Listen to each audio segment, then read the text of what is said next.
Chapter 1. In the early morning, before the sun had risen, a thick mist enveloped the entire land. Shenyuechian and Gongzi Tai arrived at the gates of Konoha village, ready to commence a new day of work. Gongzi Tai stifled a yawn, still seemingly lost in memories of his warm bed. Noticing his friend's weary demeanor, Shenyuechian teased, "What mischief did you get up to last night?" "Nothing much. I simply lost track of time while reading a novel." "What novel could captivate you so thoroughly?" Shenyuechian inquired. Let me tell you, it's the latest work by Lord Jiraiya," Gongzi Tai replied, lowering his voice significantly. Just then, a series of footsteps echoed at the gate, interrupting their conversation.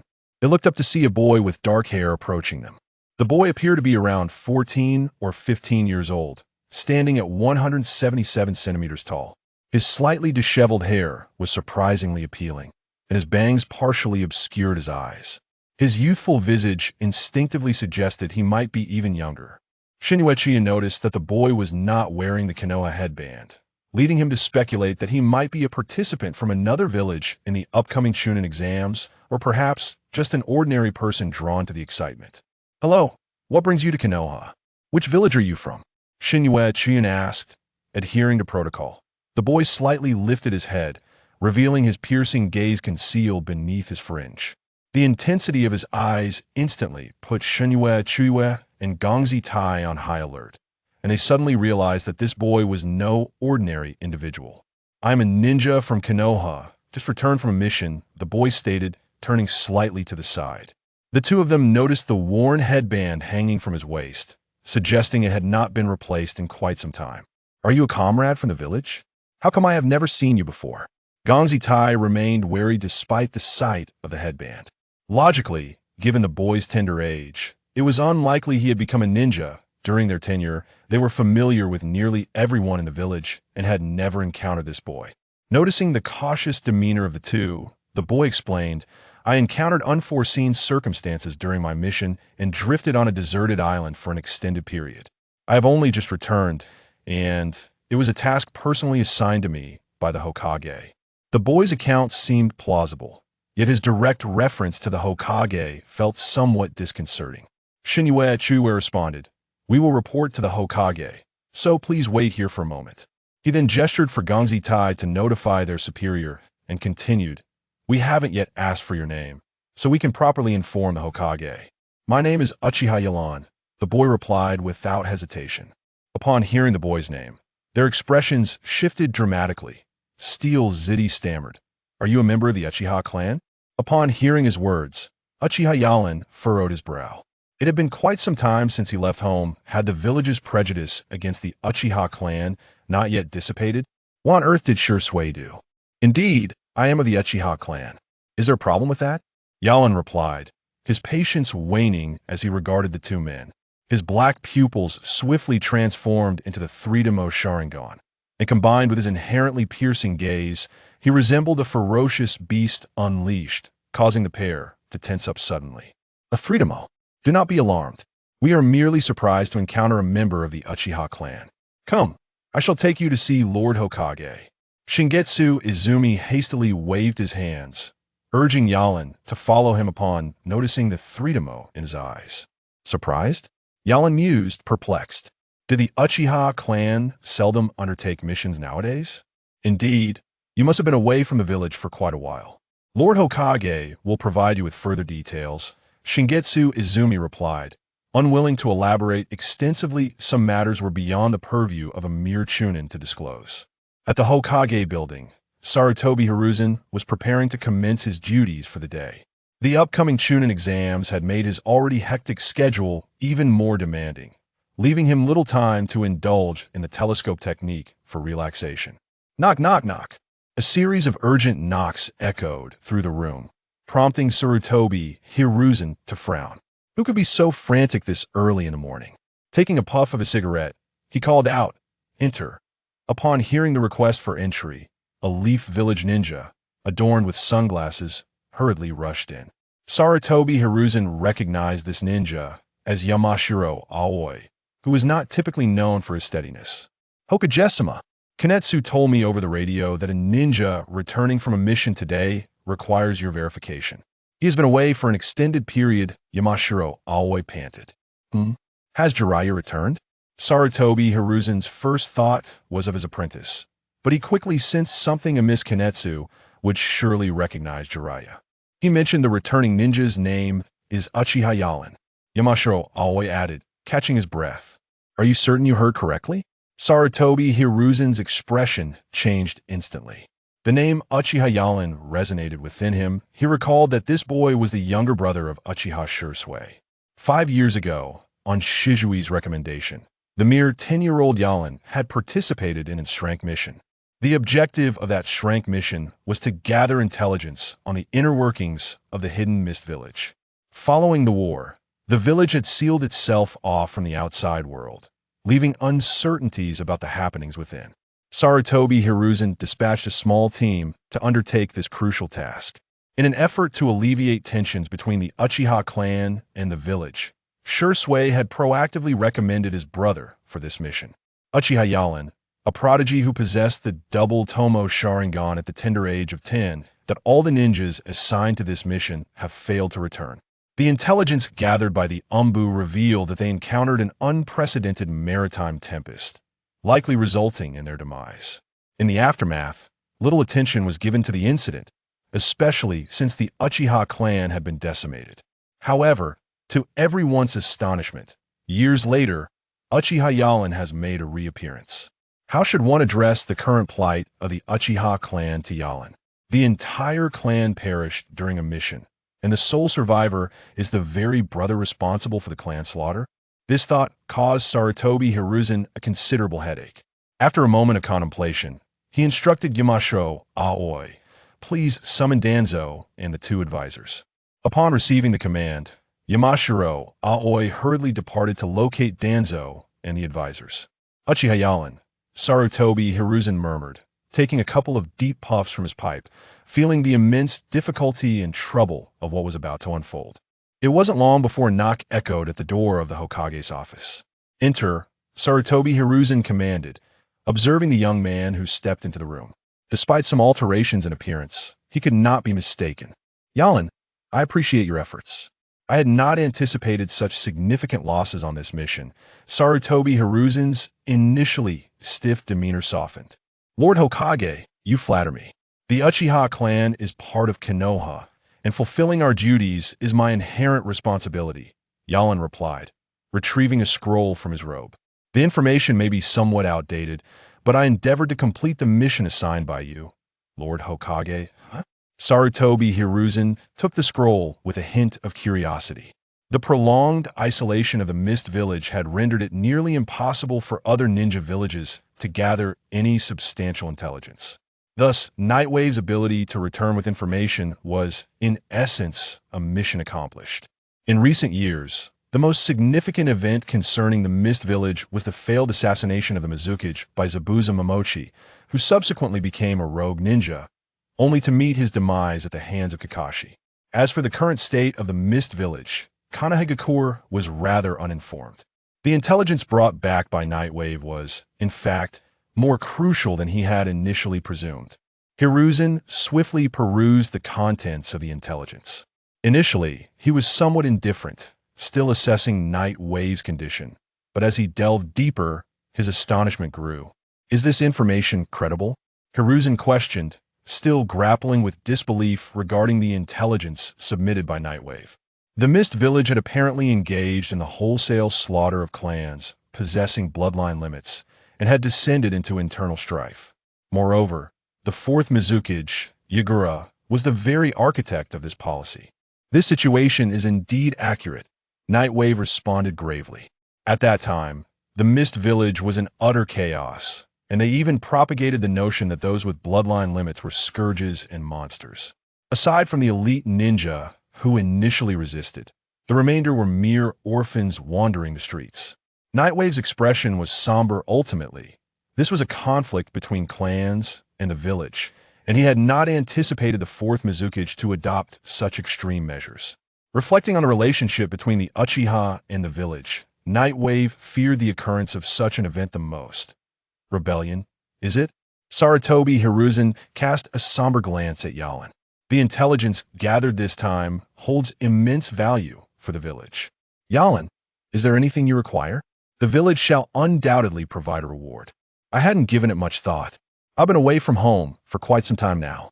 Hokajesima, I simply wish to return home and rest, to see my fellow clansmen. After such a lengthy separation, Yalan pondered for a moment before expressing his thoughts, half-truthfully. There's no need for such formality. The village will need young individuals like you in the future. I recall that besides fire, you possess water and wind chakra as well. Indeed, during your mission, Shizen requested that I teach you some water techniques, especially since you were assigned to the Mist Village. As he spoke, Sarutobi Hiruzen retrieved a sealed scroll from a nearby shelf, not shying away from Yalan, and swiftly unsealed it before tossing it directly to him. Open it and take a look. Yalan felt somewhat perplexed by the Hokage's enthusiasm, yet he maintained his composure as he unrolled the scroll.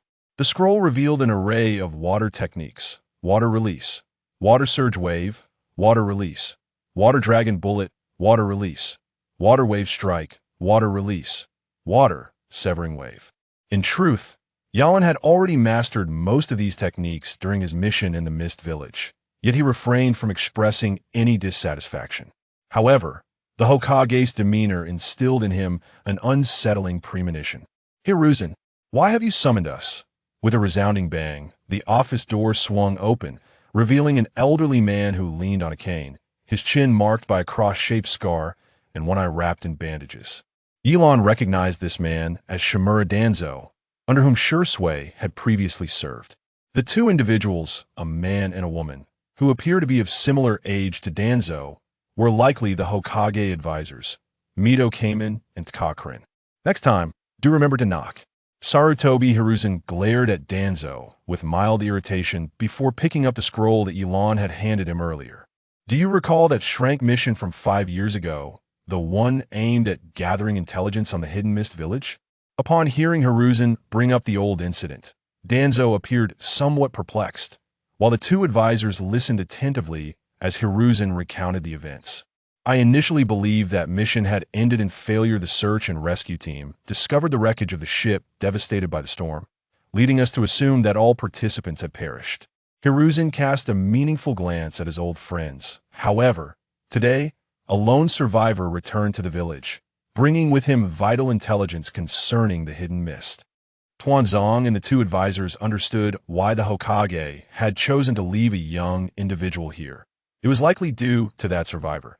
Tuanzong cast a couple of glances at the youth, feeling a peculiar sense of familiarity and an inexplicable agitation within. This survivor was none other than the young man beside me, who, at the tender age of 10, had defied the conventional age limit for S-rank missions and successfully completed the task.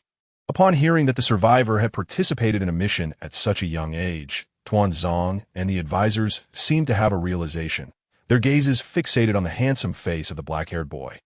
I've already bestowed the rewards for this mission upon you. I hope you will continue to excel. Uchiha Yalan, Sarutobi Hiruzen said, turning to Yalan.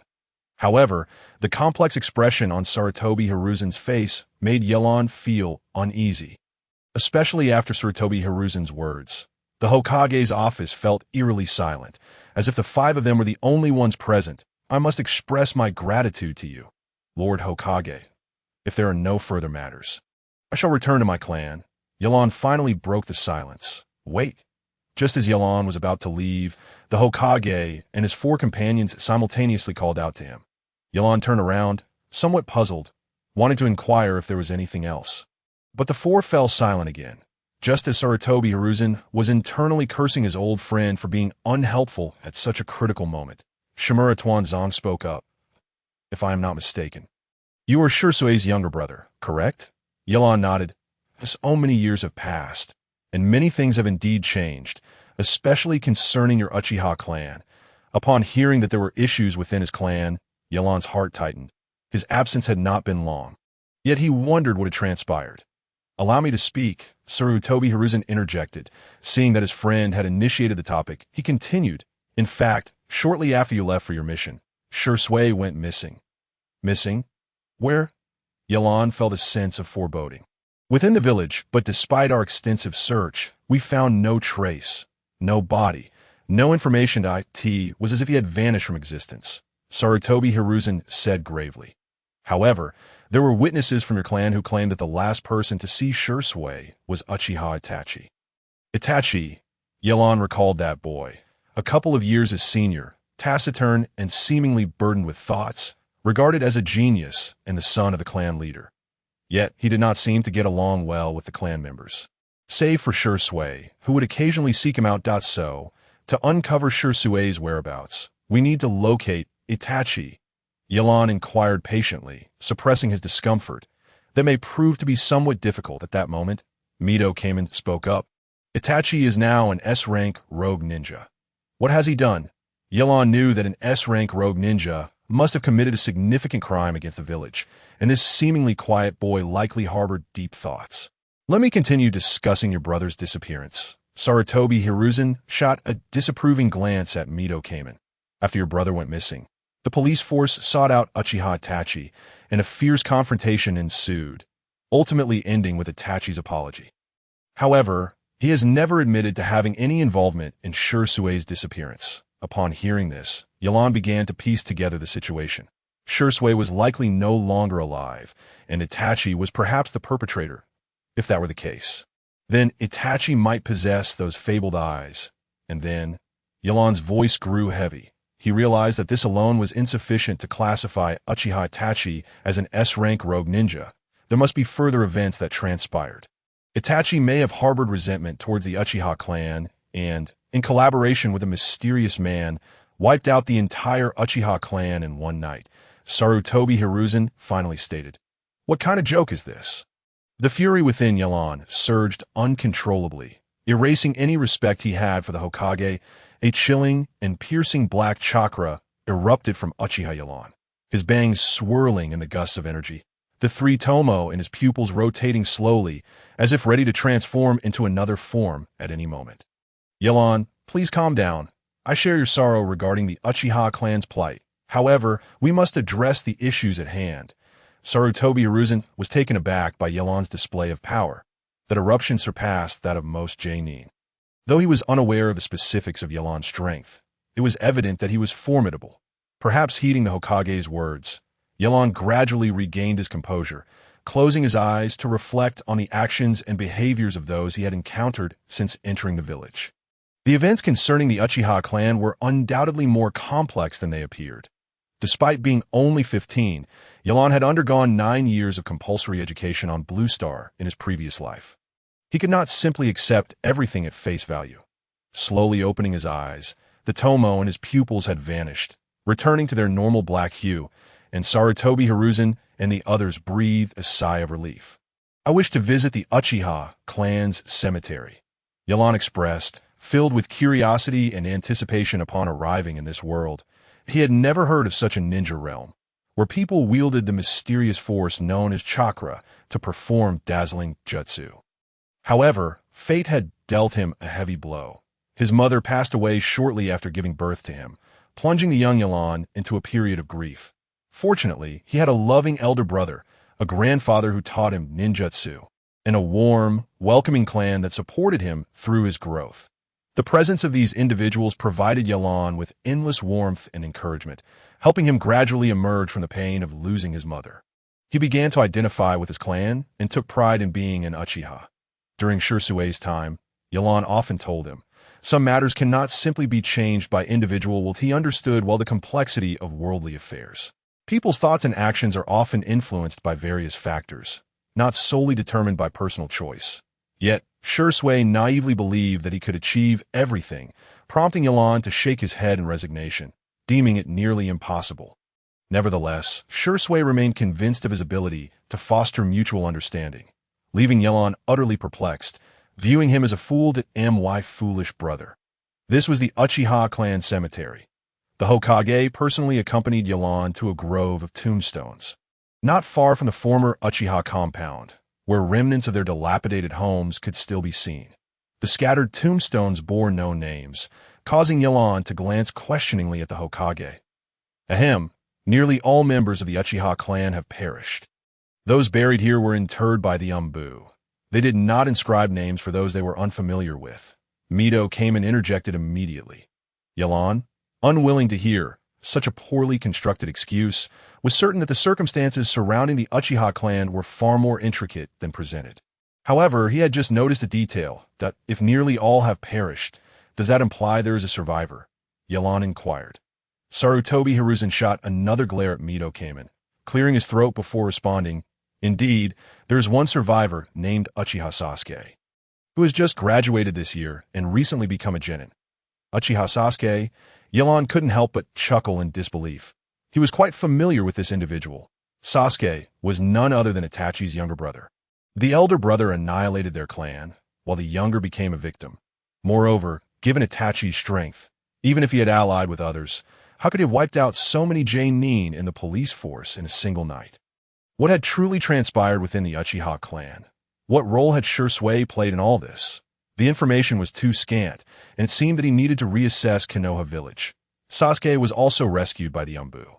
He happened to be outside practicing shuriken and returned home late, thus escaping the massacre. Sarutobi Hiruzen adjusted his Hokage hat. "Lord Hokage, I wish to ask you a favor."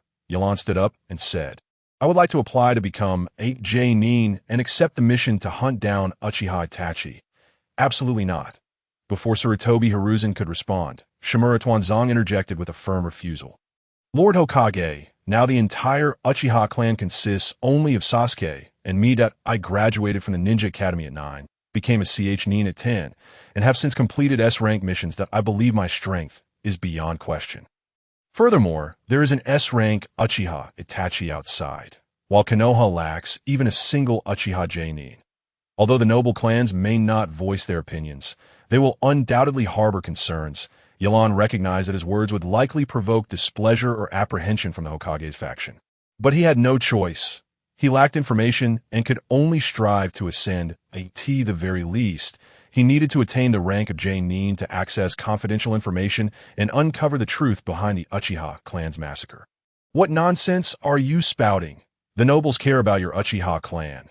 Shimura Danzo appeared somewhat exasperated, for it was evident that there were no virtuous individuals among the Uchiha clan. That why Yelan narrowed his eyes slightly as he observed Danzo. From the very beginning, he had harbored a rather unfavorable impression of this elder, considering him a prime suspect. "Enough," Sarutobi Hiruzen interjected, interrupting Danzo's grievances. After a moment of silence, he continued, "As a Jonin, your task count is insufficient. You should take some Jonin along for missions in the future. I will grant you the title of Special Jonin afterwards." Hiruzen. Upon hearing Sarutobi Hiruzen acquiesce to this young man's request, Danzo's face contorted with rage. He had initially intended to recruit Yelan into his Umbu as a weapon. Thus, the matter was settled. Hiruzen had set the tone, and both Mito Gate Yin and Tsurugi Kohuru, witnessing the development, chose not to oppose. "Hiruzen, you will come to regret this," Danzo declared. "I am the Hokage." The mere mention of the title caused Danzo's hand, gripping his cane, to tremble as he gritted his teeth and exited the scene. Soon after, Mito Gate Yin and Tsurugi Kohuru also departed, leaving only Yelan and the Hokage behind. "The joint Chunin exams are approaching, and I intend for you to serve as the examiner for the second round," Sarutobi Hiruzen said, revealing his plans for Yelan. The joint Chunin exams. That why Yelan recalled his own experiences during the previous Chunin exams. This time, candidates from Sunagakure would be present, including the 4th Kazekage, along with various nobles. Thus, Konoha's security must be impeccable. Hiruzen sighed. This joint Chunin exam was a necessity. Not only must they display strength, but they must also reinforce the alliance with Sunagakure. He had no desire to witness a war among the ninja world in his twilight years. His frail body could hardly withstand such a conflict. "Understood. I shall heed the Hokage's arrangements." That why Yelan did not refuse. "Knowing that one must first invest in order to reap rewards, I have already arranged your accommodations. The Umbu will escort you there shortly. There is nothing more for me to attend to, so I shall take my leave. Age has rendered me less spry than you young ones. Hokage-sama, may I inquire as to who Sasuke's current instructor is?"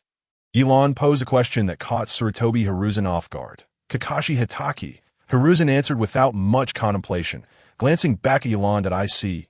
Thank you, Hokage-sama. Please take care." Upon hearing Yelan's gratitude, Sarutobi Hiruzen waved his hand in farewell. The following day, while resting at his residence.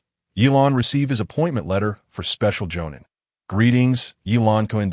I am Nishiro Aoi, and here is your appointment letter along with some ninja gear for your perusal.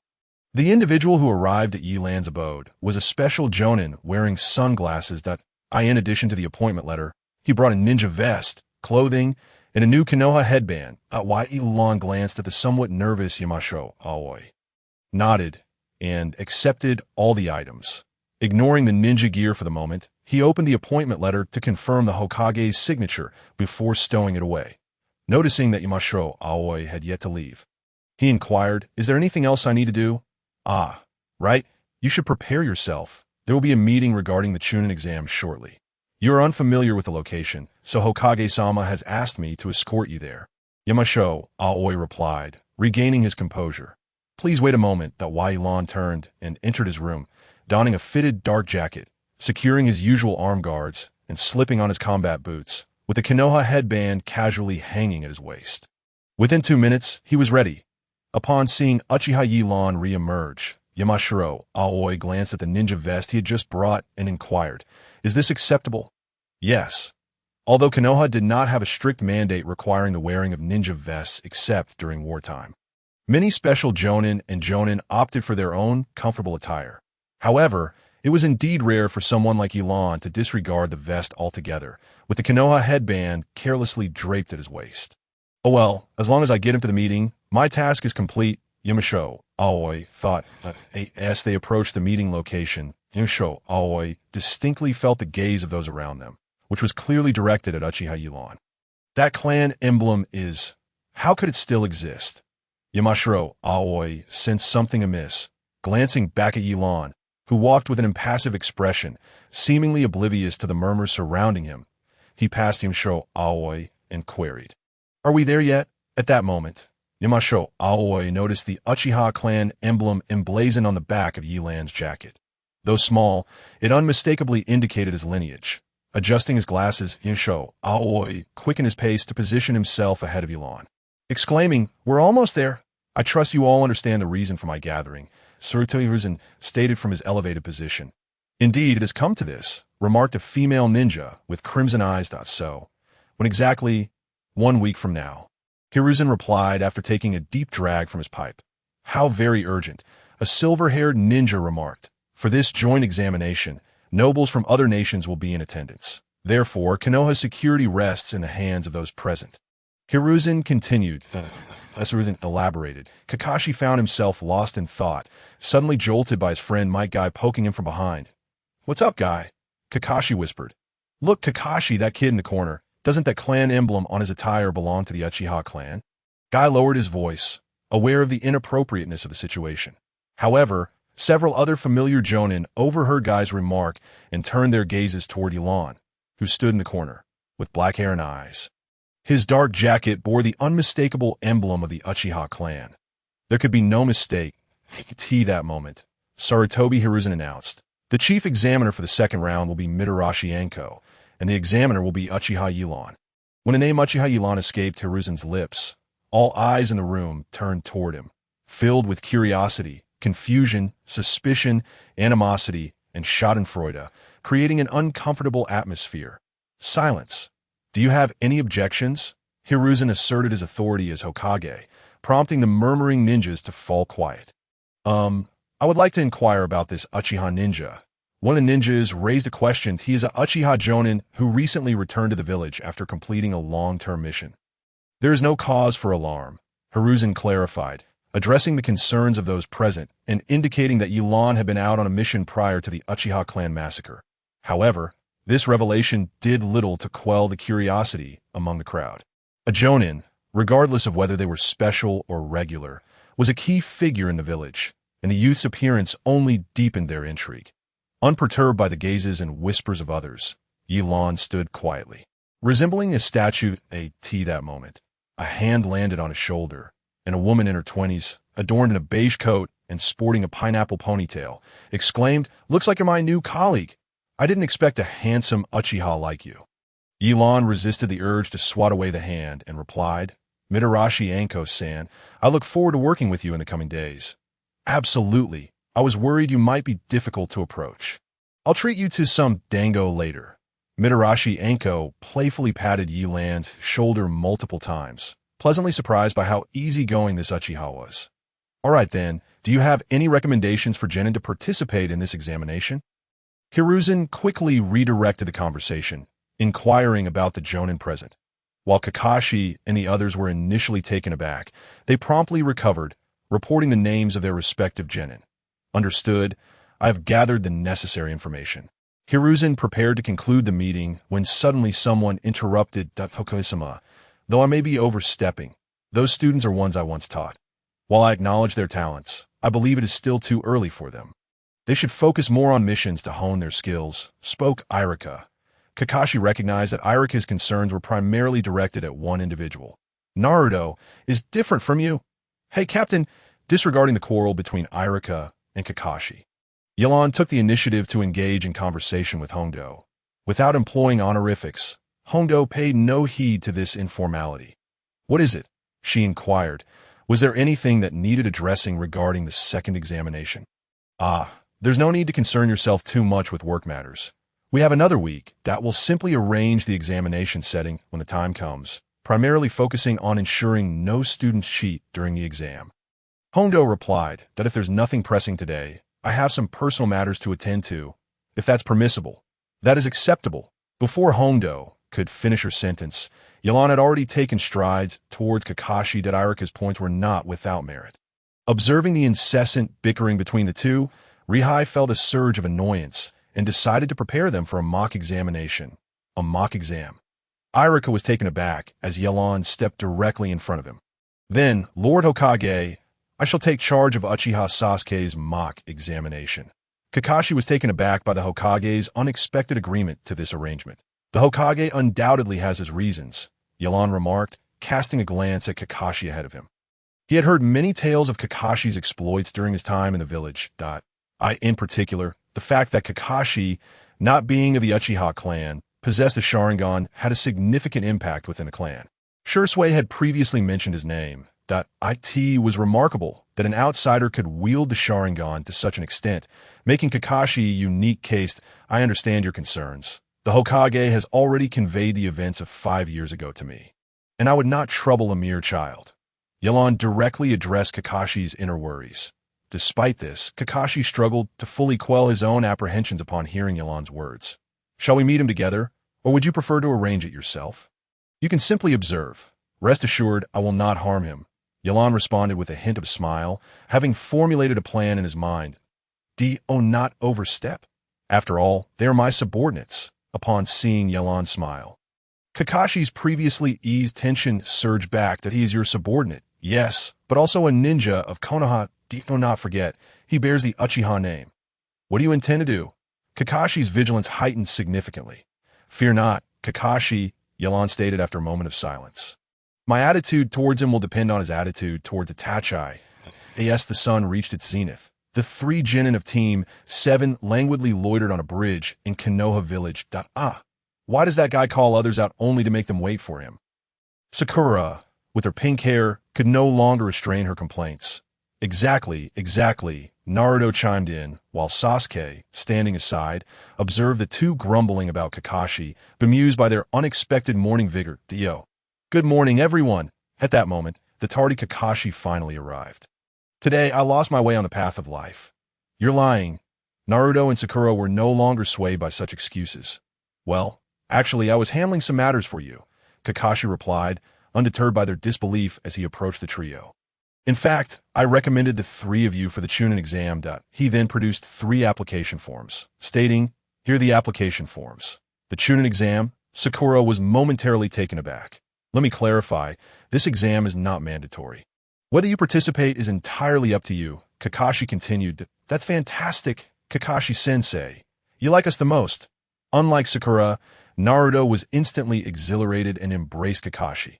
All right, if you agree, please sign the application forms. The school will commence in 5 days. Kakashi said, releasing Naruto from the embrace. The prospect of the Chunin exam, which promised encounters with formidable opponents, occupied Sasuke's thoughts when Kakashi interjected. Sasuke, someone is looking for you. Just as Sasuke was about to react, A hand landed on his shoulder from behind, sending a tremor through him as an overwhelming murderous intent enveloped the bridge. Uchiha Sasuke. What does Uchiha Itachi mean to you? The figure behind him was none other than Yelan, who, in that moment, unleashed a palpable wave of chakra, casting a dark, chilling aura across the entire bridge. Overwhelmed by the oppressive pressure, Sasuke's rationality faltered as he heard the name he longed to rend from his memory. His pupils narrowing and his eye color shifting to crimson. Kakashi-sensei. What is happening? Naruto's legs began to tremble, while Sakura, unable to withstand the atmosphere, slumped to the ground. The situation was far more terrifying than their previous encounter with Zabuza. The speed was unfathomable without the Sharingan, and the sheer volume of chakra was astonishing, many times greater than that of an average Jonin. What had Yelan experienced over the years? At merely 15, he had surpassed his peers by leaps and bounds. Speak, Sasuke. What does Itachi signify to you? Yelan scrutinized Sasuke before him, feeling a tinge of disappointment. At the age of 12, he was still not even a Chunin.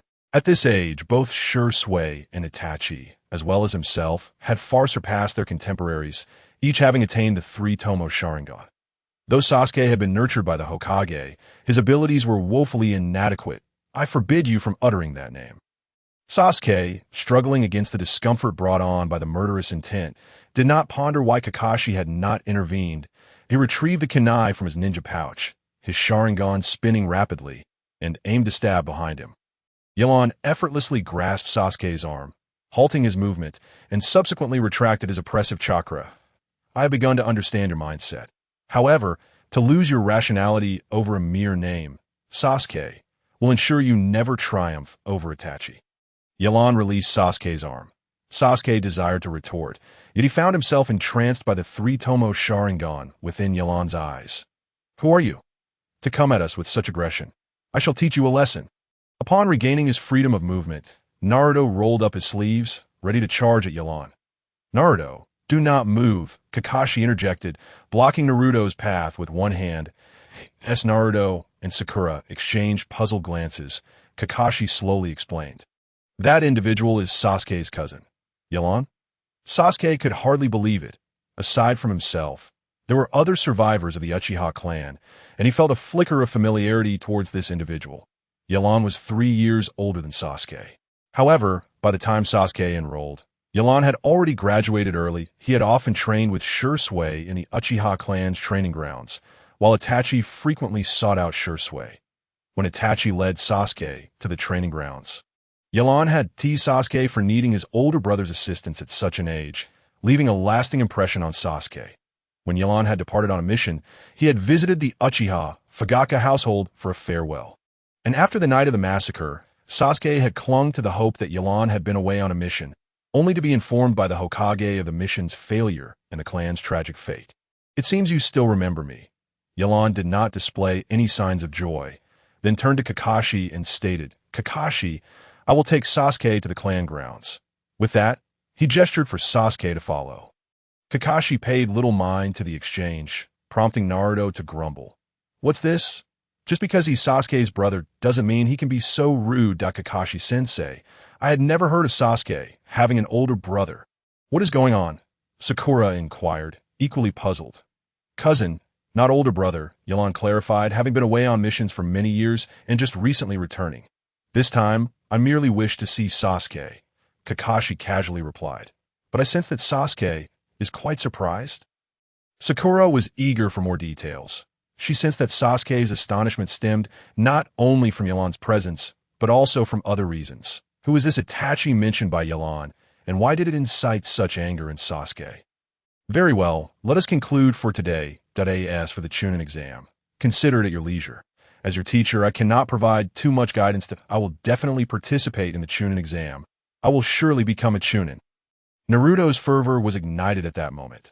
Sakura gazed at the excited Naruto and shook her head in exasperation. By the way, Kakashi-sensei, what about Sasuke? He should agree to participate in the Chunin exam. Right? Naruto harbored a modicum of concern regarding Sasuke's departure, as he yearned for all members of Team 7 to participate in the upcoming Chunin exams. Rest assured about Sasuke. Yelan will undoubtedly ensure his participation. Kakashi elucidated, by the way, Yelan will be the proctor for your second exam. Consider this an advanced tip-off. The stoic one is the examiner. How old could he possibly be? Naruto protested, noting that Yelan appeared scarcely older than himself. Yuzuki Yelan is now 15, yet he has already attained the rank of Jonin. Ordinarily, you genin should refer to him as sensei. Moreover, you've just witnessed his prowess. I can assure you that Yelan surpasses the previous Zabuza you encountered. Kakashi advised before taking his leave. 15. A Jonin, stronger than Zabuza. The Zabuza they had faced previously had opened Naruto's eyes, but he had not anticipated encountering someone of similar age, yet vastly superior abilities. The recent experience of being unable to move before Yelan had deepened his understanding of the chasm between himself and the Jonin. Evidently, he needed to exert greater effort. Sakura, contemplating Kakashi's words, mused over the implications of a 15-year-old frequently engaged in missions. What had transpired within the Uchiha clan? Without unnecessary dialogue, Yelan did not wait like other guiding Jonin for the genin to make a move. Instead, he charged directly at Sasuke, observing Yelan's swift approach. Sasuke's Sharingan deftly tracked his movements. "That I can see," Sasuke exclaimed as he wielded kunai to deflect the strike, successfully blocking the blow. However, before he could revel in his success, Yelan delivered a swift kick toward him. With a resounding smack, fortunately, Yelan's speed was not overwhelming, allowing Sasuke to react in time to shield himself with one hand. The kunai lacked the reach to counter the ninja blade effectively, seizing the moment to close the gap. Sasuke realized that Yelan understood his intentions and promptly retreated to maintain distance. Sasuke attempted to pursue, only to be met with Yelan's slicing attack. Initially, Sasuke managed to parry a few strikes, but soon found himself compelled to abandon those that posed no fatal threat. Thankfully, Yelan wielded the back of his blade, leaving only bruises and pain. Otherwise, Sasuke would have been grievously injured.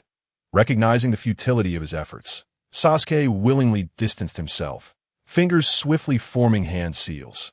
Yelan, remaining unmoved, regarded Sasuke with detached interest. Fire release, great fireball technique. As the signature Uchiha ninjutsu surged toward Yelan, he merely shook his head, for he was no living target. As Sasuke completed his final seal, Yelan sprang into action, infusing chakra into his feet for a rapid sidestep. Evading the fireball, as he dodged the inferno, he found himself momentarily perplexed by Sasuke's absence. A sense of intrigue washed over Yelan as he scanned the surroundings. Upon spotting Sasuke, suspended in midair, he launched several shuriken toward him. Unfazed, Yelan deflected the projectiles with his ninja blade, while Sasuke, unable to adjust his position, leaped to strike Yelan with his knife. However, Sasuke remained composed, a faint smile gracing his lips as his right hand appeared to manipulate an unseen force, enabling him to maneuver in the air. Yelan, taken aback by Sasuke's unexpected agility, felt a flicker of surprise. The encounter was not yet over. Sasuke's left hand swung once more, causing the previously deflected shuriken to rise from the ground. Unbeknownst to Yelan, who had refrained from activating his Sharingan, he finally discerned the fine wires binding Sasuke's hands, one end attached to a distant tree and the other to the shuriken. The same wires ensnared Yelan, who found himself caught by the shuriken's tether. Fire release, fire dragon technique. Sasuke landed first, unleashing his ninjutsu upon the wire entwined around the shuriken. A blazing dragon surged along the wire toward Yelan, the intense heat illuminating his visage as if he were poised to be engulfed by the flame. Uchiha style, sword leap flame. Yelan's ninja blade erupted in flames, effortlessly severing the wires that bound him. The sword leap flame, a technique of the Uchiha clan, not only allowed fire chakra to be imbued upon the blade, but also possessed wind attributes, making it adept at cutting through the wires. Sasuke, who had seldom studied the Uchiha sword techniques, had not yet reached the age for such training when his clan members were still present. Furthermore, the Uchiha Fugaka lineage was renowned for ninjutsu, seldom venturing into the realm of swordsmanship. Upon Yelan's descent, he offered Sasuke no respite for contemplation, charging toward him like a phantom, blade in hand. Seeing this, Sasuke hastily employed the body replacement technique in a bid to evade Yelan's assault. Yet, Yelan had anticipated this, pressing onward toward the location of Sasuke's substitute. Fire release. Phoenix Fire Technique. Sasuke strained every ounce of chakra within him, hoping to halt Yelan's advance. Just as he completed his seals and prepared to unleash the technique, Yelan's blade was already poised against his throat. Your taijutsu is woefully inadequate. My recent display of strength and speed merely reflects the average level of a chunin, and I have only utilized one ninjutsu. In this encounter, aside from discerning that I am a chunin capable of utilizing fire ninjutsu, you have gleaned nothing. Blindly relying on ninjutsu has left you devoid of chakra, even should you miraculously triumph over one adversary. The remaining foes will surely overwhelm you, Yelan chastised mercilessly. Sasuke lowered his hands, gazing at the ground in silence, fully aware that Yelan's words rang true. Though dissatisfaction simmered within him, he found no justification for rebuttal. Take a moment to rest. We shall continue shortly. Observing Sasuke's silence, Yelan recognized that the message had been received. The extent of his improvement would hinge upon his innate talent. The ensuing afternoon was consumed by Sasuke's rigorous practice with Yelan. Their encounters evolved beyond mere direct confrontations to scenarios involving ambushes or tactical skirmishes, each time concluded with Sasuke's defeat. Even during drills where Yelan feigned an attack, a simple trap ensnared Sasuke and subdued him in one swift motion. Sasuke noted how Yelan never squandered his stamina, rarely resorting to ninjutsu, employing only the requisite force, yet always achieving optimal precision, leaving Sasuke in a state of disarray. As time progressed, Sasuke grew accustomed to Yelan's combat style, his fierce blade techniques, and elusive movements. Yelan could not only imbue fire upon his blade, but also wield wind chakra with equal finesse. The blue chakra blade cleaved through the trees, targeting Sasuke concealed behind them. Upon inquiring about the strength of a chunin, Sasuke learned that this technique was one Yelan had mastered before attaining the rank. Considering the activation of the Sharingan, Yelan's prowess at the time of his promotion to chunin surpassed his current exchanges with Sasuke by a significant margin. Before long, the sun began its descent, and Yelan regarded the exhausted Sasuke, who was seated on the ground, panting heavily. Tomorrow morning, I have a mission. You should find a place to work on your physical conditioning. Your taijutsu is severely lacking. During our time as genin, most individuals possess minimal chakra, rendering them incapable of executing many ninjutsu. Exceptional taijutsu is fundamental for any ninja. I shall seek you out again tomorrow evening. Yelan's expression remained impassive as he scrutinized Sasuke, who showed no sign of response. Did you hear me? He barked, still catching his breath. Sasuke was momentarily taken aback by the outburst, before slowly nodding in acknowledgement. Remember, Itachi has forsaken the Uchiha clan, and it is our duty to reclaim it. With those final words, Yelan departed. Strangely, Sasuke felt no surge of anger at the mention of Itachi's name. Although he bore the name Uchiha Sasuke, he realized he lacked a profound understanding of what the Uchiha clan truly represented, what those three characters meant to Itachi, to Yelan, and to himself. Sasuke, what brings you here? Sasuke, freshly emerged from the Konoha pharmacy with his medication, encountered a familiar figure, Sakura, his teammate who had unabashedly expressed her affections for him. What happened to you? You're covered in injuries. Sakura's heart ached at the sight of Sasuke's battered form, before a thought struck her. Is it that cousin of yours? Sasuke, feeling irritable at Sakura's concern, was about to chastise her when he remembered Yelan's advice to remain composed as a ninja. He swallowed his words and merely replied, "It's none of your business. How can it be? We're teammates, and I've already decided to participate in the Chunin exams. We should go together." Unaware of Sasuke's change in demeanor, Sakura grasped his injured arm with both hands. "This is outrageous. I must inform Kakashi-sensei." Her face flushed with indignation as she contemplated finding Kakashi upon witnessing the bruises adorning Sasuke's arms. "Don't, Sakura, it's all part of training." Although Sasuke was taken aback by Sakura's swift resolution, he nevertheless blocked her path to prevent her from reporting the matter. "Are you certain?" "Well, Yelan's training is rather rigorous." Sasuke found himself at a loss for words. He couldn't very well admit that he had been thoroughly bested by Yelan, who possessed the strength of a Chunin. That's so," Sakura remarked, a hint of confusion in her voice. That today's Sasuke seemed different. Could it be that the test was not yet over? Was this Sasuke merely a facade? As Sakura's anxiety mounted, Sasuke gestured his farewell, saying, "Let's meet at school in 5 days. That's all for today." Okay, Sakura replied, puzzled as she waved her hand, feeling as though she had not been ensnared by any illusion. At last, the task was accomplished. After placing the final surveillance camera, Hondo stretched contentedly, casting a satisfied glance at Yelan beside her. Truly, as expected of the Uchiha, your efficiency in completing tasks is remarkable. With that, the second examination venue was set up. Yelan calmly stated that they now only needed to await the arrival of the candidates. Indeed, we have several days to rest before that. Yelan-kun, would you care to join me for a drink? Hondo cheerfully suggested. Captain, I am still underage. Though they had only spent a brief time together, Yelan had begun to discern the nature of this female ninja.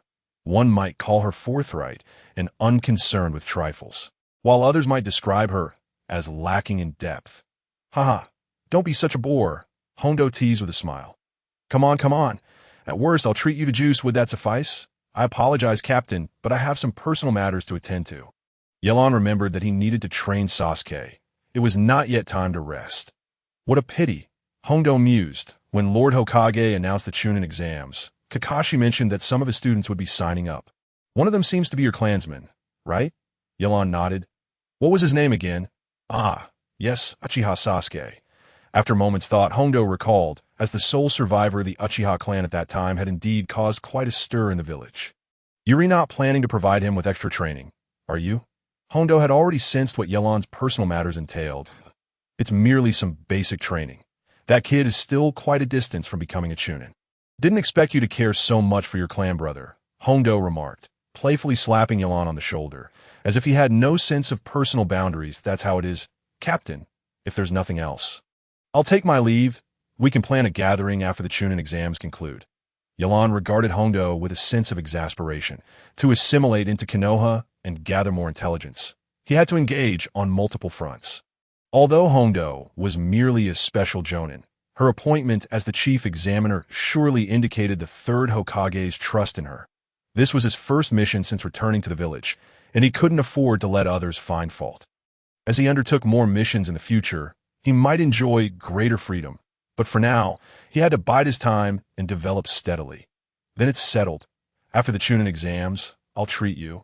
Hondo declared, I've yet to meet a comrade who can agree with me so readily. She patted her chest, causing the 2 round objects concealed beneath her black mesh top to jiggle. Yelan hastily turned away and bid her farewell as he made his exit. Watching Yelan's flustered retreat, Hondo chuckled softly to herself, murmuring, the Uchiha aren't as difficult to get along with as I imagined. I find them far easier to deal with than Shansheng and his friends. Days later, within a training ground in Konoha. Fire release. Great fireball technique. In a surprise attack, Sasuke leaped down from his hiding place in the tree, launching a great fireball directly at Yelan. Again with this move? Although the distance was close, Yelan barely managed to evade it as he sidestepped the fireball. Searching for Sasuke's whereabouts, he noticed unusual movements behind the fireball. In an instant, Sasuke emerged from behind the flames, shielding his mouth and nose with his arm, his Sharingan fixed intently on Yelan. Upon witnessing the slow rotation of Sasuke's Sharingan, Yelan felt a sense of foreboding. Jinjutsu, a technique of this place. This was the only technique Yelan had taught Sasuke over the past few days, classified as a C rank with Sasuke's Sharingan, facilitating a swift learning process. This technique could make the target perceive one thing as another, thereby impairing their judgment. The chakra consumption was minimal, making it a highly practical ninjutsu. Normally, this technique would not affect Yelan in the slightest. However, without the use of his Sharingan, and with his strength limited to Chunin level, it would still influence him for a second or two, just as he completed the hand seals to dispel the Jinjutsu. Sasuke's kunai was already poised at his throat. This was Sasuke's first successful attempt following days of training. Before he could revel in his achievement, Yelan's voice rang out from the nearby trees. Well done. It seems you've made some progress these past few days. As another Yelan emerged from the woods, Sasuke couldn't help but scoff. Just a shadow clone. What? Did you think you could truly defeat me after just a few days of training? Moreover, controlling one's strength to the level of a Chunin is most conveniently accomplished with shadow clones. With that, Yelan dispelled the clone before Sasuke. Sasuke was acutely aware that a mere few days of training would not suffice. Then let us go again. If I succeeded once, I can certainly succeed a second time. Seeing Sasuke's eagerness, Yelan scratched his face thoughtfully. Have you forgotten? This afternoon is when we submit the applications for the Chunin exams. Upon hearing this, Sasuke remembered that 5 days had already passed. How time had flown. You can return to organize your thoughts. In the afternoon, go register with your teammates. Yelan instructed. Did I ask that it? I hardly felt like I trained at all. Sasuke felt as though he had just begun to find his rhythm when he was told to conclude. Don't overthink it. You've actually made significant progress these past few days. The tomos in your eyes have finally aligned. Yelan observed Sasuke's pupils and continued. You've also learned to leverage your strengths to defeat your opponents. Discerning the timing for offense and defense, and no longer fighting without thought. Your taijutsu has improved slightly as well. Besides, you're a Kakashi student. While we are the same clan, I cannot overstep my bounds. Noticing the bewildered expression on Sasuke's face, Yelan elaborated. After hearing Yelan's words, Sasuke realized that indeed he had made considerable strides compared to 5 days prior. He had not learned any powerful jutsu, nor had his chakra level significantly increased. Yet he felt confident that he could easily defeat the version of himself from 5 days ago. Understood. Thank you for your guidance over these past few days. Sasuke expressed his gratitude to the man before him, that if Kakashi and his former classmates were to witness this, their jaws would surely drop. Perhaps it was Yelan's mentorship that rekindled the warmth of kinship within Sasuke. Perhaps it was the shared goal, or perhaps Sasuke understood that in this world, the only person who would not harm him and could truly comprehend him was Yelan Uchiha. Yelan looked at the thanking Sasuke in surprise. And upon meeting his gaze, Sasuke's face flushed crimson. He quickly uttered a farewell and departed. Sasuke, allow me to impart one final lesson. Hearing Yelan's words, Sasuke halted in his tracks, just as ninjas gather intelligence. Some information is true while other pieces are false. Every word you hear, every piece of news you encounter, requires you to contemplate its authenticity in your mind, regardless of how close the informant may be. You must understand that only through your own verification can you ascertain the truth as a ninja. It is imperative to possess the ability to think independently, in the face of any situation. Think before you act. Yelan's words were succinct and easy to comprehend, yet challenging to execute. Sasuke nodded thoughtfully before taking his leave.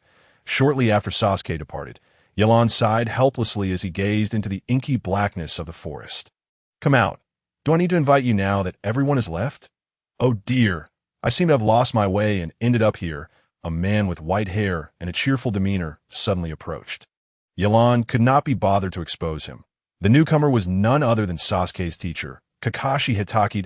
I can't shake the feeling that you care about Sasuke more than I do, and you don't even share the Uchiha name.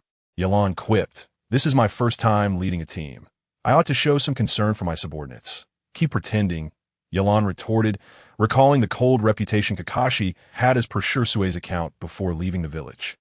With a scoff, Yelan declared, if there's nothing else, I shall take my leave. Wait, Kakashi retracted his smile, his expression turning serious as he gazed at Yelan. What concerns me more at this moment is the remark you made to Sasuke just now. Yelan, with a hint of amusement, looked at Kakashi. There's something you wish to impart to me. Senior Kakashi? Yelan, I understand that you have just returned to the village, and the events surrounding the Uchiha clan have profoundly impacted you. However, I believe that succumbing to hatred will only blind you. Revenge yields no favorable outcome. Senior, such preaching is better suited for those lower-ranking shinobi. What makes you think you have the right to instruct me? Yelan's voice grew increasingly frigid. He had long suppressed his emotions, aware that the enigma of the night of the massacre was too convoluted to be resolved through mere impulsiveness. Do you truly believe that your words do justice to the 257 souls resting in the Uchiha graveyard? Can you fathom a mother, filled with joy, opening the door only to be met with a slaughterer's blade? Can you imagine the anguished pleas of an elderly person, unable to move, lying in bed? Or a child, dragged from beneath the bed, murdered before his parents' eyes? Yelan's Sharingan glowed a blood-red hue as he spoke these chilling truths. Kakashi could only remain silent. perhaps having contemplated these matters before, but never daring to confront them. How can I continue to live without avenging such a great injustice? Yilan bypassed Kakashi, declaring, I am the vengeful spirit of the Uchiha clan risen from the depths of hell, and I shall offer the heads of all who participated that day upon the clan's gravestone. Upon returning home, Kakashi opened the door and, as usual, announced, I've returned. He removed his shoes and stepped into the living room. As the sun dipped below the horizon, shadows engulfed much of the room. Just as Kakashi was about to turn on the lights, he noticed a shadow lurking within the dimness. Suddenly, the once bright outside world was enveloped in darkness. And before he could comprehend the abrupt change, a thunderous clap echoed through the sky. The flash of lightning illuminated the shadow in the living room, revealing a middle-aged man who bore a striking resemblance to Kakashi. Lying on the floor with a kunai protruding from his abdomen, Kakashi recognized that kunai all too well, and this scene was a haunting memory he had long feared to recall. Father, Kakashi jolted awake. Sitting upright in bed, breathless and devoid of his usual calm demeanor, I had a nightmare. It seems Elan's words have indeed affected me. As he glanced out the window, he noticed dawn had begun to break. Today marked the CH-9 exams.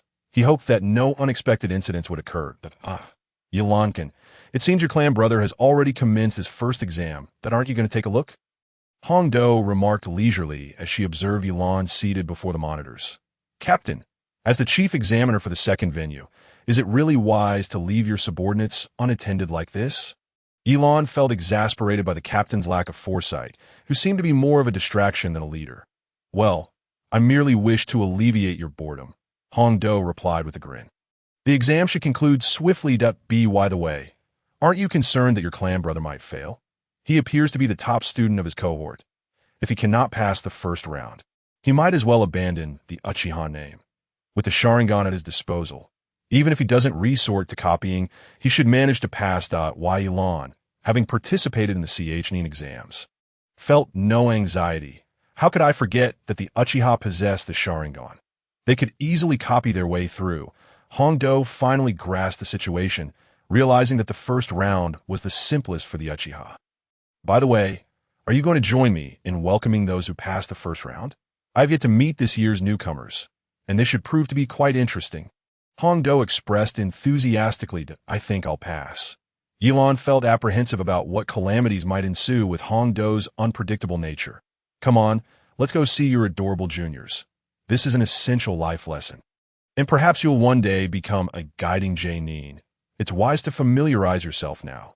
With that, Hongdo draped her arm around Yelan's neck, insisting that he accompany her, feeling the softness against his neck. Yelan's face flushed, and he quickly exclaimed, Let go of me. I promise I'll go with you. Now that the first round of the CH-9 selection exam is concluded, congratulations to all of you for passing. Mori Nobuichi announced to the remaining genin. The chief examiner for the first round offered the candidates a choice. Those unwilling to continue could leave and abandon this exam, opting instead to participate in the next CH-9 exam.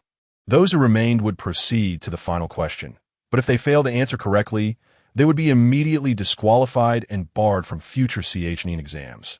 Such a choice sent many genin into a panic. Yet those who remained were promptly informed by Ibiichi that they had passed. Fantastic! I passed the exam, Naruto exclaimed joyfully. Dancing about, he hadn't answered a single question, but was astounded that he had still managed to pass the first round. Just as Ibiichi finished announcing the results, a circular object shattered the classroom window. The object flew into the classroom, revealing two kunai that hung a large cloth in front of the podium, completely obscuring Ibiichi. Honestly, only you would do something like this, Ibiichi said awkwardly, glancing at the cloth before him. With a puff of smoke, a throng of Konoha shinobi appeared in front of the cloth, with Hongdo standing prominently among them. The cloth bore the words, Second Round Examiner, Yuzuki Hongdo, reporting for duty. This is not the time for celebration. Seeing Hongdo's demeanor, Yelan couldn't help but cover his face, questioning his own sanity for agreeing to her request. Thankfully, he had managed to involve other colleagues and hoped that Sasuke had not seen him. Now, let's get moving. The next round of exams is about to commence. Sasuke, momentarily stunned, gazed at the ninja in the corner who was hiding his face, feeling a sense of familiarity. By the way, isn't Elon also the examiner for the second round? Could that person possibly be him? Observing the genin who remained silent, Hong Do raised her arm and shouted, "Follow me." The classroom fell silent as a group of genin stared in disbelief at Hong Do. Why Elon wished he could find a hole to hide in. But finally, Ibiichi stepped from behind the curtain and remarked, "Look at the atmosphere, you fools." Even Hong Do, known for her exuberance, felt her face flush, having spent days crafting that opening line. "Ibiichi, you've grown soft. There are still so many candidates left." However, Hong Do was quick to regain her composure. "This year's candidates are exceptionally talented. Humph, I shall eliminate half of them next." Hong Do sneered, her irritation evident against the genin who had caused her embarrassment. It was at this moment that the genin realized that the woman before them was indeed the chief examiner for the upcoming round. Following the genin's guidance, the genin ultimately arrived at the location of the second exam, the Forest of Death. Curious as ever, Naruto inquired, "Why is it called the Forest of Death?" "You'll find out soon enough," Hong Do replied with a smile. Upon hearing Hong Do's dismissive response, Naruto began to act silly, mimicking her speech, only to be startled when a kunai she threw grazed his face like a tea that moment. Hidden in the shadows, Yilan's gaze sharpened, and he instantaneously appeared behind Hong Do. She quickly reacted, drawing another kunai and glancing over her shoulder. Yilan was about to seize a candidate by the neck when the individual halted, extending a half-meter-long tongue while gripping the kunai. "Here, your kunai back," he said. Hong Do smiled as she accepted it, saying, "Thank you very much, you're welcome," the genin replied, though he regarded Yilan with a look that conveyed a deeper meaning, leaving Yilan with an unsettling feeling. Gradually lowering his guard, Yilan reminded himself that this was Konoha. Even if a shadow from another land were to arrive, one must remain cautious. He cast a glance at Sasuke, not far away, nodding at him before vanishing from sight. "That guy is incredibly fast. Even with the Sharingan activated, I couldn't capture him," Sasuke thought, pondering his own training. Sasuke, who was that? Sakura, having seen Elon before, realized that he was indeed the second round examiner, recalling that she hadn't noticed him during the first round's conclusion. "Hey, Sakura, did you see that? The examiner was so cool, I could barely catch his movements." Ino gushed after Elon had left, excitement dancing in her eyes that, "Ah yes." "But he is a genin," Sakura remarked, unable to suppress her annoyance at Ino's infatuation. "Wait, a genin? How do you know that?" In contemplation, Jinye placed her fingers upon her lips and mused. "Just now, I observed him nodding in your direction. Do you happen to know him?" As she spoke, Jinye seized her rival Sakura by the shoulders, shaking her incessantly. "Quickly tell me, what kind of person is he?" I'm not quite certain," Sakura finally responded, overwhelmed by the relentless shaking. "Sasuke is more familiar with him." Upon hearing that Sasuke was acquainted with this individual, Jinye became increasingly flustered, feeling a twinge of embarrassment at inquiring about a boy from Sasuke, who was, after all, her idol. Subsequently, Akkad began to elucidate the rules of the second exam.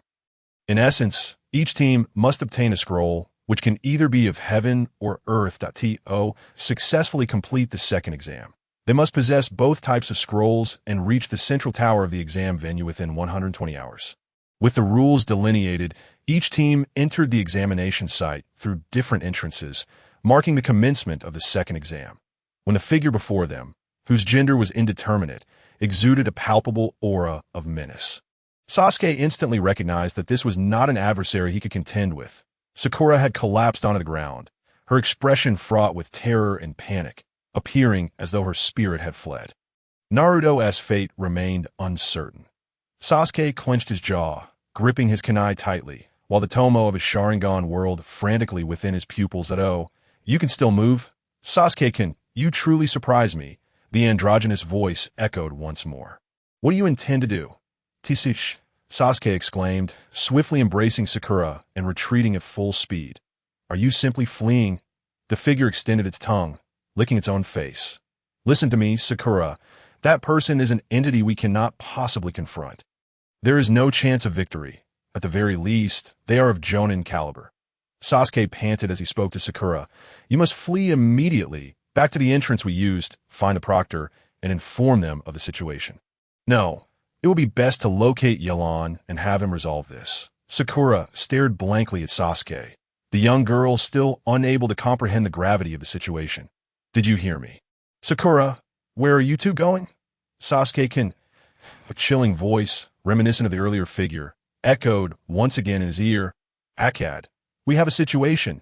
Just as Akkad was leisurely sipping her red bean soup, a Nin rushed over. While Yelan remained perplexed, Akkad soon returned, her expression grave as she addressed Yelan. There are dangerous individuals in the examination area, and they possess formidable strength. I have already notified Lord Hokage and summoned the Umbu. Now, I must pursue them. You shall accompany me. Akkad understood that the majority of proctors in the second examination were Nin, and facing one of the legendary Sannin, Orochimaru, was no different than confronting a mere genin. The only ally she could rely upon was Yelan. I'll head directly to that entrance. My speed surpasses yours, and the Sharingan is somewhat useful for locating them. Once I find them, I'll signal you. Yelan promptly agreed, preparing his ninja tools.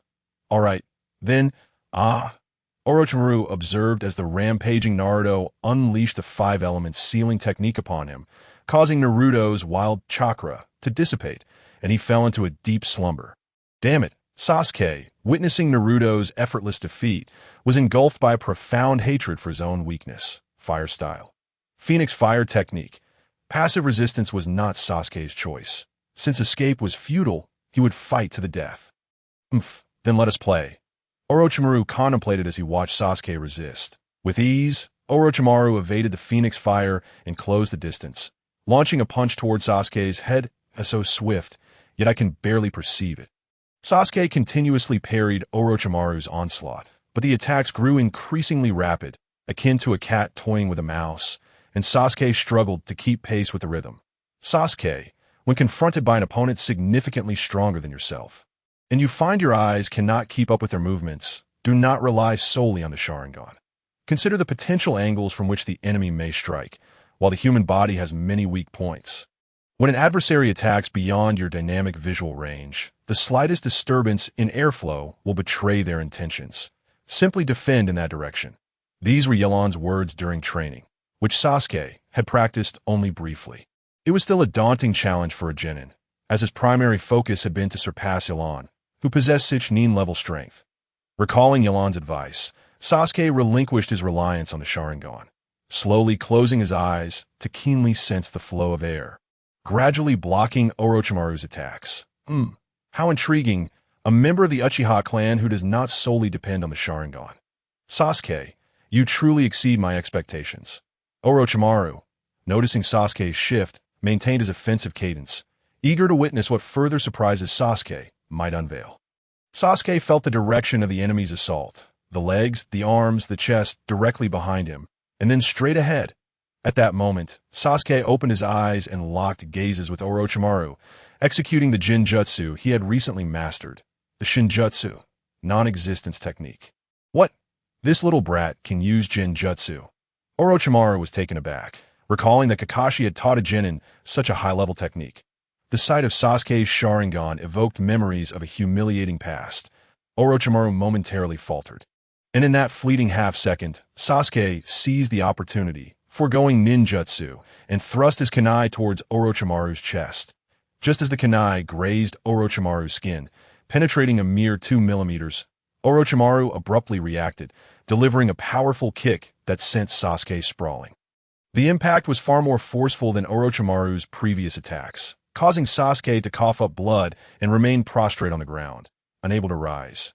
The Uchiha clan is only capable of such trivial tricks, Orochimaru remarked as he approached Sasuke. Visibly irritated that moment, a faint fizzling sound emerged, and an explosive tag adhered to Orochimaru's back. This little brat. He must have been the one to stab me just now. Orochimaru recalled that Sasuke's earlier movement had contained an element of cunning.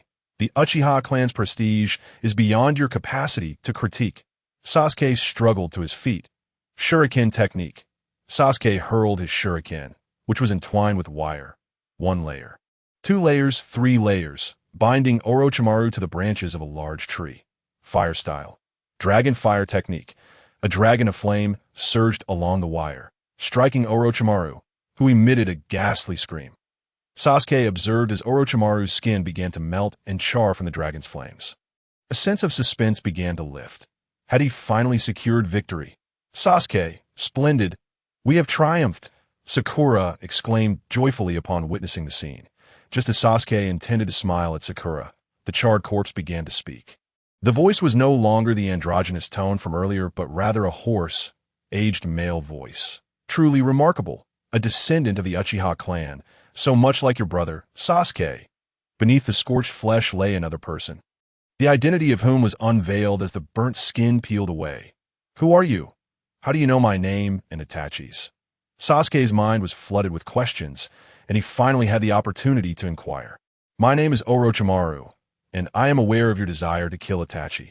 However, with your current strength, that is an unattainable feat. Would you be willing to follow me? I can grant you the power to slay Itachi. Orochimaru's voice seemed to possess a certain allure, enticing the deepest desires within one's heart. What nonsense!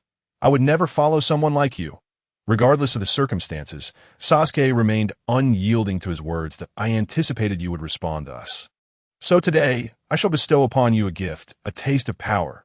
With that, Orochimaru formed hand seals, and his neck elongated instantaneously, revealing a gaping maw as he lunged towards Sasuke. Uchiha style, my style. Wind slash. 3 massive slashes cleaved through the treetops, aimed directly at Orochimaru's neck. Orochimaru relinquished his pursuit of Sasuke, expelling a sword from his mouth to barely deflect the blow, retracting his neck back to his body. Orochimaru glared at the devastation wrought upon the trees, spotting a figure emerging that I did not expect the proctor to react so swiftly.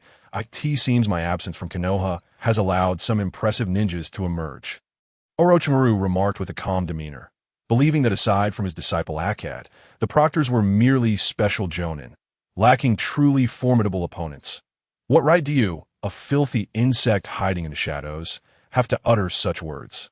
It appeared that someone had forgotten Orochimaru's name during his prolonged absence from the village.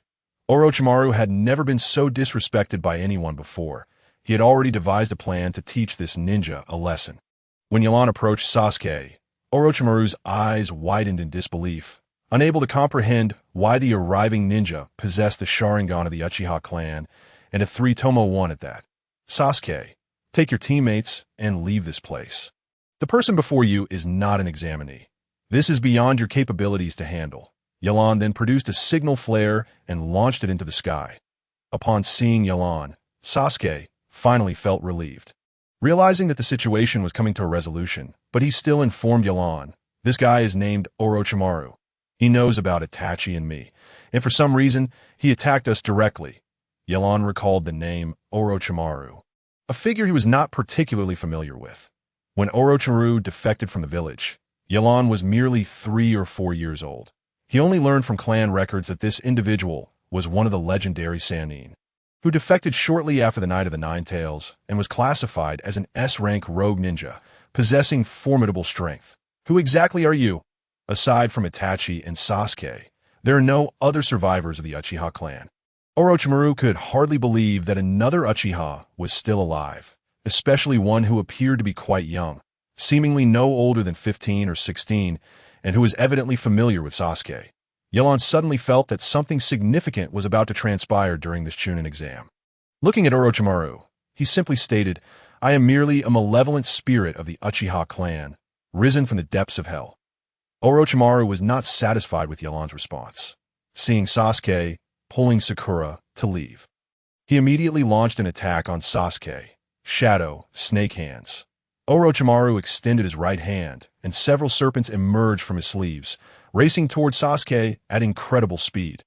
Uchiha style, Solar Eclipse Dance. Yelan stepped in front of Sasuke, igniting flames on his ninja blade. Waves of fiery shockwaves intercepted Orochimaru's attack. The serpents were cleaved into multiple segments, turning to ashes as they fell to the ground. Don't waste time here. Hurry and leave. Yelan urged Sasuke, glancing back. Sasuke understood he could not assist at this moment, and with Sakura, they hastily carried the unconscious Naruto away. Shadow Snake Cage. Orochimaru's previous attack was merely a feint. After executing Shadow Snake Hands, he continued forming hand seals, slamming one hand to the ground. Something was stirring beneath the surface, and as Yalan turned back, several large snakes erupted from the earth, tightly coiling around his body. Boom! The snakes that ensnared Yalan transformed into a chunk of wood. It was a substitution technique. Orochimaru was not surprised. A 3-tomo Uchiha ninja would not be so easily dispatched. Uchiha style, Gale Sword. Yalan appeared behind Orochimaru, his ninja blade not only engulfed in flames, but also radiating a dangerous wind howl. Delivering a powerful slash aimed at Orochimaru's neck, clang, Orochimaru reacted swiftly, parrying Yalan's ninja blade with the Kusanagi sword. However, the flames accompanying Yalan's blade were not so easily extinguished. The reduced flames grazed Orochimaru's face. He felt the searing heat, and his expression darkened. He recognized this Uchiha sword technique and knew it was a formidable ninjutsu to contend with. After a missed strike, Yalan's expression remained unchanged, instead of pressing the attack. He distanced himself from Orochimaru. Caution was paramount when dealing with an opponent like Orochimaru. Why now? Sasuke should have put some distance between them. Yalan only needed to stall for time until Akame and the Umbu arrived. Observing Yalan willingly create distance, Orochimaru took a moment to ponder a beautifully executed Uchiha sword technique. The last user was a renowned master of the Uchiha clan. Let me think, his name was Uchiha Shursui, right? Orochimaru scrutinized the young man before him, hoping to detect any change in expression that might yield useful information, but he was disappointed.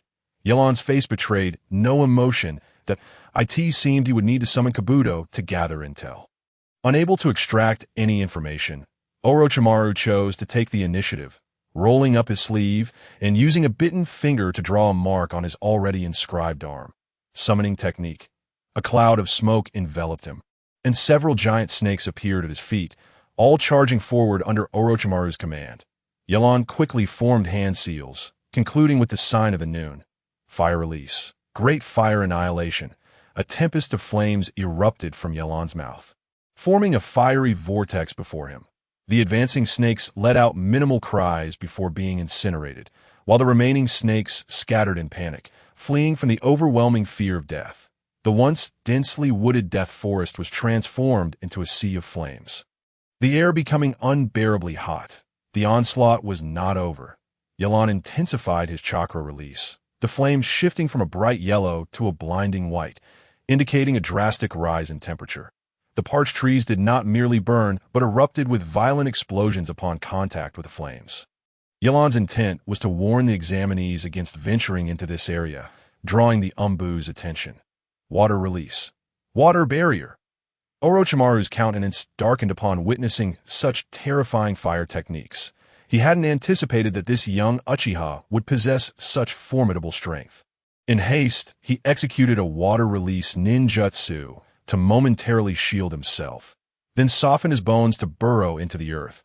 The sound of the great fire annihilation resonated throughout much of the examination venue, startling Sasuke, who glanced back in shock, realizing that Yalan's battle with Orochimaru was even more intense than his own encounter with Zabuza. At that moment, Sasuke noticed a group of individuals desperately running towards them. Nearing his position with Sakura, feeling anxious, he realized their predicament was dire. Naruto was unconscious, and with Sakura, the situation was grim. He decided to take the initiative and shouted, "Who is it? Where are you?" He hoped others would recognize the explosion sound and refrain from recklessly engaging in combat. The group momentarily hesitated before approaching him, and just as Sasuke and Sakura tensed, a familiar voice rang out. Sasuke, they soon recognized their former classmates, Shikamaru, Ino, and Choji. Lowering their guard upon seeing familiar faces, Sasuke and Sakura exchanged relieved glances. "What happened to you all?" Shikamaru remarked, recalling the terrifying explosion and massive flames behind them, a rueful smile creeping onto his face. "What transpired back there? You all wouldn't happen to know anything, would you? There are dangerous jonin infiltrating the examination area. We nearly lost our lives just now," Sasuke explained, but he did not slow his pace. "We need to get as far away from that place as possible." Understanding that this was not the time for discussions, Shikamaru kept up with Sasuke's hurried steps. "If even Naruto, that lively fellow, was knocked out, I can only imagine the peril you faced. How did you escape?" Sakura, still shaken, inquired. It was the exam proctors who arrived just in time. They're currently engaged in battle with that dangerous individual, Sakura recounted, visibly rattled. The proctor is that red-haired woman, right? Ino interjected that no, it was the male proctor you've met before. His name is Uchiha Yalan. Sakura surprisingly refrained from arguing with Ino. Uchiha. The expressions of Shikamaru and the others shifted dramatically. While Sakura was not well-versed in the Uchiha clan's affairs, they had all heard tales from their elders. That person is Sasuke's clan brother. I heard from Kakashi-sensei that he just returned to the village recently. Sakura continued, noting that Sasuke's expression remained unchanged. Shikamaru and the others stared at Sasuke in unison. A revelation they had never encountered before. Feeling slightly uncomfortable under their scrutinizing gazes, Sasuke finally spoke. What happened over there is not something we low-ranking ninjas can involve ourselves in. We should find a place to rest. Flames swept across the land, transforming a vast area of the Death Forest into a barren expanse. As the surface flames gradually diminished, Orochimaru emerged from the earth, wisps of white smoke rising from him, indicating that it was no easy feat to remain underground. He had not been this disheveled in quite some time, and once again found himself harboring an almost obsessive fascination with the Uchiha clan. Serpent's Wrath. At this moment, Orochimaru finally resorted to his trump card. Adopting a serious demeanor, he opened his mouth and let out a piercing cry, unleashing countless massive serpents that surged forth from his maw. These serpents writhed through the air, resembling 1,000 deadly blades, all aimed directly at Yalan. They moved with astonishing speed, closing the distance in an instant. Yalan beheld the scene. His expression remained impassive as his fingers deftly formed hand seals. Water release, great waterfall technique, preceded by a sky ablaze with flames, was now unleashed as a surging tidal wave that Yalan's ninjutsu collided with Orochimaru's serpent array, creating a tremendous splash that caused the temperature in the air to plummet once more. The serpents, their mouths agape with glistening blades, were swept away into oblivion, while the colossal wave continued its relentless advance towards Orochimaru. Summoning technique. The triple Raizman arose, 3 massive gates emerging from the earth. The great waterfall breached only the first gate before being halted. Orochimaru stood atop the Raizman, casting a stern gaze upon Yi-El and T that moment. A swift strike from the hidden shadow, snake hands, surged towards Orochimaru. This was none other than Akane, who had just arrived. Orochimaru, seemingly foreseeing the attack, evaded effortlessly, while Akane, undeterred, lunged at him with a kunai. Orochimaru formed a hand seal, bellowing. Akane, who had been advancing, suddenly clutched her throat and collapsed, ensnared by the celestial curse mark Orochimaru had placed upon her, rendering her unable to resist. Akane, you are 8 J-nin. I assent it somewhat laughable to employ the techniques I taught you against me. Uchiha style, my style, flame of the ascending dragon. Yalan, S. Ninjato, transformed into a fiery dragon, roaring as it soared towards Orochimaru, stirring waves of heat in its wake. Upon witnessing this, Orochimaru swiftly dodged. However, Yalan's onslaught did not relent. The fire dragon spiraled in the air, adjusting its trajectory to continue its assault on Orochimaru. Faced with Yalan's fierce offensive, Orochimaru evaded repeatedly, secretly marveling at the formidable strength of the youth before him. In a moment of inspiration, Orochimaru seized the corpse of a nearby serpent and hurled it towards the fire dragon under Yalan's control.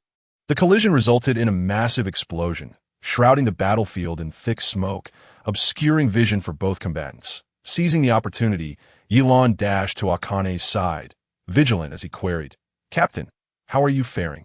"I'm fine. I'm not dead yet." "Damn it," Akane lamented, striking the ground in frustration, realizing that her arrival had not only failed to assist, but had also become a hindrance.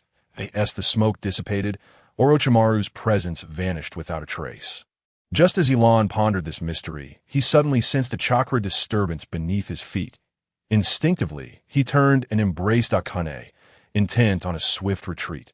Yet at that moment, the ground beneath Akane fractured, and a colossal white serpent erupted from the fissure. Alarmingly, the serpent's head bore a resemblance to Orochimaru's. The serpent coiled around Yilan and Akane with alarming speed. Akane, you truly live up to being my disciple. Without you, I would not have been able to succeed so easily. The serpent spoke, revealing itself to be Orochimaru. The transformed Orochimaru then regarded Yilan, declaring, compared to Itachi, you're still far from adequate. The gift I intended for Sasuke shall now be yours. With that, Orochimaru opened his maw wide and lunged towards Yilan. In that critical moment, Yilan's Sharingan whirled rapidly, transforming the three tomo into a formation resembling four blades, arranged in a cross around his pupil. This transformation ignited a profound sense of danger within Orochimaru. Enveloped by the serpent, he was suddenly engulfed in flames, the intense heat forcing him to relinquish his grip, since returning to the village.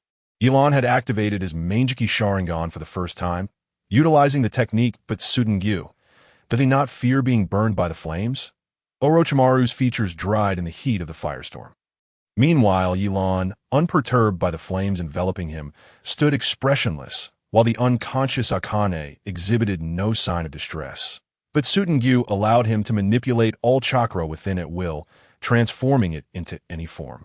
Releasing ninjutsu without the need for hand seals, enhancing its potency, and enabling him to cloak his body in fire or other elemental chakra without harm. During a mission in the Land of Water, a tempest had capsized their vessel, and witnessing his comrades fall one after another awakened his primal instinct for survival. Granting him the powers of the mage, as the flames gradually extinguished, Yilan stood unharmed before Orochimaru, gently lowering the unconscious Akane to the ground, and remarked coolly, "Now, allow me to take this a bit more seriously." And no sooner had he spoken than Yilan's figure vanished from Orochimaru's sight. So swift, body flicker technique, flying thunder god. Even with Orochimaru's keen eyes, he could not discern Yilan's movements, leading him to suspect that Yilan had employed the flying thunder god in the air. A sonic boom erupted, a phenomenon achieved only at extreme speeds. That why Yilan's velocity was facilitated by manipulating the wind chakra to adhere to his body, allowing him to traverse the air without resistance, achieving a swiftness that surpassed even the flying thunder god. After all, the latter required the throwing of a kunai, while Yilan's speed had already eclipsed that of the kunai itself. Yet, Orochimaru, a seasoned ninja, despite being unable to visually track his opponent, relied on his acute sensing ability to gauge Yilan's approximate position. With the Kusanagi sword clenched in his mouth, he pivoted with an unusual stance and swiftly attacked the approaching Yilan. However, although the Kusanagi successfully cleaved through Yilan, Orochimaru felt no elation. He realized that the blade had not encountered the true sensation of flesh, and the body that had been severed did not bleed. Like burning paper, it vanished without a trace in an instant to the left. Above, each time Orochimaru swung his blade, he merely struck phantoms of Yilan. Each failed attempt to strike true led him to gradually grasp that something was amiss. Could it be that he had fallen into an illusion? At that moment, an array of Yilan's figures surged forth from all directions, as if countless Yilans were simultaneously assaulting Orochimaru. Orochimaru wore a cunning smile, convinced that only the Yilan above was the genuine article. Thus, he disregarded the other apparitions and concentrated his power, thrusting the Kusanagi sword upward towards the Yilan he believed to be real. Uchiha style, my style, wind, speed, lightning. Yilan silently chanted, and the figure struck by Orochimaru's blade vanished as before. Orochimaru, in disbelief, turned to the remaining apparitions of Yilan, and to his astonishment, all the other Yilans wielded their ninjato against him, their blades imbued with wind chakra, effortlessly slicing through his skin, and the white serpent visage of Orochimaru was cleaved into countless fragments. In the end, Orochimaru stared in disbelief at Yilan, unable to discern the principles behind this technique. Before these eyes, you are utterly powerless, Yilan stated slowly, his eyes gradually reverting to their original black, sheathing his ninjato as he turned to Akane, still lying on the ground. Just as he was about to rouse her, he glanced back at Orochimaru's remains, which quickly coalesced to reform his likeness. Is he truly so difficult to vanquish? Yilan mused, realizing that Orochimaru was indeed formidable, a testament to his reputation as one of the legendary three ninjas. Just as Elon prepared to launch another attack, Orochimaru, displaying a grim countenance, activated the summoning technique, and several serpents appeared between the two. Orochimaru did not wish to summon the myriad snakes. He could manage the summoning. But if he were to summon the full array, he might deplete his chakra reserves entirely. After executing the summoning, Orochimaru turned to flee, understanding that he could no longer afford to linger. He had other matters to attend to. Elon effortlessly dispatched the serpents before shifting his gaze towards Orochimaru's fleeing form. Although he could pursue further, he recognized that as a special J, Nin, and Konoha, such tasks were better suited to others. Orochimaru would likely refrain from causing further turmoil in the Forest of Death. Observing his battered ninjato, he sighed, realizing that Orochimaru's Kusanagi was exceedingly sharp, and he would need to devise a means to procure a new weapon. "Captain, wake up!" Elon called softly as he gently tapped Akane's face. After a moment, she slowly opened her eyes, her consciousness gradually returning, though still somewhat dazed. However, upon fully awakening, she sprang up as if jolted from a dream. "Where is Orochimaru? Where is he?" Akane's expression turned grave, her eyes filled with vigilance and anxiety as she scanned her surroundings, seemingly in search of something. Seeing Akane's serious demeanor, Elon casually replied, "Orochimaru has fled. I cannot keep him here." That why Elon spoke a falsehood, knowing that defeating Orochimaru would likely attract undue attention from the village, hoping to minimize scrutiny upon himself, especially given the village's role during the night of the massacre, an aspect he remained uncertain about. "Fled?" Akane gazed at Elon in astonishment, unable to believe that Orochimaru had been bested. As a former disciple of Orochimaru, Akane possessed a clear understanding of the legendary achievements of her master. When Orochimaru rose to prominence, Elon had yet to be born, and today it was astonishing that he would be defeated by this mere boy of 15 or 16. As the battle progressed, neither of us could overpower the other, and perhaps sensing that we had lingered too long, he chose to retreat, likely anticipating the arrival of our comrades. Elon, apprehensive of such scenarios, hastily explained, "That is indeed impressive. Apart from the Hokage, I cannot think of anyone in the village capable of standing against Orochimaru in a one-on-one confrontation." Despite Elon's reassurances, Akane could not suppress her astonishment. "What are the other two Sannin?" Elon inquired, curious about their circumstances.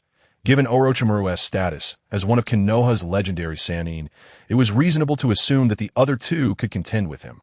"Alas, those two lords have not returned to the village for quite some time." Akane sighed. "I shall report this to the Hokage. Orochimaru's presence in the village surely has a purpose. You should accompany me." The fact that the other two Sannin had been absent for so long was information unknown to Elon. Thus, he pondered the current strength of Konoha. "Orochimaru, the Chunin exams, if any disturbances were to arise from Sunagakure at this juncture, it could spell catastrophic consequences for Konoha." Elon held no faith in the notion of allies. According to the records, since the Second Shinobi World War, Sunagakure and Konoha had been bitter rivals, their ninjas stained with each other's blood, a hatred that no mere treaty could bind. "What about the examination venue? Are we to allow the lower ninjas to continue their tests?" Elon queried, returning to his previous line of thought. "Orochimaru has departed, and the remaining Umbu should be sufficient to monitor the situation. I will instruct the remaining Chunin to keep watch. It should not pose significant issues. However, given that this joint examination involves ninjas from other nations, we must seek the Hokage's approval before halting the tests. Nonetheless, you have made quite the spectacle. Your fire techniques nearly transformed the Forest of Death into a barren wasteland." With the pressure of Orochimaru lifted, Akane resumed her usual demeanor. "You must understand, when facing a ninja of such caliber." "I cannot afford to hold back," Elon replied, a hint of insincerity in his tone, realizing that repairs would take considerable time. "It is nothing of great concern. There will be specialists to restore it, and it will return to its former state in less than a month," Akane assured with a smile. "Less than a month for the forest to recover?" Elon suppressed his curiosity and refrained from further questioning. "Is the cursed seal still painful, Akane?" Tsurutobi Hiruzen inquired, observing the marks on her neck. "Thanks to you, it has improved significantly. I never imagined you would encounter Orochimaru. I had heard he was dead, Shimatsuki Izumi remarked, standing alongside the Hokage. Fortunately, you are unharmed. I wonder what Orochimaru's intentions were upon appearing at the exam venue. With Izumi present, Kinzen would not be far behind. This was all thanks to Yelan. Otherwise, I would have been unable to withstand Orochimaru, Akane stated, glancing at Yelan. Sarutobi Hiruzen looked at Yelan, puzzled. As Orochimaru's former student, he was acutely aware of his strength. He could hardly believe that a 15-year-old like Yelan could engage him in combat. Orochimaru simply dared not linger. Had he done so, he might have faced defeat himself, Yelan explained. Upon hearing Yelan's admission, both Izumi and Kinzen turned their gazes toward him, fully aware of the Sannin's reputation. Astonished that Yelan had faced him without suffering significant loss. What could Orochimaru's purpose be upon returning to Konoha? Akane murmured, "It is Sasuke." Yelan stated directly that I cannot ascertain the exact reasons, but when I arrived, Sasuke was locked in battle with Orochimaru. It appeared that Orochimaru intended to do something to him. Now, seeing the cursed seal on Sasuke, I suspect that was his objective. The gravity of Yelan's words darkened the expressions of those present. He continued, when I first arrived, Orochimaru was poised to bite Sasuke's neck. It seems I was indeed where the cursed seal was placed. Is that so? Sarutobi Hiruzen, gradually accepting Yelan's account, knew well that his disciple had a fervent obsession with certain bloodlines. And it appeared that Orochimaru had fixed his sights on Sasuke, but he then asked, Yelan, did Orochimaru manage to successfully implant the cursed seal? No, I interrupted his technique. Hiruzen breathed a sigh of relief upon hearing this. Then instructed Yelan, after the second exam concludes, remain by Sasuke's side on guard. I fear Orochimaru may attempt to act again. I will inform Kakashi of this matter. Understood. Shall the examination continue? Akane inquired directly, noting that the Hokage's tone did not suggest the tests would be halted. Indeed, it shall proceed. Let Yelan stay by Sasuke's side, accompanied by Kakashi. Even if they cannot defeat Orochimaru, they should be able to withstand him and observe any further actions he may take. Hiruzen declared, taking a deep drag from his pipe. Finally, after giving Akane a few parting instructions, Hiruzen dismissed everyone. He then approached the window, gazing into the night sky, lost in thought.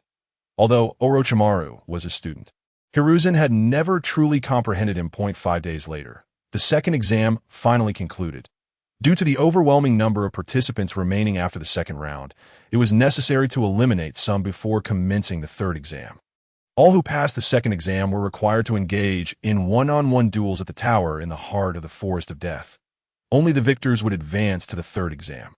Prior to the third preparatory exam, all examiners and guiding jonin gathered at the venue. Yelan stood beside Akane, while the Hokage took center stage, imparting the significance of the Chunin exams to the participating lower ninjas. Once the Hokage concluded his address, the chief examiner for the exam, who was also the judge for the lower ninja duels, Tsukikid Shippu, made his entrance, coughing as he announced the commencement of the exams. Seeing him in such a state made Yelan worry that he might collapse at any moment. What a sight, he quipped at his health has been poor since childhood. It's an old ailment, but his strength is still commendable. Kakashi remarked, idly flipping through a novel that boldly bore an 18 labeled, I never knew you had such tastes. Kakashi, is this how you pass the time on board? Yelan-sensei, Naruto, Sasuke, and Sakura approached Kakashi. I have yet to congratulate you on passing the second exam. Naruto chuckled foolishly. Thank you, Yelan-sensei, Sakura said, bowing her head in gratitude upon seeing him. Had it not been for you, I cannot imagine how we would have faced Orochimaru. Sasuke nodded in agreement. It was nothing. I was merely an examiner in the second round. It was my duty. Yelan waved dismissively. Sakura, why are you thanking him? Naruto questioned, still bewildered. Idiot, the Orochimaru we encountered was a dangerous ninja, far from a mere lower ninja. In the end, it was Yelan-sensei who saved us. Sakura punched Naruto on the head.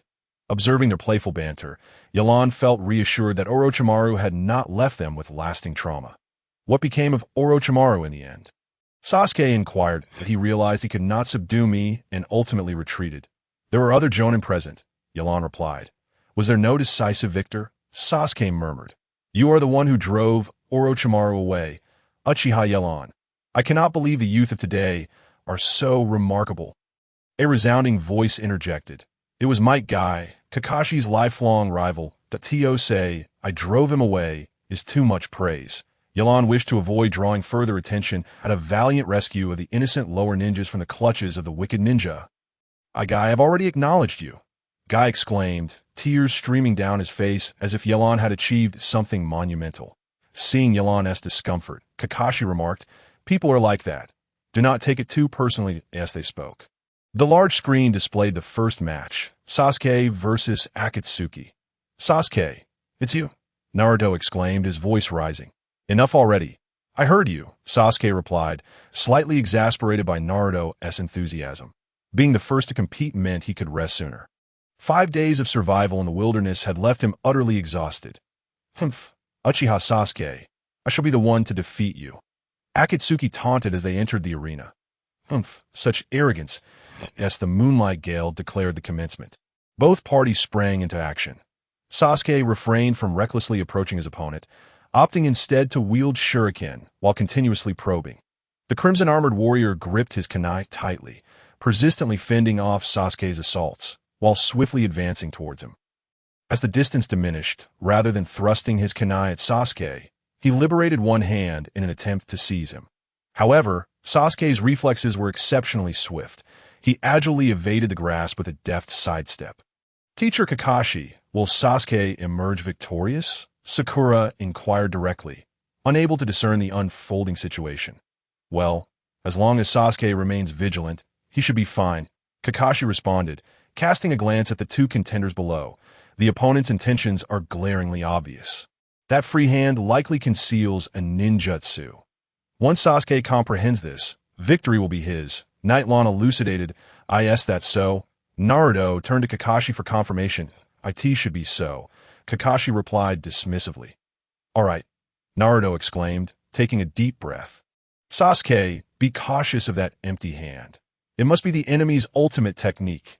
You idiot! Kakashi, unperturbed by the gazes of others, felt a pang of embarrassment and swiftly covered Naruto's mouth, unable to articulate a word.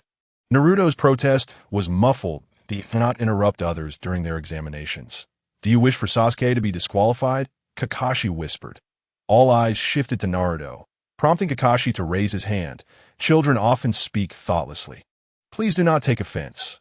Your companion appears somewhat oblivious, Nightlawn remarked, casting a critical glance at Sakura. Naruto can be like that at times, Sakura responded, scratching her head awkwardly. The two competitors engaged in their battle. Paused momentarily upon hearing Naruto's remarks. Sasuke cast an embarrassed glance at Naruto. He too sensed inconsistencies in his opponent's attack pattern, without needing Naruto's commentary. The crimson-armored warrior, realizing his cover had been blown, became flustered. Hence, he resolved to unleash his full strength, aiming to secure a quick victory before Sasuke could react. His assaults intensified, and despite Sasuke's best efforts to defend, he ultimately exposed a weakness, allowing the warrior to seize his shoulder. Just as the crimson-armored warrior believed victory was within his grasp, he locked eyes with Sasuke, whose Sharingan, adorned with dual tomo, was fixed upon him. Suddenly, the warrior felt his consciousness blur, his body trembling uncontrollably. Jinjutsu, a technique of deception. The crimson-armored warrior lost his awareness in an instant, as Sasuke executed a series of lion's barrage strikes to conclude the match. The victor is Uchiha Sasuke, announced the Moonlight Gale. Confirming Sasuke's advancement, true to form, Sasuke won effortlessly, Ino remarked with delight as Sasuke secured victory with minimal exertion. Humph, typical of the Uchiha clan, Neji, standing beside Guy, crossed his arms and retracted his Byakugan. That Jinjutsu was taught to Sasuke by you, wasn't it? Kakashi inquired, shifting his gaze to Nightlawn. Merely a basic Jinjutsu. It is only natural for the Uchiha clan to possess such abilities, Nightlawn replied nonchalantly. However, the execution was impeccable, with no waste of chakra. Sasuke is beginning to resemble a Nin, he added. Although Naruto initially felt joy at Sasuke's victory, he grew uneasy upon hearing Kakashi's praise, declaring, I too shall win as decisively as Sasuke. Yes, Naruto, you must strive for that. Kakashi responded, comforting him as one would a child. Sasuke, Congratulations, Sakura approached to offer her felicitations. Nightlawn furrowed his brows, sensing an unusual presence, yet he chose not to dwell on the collective joy surrounding him. His gaze traversed the crowd, landing on the opposing stand where a jonin from the Sound Village sat quietly, intently observing Sasuke. A strange feeling surged within Nightlawn. His instincts warned him that this individual harbored ulterior motives regarding Sasuke. His body tensed subtly, prepared to respond to any impending threat. Just then, the Sound Ninja seemed to notice Nightlawn's scrutiny.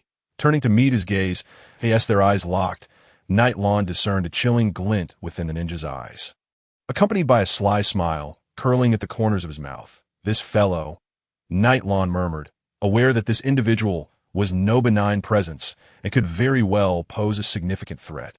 However, when he sought to alert Kakashi, he found that the latter had already turned away, disappearing into the throng. "What's the matter? Do you sense something amiss?" Upon hearing Kakashi's inquiry, Sasuke and the others turned their attention to Nightlawn.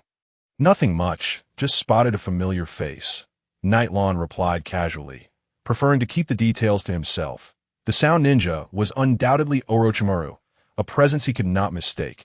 Kakashi perceived Nightlawn's reluctance to elaborate and refrained from pressing further, redirecting his gaze to the large screen displaying the arena. The second round of the examination was about to commence, and it remained to be seen which of the genin would prevail. The subsequent match featured Yamanaka Shino against one of the Sound Ninjas. Utilizing the Yamanaka clan's secret techniques to manipulate insects, Shino successfully secured his victory. "What is that? It's so disgusting," Naruto exclaimed, repulsed by Shino's tactics. The Yamanaka clan's secret lies in controlling insects through chakra, Nightlawn elucidated. Moreover, their strengths lie in reconnaissance and tracking. Having a member of the Yamanaka clan on the battlefield makes intelligence gathering significantly easier. He continued, "Typically, participants in the CHNIN exams are the elite of their villages, showcasing unique combat styles inherent to their clans. Regardless of whether they pass this examination, their perspectives will undoubtedly expand." Observing Shino return to his team, accompanied by a Bikugan-wielding girl and a lower-ranked ninja with a small dog, Nightlawn remarked, "It appears their squad is rather distinctive, combining the strongest scouts from their village." He contemplated, "While the Hokage's team assignments do carry some rationale, I have yet to discern any particular strengths in Sasuke's teammates, one being an ordinary yet intelligent girl, and the other, a rather boisterous Naruto. I wonder what hidden talents they possess." The next bout featured Suna's Kankuro facing off against the Crimson-armored warrior's comrade, Kimi. Just as Kimi believed she was about to secure victory, she realized she had merely been controlling a puppet, prompting Naruto to exclaim, "That's so unfair. Kakashi, you should really give your student a proper lesson. How did this guy even graduate from the Ninja Academy?" Nightlawn commented, observing Naruto's naivety. "This kid's personality somewhat resembles that of Enko. He seems even more unreliable," he added. Kakashi chuckled lightly, acknowledging Naruto's lack of fundamentals. It seemed he would need to provide Naruto with a thorough lesson when this was all over. However, an opponent like this is truly challenging. To defeat them, one must first neutralize their puppets. Sakura expressed her concerns as she noted each contestant's unique combat style. Dealing with puppet masters is often easier by targeting the main body. Generally, puppet masters conceal their true selves, as seen with that Suna ninja who initially hid among his props, Nightlawn explained. Nevertheless, puppet masters must control their puppets. With careful observation, one can trace the chakra lines to locate the true body. Nightlawn primarily conveyed this information to Sasuke, as it is typically arduous for others to perceive chakra lines, but those with Sharingan possess a distinct advantage. Speaking of which, puppet masters must dread encountering a ninja like you. Kakashi interjected, prompting the others to turn their attention to him for clarification. With your Sharingan combined with your swordsmanship, you are likely the last adversary a puppet master would wish to face. Nightlawn affirmed, without contesting that a ninja of his caliber could effortlessly sever any chakra line with his Sharingan. A puppet master would appear as a lamb awaiting slaughter before him, before further discourse could unfold. It was time for Sakura to take the stage, her opponent being her former classmate and current rival, Ino. Observing the two girls clash, Nightlawn frowned, remarking, "Kakashi, your student seems rather ordinary." Well, Sakura's strength lies in her capacity for learning. Yet she indeed lacks practical experience, Kakashi conceded. You must devise a way to impart knowledge, as your performance as a teacher leaves something to be desired. Let us discuss this after the CHNIN exams. I have not been with them long enough to form a comprehensive approach, Kakashi replied, prioritizing understanding before method. In principle, Yelan can be considered the guardian of a student, although not in the same vein as Sasuke and Kakashi, who both have their own students. He is reluctant to let Sakura's performance lead Yelan to question his teaching abilities. After Ino mockingly pointed out that Sakura was preoccupied with her hair rather than diligently studying ninjutsu, Sakura resolutely severed her long locks with a kunai, signifying her unwavering determination to become a ninja. For a girl who cherishes her beauty, the act of cutting off her beloved hair was undeniably a daunting challenge. Yet, Sakura did not hesitate in making this momentous decision. This bold move left Ino both astonished and impressed, igniting a spark of competitive spirit within her.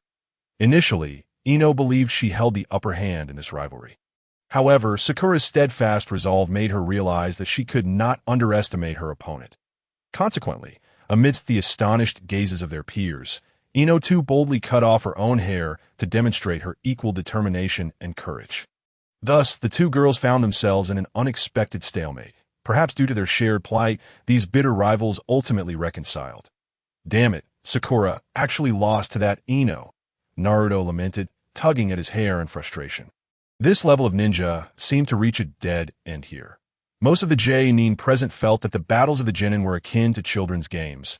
Ninjas lacking a noble lineage had no hidden cards to play, relying solely on the attentiveness of their supervising J-nin. The next match featured two female ninjas, a Konoha Genin with her hair styled in buns, and a Tsunegakure Kunoichi wielding a fan. The Konoha Genin, named Tintin, donned attire reminiscent of the traditional clothing of Yelan's homeland, prompting him to pay closer attention. Go, Tintin, show them your strength. Cheer Guy and his almost identical prodigy Lee. What a racket.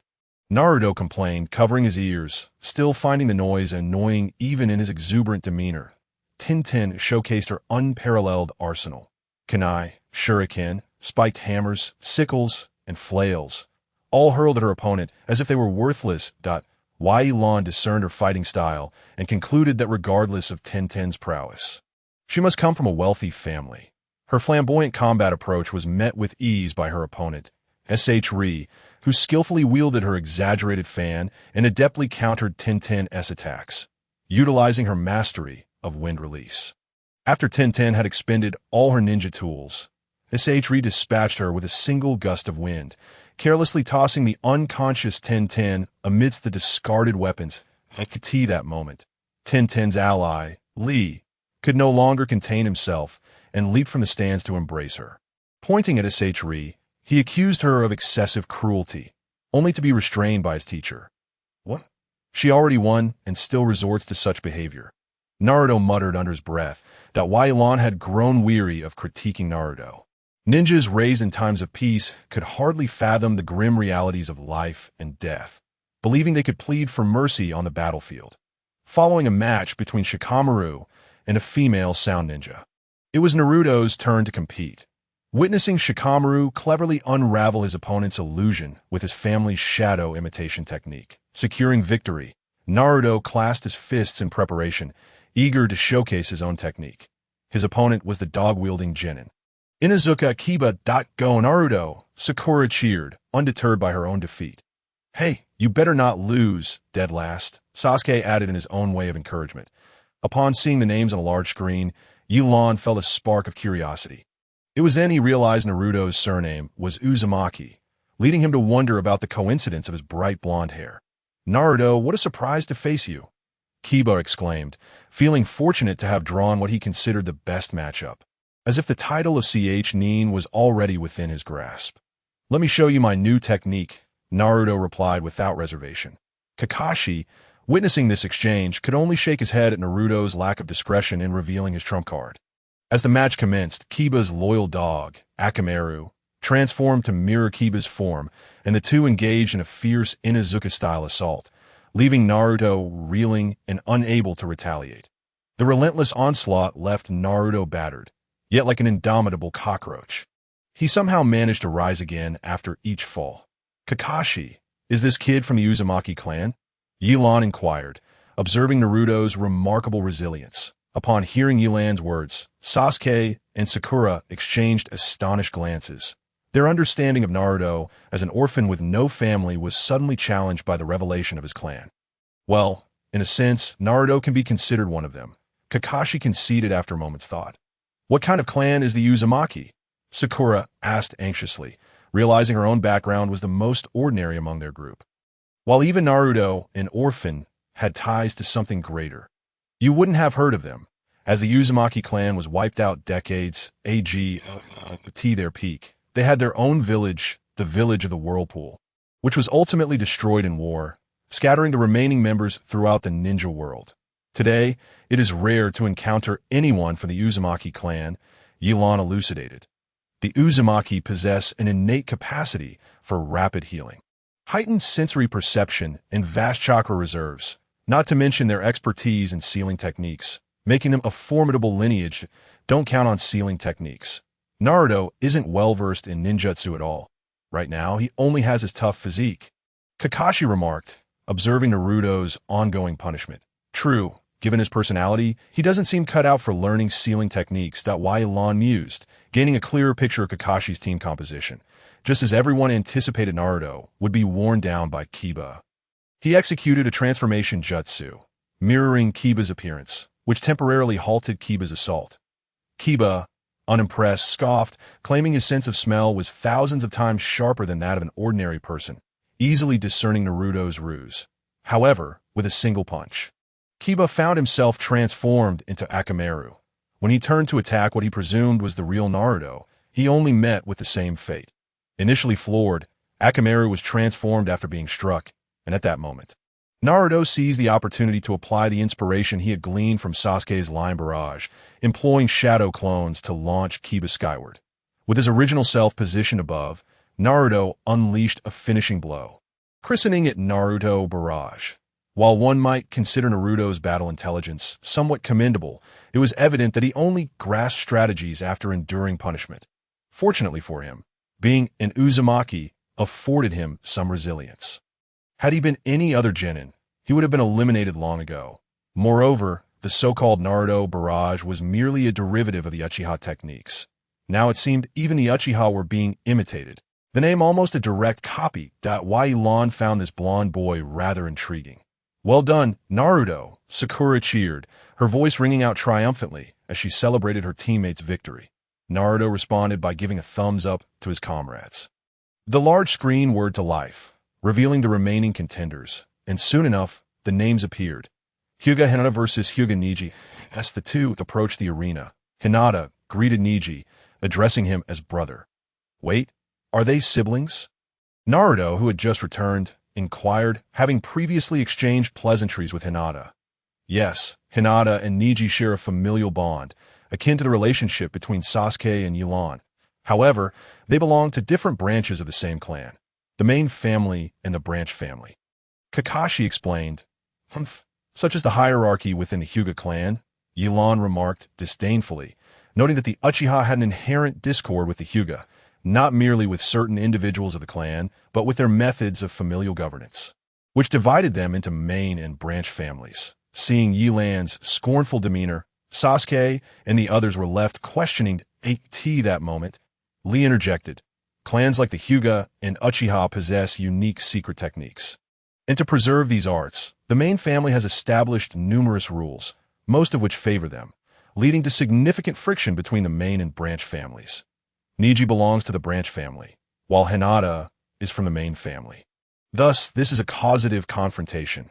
Sakura mused thoughtfully as Hinata and Neji stood on the platform. Neither party initiated the duel immediately. Neji relentlessly assailed Hinata with words, declaring her unfit to partake in the exam, labeling her as a person plagued by self-doubt, and insinuating that her participation was solely due to her teammates' insistence. He proclaimed that destiny was predetermined, emphasizing her status as a member of the esteemed clan while he was merely a branch family member. Hinata could only muster quiet rebuttals, which only served to embolden Neji, whose remarks grew increasingly harsh. Byakugan, Neji exclaimed as he formed hand seals, the veins around his eyes bulging, revealing his Byakugan. It was the first time Sasuke and the others had seen the Byakugan and were unaware of its capabilities. Similar to the Uchiha's Sharingan, the Byakugan could discern an opponent's taijutsu and ninjutsu, and in terms of observational prowess, it surpassed the Sharingan, particularly when combined with the Hyuga clan's taijutsu, resulting in formidable lethality. Kakashi elucidated that, in comparison to a Sharingan that had yet to evolve into the three-tomo stage, the Byakugan held considerable strength. However, once the Sharingan attained the three-tomo form, most Hyuga ninjas found themselves at a disadvantage. As the Uchiha clan had historically overshadowed the Hyuga clan, Nightlon contemplated this. Neji continued to deride Hinata, seemingly peering into her soul, exposing her cowardly thoughts. Hinata resembled an injured puppy, unable to retaliate, the not casually criticize others' inner struggles. "You fool!" Naruto shouted, clutching the medicine Hinata had just provided him, unable to tolerate Neji's arrogance. "Defeat that self-righteous scoundrel, Hinata." Nightlon observed Naruto's fervent outburst, noting that in some aspects, he could be considered exceptional. Hinata seemed to absorb the encouragement, mimicking Neji's hand gesture as her Byakugan activated. Ultimately, however, the disparity in their strengths remained insurmountable. While Hinata initially mounted an offense, she soon found herself on the receiving end of Neji's blows, her arms marred with bruises from his gentle fist technique. Despite this, Hinata refused to concede, revealing a side of herself that others had yet to witness. In the end, Neji successfully struck Hinata's heart with a decisive blow, causing her to collapse, and Moonlight Wind declared the match over. As the audience urged Hinata to rise once more, she pointed out Neji's inner turmoil. Enraged, he retaliated against the injured Hinata, prompting all the Jounin to intervene and restrain him. Is this the privilege of the main family? Neji seethed. Nearby, Guy attempted to mediate, while Hinata's supervising Jounin, Yugao, assessed her injuries. That boy, if Hinata truly wished to defeat him, a single seal would suffice, Nightlon whispered, having refrained from approaching. "Huh? Why do you say that?" Naruto questioned, skeptical that a mere seal could overpower Neji if, as you claim, Hinata belongs to the main family. Then let me inform you that the main family wields absolute authority over the branch family. Once branch family members reach a certain age, they must bear a curse mark upon their bodies. When a branch family member perishes, this curse mark automatically activates, destroying the Byakugan to prevent its leakage. As an adversary of the Byakugan clan, the Uchiha, I am well acquainted with the Hyuga's customs, Nightlon remarked. The Hyuga clan has such regulations. Sakura and the others were oblivious to this information about their village. Furthermore, to maintain control over the branch family, members of the main family possess knowledge of how to activate the curse mark. They merely need to form a single seal to trigger it. Once activated, the branch family member experiences unbearable suffering, and if not swiftly deactivated, they risk death. That is utterly excessive, Sakura gasped, unable to fathom such practices within the village. That is an unfortunate necessity. The Byakugan, unlike the Sharingan, has a high adaptability. The bounty for Byakugan on the underground market outside the village is substantial, Nightlon explained. The Uchiha clan would scoff at such methods of cursing their own kin. Sasuke harbored a deep disdain for the Hyuga clan's practices. Speaking of which, what was that curse mark called? Ah yes, the caged bird. How fitting for a bird trapped in a cage. The remaining 4 contestants awaited their turn. With Rock Lee soon to face Garo of the Sand. Yash, Lee, show them your prowess. Guy cheered, giving a thumbs up to his student, flashing a brilliant smile. Nightlon internally scoffed, thinking, this style is truly beyond my acceptance. Once on stage, Lee launched a fierce taijutsu assault on Gaara, but his attacks were effortlessly thwarted by Gaara's sand defense, inflicting no damage whatsoever. Following Guy's advice, Lee discarded his weights, and when the onlookers dismissed the act, the weights hit the ground with a dramatic cloud of dust that silenced them all. Lee's speed surged to a level beyond the perception of other genin, leaving Gaara's sand unable to react, and he landed blows on Gaara time and again. However, such strikes were far from sufficient. In addition to the sand surrounding him, Gaara also bore a sand armor, rendering Lee's assaults ineffective, with no other recourse. Lee resorted to the Lotus technique against Gaara, only to discover that his attack had merely struck a clone of Gaara. That boy excels in taijutsu, yet he possesses significant weaknesses. Night Lawn assessed the duel. Why do you say that? Sakura, who had some acquaintance with Lee, inquired. Because relying solely on taijutsu, should he run out of stamina during battle, his combat effectiveness would plummet. That it seems he has exhausted himself after that last move. Look, Sakura turned her gaze to Lee in the arena, who was now devoid of the strength to escape, merely taking a one-sided beating from Gaara's sand. How could this happen? Just moments ago, he held the advantage. Sakura lamented, watching as Lee was mercilessly battered. No, Lee will not surrender easily. He possesses his own resolve. Guy, witnessing Lee's plight, showed no signs of concern, knowing that the time for a youthful explosion was imminent. The third gate, the opening of life, is now open. Lee erupted with astonishing chakra, his face flushed, hair standing on end, exuding an incredible aura. Guy, how could you teach such a perilous technique to this child? Kakashi exclaimed, revealing his Sharingan as he scrutinized Lee's every move. Night Lawn, hearing of the 8 gates for the first time, marveled at the immense power it could unleash, though he recognized the technique's severe drawbacks, deeming it unsuitable for himself, especially since he had already mastered another technique. While it too bore side effects, the 8 gates held little significance for him. Remarkable, I never anticipated Lee to be so formidable. And Gaara is also an exceptionally strong opponent. I wonder who will stand against him next. Sasuke mused, activating a Sharingan to observe the battle, aware that both would pose significant challenges ahead. This is far from over. The 4th gate, the opening of wounds, is now open. Lee's chakra surged once more, and with blinding speed, he delivered a kick to Gaara's chin, sending him airborne. Incredible speed. Even with the Sharingan activated, Sasuke found it difficult to track Lee's movements.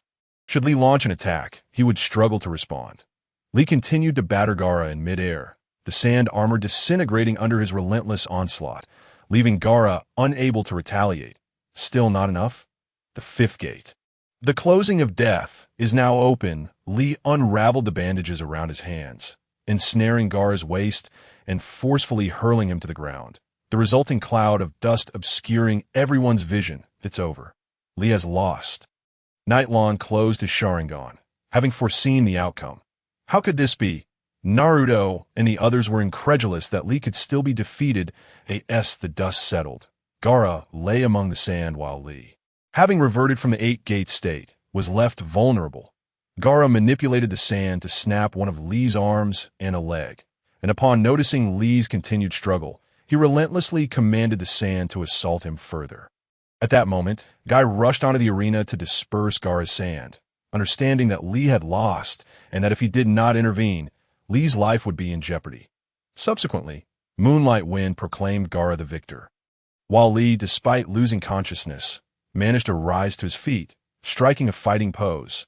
This scene prompted Guy to embrace Lee tightly, tears streaming down his face. This time, Night Lawn felt no discomfort, despite Lee being a mere genin.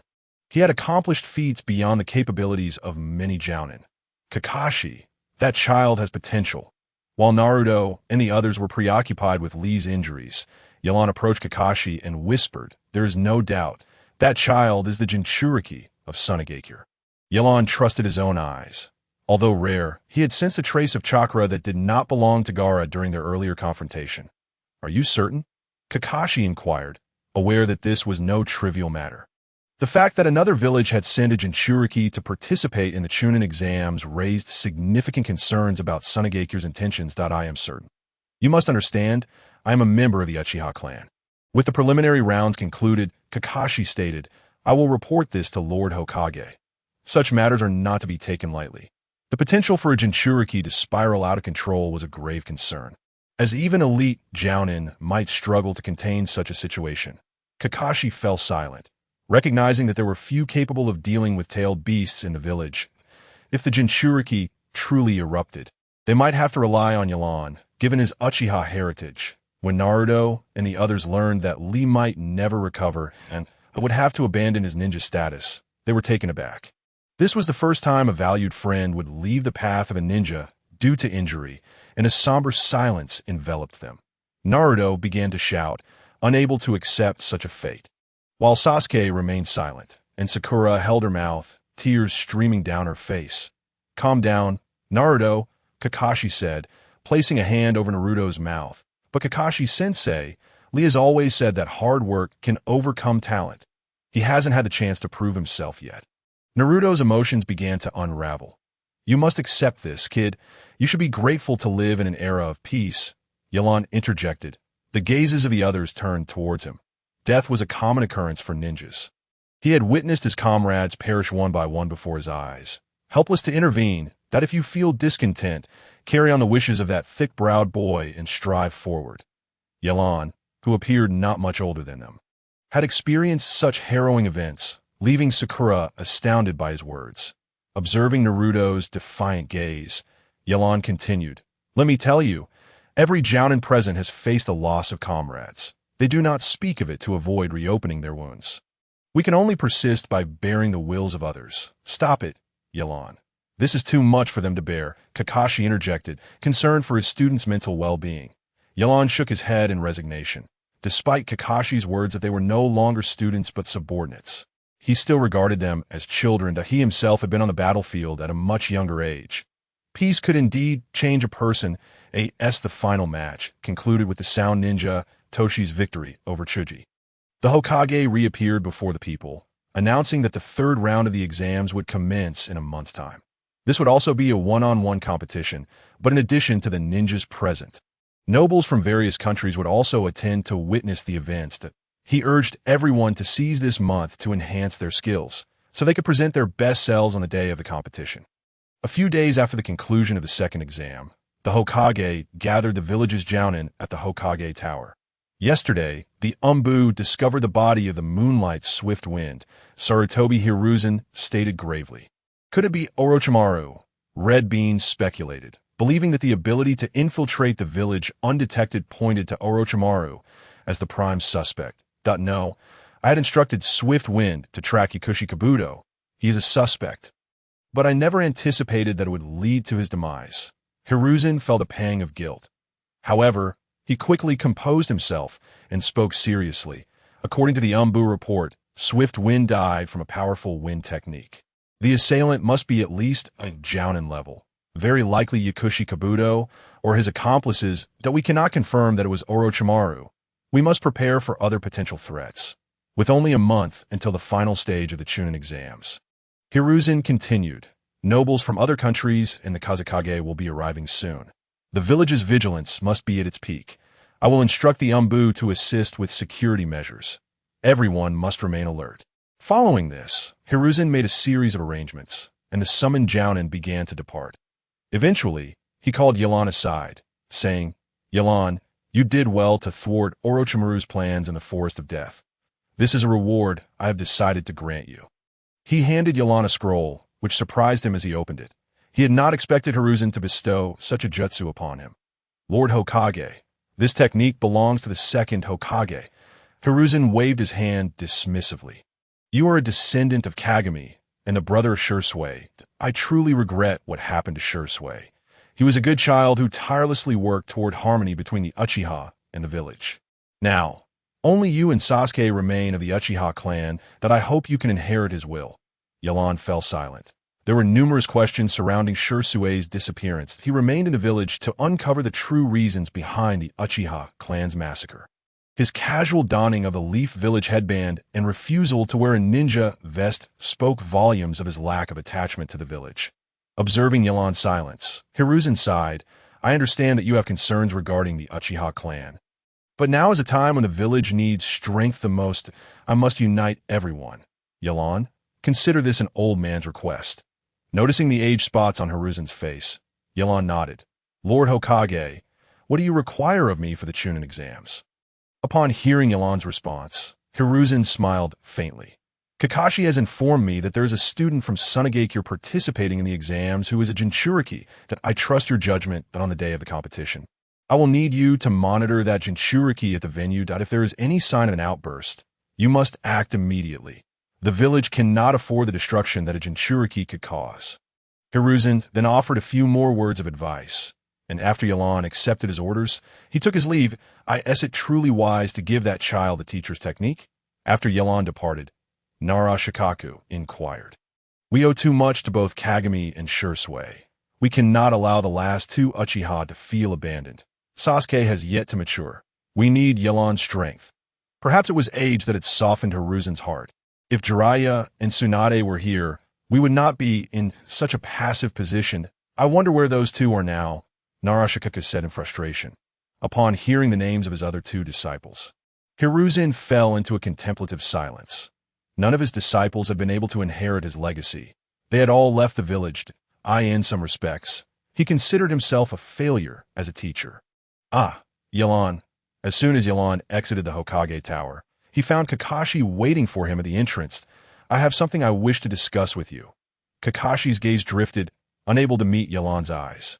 Gathering his resolve, he continued, there's only a month until the final exam, and I plan to conduct special training for Sasuke.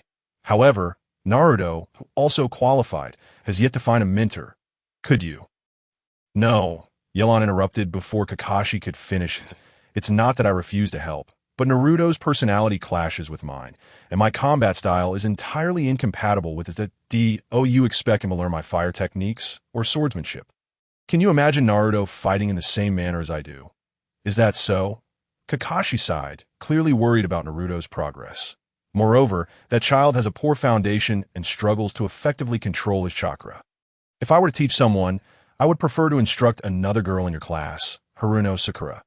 Noticing Kakashi's disappointment, Yelan offered some words of comfort, as their relationship had deepened, likely due to Sasuke's influence.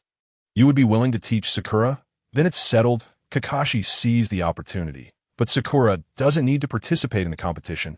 What would I teach her? Besides, doesn't Sasuke require my attention? You must remember that Orochimaru's target is Sasuke. Can you single-handedly confront Orochimaru? Yelan was taken aback by Kakashi's decisiveness. You need not worry about Sasuke. I will find a secluded training location and have some Umbu assist. It should not be a problem. I want Sakura to further her studies since she did not pass the exam. I simply do not have much time to teach her. Rest assured, Sakura has a solid foundation and a strong capacity for learning. She simply lacks flexibility in her combat thinking and the means to secure victory. Just teach her as you see fit. Kakashi spoke rapidly. Tomorrow, I will have Sakura meet you at the training ground. You must come. Without waiting for Yelan's response, Kakashi transformed into a puff of smoke. It turned out he had merely left a shadow clone behind. This guy must have been planning this all along. With a sense of resignation, Yelan pondered that it seemed he could only take things one step at a time. The following morning, Kakashi arrived at the training ground in Konoha with Sakura. Sakura, you must diligently learn from Yelan. It took considerable effort for me to persuade him to agree to this. With your aptitude for learning, you will surely make swift progress. Though Yelan is only slightly older than you. He ranks among the strongest in the village, so you need not worry, Kakashi advised Sakura. Kakashi-sensei, is Yelan really that formidable? Sakura inquired, having only witnessed Yelan's prowess twice in the Forest of Death, leaving her uncertain about his true strength. Indeed, it is quite remarkable that why Yelan undertook S-rank missions at the tender age of 2 years younger than you. The Orochimaru you encountered in the Forest of Death is an S-rank rogue ninja from Konoha. Even I cannot guarantee that I could completely withstand him, Kakashi explained, feeling the weight of pressure from both Yelan's capabilities and the village's circumstances, which compelled him to begin training as well. Yelan's senpai is truly impressive, but why is the training ground so empty? He wouldn't dare not show up, would he? Kakashi thought awkwardly, glancing around the devoid training area. You certainly have a knack for making unilateral decisions. Kakashi. Just as Kakashi was at a loss for how to continue his conversation with Sakura, Yelan finally appeared before them. You've arrived, Sakura. Quickly address him as teacher, Kakashi said with a sheepish grin. Scratching his head. Teacher Yelan, Sakura addressed the young man who stood before her, appearing only a few years her senior. Don't call me that. I'm not that much older. Yelan waved his hand dismissively, leading Kakashi and Sakura to believe he was reluctant to take on the role of mentor. You could just call me big brother like Sasuke does, though I've never heard that little brat call me that. I must warn you, Sakura, my training is quite rigorous. Even Sasuke found it a bit overwhelming at first. Are you resolute in your decision? Upon hearing Yilan's words, Sakura felt a wave of uncertainty wash over her. Currently, she was devoid of the pressure of competition, and training did not seem like an urgent matter. However, reflecting on how she had been protected by Sasuke and Naruto in the Forest of Death, she realized she had contributed little. With both of them having passed the preliminaries, she felt lost about her own capabilities. As these thoughts crystallized, the uncertainty in her eyes transformed into determination as she gazed into Yilan's eyes and declared, "Big brother Yilan, I am resolute. Do you understand what aspect of your training is most urgently needed, Sakura?" Yilan asked directly after Kakashi departed. Sakura shook her head in response. "You must focus on ninjutsu, jinjutsu, and taijutsu. However, what you truly need at this moment is to strengthen your physical body. Girls inherently possess less stamina than boys, and taijutsu is essential for a lower-ranked ninja. Your primary goal should be to enhance your physical endurance." Yilan identified Sakura's current deficiency. "From today onward, you will run 10 kilometers daily and swim 3 kilometers. Once you have completed this, I will teach you other techniques, 20 kilometers of running and 5 kilometers of swimming." That seems rather excessive for a girl. After such a grueling regimen, how would I have the energy to learn anything else? This is merely the beginning. The workload will gradually increase, Yilan replied. Moreover, you are not permitted to utilize chakra.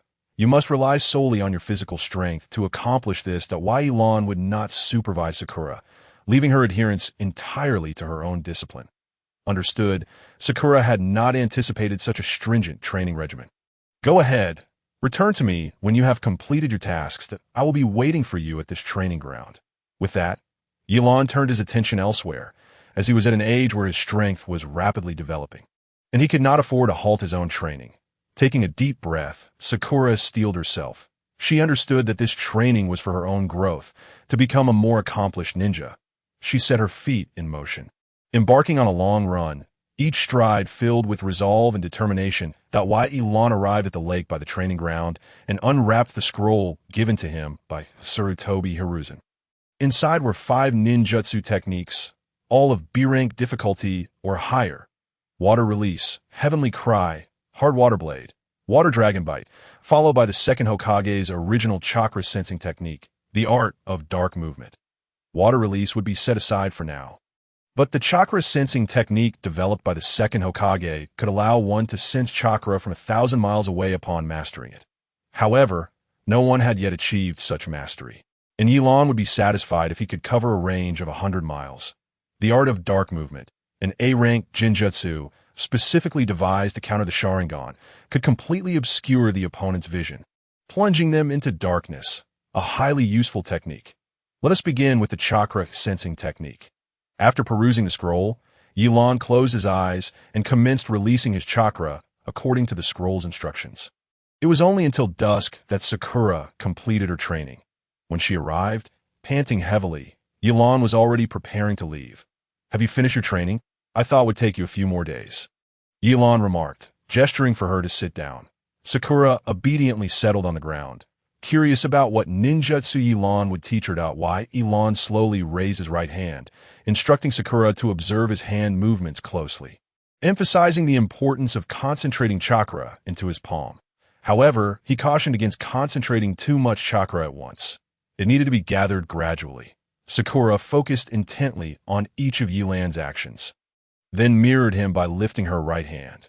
This process was not particularly challenging for her, as she already possessed a certain level of ninjutsu skill and chakra control.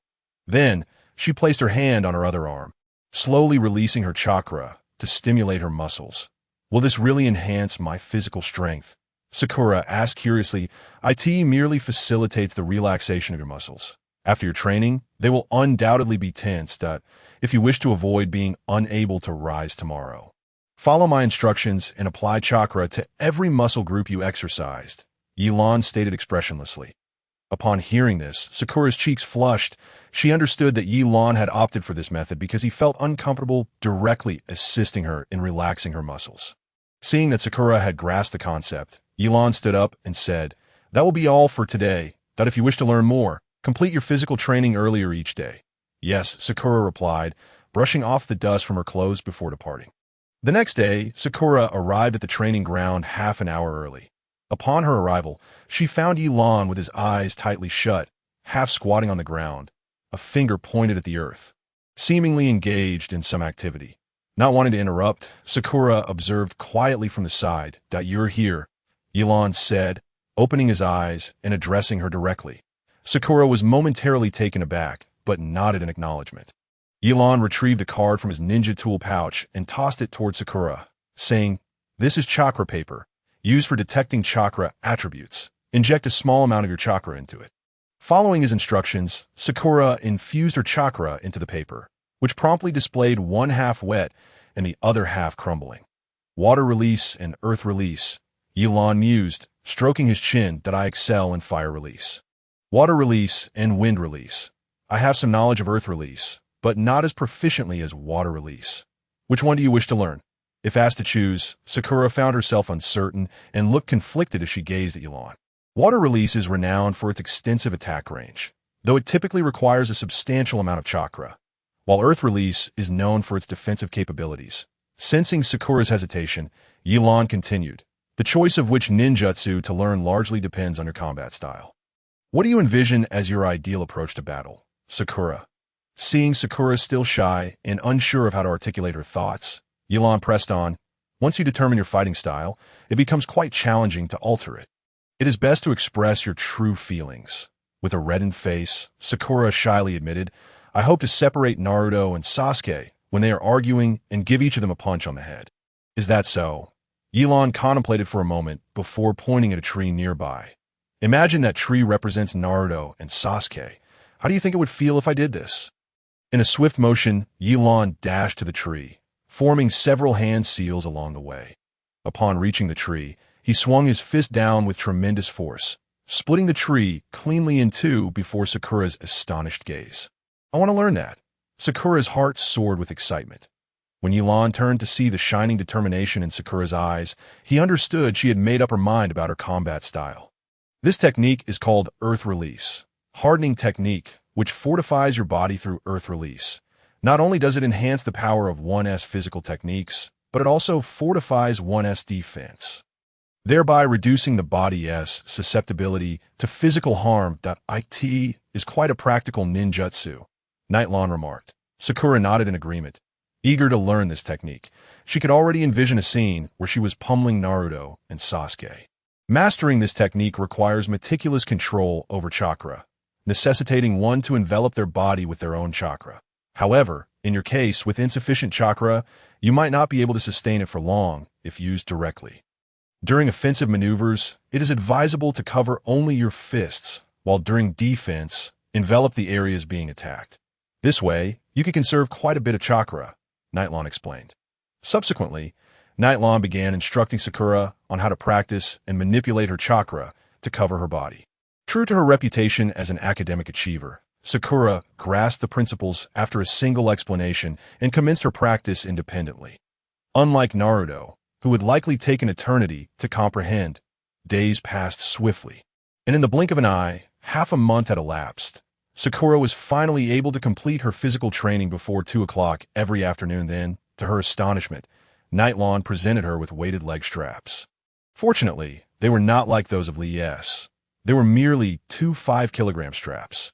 Nonetheless, they exhausted Sakura considerably, causing her speed to diminish significantly. In order to maximize her training time, Sakura resolved to rise early each morning to run, shedding her previous habit of sleeping in point one morning.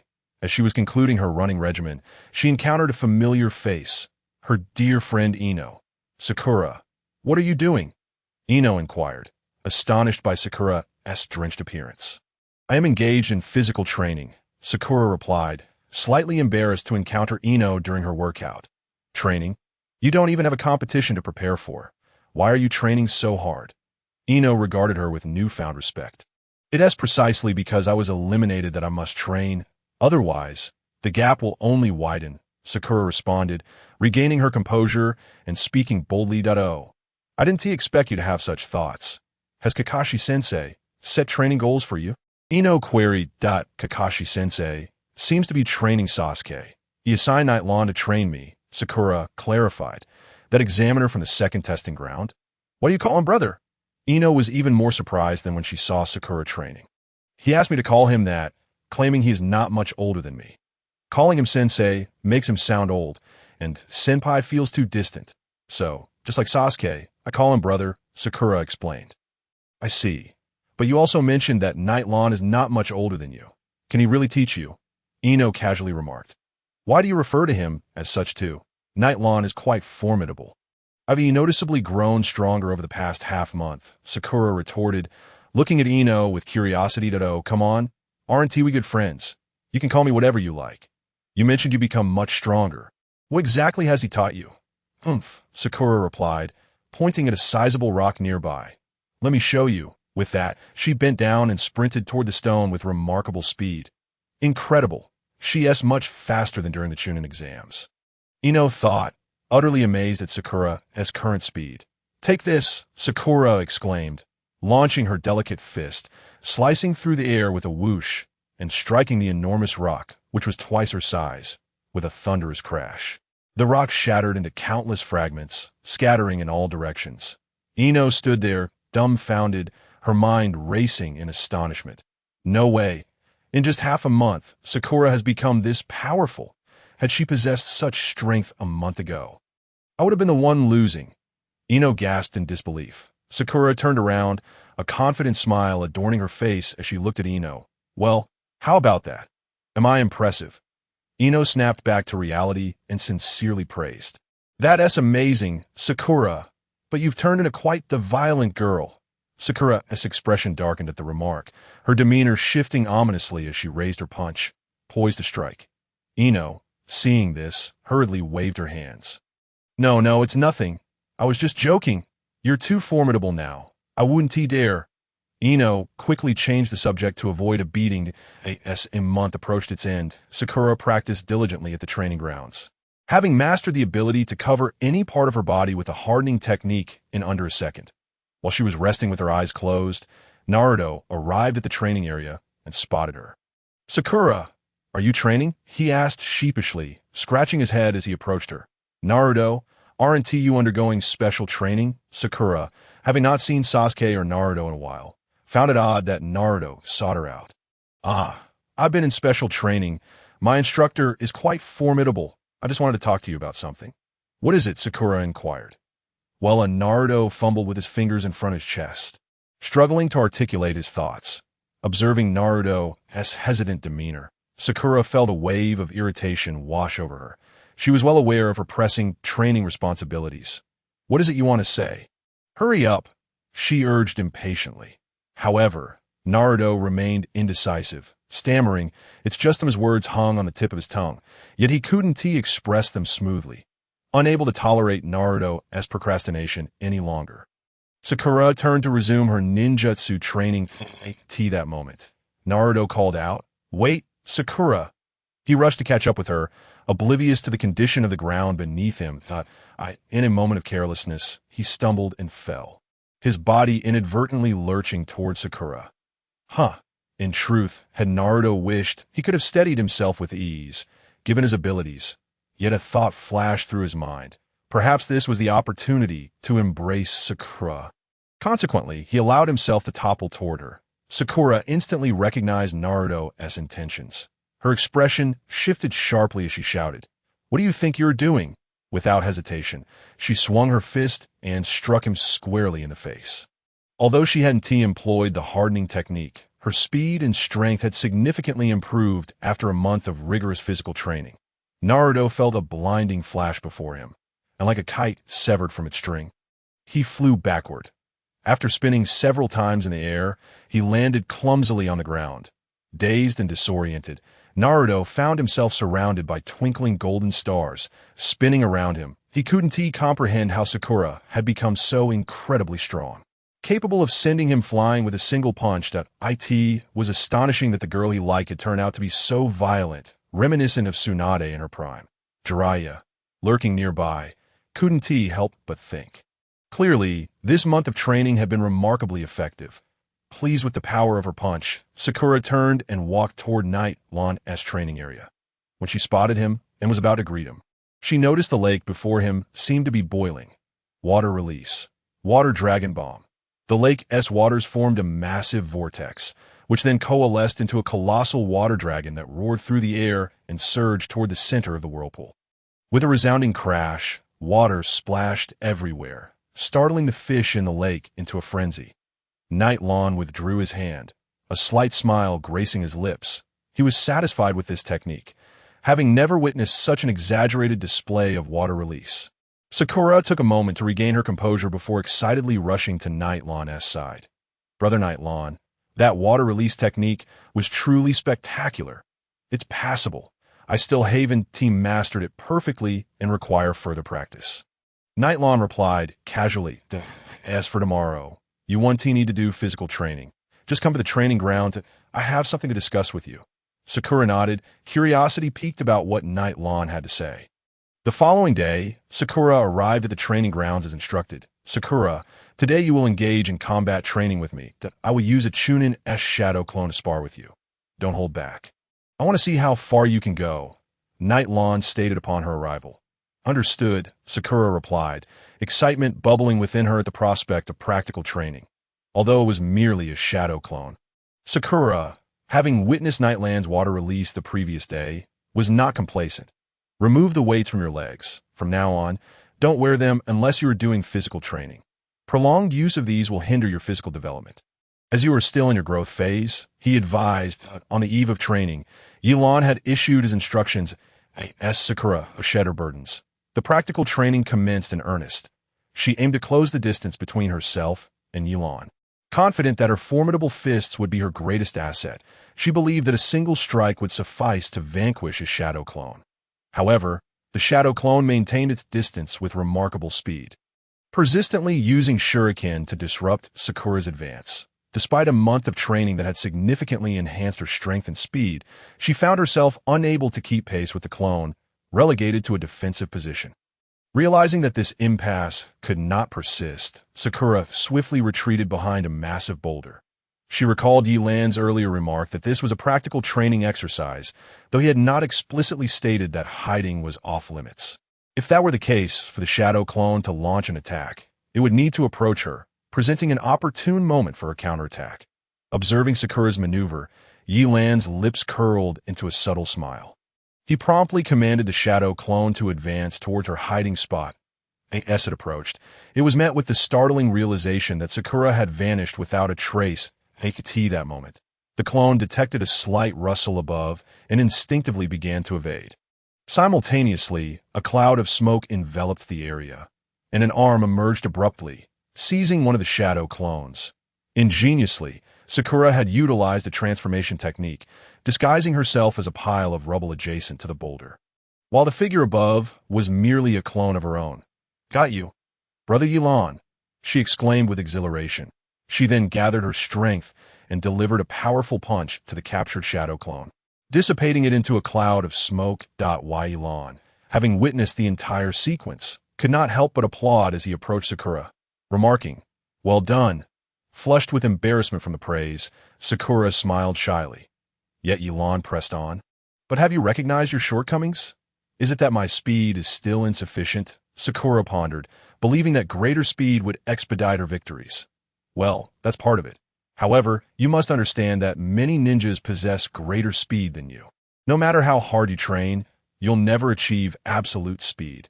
There will always be faster ninjas. Your current flaw lies in your lack of ranged attack options, and sometimes you need not close the distance with your opponent. Yelan explained. Consider how you would feel if you encountered a ninja. Sakura, deep in thought, listened as Yelan elaborated. Think of medical ninjas or ordinary female ninjas. They certainly wouldn't expect your strength to lie in your fists. Upon hearing this, a realization dawned on Sakura. So, the enemy would approach me willingly. In that case, if they are not particularly formidable, I must also mislead them. Yelan produced a scroll and handed it to Sakura. This contains 3 ninjutsu techniques: Earth Release, Rock Pillar Spear, Earth Release, Rock Fist, and an illusion technique, Foxheart technique. As he spoke, he began to demonstrate the hand seals. Suddenly, a spike of earth erupted from a distant clearing, piercing a tree with precision. Following that, Yilan's fist was enveloped in rock, increasing in size substantially. The rock pillar spear is a ranged attack technique that can catch an opponent off guard in certain situations. While the rock fist enhances the power of your punches, he then released the rock fist technique, adding, after the illusion technique, its effects primarily ensnare the enemy in a false reality, allowing for a more advantageous attack. My intention in sharing this with you is to convey that during combat, you can first utilize the rock pillar spear and illusions to launch your attacks. This will lead your opponent to perceive you as a ninja focused on ninjutsu, prompting them to engage in close combat, thereby allowing your fist to shine. Now I understand. Sakura accepted the scroll, her expression contemplative, as if she had discovered a new approach to battle in a few days. The tournament will commence, and my training with you will conclude. The rest is up to you. I consider it my fulfillment of Kakashi's entrusted task. Yilan stated, Is this really the end? Sakura felt a pang of reluctance. Acutely aware that this past month had been the most significant period of growth in her strength throughout her life, and she was unprepared for it to conclude so soon. It is the end. I am not suited to be your teacher. I have imparted all that I can. Our fighting styles differ, and you will encounter teachers more fitting for you in the future. Until then, the path ahead must be walked by you alone. Yilan gently ruffled Sakura's hair. She didn't shy away, but blushed slightly. There is one more thing, Yilan remarked, recalling Sasuke. You have feelings for Sasuke, don't you? This. Sakura's cheeks reddened further at the unexpected question, especially since Yilan was Sasuke's cousin, making her feel as if she was being quizzed by a family member. How much do you know about the Uchiha clan? Yilan inquired directly. The Uchiha clan? Sakura looked puzzled, and Yilan realized that most villagers and lower-ranked shinobi lacked knowledge regarding the Uchiha clan's history. 5 years ago, shortly after I left the village, a horrific event befell the Uchiha clan. Yilan recounted slowly, I only learned of it upon my return. One fateful night, Itachi Uchiha, in collusion with an unknown master, perpetrated a massacre against the Uchiha clan. This was the first time Sakura had heard of such a tragedy. Itachi Uchiha, Sasuke's elder brother, personally killed their parents and the entirety of the Uchiha clan. After that night, only Sasuke and I remained. Kill one's own parents? How could such a thing happen? Sakura pondered, recalling that Sasuke had mysteriously missed several days of class 5 years prior. This was indeed the time the tragedy occurred. Sasuke and I share a singular purpose, to find Itachi and avenge our clan. Not only for ourselves, but for all those who fell victim to his hand. Yilan continued, narrating the harrowing tale of the Uchiha clan, that I share this with you to clarify that while I won't interfere with your feelings for Sasuke, you should know that he likely has no intentions of pursuing romance at present.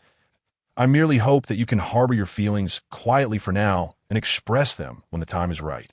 As you both are still young. Sakura nodded silently, absorbing the weight of the revelations, the gravity of the Uchiha clan's past, leaving her profoundly affected. Don't overthink it. Simply interact with Sasuke, as you always have. I wanted you to understand what he has endured. Yilan reassured her. He then retrieved a gift box, stating, Lastly, I have a parting gift for you to commemorate the completion of your training. Oh no, this is too much. You've already gone to great lengths to train me, Sakura protested, her face betraying her flustered state. Accept it. I happened upon it and thought it suited you, Yilan insisted, handing the box to her. Sakura, no longer resisting, opened the box with curiosity, revealing a pair of dark gloves. Though you have already mastered the hardening technique, you must protect your fists. They will become your most vital weapon. These gloves not only shield your hands, but also enhance your chakra flow. I found them while searching for a ninja blade and felt they would be perfect for you. As Sakura donned the gloves and channeled her chakra, she instantly took a liking to them, just as Yilan had promised. Thank you so much, she exclaimed, realizing how fitting the gift truly was. Now, with training concluded, I shall take my leave, Yilan said, waving as he turned to depart. Sakura gazed quietly at his receding figure, a wave of profound gratitude swelling within her. She understood that throughout this month, Yilan had been her steadfast companion, guiding her training and aiding her in overcoming challenges. Without his patient instruction and encouragement, she could never have achieved such remarkable progress. That moment, she yearned to express her heartfelt thanks to Yilan. yet felt that no words could adequately convey her emotions. Thus, Sakura bowed deeply, offering her sincerest gratitude to Yilan's retreating silhouette.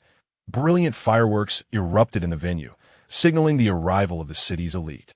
The ninjas from the village and curious onlookers gathered to witness the competition. "Brother Yilan!" Sakura, upon spotting Yilan amidst the bustling venue, hurriedly dashed towards him. "You all are here as well." The competition is about to commence. Why Yilan noticed that Ino was accompanying Sakura. The two had agreed to watch the matches together. "Since we've encountered each other, let us remain together. It would be beneficial for you to provide us with some analysis later," Ino remarked, her spirits lifted by the presence of handsome company. "That sounds agreeable," Yilan replied, despite his responsibility to monitor Gaara and prevent any potential outbursts. There were no explicit instructions dictating his exact position within the venue, and being with Sakura would allow him to ensure their safety should any unforeseen event arise. After a moment of contemplation, he acquiesced. By the way, who do you think will triumph in the first match between Naruto and Neji?" After settling into their seats, Sakura expressed her concerns. Despite her usual dismissive attitude towards Naruto, she was genuinely invested in his fate during the competition. "It's undoubtedly Neji who will emerge victorious. No matter how you look at it, Naruto simply cannot compete with him." Before Elon could respond, Ino interjected with her thoughts. "Based on a month ago, Niji's chances are indeed significantly higher. However, we cannot ascertain how much both have improved during this interval. It will ultimately depend on their performances." Why Elon, aware that Naruto was a descendant of the Uzumaki clan, pondered the possibility of him awakening some ancestral talents. The outcome of the Byakugan against Naruto's potential was uncertain. As time ticked away, the audience gradually filled the stands, creating an exceptionally vibrant atmosphere. Simultaneously, the participating genin congregated in the center of the arena, with the role of referee assigned to Nara Shikamu, who stood at the sidelines, scrutinizing each contestant with a serious demeanor. As the competition drew nearer, the tension in the air intensified. Finally, the figure of the Wind Shadow emerged into view, clad in the customary cloak and hat. Concealing his face, a likely tradition of Sunagakure, he offered a slight nod to those around him. Shortly thereafter, Sarutobi Hiruzen rose to announce, "The competition officially begins." His voice resonated throughout the arena, instantly igniting the enthusiasm of the crowd. The other genin quickly vacated the stage, leaving only Naruto, Neji, and the referee. Upon Nara's signal to commence, both participants sprang into action. Naruto swiftly employed the shadow clone technique, cleverly distributing his chakra evenly among the clones, rendering them indistinguishable from his true self to Neji's Byakugan. However, the disparity in their physical prowess was stark. Each of Naruto's clones fell to Neji's strikes with ease. In desperation, Naruto resorted to shurikens, launching a barrage towards Neji, who appeared unable to evade them.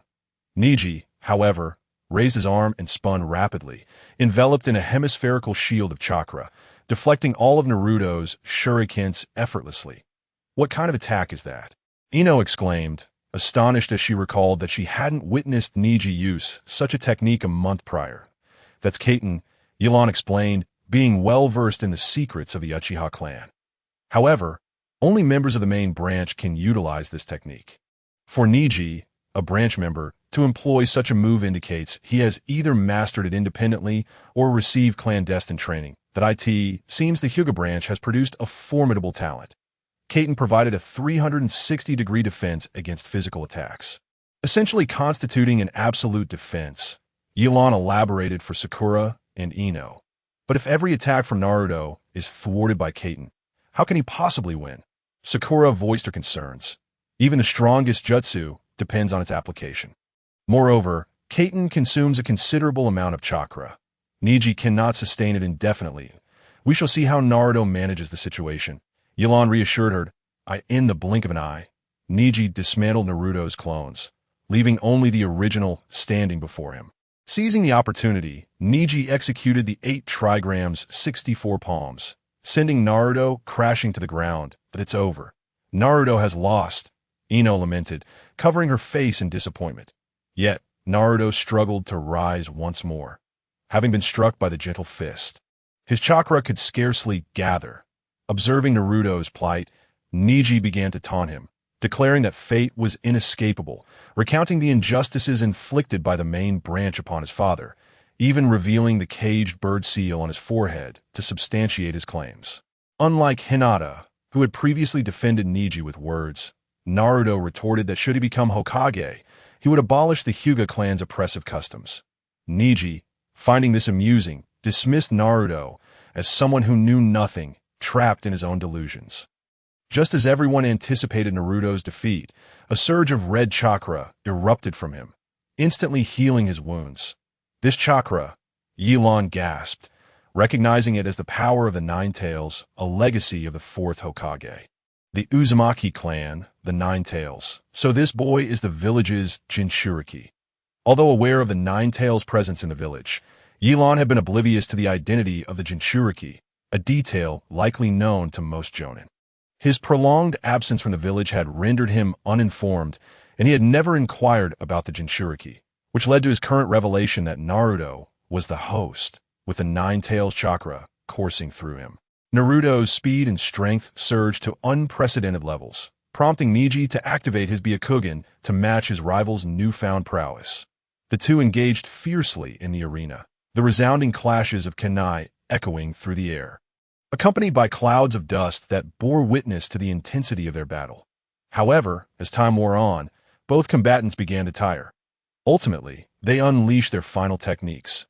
Neji invoked Kaiten once more, while Naruto's fist, imbued with the Nine Tails chakra, collided with it, resulting in a deafening explosion. Both fighters collapsed to the ground, and Nara observed the fallen competitors, silently acknowledging the ferocity of the match. After a brief pause, Neji was the first to rise. Approaching Naruto's prone form, a smug smile adorned his face that my apologies dead last. This is reality. Just then, a rumbling emanated from beneath their feet. Neji scarcely had time to react before Naruto erupted from the earth, delivering an uppercut that caught him completely off guard. Neji was sent sprawling backward, crashing to the ground. Unable to rise again, it turned out that the body lying on the ground had merely been a clone of Naruto. Naruto stood before him, declaring, in the past, I failed the graduation exam 3 times due to the clone technique, but now I have mastered it. Stop claiming that fate is unchangeable. You and I are not the same. You are not the dead last. This statement extinguished any resistance within Neji, who resigned himself to defeat. Nara subsequently announced Naruto's advancement to the next round. Naruto actually won. Ino exclaimed in disbelief, astonished that the class's perennial underdog had achieved such growth. Naruto has always worked hard, Sakura reflected, touched by his words. He can already harness the chakra of the Nine Tails. I wonder how Kakashi found him a teacher. It seems the month has not been wasted. As Yelan contemplated this, Ino, slightly anxious, interjected, by the way, where is Sasuke? The first match has concluded, and if he doesn't arrive soon, he will be disqualified. Don't worry. Kakashi is likely aware of the time that I suspect he is waiting for Sasuke to arrive just before his match begins. Yelan replied, noting Sakura's puzzled expression. You know Kakashi's penchant for tardiness. He will not make an appearance until absolutely necessary.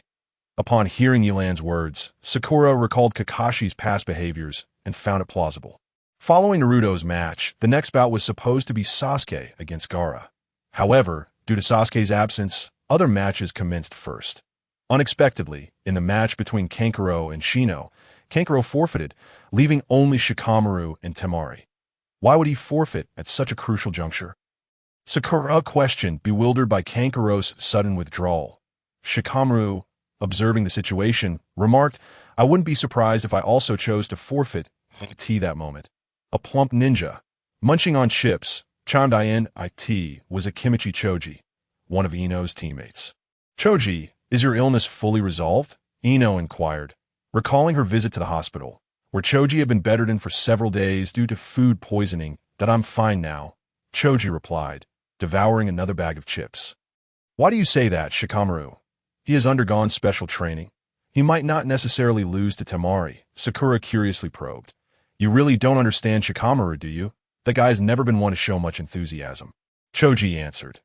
Upon hearing Dinxie's remarks, Sakura and Ino turned their attention to Shikamaru within the arena, only to discover that he was muttering something indistinctly. It was likely that the fellow was incessantly lamenting. What a hassle this is! Yalan, possessing keen hearing, confirmed that Shikamaru was indeed grumbling as Dinksy had suggested.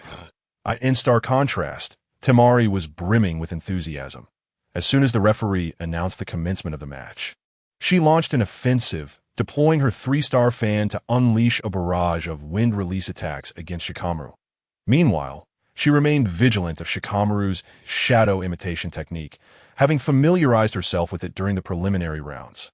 As long as she avoided being ensnared by Shikamaru's shadow, victory would be hers. However, the brilliance of Shikamaru's intellect left all present in awe. He cleverly maneuvered Temari towards the pit left by Naruto's earlier match and, utilizing the shadow imitation technique, ensnared her. Just when everyone anticipated Shikamaru's victory, he raised his hand to declare forfeiture, stating that he had exhausted all his chakra and, after much contemplation, found himself unable to devise a solution against his opponent. This lad has the potential to become a Chunin, remarked Yalan after observing the match. But didn't Shikamaru lose? Ino expressed her dissatisfaction upon witnessing his forfeiture. Did not Lord Hokage state that the outcome of the match would not influence the judge's assessment of the competitors? Shikamaru's judgment is unparalleled among the other genin. His combat intelligence has garnered him considerable merit, surpassing even Naruto and Neji before him. Though his raw power may be slightly lacking, it is sufficient for him to attain Chunin status. Yalan analyzed, could it be that Shikamaru, of all people, would become a Chunin? Ino still found it hard to believe. Everyone is here. At that moment, Guy arrived, supporting the limping Lee with a cane. Guy-sensei, Lee, you both made it. The first round is about to conclude, Sakura exclaimed joyfully upon seeing them. Has Sasuke taken the stage yet? We came specifically to watch his match. Guy beamed, revealing his gleaming front teeth, for Sasuke was the student of his lifelong rival. Kakashi, not yet. It's strange that Sasuke hasn't shown up, Sakura replied, but Naruto defeated Neji. I never imagined Naruto would emerge victorious, she added, discussing Naruto's triumph with them. Naruto-kun actually bested Neji. I can't believe Naruto has grown to this level. Lee was astounded, fully aware of Neji's prowess as his teammate, and found it hard to fathom how Naruto had managed to overcome him. As the audience buzzed with anticipation due to Sasuke's absence. A whirlwind swept through the venue, finally bringing Sasuke and Kakashi to the arena. Sasuke-kun, Ino exclaimed, springing to her feet and calling out loudly upon spotting him. Asonai said Kakashi-sensei arrives at the most critical moment. Sakura thought, feeling relieved. Despite Yalan's earlier explanation, she still felt anxious about whether Sasuke would arrive on time. Kakashi appeared to be in a hurry, and Sasuke's hair had grown significantly in the month since they last met. Yalan frowned slightly at Sasuke's somewhat disheveled hairstyle, which did not do justice to his looks. Apologies for our tardiness, Kakashi said with a smile as he approached Yalan and the others. Kakashi-sensei, you really need to work on this habit of making us wait. Sakura complained. My sincerest apologies. There was a reason for our delay, and we rushed here as swiftly as possible. What reason could that be? Sakura thought, wondering if it was yet another case of getting lost on the road of life. You'll find out during the match. Sasuke will undoubtedly astonish you, Kakashi replied mysteriously. I could see that moment. The final match of the first round commenced. Right from the outset, Sasuke launched a rapid assault on Gaara, using his exceptional taijutsu, leaving Gaara's sand unable to mount any effective defense. Even more astonishing was the fact that Sasuke's taijutsu mirrored the very techniques that Lee had used against Gaara previously in just a month. Sasuke had refined his physical skills to this extent, prompting Guy to exclaim, "This child, like you, is indeed a genius." He realized the immense effort and years of practice it had taken for Lee to reach such speed, while Sasuke had accomplished it in merely a month, a disparity hard to accept. While I concede that Sasuke possesses some talent, it is unrealistic to expect such levels of physical training to yield results in just a month. Yalan countered, having trained with Sasuke and understanding the nature of his abilities. Kakashi, you must have taught him how to stimulate his body with lightning chakra.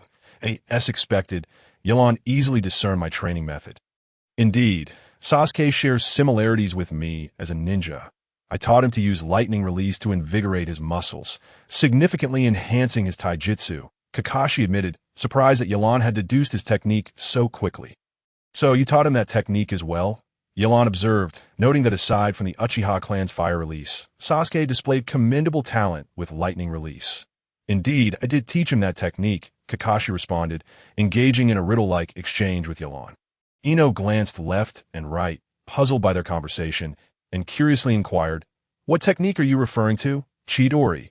Yelan revealed directly that, "Am I wrong, Kakashi? That is the signature jutsu you became renowned for after advancing to Jonin status. However, he will require some time to master it after you taught it to him. You actually taught Sasuke Chidori. How could you engage in such a perilous endeavor?" Guy, being most familiar with Kakashi, was acutely aware of Chidori's dangers and was astonished at the recklessness of Kakashi's special training. In this regard, you cannot criticize me, right, Lee? Kakashi bent down to speak to Lee, reminding them the guy had taught Lee the 8 gates. Yelan chose not to voice his opinion. The advantages and disadvantages of Chidori were evident, proving less refined than Kakashi's perfected Raikiri.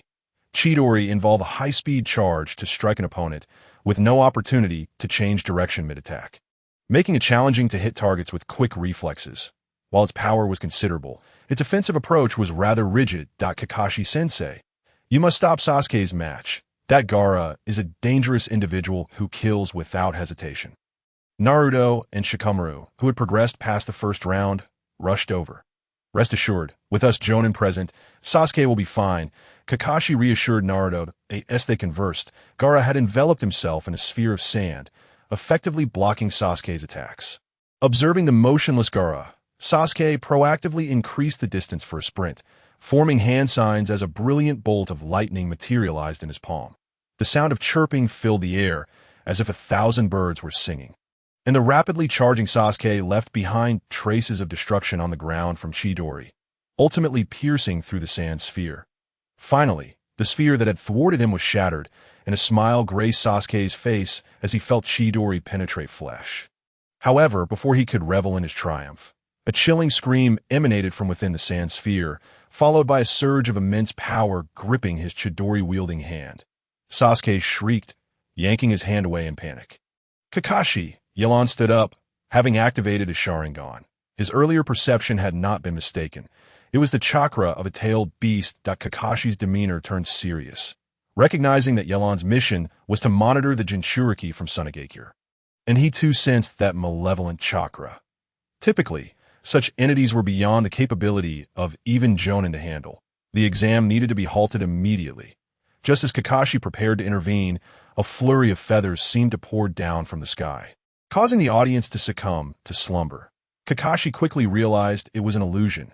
The Jonin and ANBU present dispelled the Genjutsu, revealing sound ninjas who had infiltrated the audience. Suddenly, a violent explosion erupted from the stands where the Hokage and Kazekage were seated. When Yelan looked again, both leaders found themselves ensconced within a square purple barrier. Have the sound ninjas allied with Sunagakure?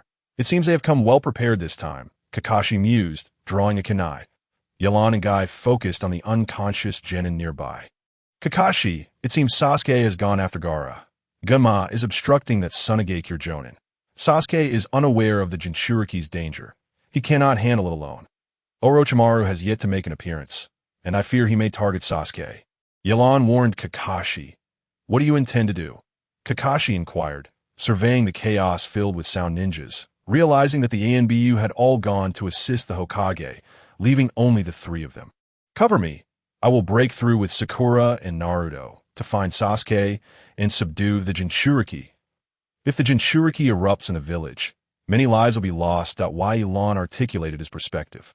Kakashi and Guy nodded, fully aware of the peril posed by Jinchuriki. Kakashi instructed Sakura, who had dispelled the Genjutsu, to awaken Naruto as they resolved to confront a portion of the Sound Ninja.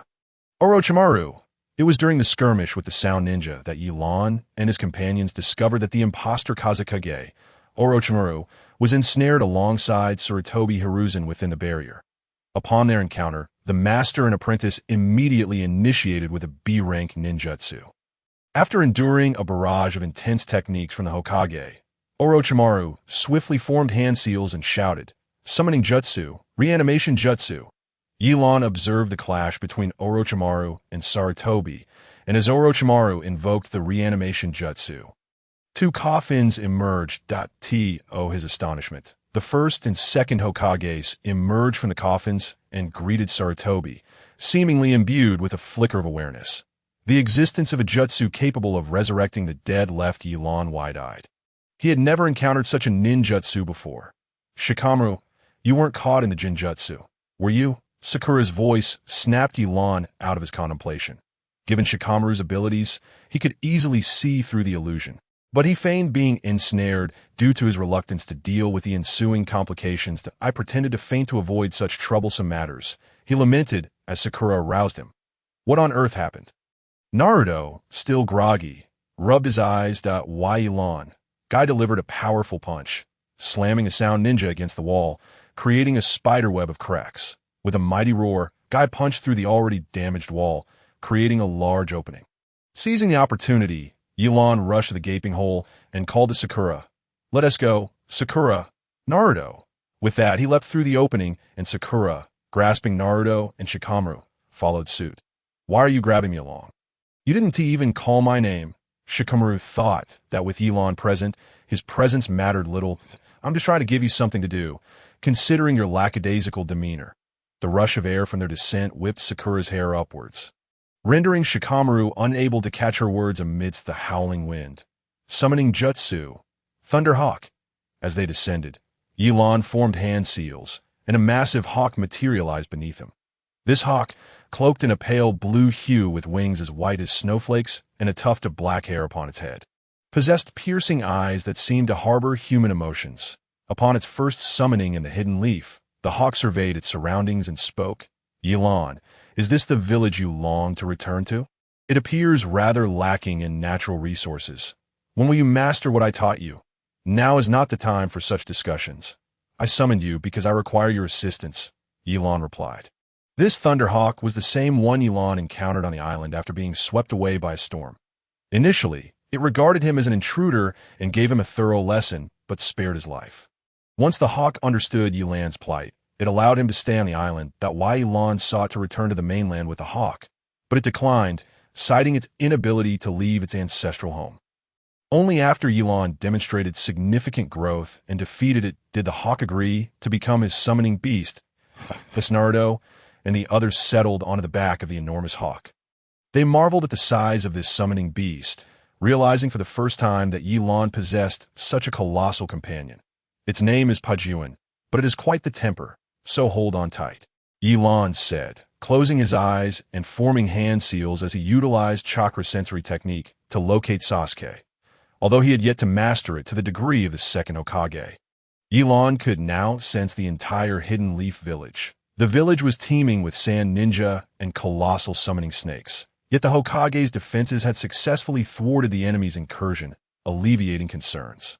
I've located Sasuke. Yelan opened his eyes and pointed in a direction. Pajuan, that way. There's a clan member of mine. His chakra resembles mine. On my back. Pajuan flapped its wings, reaching an astounding speed. Sakura and the others clung tightly to its back as the powerful gust rendered them unable to look up. Pajuan soared through the air like a streak of lightning, heading towards Sasuke, leaving the pursuing sound ninja aghast at the ferocity of this summoning beast, questioning the success of their invasion. Sasuke fixed his gaze intently on Gaara and the others, having become wary of Gaara's chakra. He was taken aback by the unexpected fear Gaara instilled in him and was determined to defeat Gaara and reclaim his honor. This ends here, you lot. Sasuke finally caught up with Gaara and his companions. Kankuro, take Gaara and flee. I'll hold him off, Temari, as the elder sister, spoke up resolutely. Temari? And no time for chatter. Hurry. At that moment, a swift rush of air barreled overhead, casting a massive shadow that obscured the sunlight as several figures leapt down from the shadows. You want to escape. Surrender peacefully. As the shadow passed, blinding sunlight returned, revealing the arrivals to be Uchiha Yelan. Even if you're an examiner, you're hardly older than us. I doubt your strength is formidable. Kankuro, having never witnessed Yelan's prowess, voiced his skepticism. That's so. Yelan's figure flickered, akin to a phantom, as he lunged towards Temari and the others. His speed was blinding, rendering them unable to react. Don't underestimate me. Temari swung her fan, unleashing a wind technique, but with a single sweep, she found no trace of Elon. Where did he go? Elon vanished from Temari's line of sight. Temari, behind you! Kankaro's urgent warning came too late as she turned to see a pair of 3 Tomo Sharingan. Uchiha. This was Temari's final conscious thought before she succumbed to slumber as their eyes met. The first one, Elon murmured, not pausing as he charged towards Kankaro. Quick, use the crows. Kankaro attempted to command his crows for defense, but before he could act, Elon delivered a powerful punch to his abdomen, causing him to collapse helplessly to the ground. Impressive, to possess such strength at a mere age difference from us, Kankaro thought, realizing that no strategy would suffice against Elon as he observed the ease with which Elon dispatched Temari and Kankaro. Meanwhile, he had exhausted his chakra without subduing Temari. Tisich, Elon is my rival. Seeing Elon prepare to strike Gaara, Sasuke shouted, Are you sure you can handle him? Elon turned to reveal Gaara, who was half transformed into his tailed beast form. I'm morphing into the beast's pupil, drool dripping from his mouth as he emitted feral growls. What is that creature? Sakura, having never witnessed such a monstrosity, covered her mouth in shock. That's the beast residing within Gaara, much like the 9 tails within me. Naruto recalled. Sakura, Kankaro, bind these 2 sand shinobi. They could serve as leverage in negotiations with the sand after the war. Elon instructed, placing his finger on his wrist guard as he summoned a ninja. I will kill you.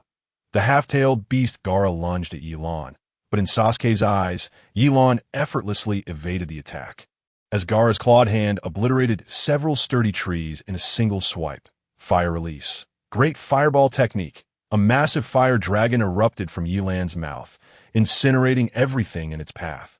The roaring flame struck Gaara, who was caught off guard, and he let out a heart-wrenching scream as his body accelerated the process of tailed beast transformation. Yet he withstood the onslaught, emerging unscathed as the flames dissipated. To withstand such a terrifying fire technique without a scratch, what manner of monster is this? Sasuke pondered, watching Elon battle Gaara, while Elon continued his assault with the ninja, but Gaara blocked the strike with his claw. As Elon attempted to distance himself, he found his weapon ensnared by Gaara's tailed beast hand, rendering it impossible to withdraw.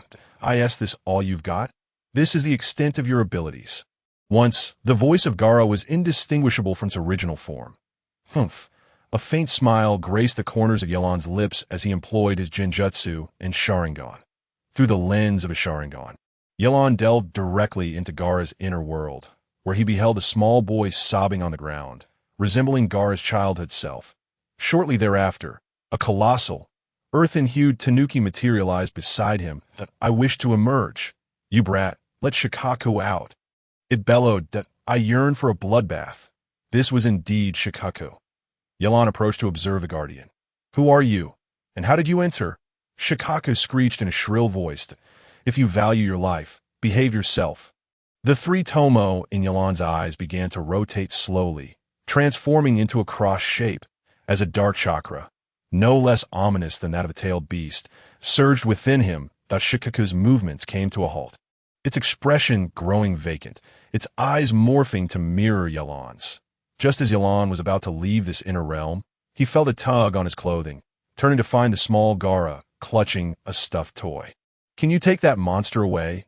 I'm so frightened of it, the young Gaara said, his eyes brimming with tears. If I take it away, you too shall lose your life. Rather than fearing it, consider how to coexist with it. Elon replied after a moment of silence, before departing from Gaara's mental landscape. In the real world, Gaara gradually reverted from his tailed beast form to his original visage, lying peacefully on the ground, now in a deep slumber. What did you do to Gaara, you bastard? Temari, bound by Shikamo, awoke to the sight of Gaara and exclaimed loudly. It was merely an illusion technique from the Uchiha clan. Just a brief slumber for him, Elon stated. Can Genjutsu achieve such an effect? Sasuke pondered, thinking Elon would have needed to exert considerable effort, only to realize that a single Genjutsu had resolved Gaara's predicament. This is a talent of our clan. Tailed beasts are not terrifying entities to the Uchiha. I will teach you once your Sharingan evolves to 3 Tomo. Upon hearing Elon's words, Sasuke felt a surge of anticipation. Indeed, the power of the Uchiha clan was formidable. Brother Yelan, shall we return now?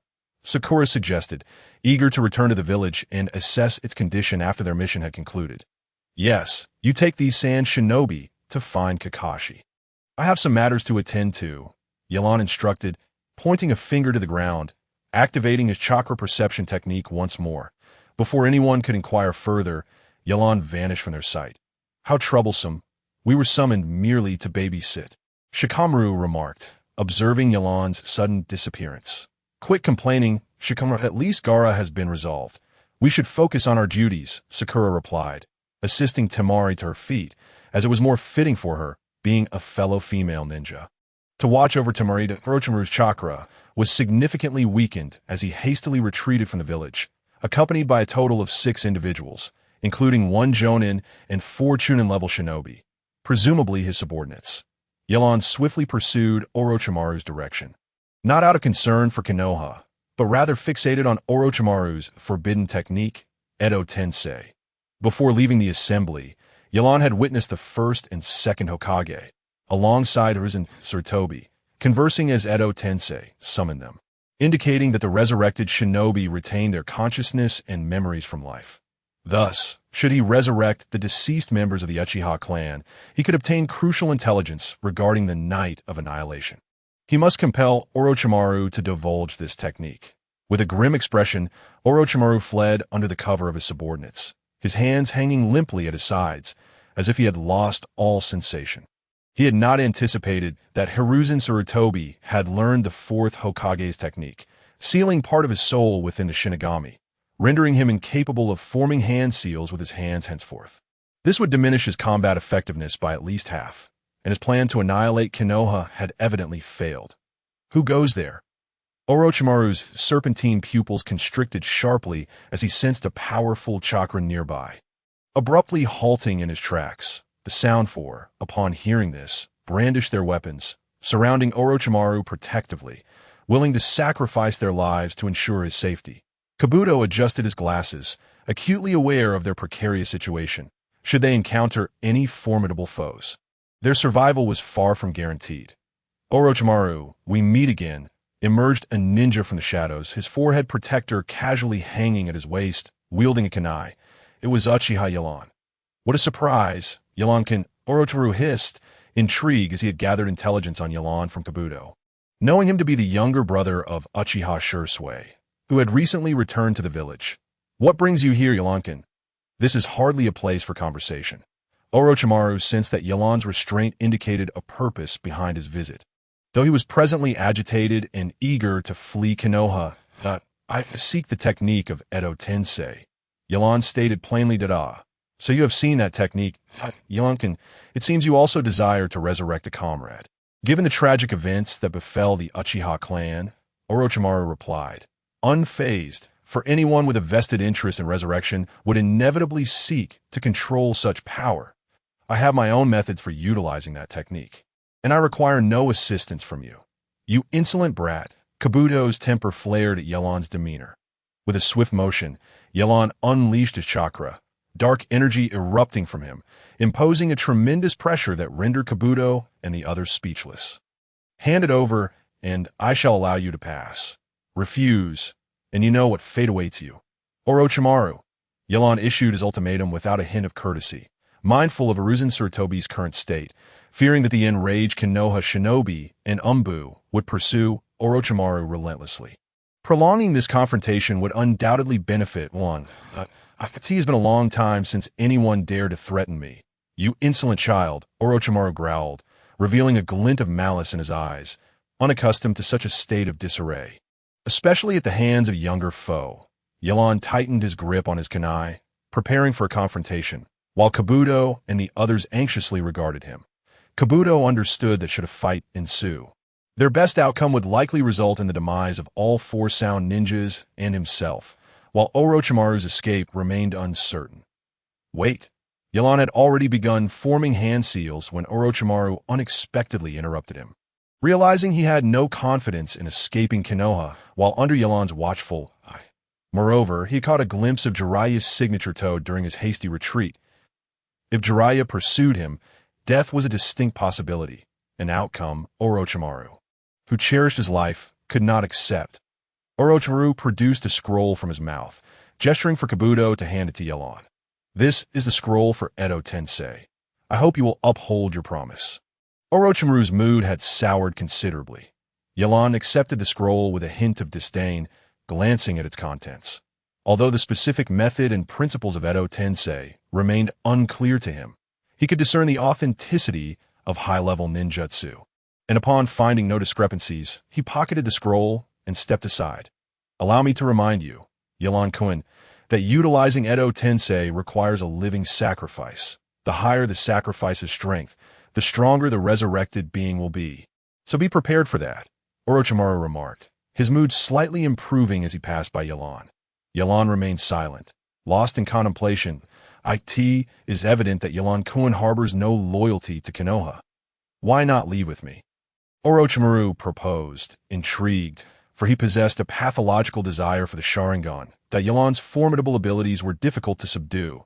Yet if he could persuade him to return to the Sound Village, he could subtly alter Yelan's mindset. Orochimaru, curb your repulsive gaze. Let me make this final warning. Do not lay a hand on Sasuke, Yelan declared, opening his eyes as the three tomo of his Sharingan began to spin slowly. Otherwise, I will find you, no matter where you hide. Upon returning to the village, Yelan discovered that with Orochimaru's flight, the Sand Shinobi were steadily retreating, and order had been restored to the village. It was at this moment that he learned of the third Hokage's demise. Ultimately, he had perished as a ninja, and as he reflected on Hiruzen Sarutobi's death, Yelan felt a tinge of regret. After all, as the Hokage, he is most aware of the events surrounding the Uchiha clan. Many crucial pieces of information have perished along with those who were unaware. Fortunately, the technique of Edo Tensei is now in his possession. After returning to his residence and resting for a few days, Yelan was informed by a ninja about the funeral of the third Hokage and other fallen ninjas. The sky gradually began to drizzle, with fine raindrops cascading down like silk upon the earth. Yelan quietly walked along the path leading to the funeral site, clad in a simple black attire that resonated with the somber garb of most attendees, lending the scene an air of solemnity and gravity. The atmosphere at the funeral was steeped in a sense of reverence, as people stood silently in the rain, their faces reflecting sorrow and grief. Upon noticing Yelan's arrival, Kakashi stealthily approached his side. The three genin from Sunagakure had already been detained, and their current stance remained uncertain. However, it seemed that war would not reignite, as intelligence from the Umbu indicated that Orochimaru had killed the fourth Kazekage prior to the tournament. Realizing that Orochimaru had eliminated the Kazekage signified the conclusive end of this charade, Yelan remained silent, contemplating who might be capable of assuming the mantle of Hokage. The village is likely to be quite busy in the upcoming days. I lack the time to instruct Sasuke and the others. I entrust you with their care. Both Naruto and Sasuke are now protected individuals of the village, and no further mishaps can occur. Kakashi remarked. Ever since Sarutobi Hiruzen's demise, he had not been assigned any new missions, and the two advisors had shown no inclination to summon him, leaving Yelan with ample leisure time. Kakashi, you are their teacher. You always make me take on the students. You are rather irresponsible. Though Yelan understood, he still voiced his complaint. Kakashi chuckled awkwardly. Well, this is an extraordinary circumstance. Besides, your official promotion to Jonin should be forthcoming, and you will inevitably have to lead other ninjas on missions. So consider this an opportunity to acclimate in advance, stopping Orochimaru and personally bringing the Jinchuriki from Sunagakure back to the village. During this assault, Yelan was rightly hailed as the hero of Konoha, though the higher-ups had not made a concerted effort to publicize it. However, the title of Special Jonin no longer suited Yelan. You make it sound rather simple. Yelan truly wished to avoid any trouble for himself, ultimately acquiescing to Kakashi's request. Upon departing from the funeral site, Yelan encountered a familiar face, Hongdo. Captain, Yelan greeted, and no need to call me captain anymore. The Chunin exams have concluded, and we are no longer a team. Just call me Hongdo, she replied, patting Yelan's shoulder. As expected, things remain unchanged. Yelan silently distanced himself from Hongdo. Yet, she continued, seemingly oblivious to his discomfort. Yelan, Remember our promise to grab a drink after the Chunin exams. Are you free tonight? Team Hongdo. I'm still underage and cannot drink. Yilan began, only to be interrupted by Hongdo. I know you're underage. Just have juice, all right? Yilan ultimately consented to meet Hongdo, and that evening he arrived at the barbecue restaurant she mentioned. It was said that this establishment thrived in Konoha, with no seats available unless reserved in advance. Perhaps due to the village's recent conflict, the number of patrons dining on barbecue that night was relatively sparse. Over here. As soon as Yilan entered the restaurant, he spotted Hongdo waving at him. Upon approaching, he found not only her, but also Naruto, Umanaka Ino, and other acquaintances. You were summoned by Hongdo too. Shikumura greeted, why Yilan nodded, scanning the room before sitting down. This group was at least a decade older than him, and he was not particularly familiar with them, leading to a lack of conversation. Moreover, Yilan was the only one sipping juice, so he refrained from initiating dialogue. Speaking of which, with the third Hokage gone, I wonder who will take up the role of Hokage. Shigun mused, slightly intoxicated. That is no concern of ours. The village must continue to function, and soon it will be our time to be busy. Ino chimed in, I've heard the advisor's wish for Lord Jiraiya to become Hokage. But he declined that I truly do not know who can shoulder that responsibility. Shikamura remarked, being better informed as a bodyguard to the Hokage. Even Lord Jiraiya, one of the legendary Sannin, is unwilling to take on the role of Hokage. Who knows who might be fit for it? A drunken Kinkaro added.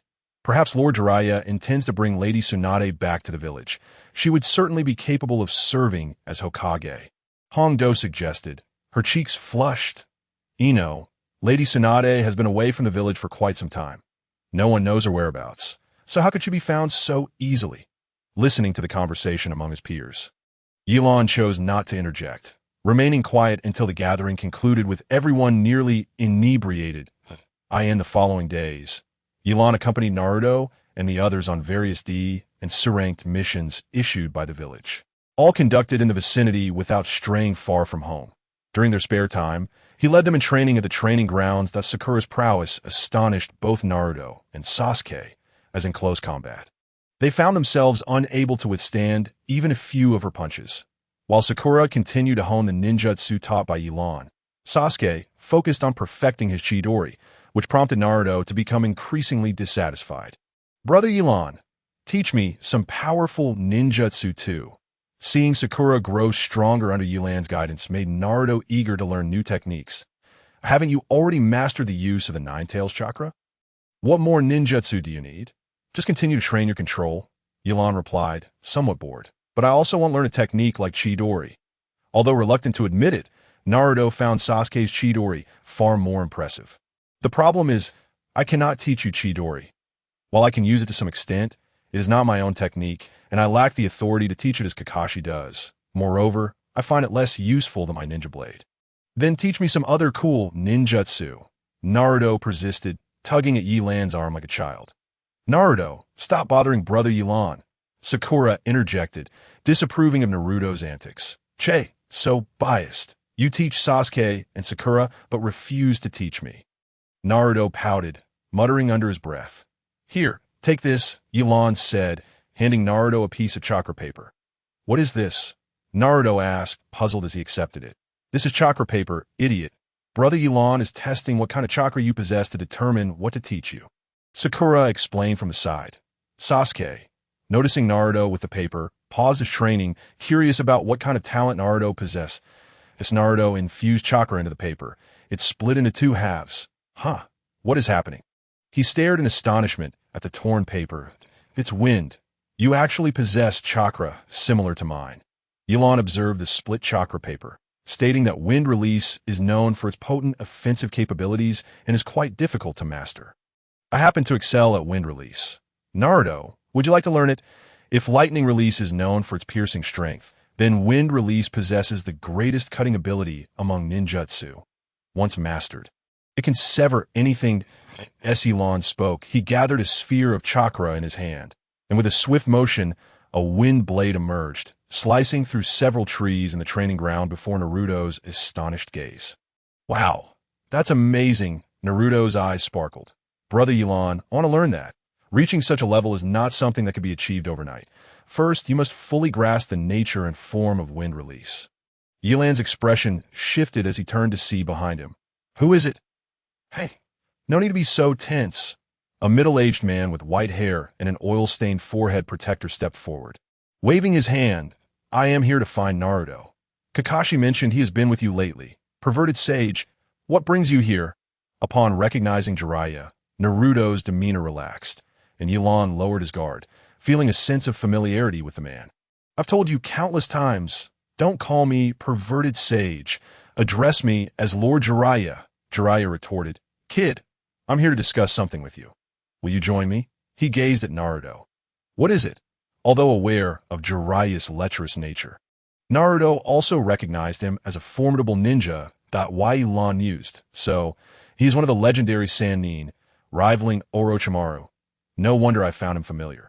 However, his personality is world apart from Orochimaru's that I'll take you to meet someone.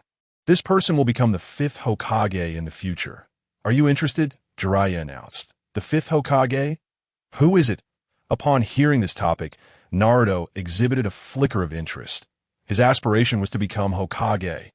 And though he recognized that he was far from achieving that goal, news of a new Hokage still piqued his curiosity. That it was Tsunade, the legendary Sannin, akin to me in her esteemed title.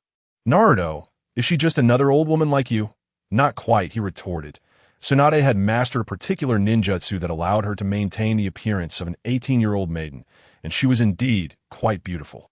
Are you not intrigued? Jiraiya mused, contemplating as he recalled his last encounter with Tsunade, which had been many years prior. Not interested, I've got ninjutsu to train. Naruto waved his hand dismissively, having recently developed a keen interest in wind-style techniques after witnessing Knight's prowess. Don't be that way. You must understand that Tsunade is a rare beauty. Moreover, she could be the future Hokage. Isn't that what you desire most? Jiraiya, sensing Naruto's reluctance, grew anxious. He had painstakingly convinced the two advisors to accompany Naruto in search of Tsunade, only to be met with such disregard. While Naruto's ambition was to become Hokage, he was acutely aware of his current status as a genin, needing further training without reaching too high too soon. Noticing Naruto's indifference, Jiraiya awkwardly glanced at Knight, Sakura, and Sasuke, surprised by Naruto's lack of cooperation, making his own legendary title seem almost tarnished. Naruto, Master Jiraiya possesses an abundance of powerful ninjutsu. If he were to teach you even a fraction, you would grow significantly stronger, Knight interjected, offering Jiraiya a lifeline. Naruto tilted his head, regarding Jiraiya. Is that true? Jiraiya, grateful for Knight's support, cleared his throat. Of course. Pray tell, what ninjutsu do you wish to learn? I wish to master a technique as impressive as Chidori. Naruto exclaimed, excitement evident in his voice upon hearing Jiraiya's willingness to teach. Humph. I shall teach you a technique even more formidable than Chidori, Jiraiya proclaimed, extending a hand as chakra began to coalesce. Forming a luminous sphere, that is, the Rasengan, one of the signature techniques of the 4th Hokage, Knight recognized instantly, noting its potential similarity to Chidori. What? It looks rather unremarkable, Naruto remarked, unimpressed as he compared it to Chidori's striking spectacle. Watch closely. This technique is known as the Rasengan. Jiraiya approached a tree, gradually bringing the Rasengan closer, and soon the tree was effortlessly hollowed into a circular cavity. Impressive. This technique demonstrates remarkable stability. How can you maintain such control over the chakra in your hand? Sakura observed, beginning to grasp the intricacies of the technique. Noticing Naruto's continued apathy, Knight remarked, Naruto, do not be deceived by its lack of flash. While it may seem modest, once it strikes an opponent, they are rendered nearly immobile. Moreover, this technique is tailored for you. Have you not realized that it requires no hand seals? Jiraiya shot Naruto an approving glance, so what do you think? If you wish to learn, simply follow me, and I shall teach you in no time. After a moment of contemplation, Naruto agreed. All right, I will accompany you. After bidding farewell to Naruto, Sasuke approached Knight, casually inquiring, is the Rasengan truly superior to Chidori? Knight met Sasuke's gaze before responding, the true strength lies not in the technique, but in its wielder. Observing Sasuke's lingering uncertainty, Knight patiently asked, in your view, What drawbacks does the Rasengan possess? After a moment's thought, Sasuke shook his head, having only witnessed the technique once. The Rasengan's strengths are subtle. Its lack of hand seals is a benefit, but it necessitates close proximity. Unlike Chidori, the Rasengan lacks high-speed movement. To strike an opponent, precise timing is crucial. Failing to hit would merely waste your chakra. Sasuke nodded, deep in thought. Regardless of whether it was Chidori or Rasengan, both possessed immense potential. Once you master Chidori, Sasuke, you must endeavor to develop a ninjutsu that is uniquely your own. Your own technique? Sasuke questioned, puzzled. Although you're still a Genin, I perceive you as already at the level of a Chunin that if you aspire to grow stronger, consider your path while Kakashi instructs you. Every Jonin possesses a distinct combat style. Relying solely on others will not take you far, Knight advised. Furthermore, as you progress, so too will those around you. Your teammates' growth is beneficial. It signifies smoother mission execution and diminished peril. The not be so petty. Temporary disparities do not equate to lifelong gaps. Upon hearing Knight's candid observations, Sasuke felt a flush of embarrassment, muttering, "You really are long-winded." Meanwhile, Sakura stifled a laugh nearby, finding this side of Sasuke quite rare. Witnessing Sasuke resolve his inner turmoil and return to training, Knight perused a book, not of romantic tales, but rather a tome filled with knowledge about the ninja world, an enduring habit fostered during his frequent visits to the Konoha library. After some time, as Sasuke practiced Chidori, a surge of chakra erupted from Knight's being, prompting both Sakura and Sasuke to look on in concern. Knight turned to Sasuke, proclaiming, "It seems we have an old acquaintance gracing Konoha." Activating his Sharingan, Knight's sensory technique enveloped the village. He had just detected a unique chakra signature belonging to the Uchiha clan that in this world, aside from Knight and Sasuke, only Itachi Uchiha possessed such chakra. "Allow me to demonstrate the true power of the Sharingan," Itachi declared, clad in a black cloak adorned with red clouds. "Close your eyes at once. Do not gaze into his eyes," Kakashi shouted, recognizing the impending danger. Urging Asuma and Kurenai to follow his lead, as he opened only his left Sharingan, Kakashi-sen. While you possess the Sharingan of the Uchiha clan, your body does not bear its lineage. There are disparities even among Sharingan users. Itachi's companion, Kisame Hashigaki, mused. Itachi's eyes transformed once more, the three tomo morphing into a pinwheel pattern. Tsukuyami. Kakashi suddenly found himself no longer in Konoha, bound to a wooden cross, with Itachi looming nearby. Jinjutsu of the Sharingan? Kakashi realized, but before he could ponder further, Itachi explained, "In this realm of illusion, I control time, space, and matter," as he brandished a knife.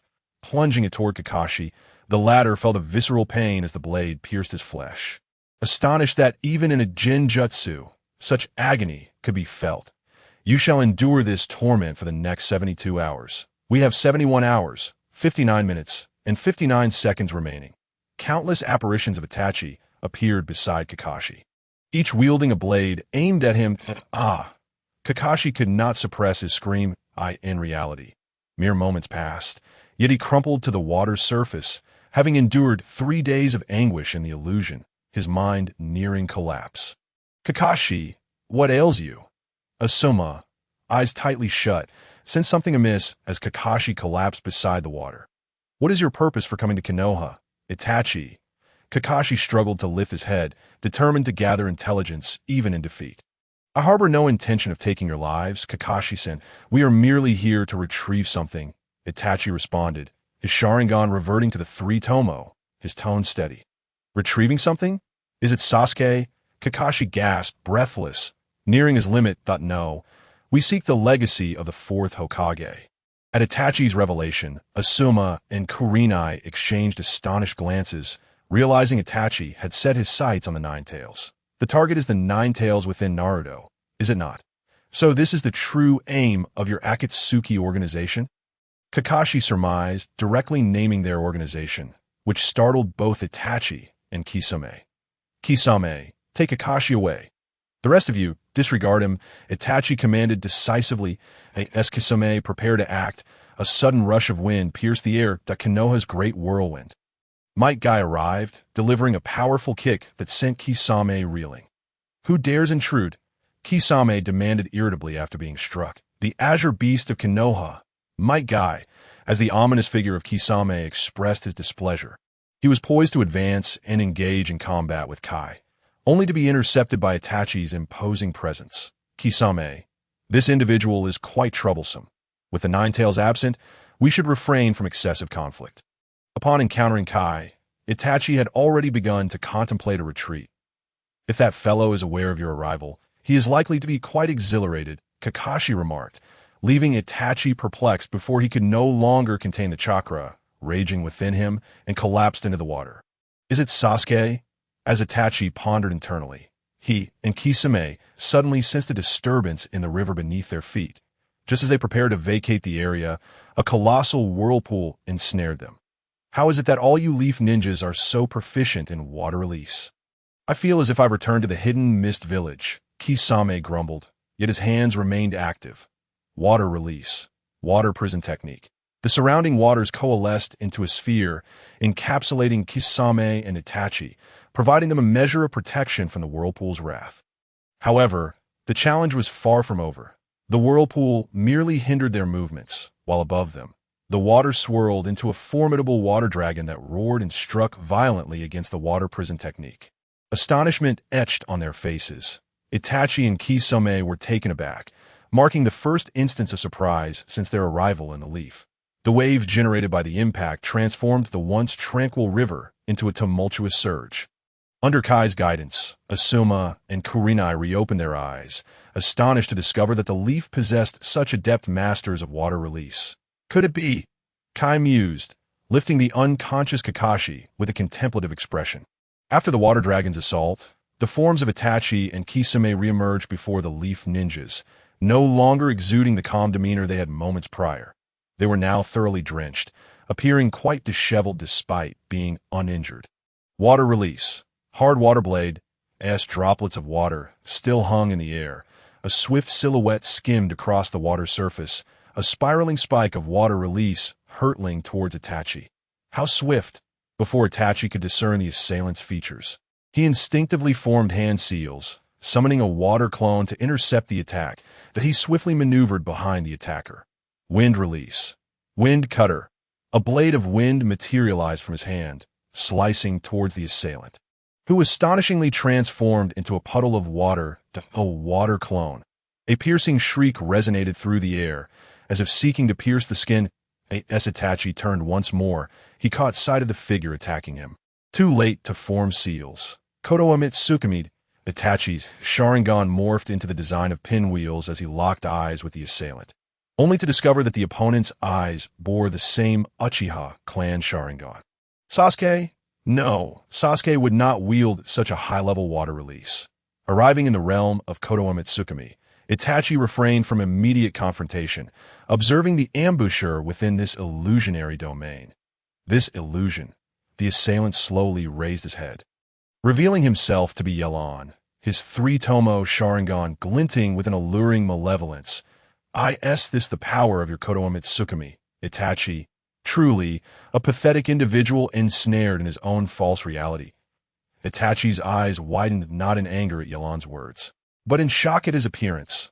According to his intelligence, this individual had perished during a mission long ago. You are Uchiha Yelan.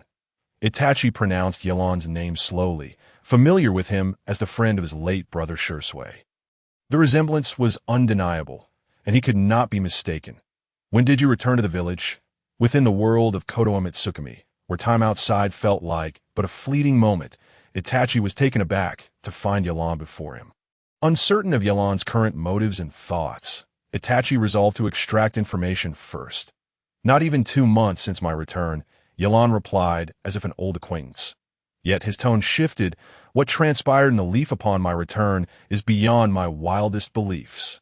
Itachi was well aware of what Yelan alluded to, and after a prolonged silence, he replied, The Uchiha clan can no longer satiate my aspirations. All I have done is for the pursuit of greater power. Yelan chuckled, covering his face in surprise at Itachi's response. Is this truly your motivation? Itachi remained silent, observing Yelan without revealing his true intentions, believing that even if he divulged his thoughts, Yelan would never understand the burden he bore alone. In a sense, silence signified acknowledgement that Yelan's smile faded as he continued. Then I must ask you one more thing. Is Shirsue's eye in your possession? Itachi regarded Yelan's gaze, filled with murderous intent, and lifted his chin slightly. Indeed, I killed Shirsu. It was only after his death that I awakened my Mangeki Sharingan. Upon hearing Itachi's admission, Yelan seized a kunai and lunged at him. This technique of mine is called Kodo Emetsukami. In this realm, I hold dominion over all time, space, and substance. Itachi disregarded Yelan's aggression, and with a mere thought, Yelan found himself bound to a wooden cross. Are you doomed to languish in a fabricated world? Unable to seize your fate, unfazed by his bindings, Yelan maintained an expression of calm as he gazed upon Itachi. The power of the Mangeki is contingent upon the inner resolve of the wielder. In the world of Kodo Emetsukami, Itachi can conceive anything. With a sense of futility, Itachi grasped the kunai discarded by Yelan, preparing to stab him. As the kunai pierced Yelan's form, he neither screamed nor displayed any change in expression. Still gazing at Itachi, I ask this how you slaughter the members of your own clan? Itachi scrutinized Yelan, seeking any hint of concealed agony. Yet he was disappointed. Yelan exhibited no semblance of pain. The Uchiha clan nurtured you, raised you to be an exceptional shinobi, and yet you treat them thus. Furthermore, you have mercilessly slain the defenseless elderly and children. What right do you have to wield those eyes? Before Itachi could respond, Yelan's pupils began to rotate, the three tomo transforming into a cross shape.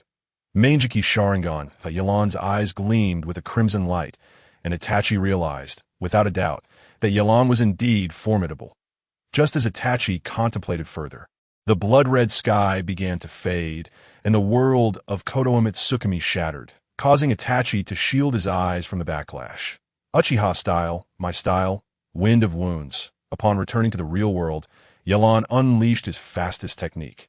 His kunai enveloped in a layer of wind-release chakra, slashing towards Itachi. Realizing the danger too late, Itachi barely managed to evade a fatal blow. With a sharp sound, the kunai struck Itachi's left hand. As Yelan sought to press his advantage, an orange-red armor materialized around Itachi's left hand, thwarting Yelan's attempt to advance. Seeing this, Yelan leapt back, creating distance between them that Itachi sent. Kisame, taken aback by Itachi's injury, brandished his sword, preparing to assist. Your opponent is me, Kai interjected, blocking Kisame's path to grant Itachi a moment of respite. Susanoo. Yelan was acutely aware of the Uchiha clan's powers, watching Itachi with caution. A mere fragment of Susanoo manifested, quickly dissipating after blocking Yelan's assault, leaving Itachi with a pallid expression. Itachi, your ailing body cannot endure much longer. Your vision has surely become obscured, Yelan remarked, the light of the Mangeki in his eyes piercing through to reveal Itachi's weaknesses.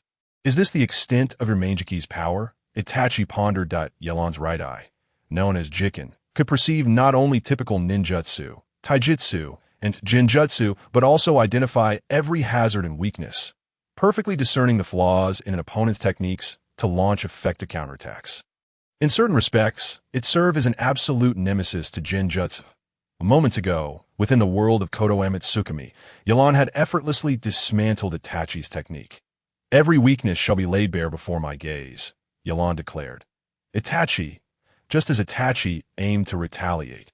Sasuke finally arrived at the scene, confronting the man he loathed with a seething intensity. Clutching a radiant blue light, the Chidori entrusted to him by Kakashi, he proclaimed, as you stated, I ponder daily on how to kill you. My hatred for you grows with each passing day, and today, I shall settle the score. In his fervor, Sasuke charged toward Itachi at breakneck speed. This child remains unchanged. Upon seeing Itachi, he cannot maintain his composure. Such an overt attack will be easily countered. As Sasuke initiated his actions, Yelan also began to move. Itachi first seized Sasuke's arm, which was poised to unleash Chidori, causing his attack to miss. Following this, he delivered a powerful kick, pushing Sasuke away, and redirected his focus from Sasuke to intercept Yelan's kunai with his own weapon. Flames erupted from the blocked kunai, the intense heat parching Itachi's face. Amaterasu, with one eye tightly shut, Itachi wept crimson tears, his Sharingan unleashing black flames. These dark flames successfully consumed the original fire on the kunai, forcing Yelan to relinquish his weapon. Itachi pressed on, launching another Amaterasu at Yelan, who activated another technique from his own Sharingan. With a casual wave, Yelan conjured a wall of water through the technique BT on Yu, effectively thwarting the assault of Amaterasu. The absence of hand seals in his ninjutsu release suggested that this was indeed a manifestation of his Sharingan's capabilities. Itachi was taken aback, realizing that Yelan's Sharingan seemed to counter his abilities so effectively. Surrounded by wind release, Yelan propelled himself toward Itachi like a bullet, creating shockwaves that resonated through the air with astonishing sonic booms.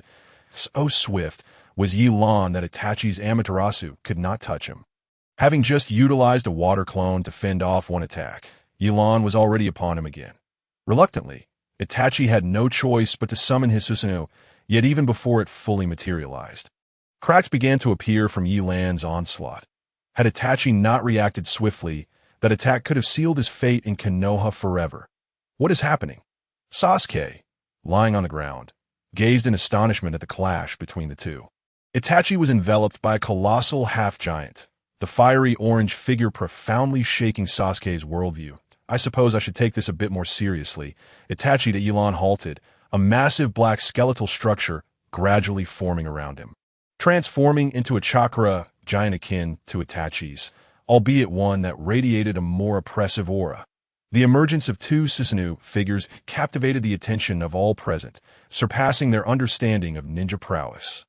Each clash reverberated through the earth, causing rivers to surge, rendering the battlefield impassable for anyone that this the might of the Uchiha clan. Asuma remarked in astonishment, feeling utterly hopeless at the prospect of facing either of them. Mr. Itachi has resorted to such measures. The situation seems dire. I cannot hold back any longer. Kisame fused his great sword, Samahata, into his being, transforming into a half-man, half-shark form. In this state, he could move swiftly through water and absorb others' chakra. Faced with Kisame's new shape, Asuma felt a sense of foreboding. Upon witnessing this, Guy promptly opened the 8 gates. 8th gate, the gate of shock, open. Guy recognized that this was no time for restraint, unleashing the power of the 6th gate, which erupted blue chakra from his body, his eyes turning white. The aura he exuded rivaled that of Yelan and Itachi's Susanoo, while Yelan wielded his Susanoo, swinging a gigantic sword in relentless attack. While Itachi, akin to a turtle, focused solely on defense, his Susanoo, equipped with the Yata mirror, capable of withstanding all tangible assaults. However, Kisame, engaged with Guy, found himself on the losing end, despite Asuma's constant support. It was merely a matter of time before Kisame would be defeated. Itachi realized that they could not prolong this battle any further, as the escalating commotion would undoubtedly draw the attention of every ninja in Konoha, making escape impossible. Enduring the pain inflicted by Sharingan, Itachi concealed the 10 Kusanagi sword behind the Yata mirror, gathering energy. Once he reached a critical threshold, he thrust the sword forward. Sensing imminent danger, Yelan swiftly dodged, witnessing the 10 Kusanagi emit a robust orange flame as it surged forward, rendering trees and structures powerless against its might, as if this strike could cleave the world in two. Kisame. Itachi shouted unconventionally after executing the move, prompting Kisame to respond by launching a water shark bomb before abandoning Guy to regroup with Itachi. He then formed hand seals, unleashing a monstrous wave from his mouth. Itachi subsequently dispelled his Susanoo and leaped onto Kisame's back. In a shark form, swiftly navigated the tumultuous waters by the time Yelan and the others regained their composure. Itachi and Kisame had vanished without a trace. Itachi, is that all you've got? Yelan observed the retreating figures of Itachi and Kisame, his gaze returning as the pain in his eyes forced him to dispel his Susanoo. It seemed it was time to intensify his training in natural energy. Upon acquiring his new eyes, Yelan understood that excessive use of the Sharingan would lead to blindness. After aligning himself with Bojan, He discovered that Bojun's body contained not just chakra, but also a focus on cultivating natural energy.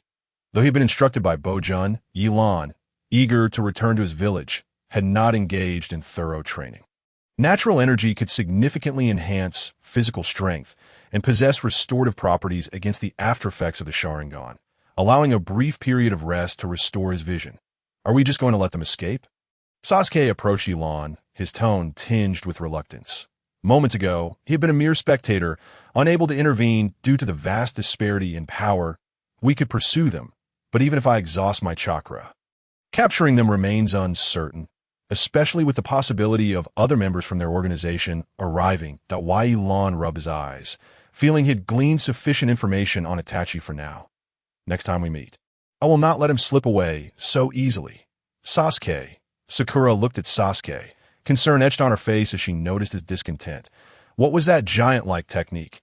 Is it a technique of the Uchiha clan? Sasuke inquired, having observed that both Yilan and Itachi employed similar jutsu. Yilan replied, that is the Uchiha clan's ultimate secret technique, accessible only when the Sharingan has been mastered to its zenith, albeit at a significant cost. Can you teach me? Upon learning that it originated from the Uchiha clan, Sasuke's desire grew. That technique requires the activation of the Mangekyou Sharingan, which you have yet to achieve. You haven't even reached the 3-tomo stage, so do not dwell on it. The Mangekyou Sharingan. Sasuke was unaware that the Sharingan could evolve further. The Mangekyou Sharingan transcends the 3-tomo Sharingan, and only those of the Uchiha clan who have experienced profound emotional trauma after achieving the 3-tomo can awaken it. I awakened this pair of eyes during a mission after witnessing the death of a comrade and the instinct for survival. So, Itachi's Mangekyou Sharingan. Sasuke pondered deeply. Itachi had awakened it long ago. What had he experienced to trigger such a transformation? Itachi told me he awakened his Mangekyou after killing Shursui, but I cannot ascertain the veracity of that claim, despite Itachi's admission of having killed Shursui. Yilan had not witnessed it firsthand and thus couldn't fully trust Itachi's words that it was Itachi who killed Shursui. Sasuke gasped, realizing that Shursui had been Itachi's closest friend, despite his hatred for Itachi.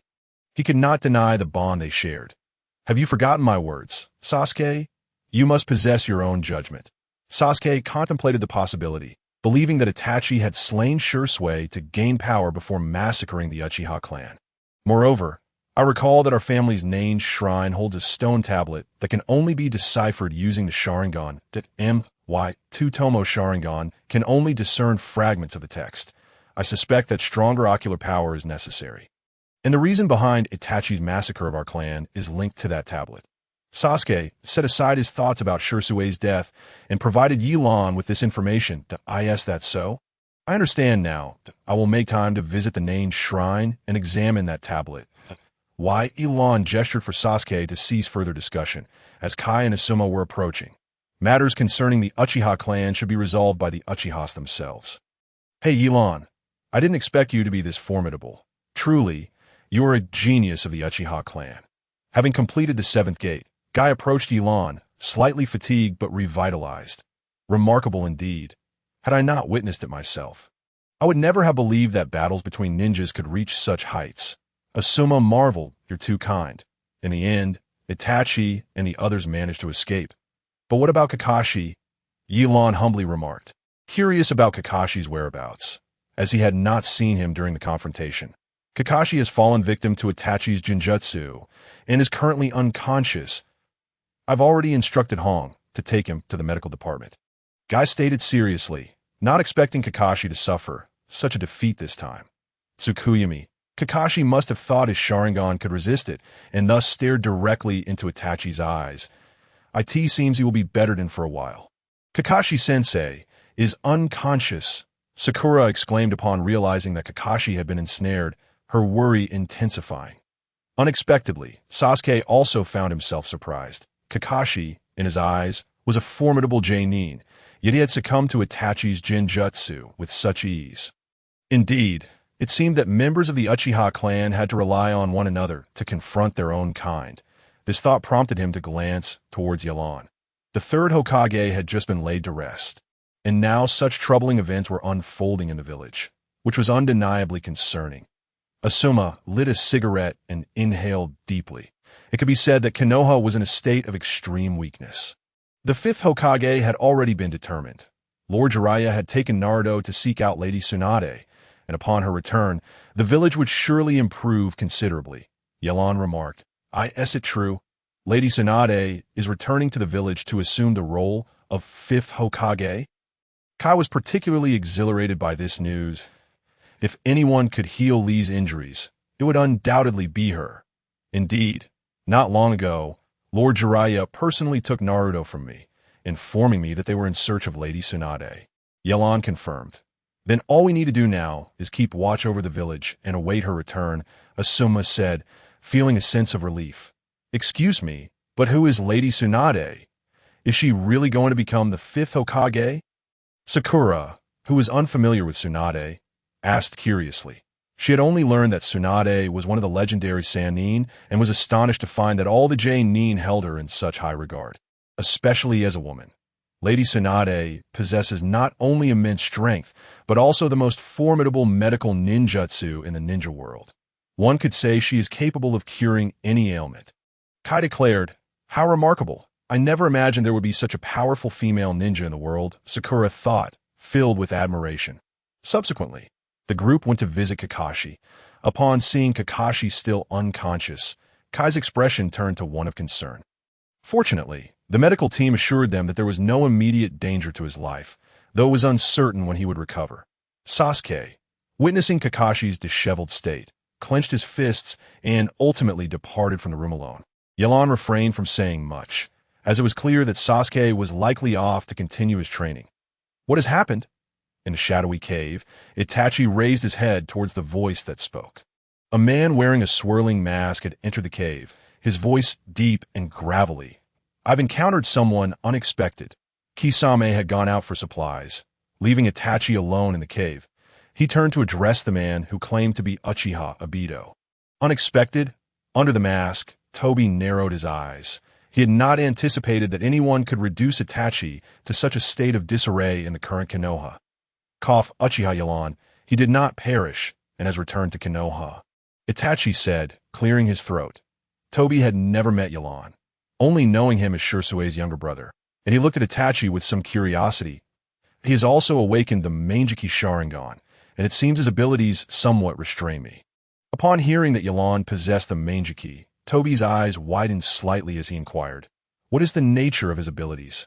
"I am unsure of the names and specifics, but one, I can discern the weaknesses of opponents, rendering my Tsukumi ineffective, while the other allows him to manipulate chakra perfectly.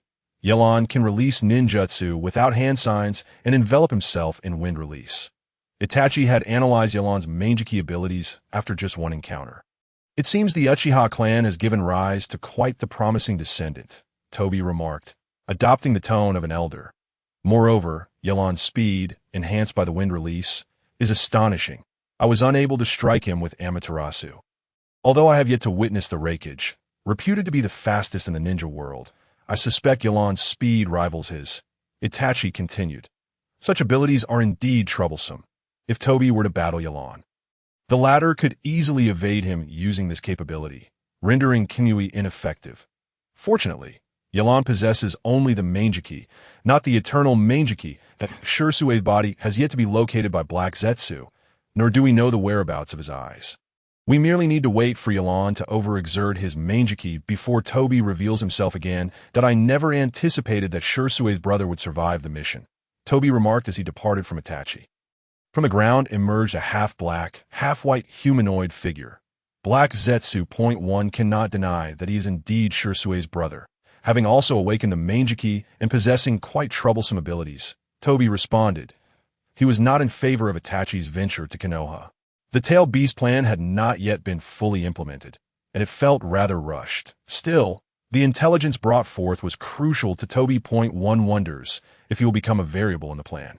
"Do exercise caution, Toby," Black Zetsu warned ominously. "Do not concern yourself with Uchiha Yelan for now.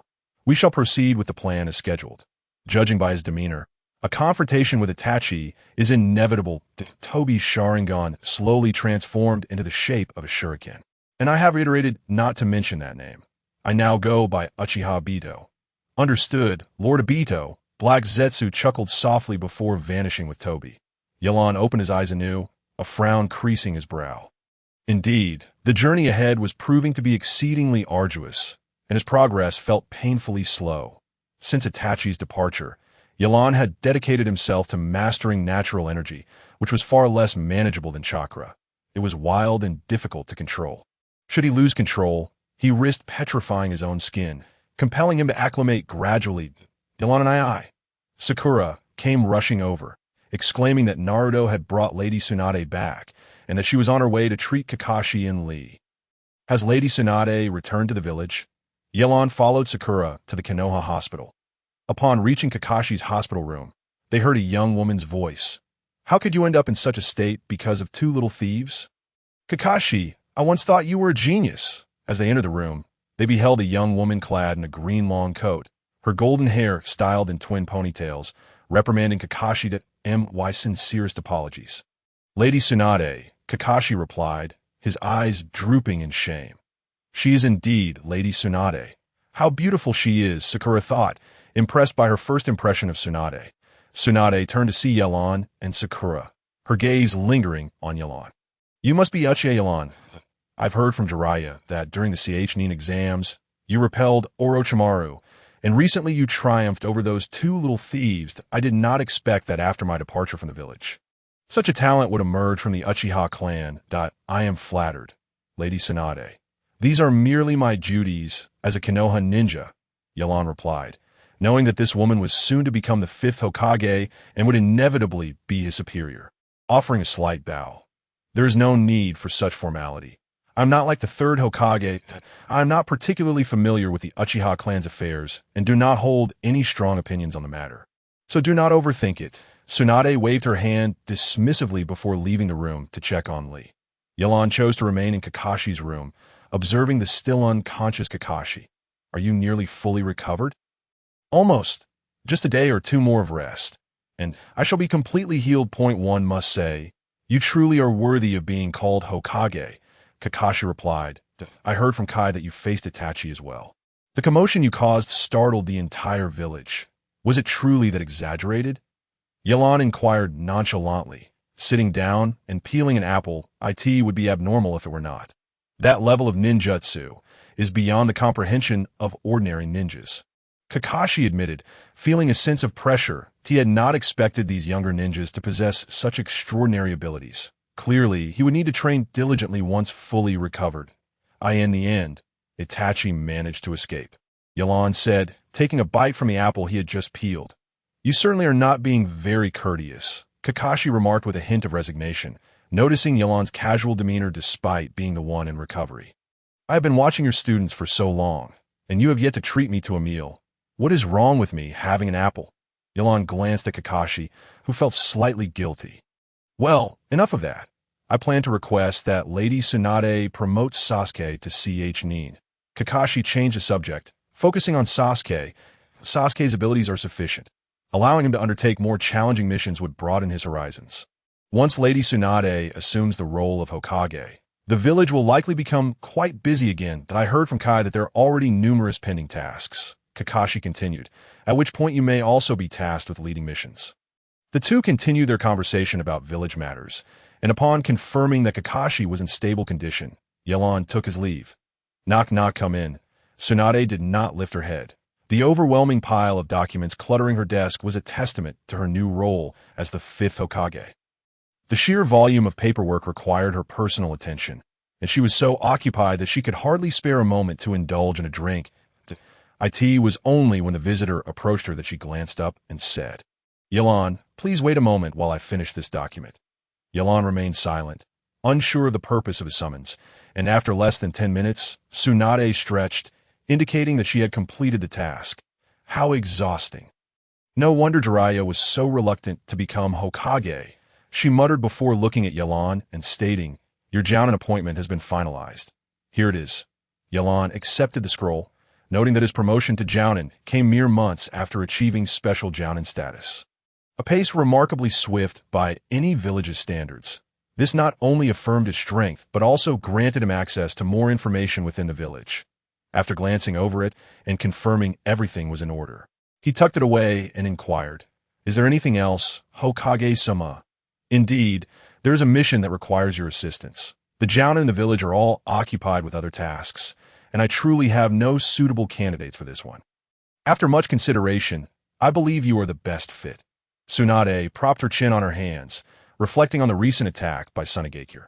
Following Orochimaru's disappearance, Sunagakure had declared its surrender and sought to renegotiate a peace treaty with us. Their primary demand is the return of the Jinchuriki you captured, as well as 2 of their genin. "Did we not propose any conditions?" Yelan asked, puzzled. It seemed inadequate for Sunagakure to simply apologize and expect matters to be settled, especially given the number of ninjas who perished during the attack. Moreover, the 3rd Hokage had sacrificed his life. Surely they would have to pay some form of war reparations. The reason Sunagakure initiated the attack was their dire financial situation. With their Kazekage murdered by Orochimaru, they currently lack a leader capable of assuming the role of Kazekage, rendering them weaker than Konoha. For now, we must acquiesce to Sunagakure's request, especially with other major nations watching closely. Tsunade sighed. However, Sunagakure has agreed to allocate part of their missions to Konoha. "Our current workload is overwhelming, and I have dispatched all available shinobi to carry out the tasks." Yelan nodded. This was beyond his control, and Tsunade's willingness to elaborate was a sign of respect. He refrained from probing further into the details of the transaction between the 2 villages and redirected his focus to the mission. "What exactly do you need me to do?" "Your task is simply to escort the Jinchuriki safely to Sunagakure. Upon arrival, you will sign the treaty and clarify any details that I will have Kurenai accompany you with her team. Your only responsibility is to ensure their safety along the way. The envoy from Sunagakure has been residing in Konoha for several days now, so please return quickly to prepare. We will likely depart by this time tomorrow." After discussing a few more details, Yelan exited the Hokage's office. "Why is it taking so long? Kurenai-sensei. Who else are we waiting for?" Kiba complained, a sense of impatience evident as he balanced Akamaru atop his head. The prospect of undertaking an A-rank mission had him buzzing with excitement, having risen early that morning only to learn at the village gate that they had to wait for additional members. Among the group were several Jounin from Sunagakure standing alongside Gaara. Leading them was Gaara's instructor, Maki, accompanied by 2 other sand ninjas, a male and a female. The female, named Kanna, wielded a massive scroll and specialized in sealing techniques. The male, named Juro, wore sunglasses and possessed sensory ninjutsu abilities. "There are still 10 minutes left. Let us wait a little longer," Kurenai suggested. While this mission was not particularly challenging, she feared the possibility of unexpected complications. Tsunade had assured her that a powerful Jounin would be dispatched, alleviating her concerns. The 3 siblings, Temari, Kankuro, and Gaara, remained silent.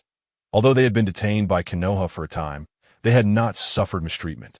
The only discomfort stemmed from their readjustment after release, and now they were finally returning to their village.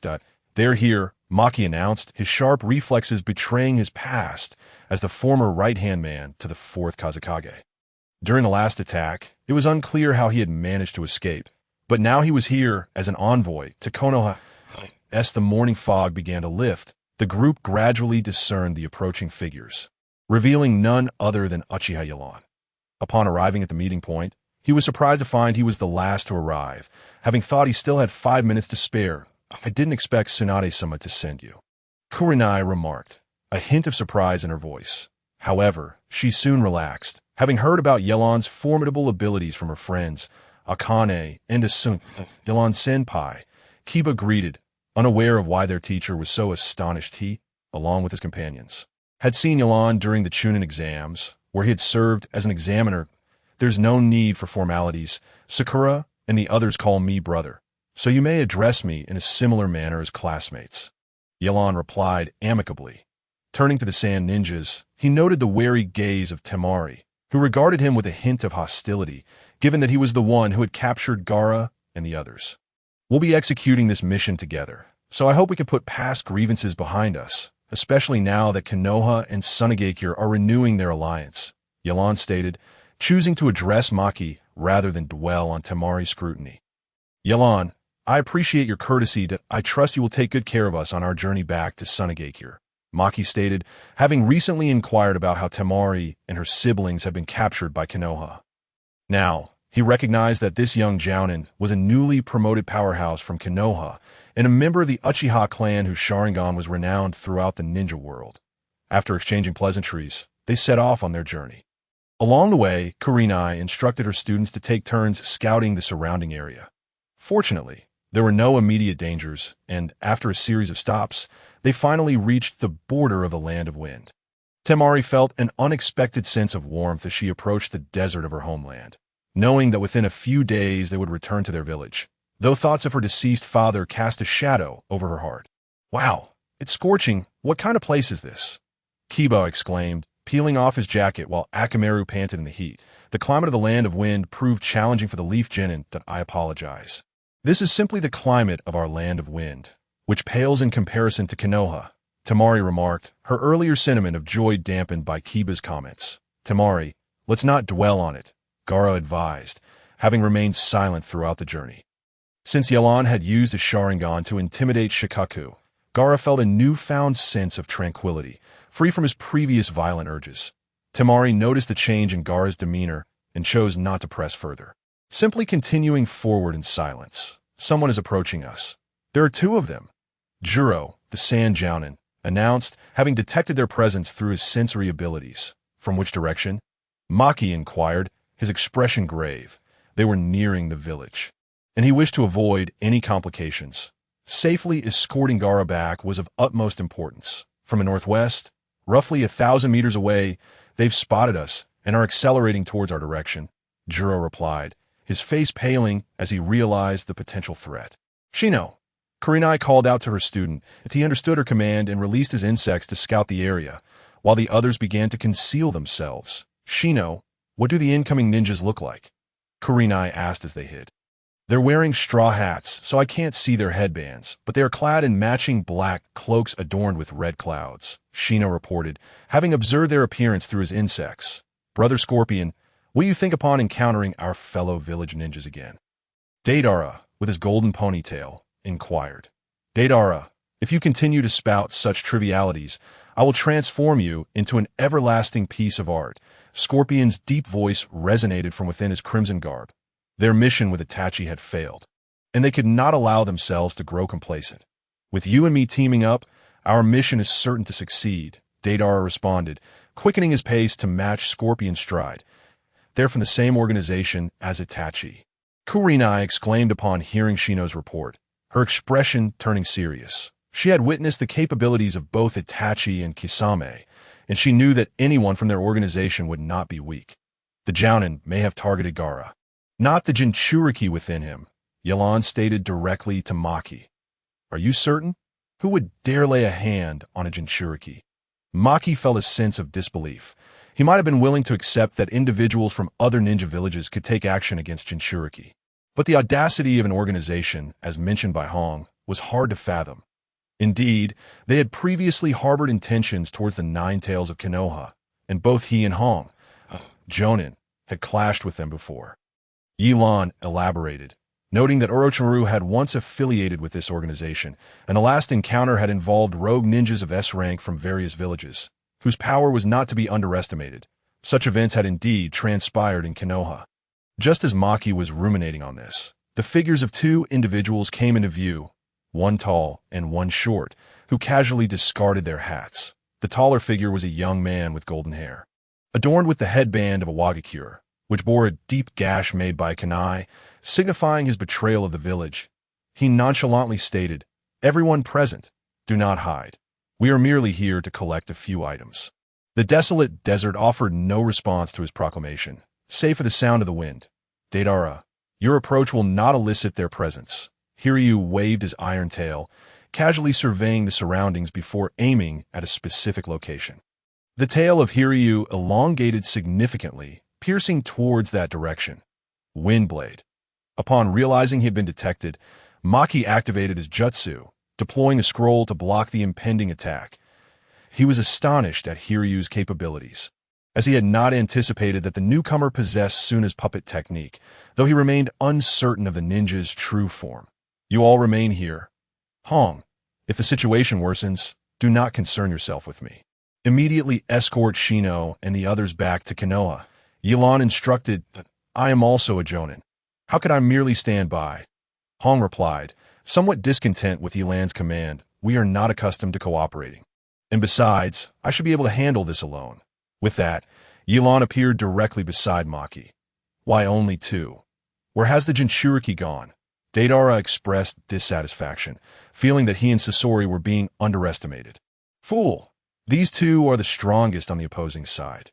It seems we must deal with them first. Sasori reprimanded Deidara, who he regarded as little more than a child. To command such exquisite puppetry. You must have pilfered it from Suna. Maki had already instructed the others to retreat hastily, fearing that the enemy might lure them away, which is why he had instructed Gaara and the others to remain still. Pilfered? It seems that after so many years away from the village, few recognize me now. Maki, your strength has increased over the years, but your intellect appears stagnant. Sasori chuckled, clearly recognizing Maki. Could it be that you are? Maki's expression shifted dramatically, beads of sweat cascading down his face as he grasped the identity of the newcomer. That Yilan, you handle that Awagakure brat. I will take on this puppeteer before me. However, you must act swiftly, as I fear I cannot hold out for long. Maki outlined his plan. Understood. Yilan said no more and summoned his ninja blade, rushing towards Deidara. Big brother Sasori, he's coming for me. It appears I've been underestimated, Deidara remarked nonchalantly, retrieving clay from his ninja tool pouch, seemingly oblivious to Yilan's imminent approach. The ninja blade did not strike flesh. Yilan assumed it was merely a substitute. However, to his dismay, Deidara's substitute did not vanish outright, but instead began to expand rapidly, prompting Yilan to sense danger. Art is an explosion. Ha! He shouted as he dashed aside, the original substitute erupting with a force several times more potent than that of a detonating tag. What kind of ninjutsu is that?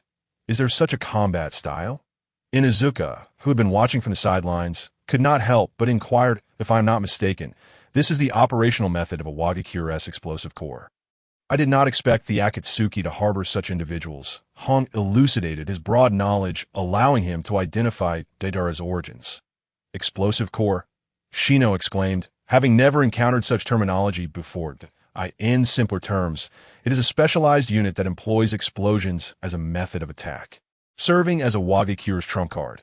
However, I had not heard of any defection from their ranks. Hong mused.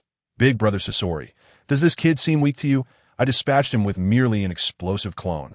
Deidara stated, being only a 16-year-old youth, his combat experience still lacking compared to what it would be 3 years hence. Deidara, you fool. He's right behind you. Sasori, deftly fending off Maki, glanced back upon hearing Deidara's remark, only to find the imbecile reveling in his own perceived success. It was only then that Deidara turned to see the gleaming blade of the ninja knife, sending chills down his spine as he narrowly evaded the strike, which merely severed a few strands of his hair. Yilan sighed in regret, realizing that, had it not been for Sasori's warning, that blade could have decapitated Deidara. Compared to Itachi and Kisame, you are quite weak. Are you even a member of their organization? Surely, you are not merely an intern, Yilan taunted, his scorn aimed at the youthful Deidara, knowing he would not dare speak such words to Sasori. You wretch, do not speak of that bastard Itachi. Who says I am weaker than them? You shall soon witness my prowess. Deidara's eyes gleamed with menace, easily provoked by Yilan's derision. A peculiar mouth appeared on his right hand, chewing on something unknown, as he swiftly formed hand signs, summoning a colossal bird made of clay. Without waiting for Yilan to close the distance, Deidara mounted the giant bird, which soared into the sky. Can it fly? Such ninjas are rare, but coincidentally, I can as well. Yilan formed hand signs, summoning his own creature, Thunderbolt Falcon. A large plume of smoke dissipated, revealing the formidable creature known as Breaker beneath Yilan's feet. Yilan, you ought not to summon me so frequently. What is the emergency this time? Breaker grumbled, having been in the midst of courting another falcon. I apologize, Breaker, but this enemy is somewhat special. Yilan gestured towards Deidara, who was now astride the massive bird in the sky. Upon seeing Deidara, Breaker understood the necessity of Yilan's summoning. Why Yilan has a colossal summon? Hinata exclaimed in astonishment upon witnessing Breaker's arrival. As a member of the Hyuga clan, she recognized the immense advantage such a giant summon could provide. Indeed, this is my first encounter with such a creature. I was initially concerned that Yelan would struggle against that Awagakure traitor named Deidara. But it appears he is more than capable, Hong observed. That kid does not seem older than Deidara, yet he commands such a summon. It seems this mission will not conclude successfully, Sasori mused, his thoughts shifting towards retreat upon witnessing Breaker. Maki, upon assessing the situation, felt a rush of relief and intensified his assault against Sasori. While speaking in a low tone only Sasori could hear, "You and I must return to the village. Elder Chiyo has been searching for you. The fourth Kazekage has regrettably passed, and the village requires your strength. Maki, do you think I am so easily subdued? Do not speak to me of that old hag Chiyo." Sasori replied, irritation evident as he had no desire to encounter the woman he loathed. "Elder Chiyo is merely concerned for your well-being. You are the most talented puppeteer Suna has seen, and it is most fitting for you to inherit the position of Kazekage." Maki continued to persuade, fending off Sasori's attacks with wind techniques. "Ha! Kazekage." Upon hearing Maki's words, Sasori's demeanor darkened, and he ceased his assaults. Maki, believing he had struck a chord, was about to elaborate further, but Sasori interrupted. "Then allow me to show you my masterpiece.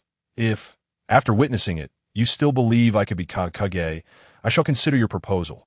Now, let me present to you my eternal art." Sasori unsealed a scroll, summoning a humanoid puppet before Maki. Could it be? Maki stared incredulously at the puppet, which bore an uncanny resemblance to the long-missing third Kazekage. Creating him as a puppet took considerable effort. "Allow me to reintroduce you to the strongest Kazekage known for his magnet release." Under Sasori's command, the third Kazekage opened his mouth, revealing mechanisms within, for which a torrent of black magnetic sand erupted, transforming into sharp needles aimed at Maki. Magnet release, sand iron rain. The third Kazekage's magnet release was indeed being wielded by Sasori. It became evident that the third Kazekage had been slain by Sasori himself. Maki refrained from persuading Scorpion again, skillfully evading the attacks of magnetic manipulation.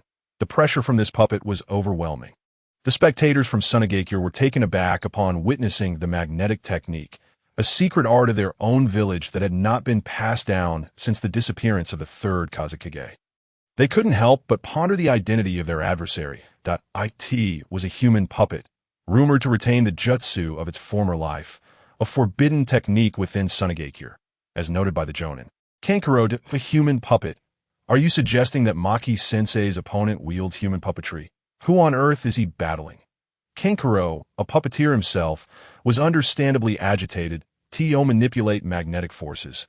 The human puppet must be the third Kazekage. I encountered him in my youth. I would not mistake him. He recalled, "It is said that the third Kazekage's disappearance precipitated the third Great Ninja War, and another Sunagakure ninja had vanished alongside him." Kankuro continued. "Who was it?" Temari and the others, who had not witnessed the ninja wars, were unfamiliar with the secrets of the village. It was the village's prodigious puppeteer, the grandson of Elder Chiyo, Sasori of the Red Sand. Kankuro articulated with deliberate clarity. Had it not been for these accumulated pieces of information, Kankuro would not have arrived at such a conclusion. The sight before them afforded her an 80% certainty that Maki was indeed facing Sasori. If that were the case, even the elite Jonin Maki would struggle against Sasori of the Red Sand. Are you certain? Was he not dead? Kankuro's bewilderment grew as he absorbed the day's shocking revelations.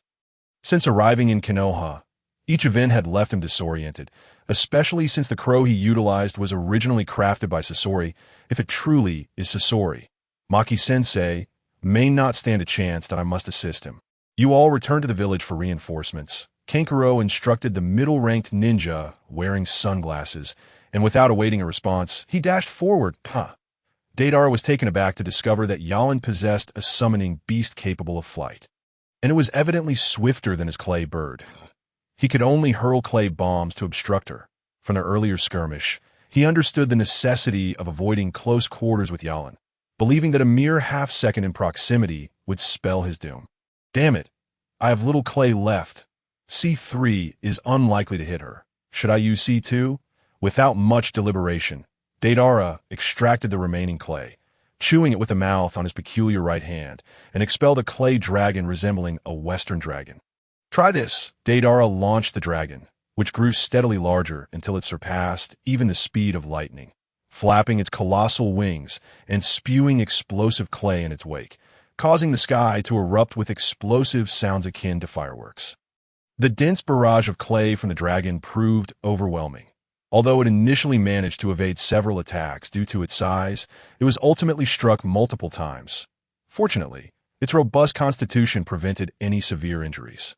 Breakthrough used lightning release. A flash of red gleamed in Yalan's eyes. To him, Deidara's ninjutsu resembled earth released.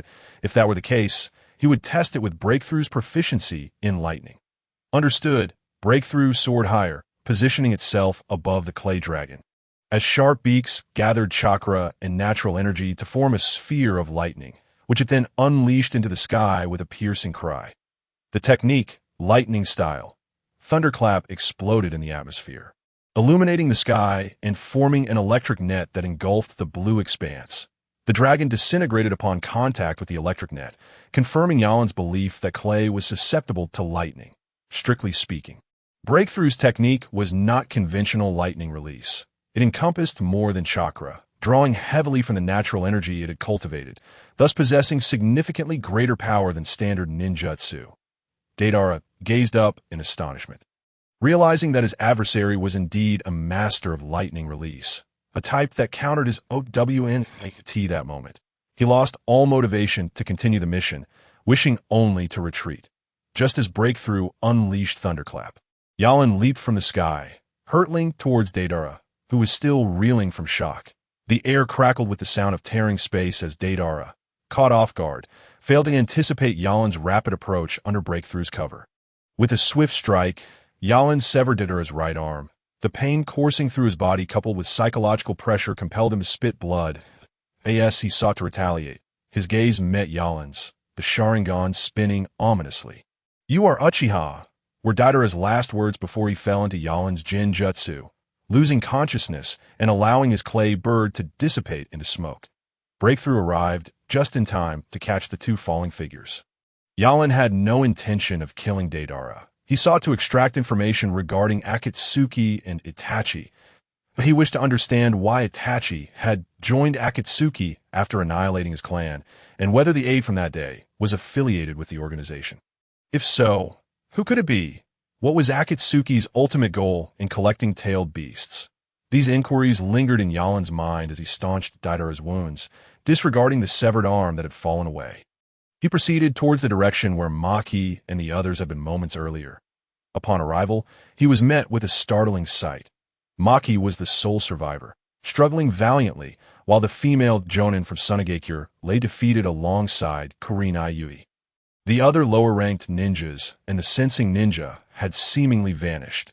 Beholding Sasori, maneuvering a puppet that bore a striking resemblance to a human, relentlessly commanding Black Sand to attack, Maki was in a dire state. Unable to launch a counterattack, Yalan accelerated his pace and swiftly reached Maki's side. "At last, you have arrived," Maki gasped, spotting Yalan with his comrade in tow, a glimmer of hope igniting within him. "What has happened to Kurenai?" Yalan cast aside Deidara and inquired with urgency. Kurenai and the Sunagakure ninja named Kankuro lay on the ground, their faces pale and strained, trapped in a state of semi-consciousness. "They have been poisoned. Be cautious, Yalan-sensei. Our opponent's puppets are laced with deadly toxins." Kurenai and Kankuro fell victim to even a minor wound, Maki replied, his own complexion waning as his chakra reserves dwindled. "Rest for a moment. I shall confront this enemy," Yalan asserted. "Deidara is utterly useless, collapsing so swiftly," Sasori scorned, observing the unconscious form of Deidara. He recognized the necessity of retreat. The remaining lower-ranked ninjas had likely departed to seek reinforcements, and any further delay would leave him vulnerable. Sasori retracted the third Kazakage's puppet, disregarding Deidara as he made his escape. Yalan glanced at him, but chose not to pursue. The number of injured on his side was too great, and he still had Deidara in his possession. Before long, Temari returned with a contingent of Sunagakure's forces, accompanied by 3 of Kurenai's students. Kurenai-sensei, Hinata, and her companions rushed forward upon seeing the injured and unconscious Kurenai. First, head to Sunagakure's hospital and see if there is an antidote, Yalan instructed. Maki nodded in agreement, as they were accustomed to dealing with poison puppets. Believing the matter manageable, in a flurry, they returned to Sunagakure, disregarding the planned welcoming ceremony, as the current circumstances rendered such formalities trivial. Only when Kurenai entered the medical room did Yalan feel a sense of relief, turning to the anxious expressions of Hinata and the others. Do not worry. The time of poisoning is brief, and Sunagakure's medics will heal Kurenai. Upon hearing Yalan's words, Hinata and her companions exhaled in relief. The immediate crisis had abated, yet news of the enemy's intent concerning the One-Tail reached Yalan's ears. A high-ranking jonin from Sunagakure approached him, requesting further elaboration. Yalan surveyed the medical room's door, estimating that Kurenai would require time to recover. He followed the jonin into a secluded area. To be honest, I am not fully informed. Lord Hokage may have greater insight. That I do know that they belong to an organization called Akatsuki, comprised of S-rank rogue ninjas from various nations, including Orochimaru and Itachi. Though I believe Orochimaru has since withdrawn. Recently, Itachi visited Konoha, explicitly stating his objective was the 9 tails, that I suspect they are after the tailed beasts, but the exact number of members and their intentions remain unclear. By the way, have you secured Deidara? We must take it with us upon our return. Why Elon recounted nearly everything he knew. After listening, the esteemed jonin responded, what audacity, since the establishment of the 5 great shinobi villages. No one has ever dared to covet the tailed beasts. What are they attempting? Elon reassured the jonin. Rest assured, we have assigned a dedicated individual to oversee the rogue ninja from Awagakure. When you return to the village, simply inform us. However, if you come across any intelligence regarding Akatsuki, please share it with Sunagakure. As we are allies now.as for this matter, I must regrettably decline for the time being. I need to consult Lord Hokage. Elon understood that he lacked the authority to make decisions regarding the issues between the 2 nations, although he felt that Tsunade would likely agree. He could not presume to make a decision on his OWN. That's so. I comprehend. I shall not intrude further. Jonin Elon, I have already arranged accommodations, and someone will guide you there. The Sunagakure jonin refrained from pressuring Elon further. Recognizing that such matters required the counsel of his superiors, it was unexpected that Maki, such an elite from Sunagakure, was left in such a predicament while Elon appeared entirely unfazed. Generally, one would expect a young and powerful ninja to possess a certain arrogance. Yet it turned out he was quite amenable, especially considering he was a member of the Uchiha clan. The mission had failed, and Deidara had been subdued by the opponent. Observing the other members within the Genjutsu, Scorpion remarked, Scorpion, I never anticipated your team's abilities to be so lacking. Not only did you fail to locate the tailed beast, but you also lost Deidara. A member of the organization openly mocked them, revealing that camaraderie was scarce among these S-rank rogue ninjas. Silence. Haiden, we encountered a formidable opponent this time, and their ability to summon flying beasts rendered Deidara unable to leverage his strengths, Scorpion said, defensively justifying Deidara's shortcomings. Furthermore, that leaf ninja is an Uchiha. It must be the Uchiha Elon we spoke of previously. Although Scorpion had not directly engaged with Elon, he had clearly seen the Sharingan in his eyes. Another Uchiha, is it? It seems he has inflicted considerable losses upon our members. He is quite a formidable adversary. A member with eyes glowing a haunting green remarked calmly. Enough, silence, the central figure commanded, and everyone fell silent. Likely the leader of the organization that we must rescue Deidara at all costs. Xuanwu, you will scout the location where Deidara is being held. If the opportunity arises, take action. Juke, you will move towards the land of wind and lend support if needed. Santai, your team will continue pursuing the bounty missions. After issuing orders to his members, the leader exited the meeting. Kakazu, I suspect that when we rescue Deidara, he will require your assistance. One of his hands has been severed and is currently with me, Scorpion remarked as he observed the member with green eyes preparing to dispel the Genjutsu. And oh worries, just have him prepare the payment. I will ensure he is satisfied when he comes to see me, the member replied before dispelling the technique. Scorpion couldn't help but think how this fellow was utterly obsessed with money. Well then, I shall now seek out Deidara, the member identified as Xuanwu said before departing. Scorpion nodded, refraining from issuing further commands, as he held great respect for Xuanwu's intelligence-gathering capabilities. Jonan Yilan. The door to the emergency room swung open abruptly, and Yilan felt an ominous premonition. The poison affecting Jonan Akane and Jonan Jun is not any type from Sunagakure, and with our current technology, we are utterly incapable of treating it. A medical ninja exclaimed nervously to Yilan. The death of an ally in the enemy's village, regardless of the circumstances, would inevitably affect the relations between both parties, especially when it involved a Jonin. Surely Sunagakure has no means to address this? Yilan's face darkened. He had not anticipated that Sunagakure would be powerless against such poison. Had he known, he would have returned directly to Konoha to seek Tsunade's assistance. Elder Chiyo may have a solution, but the medical ninja hesitated, stuttering. But what? Yilan had no time for riddles. Lives were at stake, and every moment was precious. Elder Chiyo has not left her residence for a long time. She has withdrawn from village affairs, and I fear she may not intervene. Without waiting for the medical ninja to finish, Yilan turned resolutely, determined to seek out Maki for intervention. Brother Yilan. Lady Akane. Inazuka's eyes glistened with unshed tears. He had not anticipated that his first A-rank mission would unfold in such a manner, and he felt utterly powerless to assist, his only recourse being to pray. Do not worry. I am here, Yilan sighed, ruffling Inazuka's hair. So that is the case. The medical team is at their wits' end. It is no wonder it is the Red Sand Scorpion, Maki remarked after hearing Yilan's account. Do you know that member of Akatsuki? Upon hearing Maki's tone, even Yilan, no matter how Navi, sensed the gravity of the situation. Since it has come to this, I shall not withhold anything. That individual is none other than Scorpion, the once genius puppet master of Sunagakure, and also Elder Chiyo's grandson, Maki stated gravely. The once prodigy of Sunagakure had now emerged as the very assassin of the third Kazekage. A source of mockery for the other villages. Who would have thought such a tragic connection existed? There is no time to lose. I shall seek out Elder Chiyo immediately. Jonan Yilan, please wait here for a moment. Maki declared before hastily departing. The poisoned individuals included not only Konoha's ninja, but also those from Sunagakure. Regardless of the reasons, this time, even if it meant risking death, they would implore Elder Chiyo to take action.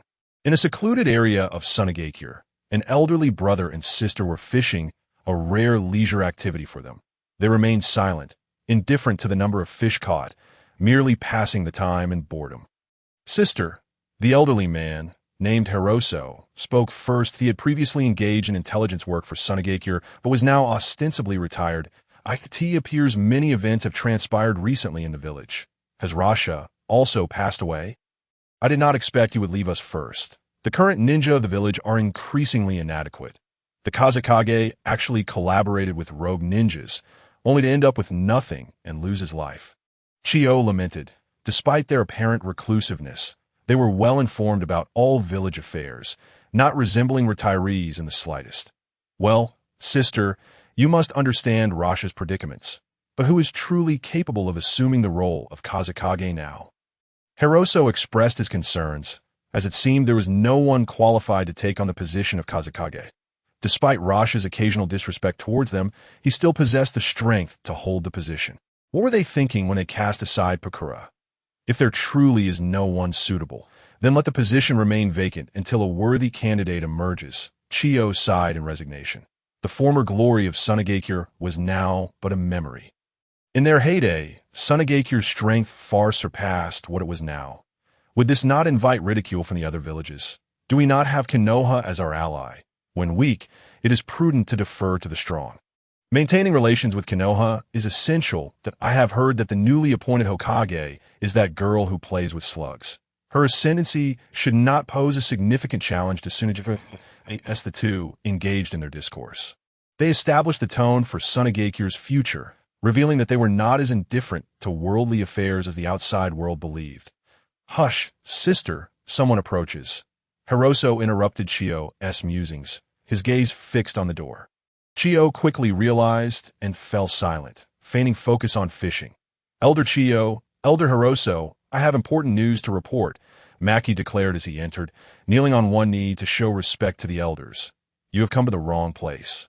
Maki, we have not involved ourselves in village matters for quite some time. All I desire now is to see my beloved grandson once more before I pass. I have no interest in anything else. Chiyo said, her eyes barely opening. What if what I am about to say pertains to your grandson? Maki swallowed hard. What did you say? Before Maki could fully comprehend, Chiyo swiftly approached him with a speed unmatched by ordinary jonin. Maki, taken aback by Chiyo's fervor, bent low and said, previously, our village's Jinchuriki, Gara, was captured by Konoha in negotiations. Konoha has agreed to return Gara. Get to the point. I have no time for irrelevant details, Chiyo, agitated by Maki's slow speech, demanded. As Maki noticed Chiyo's growing impatience, he wiped the sweat from his brow, realizing he was now at the crux of the matter. On our way back, we were ambushed by two individuals, one of whom was Scorpion, your grandson. Are you certain it was my grandson, Scorpion? Years have passed, and his appearance must have changed. How did you recognize him? Chiyo, upon hearing the news about Scorpion, calmed down and continued to inquire. I am certain. Scorpion not only confessed it himself, but he also showed me something, Makino began, pausing briefly. When I confronted him, he used the third Kazekage's puppet. Upon hearing this, Chiyo immediately understood. Scorpion, who had disappeared alongside the third Kazekage, had killed him and turned him into a puppet. Moreover, his initial objective was the One Tail. They all belonged to the same organization. This is what the Konoha ninja informed me, mentioning that members of this group had also targeted the Nine Tails. Makino continued without hesitation. What do they want with the tailed beasts? Do they possess the means to seal them? Chiyo questioned, puzzled. And how did you escape from Scorpion? Did help from Sunageki arrive? Embarrassingly, it was Scorpion who chose to retreat. A Konoha Jonin defeated one of Scorpion's comrades, and seeing that he could not take Gara with him, Scorpion withdrew. That comrade of his is now imprisoned in our village's cell. Indeed, Konoha is a place teeming with talent. Chiyo remarked, pondering the capabilities of Scorpion's companion. It stands to reason that someone who could partner with Scorpion would not be weak. The most pressing issue is that there were two other Jonin with Scorpion at the time, one from our village and one from Konoha. Both have been poisoned by the toxins Scorpion applied to his puppets. The medical team is at a loss, and I can only implore you to intervene. Makino bowed respectfully. I asked the medical team of Sunageki are so inadequate that they cannot even neutralize a poison. Chiyo, realizing Makino's purpose for coming, understood that it also involved Konoha's ninja. It seemed she could no longer afford to indulge in leisurely fishing. I regret to inform you that the medical team has never encountered such a poison before. They are unable to analyze its composition and consequently cannot develop an antidote. Makino bowed once more. Seeing Makino's submissive demeanor, Chiyo waved her hand in irritation. Makino, assuming Chiyo was unwilling to assist, knelt before her, stating, Elder Chiyo, you must take action. This concerns the relationship between Sunageki and Konoha. Chiyo, taken aback by Makino's bold act of kneeling, could not help but scold. I merely asked you to lead the way. I did not refuse. Makino was momentarily taken aback by Chiyo's words, his prepared speech faltering as he awkwardly gazed at her. You are a distinguished Jonin of Sunageki. Maintain some dignity, Chiyo said curtly. Makino nodded vigorously and began leading Chiyo. Are you a Jonin from Konoha, from the Uchiha clan? Chiyo inquired during their journey. She had heard from Makino that the Konoha ninja who captured Deidara was an Uchiha. Yet she did not expect him to be so young. He appeared to be around the same age as the children from Suna. That it was surprising that a ninja capable of dealing with Makino's prowess could be so youthful. Yelan nodded slightly, realizing that this elder was akin to a senior advisor in Sunageki, much like in Konoha. Let me clarify, I do not possess great confidence, although I taught in the art of puppetry. It has been quite some time since I last encountered Scorpion, and I'm uncertain of the potency of the toxins he currently wields, despite her earlier criticisms of Sunageki's medical team in front of Makino. Chiyo was now taking precautions in the presence of Konoha's ninja. That would be troublesome, Yelan remarked, sensing that Chiyo seemed to recognize Scorpion and opted not to pry further, offering only a polite comment. The puppeteer we encountered previously is Elder Chiyo's grandson. She has been searching for him, Makino whispered to Yelan as they entered the infirmary. Yelan realized that rogue ninjas from Konoha, Kirigakure, Iwagakure, and Sunagakure had all crossed paths, leaving only Kumogakure unaccounted for. The Akatsuki truly knew how to choose their targets. Before long, Chiyo emerged, her expression devoid of emotion, causing Yelan's heart to sink. He approached her discreetly, asking, "Elder Chiyo, how did it go?" "Scorpion's skills have grown increasingly impressive," Chiyo replied, still lost in thought regarding Scorpion's methods. "That I believe I can research the poison and find a way to counteract it. But time is of the essence. At the very quickest, I will need half a month, and those two girls will not survive that long. They may succumb to the poison within a few days." Hearing Chiyo's words, the expressions of everyone present shifted dramatically. With Yelan's face paling, he had not anticipated that his first mission as a full Jonin would involve such complications. "What if Lady Tsunade were here?" Yelan asked, still holding on to hope. "That girl who plays with slugs? Though I am loath to admit it, she is far more capable than I when it comes to neutralizing poisons. I have suffered many defeats at her hands on the battlefield," Chiyo reflected. Upon hearing Chiyo's words, Yelan felt a slight relief and responded, "Then I will take 2 of the injured to Konoha." "Young man, the distance from Sunagakure to Konoha is considerable, and how do you intend to carry 2 patients along the way?" Chiyo remarked, having never encountered such a courteous Uchiha before, which sparked some fondness in her heart. "Rest assured, but I will need the medical team to prepare 2 stretchers and some ropes," Yelan replied. At this moment, Makino recalled Yelan's summoning beast and understood his intentions. Nodding eagerly, "I will arrange that immediately." Turning to Hinata and the others, who had not yet rested, Yelan sighed and continued, "Shino, you 3 wait for me here in Sunagakure. I will deliver Kurenai and return to meet you." Seeing Yelan remain calm in the face of crisis, the unease in Hinata and her companions gradually dissipated, and they nodded in agreement. Subsequently, several Sunagakure ninjas followed Yelan's instructions, carrying Kurenai and Anko on stretchers to the rooftop, with Chiyo curiously following to see how Yelan planned to transport them back to Konoha.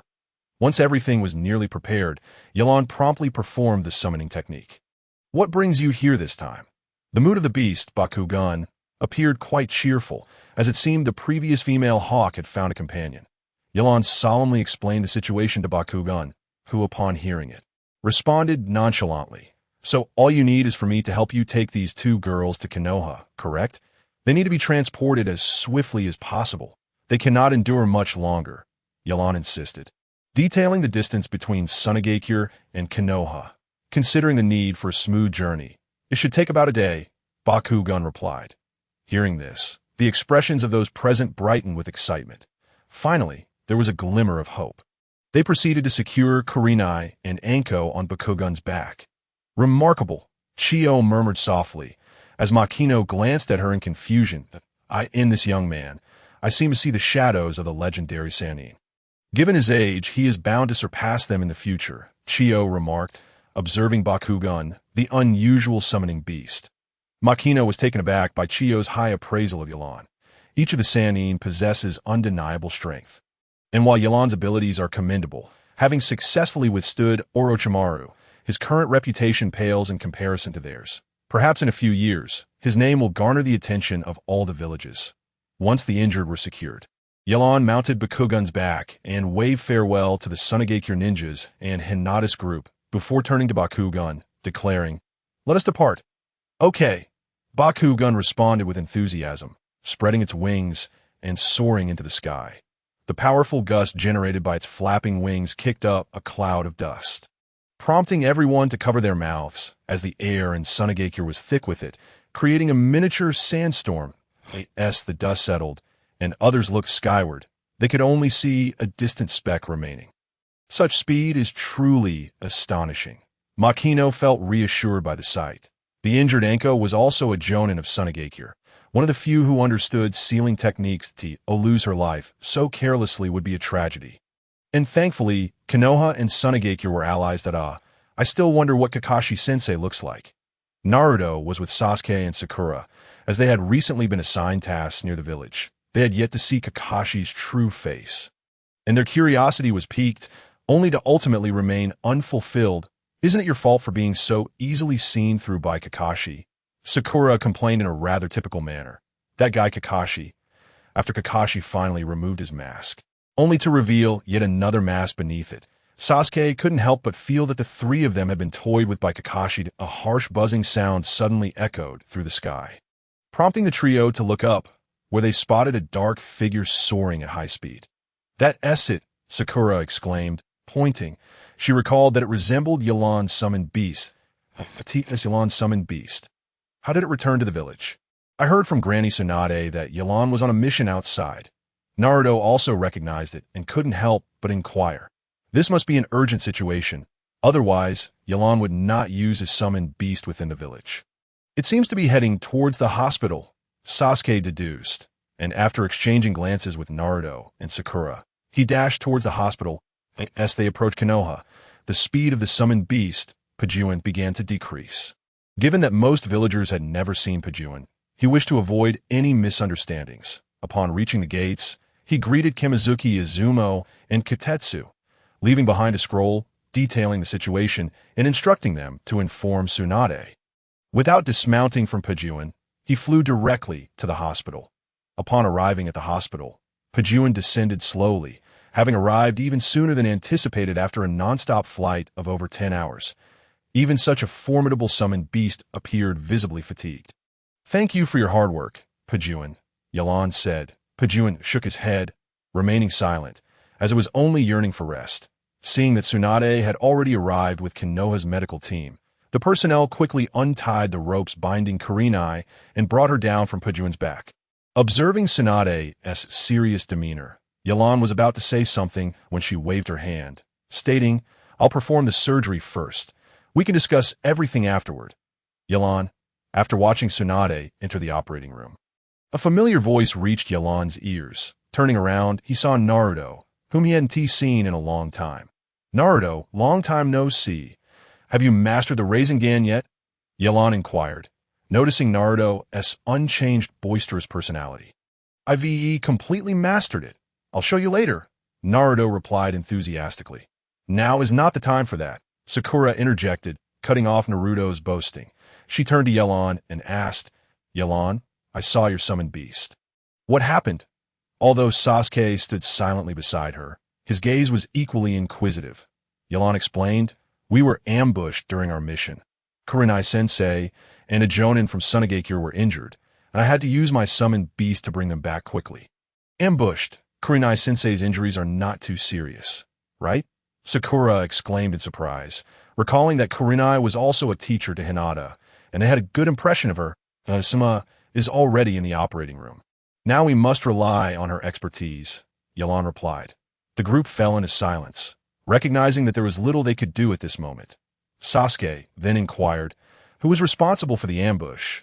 It's unusual for ordinary people to act against a mission involving both Sunagakure and Konoha." Sasuke had been officially promoted to Chunin, along with Narashikamu. They were the only two to achieve this rank in their current Chunin exam, and Naruto, upon learning this news after his return, wore a displeased expression. They are members of the Akatsuki organization, targeting the one-tail inside Gaara, Yelan stated without hesitation to Itachi. Sasuke recalled his previous encounter with Itachi, who belonged to that organization, that the assailants were a puppeteer and a rogue ninja from Iwagakure. Stronger than average Jonin, I managed to capture the Iwagakure rogue, but the puppeteer retreated upon witnessing this. "Where's the captured enemy now?" Sasuke asked, excitement evident in his voice, not expecting such a development from Yelan's mission. If they could extract more information about the Akatsuki organization from Deidara, they might discover Itachi's whereabouts. He is currently imprisoned in Sunagakure's cell. "I will bring him back when I return," Yelan assured him. "What are you all talking about? I don't understand. Akatsuki, a puppeteer? What exactly happened?" Naruto scratched his head, as he had been away with Jiraiya when Itachi last visited the village and was unaware of the Akatsuki's activities. Yelan chose not to elaborate further, aware that Naruto's identity was too sensitive as the Jinchuriki of the Nine Tails. He was also a target for the Akatsuki. "We have already located Deidara's whereabouts," Yelan continued. In a desolate area not far from Sunagakure. Meanwhile, black and white emerged slowly from the ground, addressing a void in the air. Suddenly, the air seemed to warp, and a figure wearing a whirlpool mask materialized. It was Obito. Deidara is such a nuisance. If it weren't for his usefulness, I wouldn't bother saving him. After learning that Deidara had been captured by Yelan, Pain had sought him out, believing Obito was best suited for such a rescue operation. As night fell, Maki gazed at the hazy moonlight, contemplating that Yelan should have arrived in Konoha by now. He wondered if Tsunade could handle the poison. Despite Chio's praises of Tsunade's skills, he still felt a twinge of unease. Suddenly, a loud explosion shattered the night. Enemy attack, Maki exclaimed, witnessing flames erupting in the distance. That location, no good. The enemy is attempting a prison break. The audacious Akatsuki, they clearly have no regard for Sunagakure. Maki quickly rallied his team and headed towards the cell where Deidara was being held. Upon arriving at the cell, Maki found numerous areas ablaze, and several guards had already fallen. That a man wearing a whirlpool mask was seen carrying Deidara and greeted Maki and his team. "Hello, everyone. I'm just here to make my exit," he announced with a comical tone. "That don't let him escape," Maki shouted, refusing to believe that the man could slip away from Sunagakure's tight encirclement. However, the next moment left him dumbfounded as the man's body began to twist grotesquely, vanishing alongside Deidara as if thrown into a blender. Maki had never witnessed such a jutsu before, searching frantically but finding no trace of the man. "Scorpion, I brought Deidara," Obito announced as he entered the cave, shouldering the unconscious Deidara. "Well done, intern. You should be promoted," Scorpion remarked, observing Obito's masked face. Although he knew rescuing Deidara would require considerable effort, he was surprised that this in turn managed to bring Deidara back unharmed. "Ha ha, you flatter me, senior. I'll take my leave now," Obito replied in a playful tone, tossing the unconscious Deidara towards Scorpion before departing. Before acting, Obito had used Jinjutsu to render Deidara unconscious, not wishing for him to discover his trump card. Scorpion did not hinder him, and after a short wait, Deidara finally awakened. "Scorpion, you saved me," Deidara gasped, realizing he was no longer in Sunagakure's cell and breathing a sigh of relief. Being imprisoned was hardly pleasant. "It wasn't me, but an intern named Obito. By the way, your severed hand is with me. Let us go reattach it. It's not far from here that a ninja without an arm would struggle to perform hand seals unless they could do so with one hand or without seals altogether, resulting in a significant drop in combat capability." Deidara understood that he owed a considerable debt to Scorpion. "Thank you, Scorpion, that I know my arm can be reattached," Deidara replied gratefully, feeling relieved, and after resting for a while, he left the cave. Several days passed after Yelan's departure, and Maki's already troubled expression grew grimmer. He had been ruminating on how to explain the situation to Yelan. The hard-caught Deidara had simply vanished. He searched the area surrounding the cell, but found no trace, no evidence left behind. He had completely disappeared. Moreover, this incident involved the abduction of a comrade. What if the enemy used the same method against Gaara next time? As these thoughts plagued him, Maki felt overwhelmed. Maki-sama. Konoha's Jonin Yelan, Jonin Kurenai, and Jonin Anko have returned. A tune-in from Sunagakure reported at Maki's office. Upon hearing this, Maki's expression brightened. He was relieved to learn that Tsunade had successfully treated Kurenai and Anko. Yelan observed the still somewhat weary Kurenai beside him, but refrained from making any comments. After Tsunade completed her treatment, Kurenai only rested for a day before hurrying back to Sunagakure with Yelan. Despite Tsunade's advice to take more time to recover and allow others to handle Sunagakure's affairs, Kurenai insisted on returning, stating that her students were there and that it was her duty to complete the mission. Thus, Nightlon hurried back to Sunagakure with Gaara, but on the way back, without the interference of the summoning technique, it seemed more prudent to traverse the path on foot, as there was no pressing urgency. Upon learning that she had been rescued by the Leaf Village, a female ninja from Sunagakure expressed her gratitude to both Nightlon and Tsunade, accompanying them back to the village. However, upon seeing the less-than-pleased expression on Maki's face, Nightlon felt a pang of curiosity. Maki's subsequent revelation left him feeling helpless. He was taken aback to discover that Deidara had been abducted and that no one in Sunagakure had been able to thwart the assailant, who had simply vanished before Maki's eyes. Faced with this news, Nightlon found himself at a loss. After all, he had not been in Sunagakure at that time, and even had he been present, he would have had little recourse against Ibido, who was intent on leaving. When Hinata and the others reunited with Kurenai, they all breathed a sigh of relief. Subsequently, Kurenai conferred with the higher-ups of Sunagakure to discuss the details of their alliance agreement, during which it was decided to include a clause for sharing information regarding Akatsuki. Both parties recognized that Akatsuki was a formidable organization, targeting the Jinchuriki of each village, necessitating a cooperative effort to gain deeper insights into their operations. Indifferent to such matters, Nightlon began to stroll through Sunagakure, only to be unexpectedly halted by someone. "What brings you here?" he inquired, regarding the figure who had blocked his path. "Gara, I am Gara." Before Gara could speak, Tamari rushed forward, perplexed as to why Gara was stopping Nightlon. "I am fine. Tamari, did I merely have some questions for Mr. Nightlon?" Gara reassured her, unlike his usual harsh demeanor. "Then, what is it?" Nightlon prompted. Once Tamari had calmed, she looked at Nightlon and said, "Mr. Nightlon, ever since you last encountered Chikako, he has been much quieter, no longer causing a ruckus. However, despite my inquiries, he refuses to respond. Do you have any suggestions?" Tamari cast a surprised glance at Gara, who had become much quieter after his previous outburst, and she initially thought it was due to Gara's newfound understanding, only to realize it was Nightlon's influence. Did Chikako fear Nightlon? "To be honest, I have no concrete advice," Nightlon admitted. "I am not a Jinchuriki myself, nor do I have any friends who are. Beyond knowing that the Sharingan is particularly effective against tailed beasts, I cannot say much about the relationship between Jinchuriki and their beasts." "I see. My apologies for bothering you." Gara's expression dimmed slightly, as he genuinely wished to resolve the issues surrounding Chikako. If Chikako were to throw another tantrum, it would undoubtedly affect him as well. Noticing Gara's despondent demeanor, Nightlon contemplated before speaking. "While on a mission in the Land of Water, I heard that the fourth Mizukage was a perfect Jinchuriki, capable of completely controlling the power of the tailed beasts. I believe achieving such mastery requires not only immense strength, but also a profound connection with the beast. If you find yourself at a loss, I suggest focusing on your training.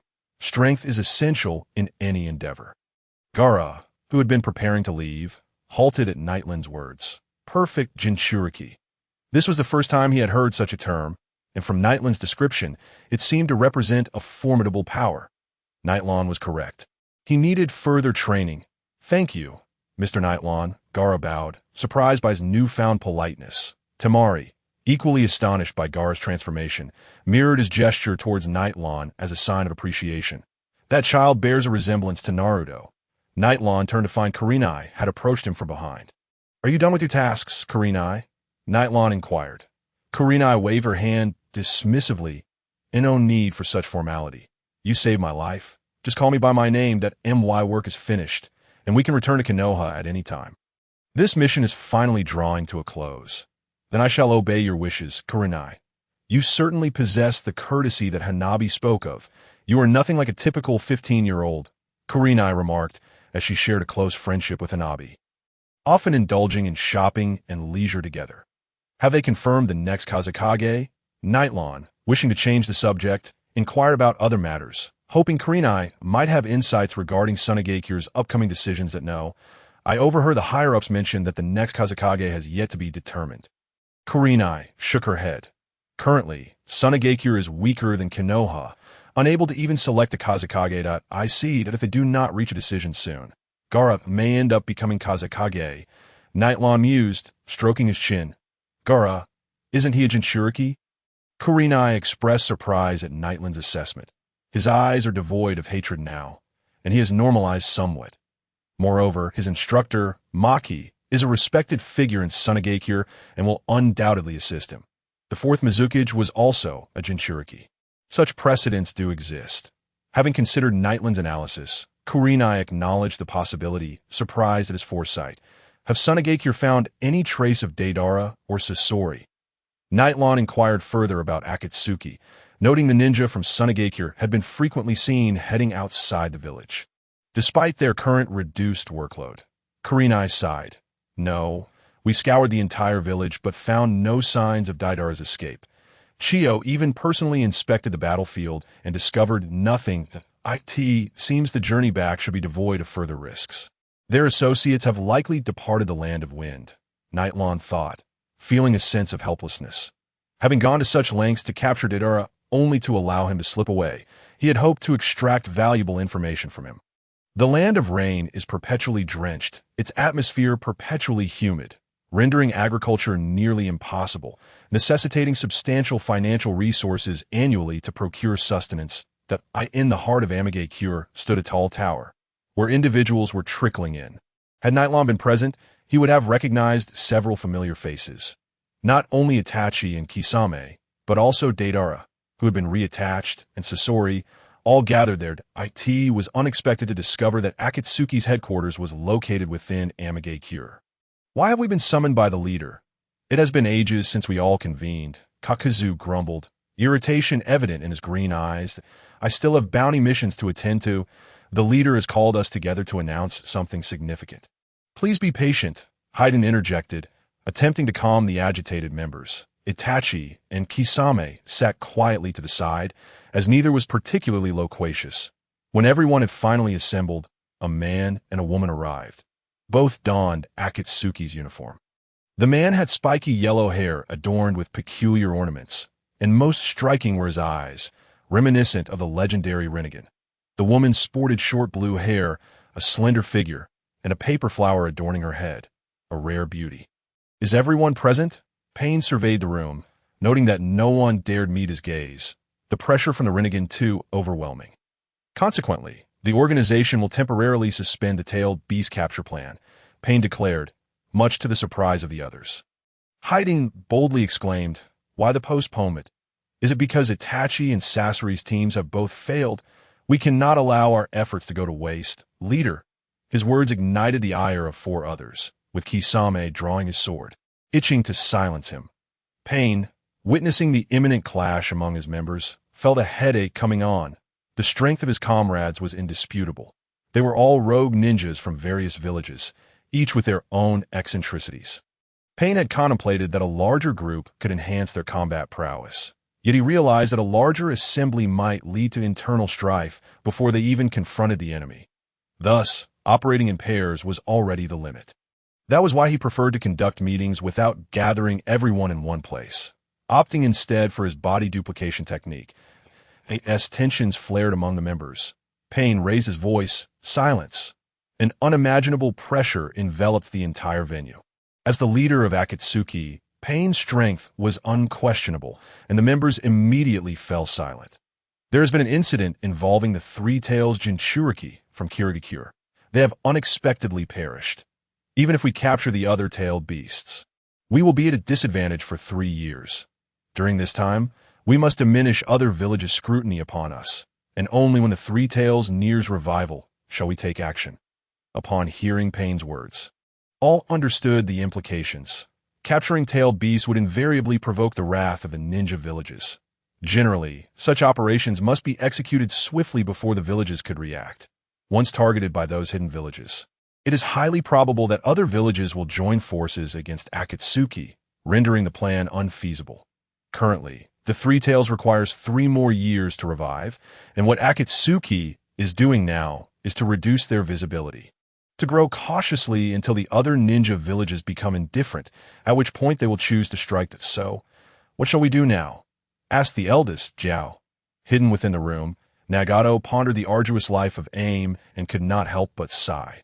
Controlling Pain of the 6 paths, he stated, make money. After completing the mission, Yilan and the others returned to Konoha. On this day, Yilan arrived at the Nango Shrine mentioned by Sasuke, a secret location known only to the Uchiha clan. Standing before the monument Sasuke described, he observed intricate patterns etched upon it. Upon activating his Sharingan, Yilan was indeed able to comprehend the recorded content. The monument first introduced Indra and Ashura, the ancestors of the Uchiha and Senju clans, along with their father, the Sage of 6 Paths, resembling mythological legends that IT then detailed how the Uchiha could awaken their Sharingan.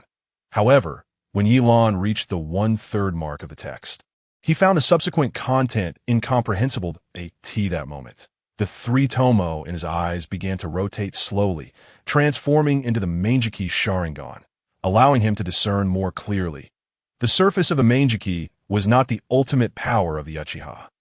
It could undergo further evolution. Upon unlocking the Mangeki, if one were to transplant the Mangeki from a close relative into their own eyes, it would transform into an eternal Mangeki that would never fade, significantly enhancing ocular power. Seeing this, Yilan felt little surprise. Indeed, this side-effect-laden Mangeki was not the end for the Uchiha. However, to find a close relative's Mangeki, he would need to transplant Shirsui's eyes. But Shirsui was already deceased, and it was highly probable that his eyes resided with Itachi. This not only represented the legacy left by his brother, but also served as the key for Yilan to evolve into the Eternal Eye. Though convincing Itachi to part with them would not be an easy task. Moreover, even if he activated the Mangeki, he could only perceive 2/3 of the content on the monument. To grasp the remaining information, only the eternal Mangeki could suffice. After reviewing the content several more times, Yilan departed from the shrine. That why Yilan harbored some skepticism regarding the monument's contents, not about the methods for awakening the Sharingan, as those were likely true, but rather about how such information had been preserved. Could it truly be, as the text suggested, left behind by Indra? If Indra indeed existed, then the Sage of Six Paths must also be real. Did this world truly harbor divine beings? This was the first time Yilan felt alienated from this world. As someone who had received 9 years of education, contemplation had become second nature. In the face of uncertain facts, everything was worthy of doubt. Arriving in an open space far from the village, Yilan disregarded any reservations and summoned Pejuan. After a puff of smoke, Pejuan's massive figure materialized before him. Yilan, what is it this time? Pejuan, having been summoned yet finding no enemies, was puzzled by Yilan's intentions. Pejuan, teach me how to harness natural abilities. My progress in cultivating natural energy has been too slow. Putting aside thoughts of the Eternal Eye for now, Yilan believed that learning about natural energy could alleviate the decline in his ocular power. However, he had yet to make any substantial progress in his training. And this summoning of Pejuan was a request for guidance that you've finally chosen the right path. Young one. Now. First, sense the natural energy, and let me observe, Pejuan remarked, pleasantly surprised that Yilan sought him for such a purpose. Yilan then closed his eyes, seated cross-legged, attempting to absorb the natural energy present in the air. Yet before long, Pejuan tapped his head gently, prompting Yilan to look up in confusion. Young one, this is not the correct approach, Pejuan declared, adopting a serious expression. Though the natural energy here is minimal and unlikely to trigger a violent surge in your training, you cannot proceed in such a manner. That why Yilan halted his practice and turned his gaze to Pejuan. Natural energy cannot be utilized as you would with chakra. It is more akin to a conscious entity. You must learn to adapt to natural energy rather than attempt to control it. Natural energy embodies the essence of all living things. It represents a natural order. You believe you can manipulate the laws of nature. Pejuan elucidated that why Yilan shook his head, realizing he had never conversed with Pejuan before and was now discovering that natural energy was a force akin to a will. You must learn to submit to it, allowing natural energy to gravitate towards you, so it will neither harm you nor fail to assist you. After absorbing Pejuan's explanation, Yilan resumed his sensing, no longer attempting to aggressively absorb the natural energy in the air. Instead, he observed the natural energy around him, the grass and trees, the rabbit foraging nearby, and the fish bubbling in the river. All living beings possessed a trace of natural energy. As Yilan sensed them, they too seemed to notice him, instinctively drawing closer. Seeing Yilan's progress, Pejuan nodded approvingly. It appeared he had made his initial breakthrough. Why Yilan opened his eyes once more and noticed some of the hidden injuries on his body gradually being healed by the natural energy. His vision, slightly impaired due to the Mangeki, had also improved, and as he clenched his fists, he felt a surge in his strength. You exhibit a fair amount of talent, especially considering you are a latecomer to this path. You have now made your entrance into this realm. though the natural energy here is scarce, so the enhancement to your body is not substantial. It can only assist in repairing your injuries. Pajuan remarked. Feeling the changes brought about by the natural energy, Yilan was elated. Even this initial foray into natural energy had yielded such significant benefits. While his combat prowess had not seen a drastic improvement, he could mitigate the side effects of his will not overuse your eyes. Should you exhaust them too much, even this level of natural energy cannot repair the damage, Pajuan cautioned, having sensed Yilan's thoughts. Gradually, as the natural energy within Yilan was depleted, he turned to Pajuan and inquired. Though learning natural energy is challenging, the power it bestows is far superior to chakra. Why are there no dedicated practitioners of natural energy? Pajuan remained silent for a moment before responding. Cultivating natural energy is heavily reliant on talent, and without proper guidance, there's a risk of losing control, unlike chakra, which can be mastered even by ordinary individuals after some training. The practice of natural energy resembles a form of inheritance. Long ago, there were those who harnessed natural energy, referring to themselves as sages. Due to chakra, such practitioners have become exceedingly rare. Since my birth, I have not encountered one. You may very well become the first sage I have ever known. After hearing Pajuan's words, Yilan seemed to grasp something significant and remarked, "Is it because of chakra?" Was there a time without chakra? Pajuan elaborated. Ninjas emerged as a result of chakra. If what you say is true, the sudden appearance of chakra propelled the ninja profession to prominence. But how did chakra come to exist? According to the legends of our ancestors, chakra appeared suddenly in millennium AG that time. There were only a handful of sages, and most people were just ordinary folk, few of whom possessed great power. However, the spread of chakra was rapid, leading to a drastic decline in the number of those who would train in the challenging practice of natural energy. Those who had already begun to learn natural energy also started to explore the use of chakra, and thus the transmission of natural energy practice gradually dwindled. Our clan was compelled to relocate, seeking refuge on a small island. Indeed, if it were not for your unexpected arrival on this island, the Hayabusa clan would have remained hidden from the world, and this practice would likely have been abandoned. Even now, I do not solely practice natural energy.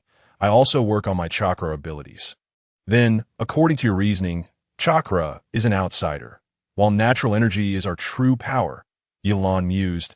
Feeling as though he had uncovered a great secret, he began to believe in the existence of the sage of six paths, Indra and Ashura, realizing that they had once been real.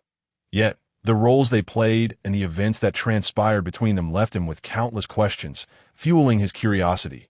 Young one, what use is it to ponder so much?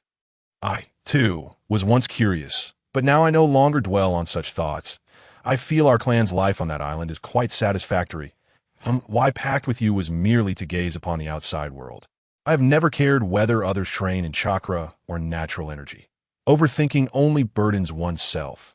Pajuan chuckled at Yilan's troubled expression. However, my father mentioned that there are still some summoning beasts in the ninja world who practice natural energy and have not completely secluded themselves. They may still interact with certain ninjas.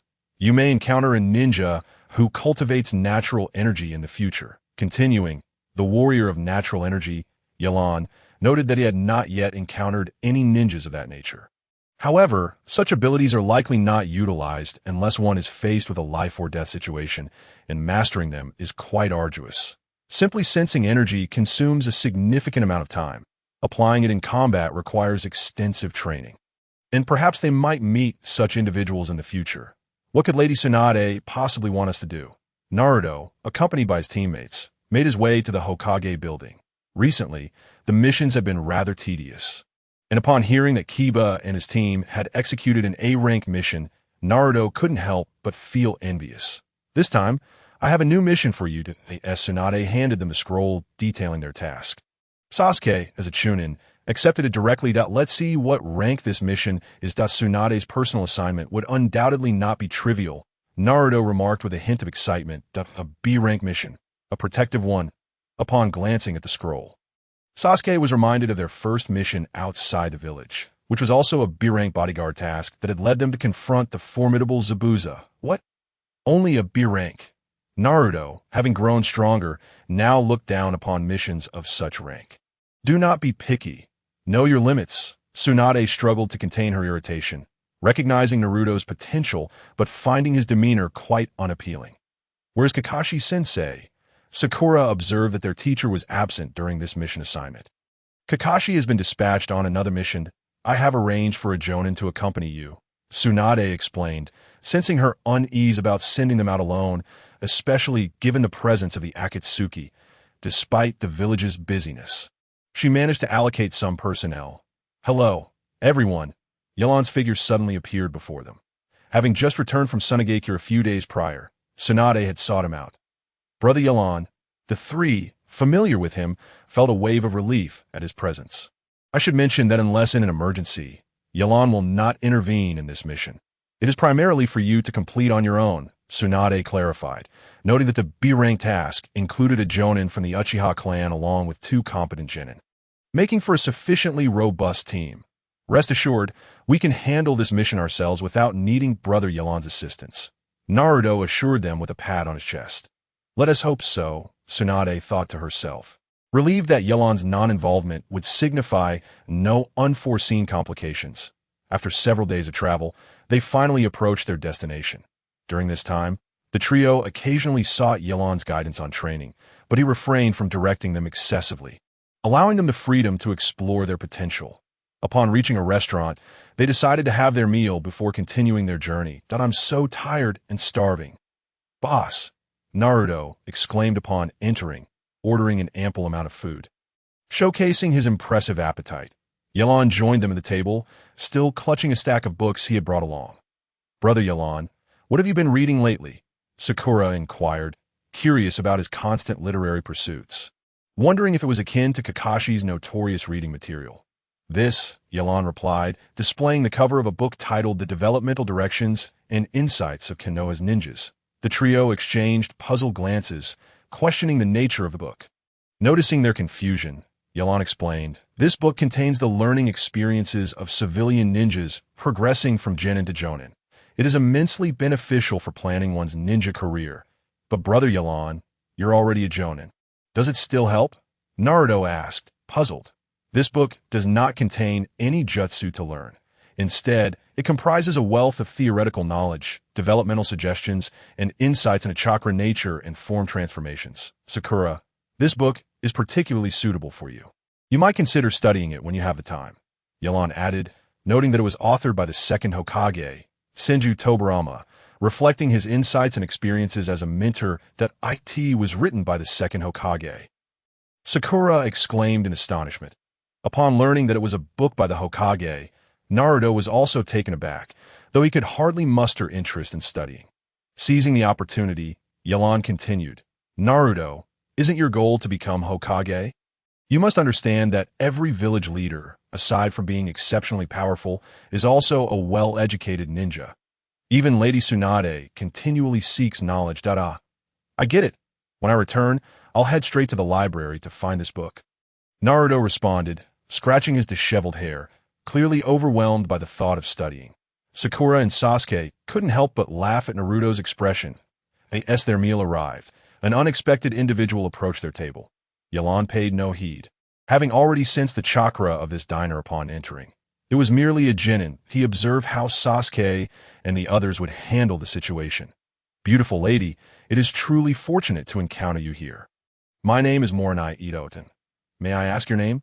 To Yelan's amusement, the stranger directed his attention towards Sakura. Caught off guard, Sakura hesitated, while Naruto immediately stood up, rolling up his sleeves, exclaiming, What are you doing? Don't try to flirt with Sakura. So your name is Sakura. Have you considered what your future life will be like? Itoten disregarded Naruto's outburst, addressing Sakura directly. What future life? Sakura blushed, taken aback by the encounter. Abandoning the path of a ninja to become my bride. Itoten declared with unwarranted confidence. You scoundrel! I'll teach you a lesson. As Naruto prepared to take action, Sakura quickly intervened, reminding him that ninjas must not act against civilians, especially in foreign lands. Naruto, ignore this ruffian. We have a mission to complete. Sasuke, now a chunin, discerned the gravity of the situation and interjected. Teach, Konoha ninjas are so dull. It seems being a ninja is quite the easy job. Ito-ten remarked, glancing around until his gaze landed on Yalan, whose expression transformed into one of amusement. Consider it a joke. I'll take my leave. With that, the man hastily departed. That guy, Naruto, seeing him leave, chose not to pursue further and resumed his seat. The atmosphere turned sour, and at that moment, the waitress approached Sakura with 2 bills. 2 bills, Sakura questioned, puzzled. The gentleman who just left claimed you were dining together and that you would settle the bill. The waitress explained, that scoundrel played us. Naruto, who had calmed down, erupted in anger once more, while Sakura seethed at the audacity of the previous man. Sasuke leaned down to listen closely to the ground. Discerning the footsteps had already faded into the distance, their speed not insignificant. Brother Yalan, Naruto could no longer contain himself. He insisted on teaching that rogue a lesson, seeking Yalan's opinion. Lady Tsunade instructed me not to interfere with your decisions unless in an urgent situation. Yalan replied leisurely, sipping his tea. Let us go. Sakura, Sasuke, Naruto called out to his companions, ready to pursue Ito-ten. Yalan, however, chose to remain and continue his meal, having confirmed that he did not recognize the retreating figure. This weak ninja bore little resemblance to those freshly graduated, yet the surname piqued Yalan's interest, leaving him curious about any potential connection to Morinaga Biki. Honestly, that guy runs so fast. Yalan expressed mild surprise upon hearing Naruto's complaint. Incredulous that they had lost pursuit. After regrouping, Sasuke remarked, the opponent is far too familiar with this area. We lost track of him. Yalan refrained from further commentary, suggesting they seek out the individual who had assigned the mission.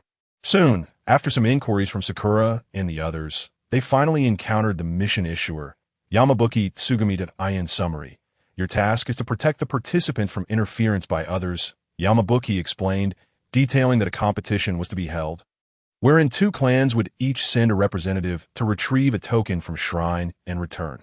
The first to reach the finish line would claim victory, and the winning clan would govern the town until the next competition. But why do we need to be hired for this? It seemed that the competition did not require the participation of ninjas, prompting Sakura to inquire. The opposing side had hired ninja, and if the ninja intervened, our contestants would be in peril, for which you would be responsible for their protection, Sakura Nagisa elaborated.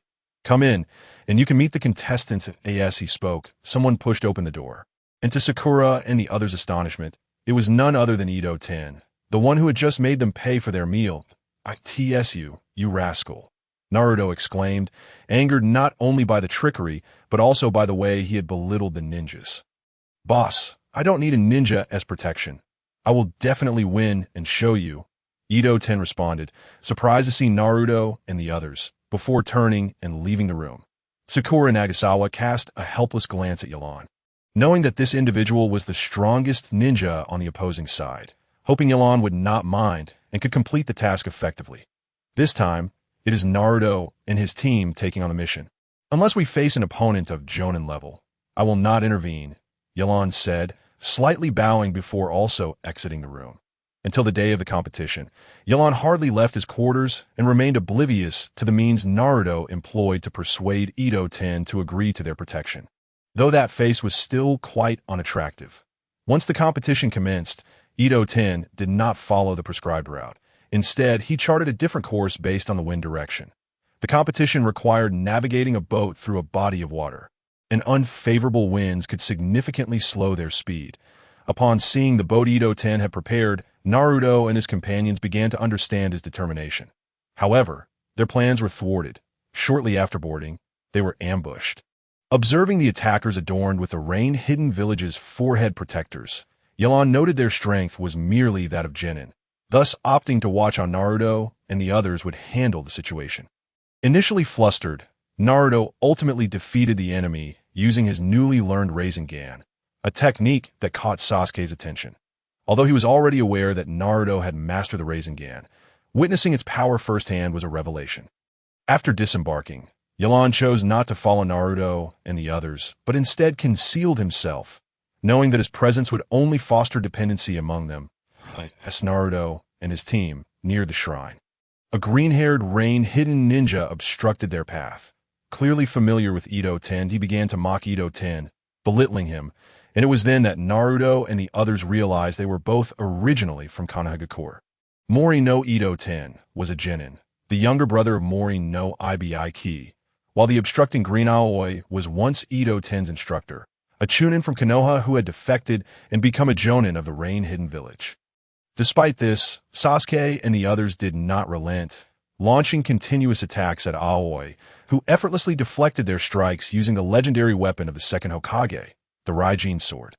Even with the use of Chidori and Rasengan, they found themselves powerless. Naruto was knocked down repeatedly, and while Sasuke managed to hold on a bit longer, he too was at a disadvantage. Aoi relentlessly attacked both with the sharpness of the Raijin sword, leaving them battered and bruised. Unable to watch any longer, Sakura activated the hardening technique Yelan had taught her and charged at Aoi. However, the electricity from the Raijin sword easily nullified her hardening. Earth was no match for lightning. Undeterred, Sakura managed to land a punch on Aoi before collapsing, catching him off guard, as he initially underestimated the strength of a mere girl. Wounded and somewhat disheveled, he was forced to retreat. "Sakura, you're incredible," Naruto exclaimed, helping her to her feet. "Are you all right, Sakura?" She replied, feeling a bit numb from the electric shock but resiliently stating, "I'll be fine after a short rest. But what about the competition?" "I'll take him to the shrine to obtain the token.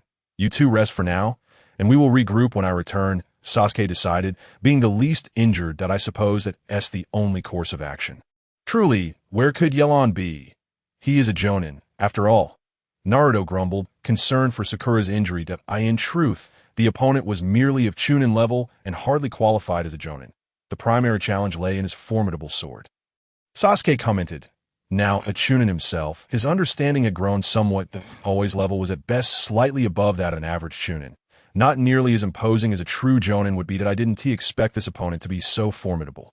Indeed, without a jonin by our side, executing this mission has proven somewhat arduous, Sakura lamented, taking out some medicinal pills given to her by Tsunade before her departure. "Don't worry, Sakura. Even if Yelan doesn't intervene, we will handle that rain-hidden jonin ourselves," Naruto reassured her. Upon arriving at the shrine, Sasuke and Ito Ten found themselves in the midst of rain, necessitating a night's rest there. Sasuke shared a room with Ito Ten, gazing out the window with a hint of concern for Naruto and Sakura. "Uchiha Sasuke, you belong to the Uchiha clan, correct?" Ito Ten finally broke the silence. Sasuke furrowed his brow, uncertain of the intent behind the inquiry. "Your expression confirms my suspicion. The jonin accompanying you must be Uchiha Yelan," Ito Ten continued. Upon hearing Yelan's name, Sasuke's wariness heightened, as they had never learned his name since arriving here. "You need not be so guarded. Didn't that rain ninja mention it before? I was once a ninja of Konoha as well." Ito Ten replied with a bittersweet smile. "Uchiha Yelan was my classmate." Sasuke was taken aback, not anticipating any connection between Ito Ten and Yelan. "Though we were classmates, Yelan is not like someone of my caliber. He graduated from the Ninja Academy in just 2 years. Afterward, we never crossed paths again. Initially, I did not recognize him. He seemed somewhat familiar, but it was only when Naruto referred to him as Brother Yelan that I was certain," Ito Ten recounted. "Yelan may not remember me, but I always regarded him as my gold. He was the genius of our class. Rumored to take on S-rank missions at the age of 10, while I had yet to graduate. Upon becoming a ninja, I aspired to be like him, yet I never even passed the first round of the Chunin exams. This illustrates the gap between ordinary individuals and geniuses. Bloodlines, learning capabilities, and experiences create an insurmountable chasm between them." As Sasuke listened to Ito Ten's reminiscences, he began to comprehend some of Yelan's past. "He probably no longer recognizes me now. Perhaps it is for the best, as I have only achieved this level," Ito Ten murmured, seemingly seeking solace in self-deprecation. Boring that Sasuke's Sharingan had already activated. "If you simply give up, how can you justify your leader's trust in you? Genius. Can one word negate the efforts of others? You have no understanding of the weight carried by the name Uchiha. Both Yelan and I strive relentlessly towards a common goal. Even if the path ahead is fraught with peril, we shall traverse it. This is not merely a matter of strength, but of resolve." Sasuke approached the door, opening it wide, as the torrential rain cascaded onto his face. "If you wish to continue disappointing others, then by all means, give up." This is not merely a question of worthiness as a ninja. You can't even conduct yourself as a person with that. Sasuke exited the room, determined to find Naruto and Sakura. I can't believe that girl is so strong, Aoi mused, gazing at the Raijin sword in his hand. Indeed, possessing the Raijin sword makes me invincible. You find pleasure in bullying Genin. A mysterious voice echoed in the room, prompting Aoi to grip the Raijin sword tightly, scanning his surroundings warily. Who's there? At that moment, a chilling sensation crept up his spine, and he noticed a red light flickering behind him. 2-3 Tomo Sharingan eyes. Aoi dared not turn around, his instincts warning him that doing so would spell his doom. The sword is quite impressive. Consider it compensation for your bullying of Genin. I shall take it. Before he could finish his sentence, Aoi realized the Raijin sword had vanished from his grasp, and after waiting for a time, he discovered that the chilling aura was no more. Wiping the sweat from his brow, he muttered, "Is that the Jonin leading those Genin? Terrifying. This mission is far too dangerous. I cannot continue." With that, he hastily packed his belongings and departed the shrine under the cover of night. Having secured the Raijin sword, Yelan returned to his quarters, meticulously inspecting the legendary blade, only to find subtle cracks upon closer examination, details that would have gone unnoticed by a casual observer. However, for Master, this flaw could prove fatal. Yelan shook his head. This sword was indeed ill-suited for him. His proficiency in lightning release was not particularly remarkable, and he could not fathom why the second Hokage, renowned for his mastery of water release, would wield this sword. It was evident that he needed to consider acquiring a new weapon, as his original ninja blade had nearly reached the end of its lifespan after several intense battles. And with just a couple more encounters, it would likely shatter completely. The following day at the break of dawn, Sasuke finally returned to the shrine with Naruto and Sakura. Even though Sasuke harbored a disdain for Itoten, he would continue to fulfill his mission.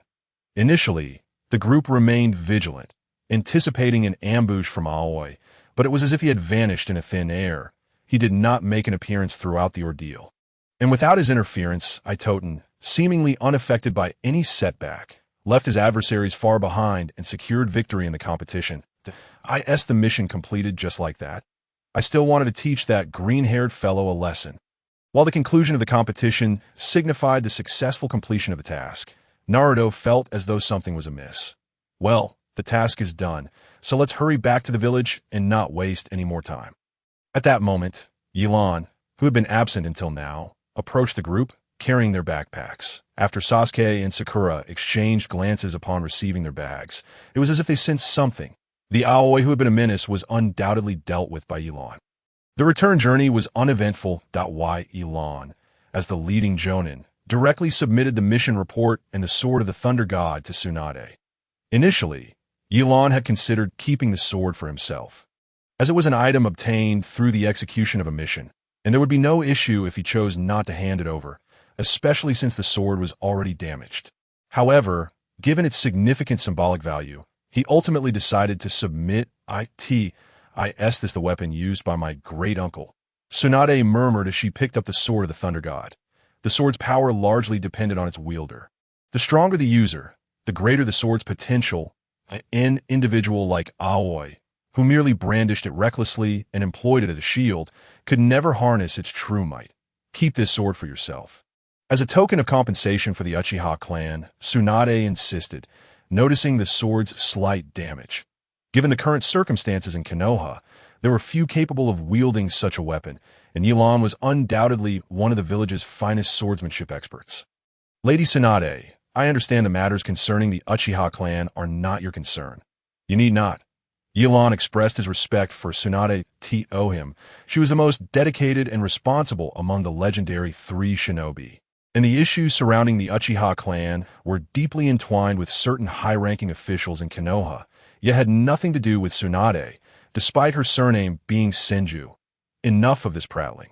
I truly suspect you might be one of the Uchiha. Tsunade responded with a wave of her hand, dismissing the notion. This sword is of no use to me. Rather than letting it languish, it deserves to be wielded. It is already damaged, so feel free to repair it or forge a new one. I will not inquire further. With a grand gesture, Tsunade solidified her decision that Yi-Lan ceased to decline and accepted the sword. If you were to forge a new one, I recommend visiting the largest ninja tool shop in the village. Their craftsmanship is quite commendable, Tsunade advised as he prepared to leave. After departing from the Hokage's office, Yi-Lan soon located the destination, a grand ninja tool shop situated on the most bustling street in Konoha. Welcome!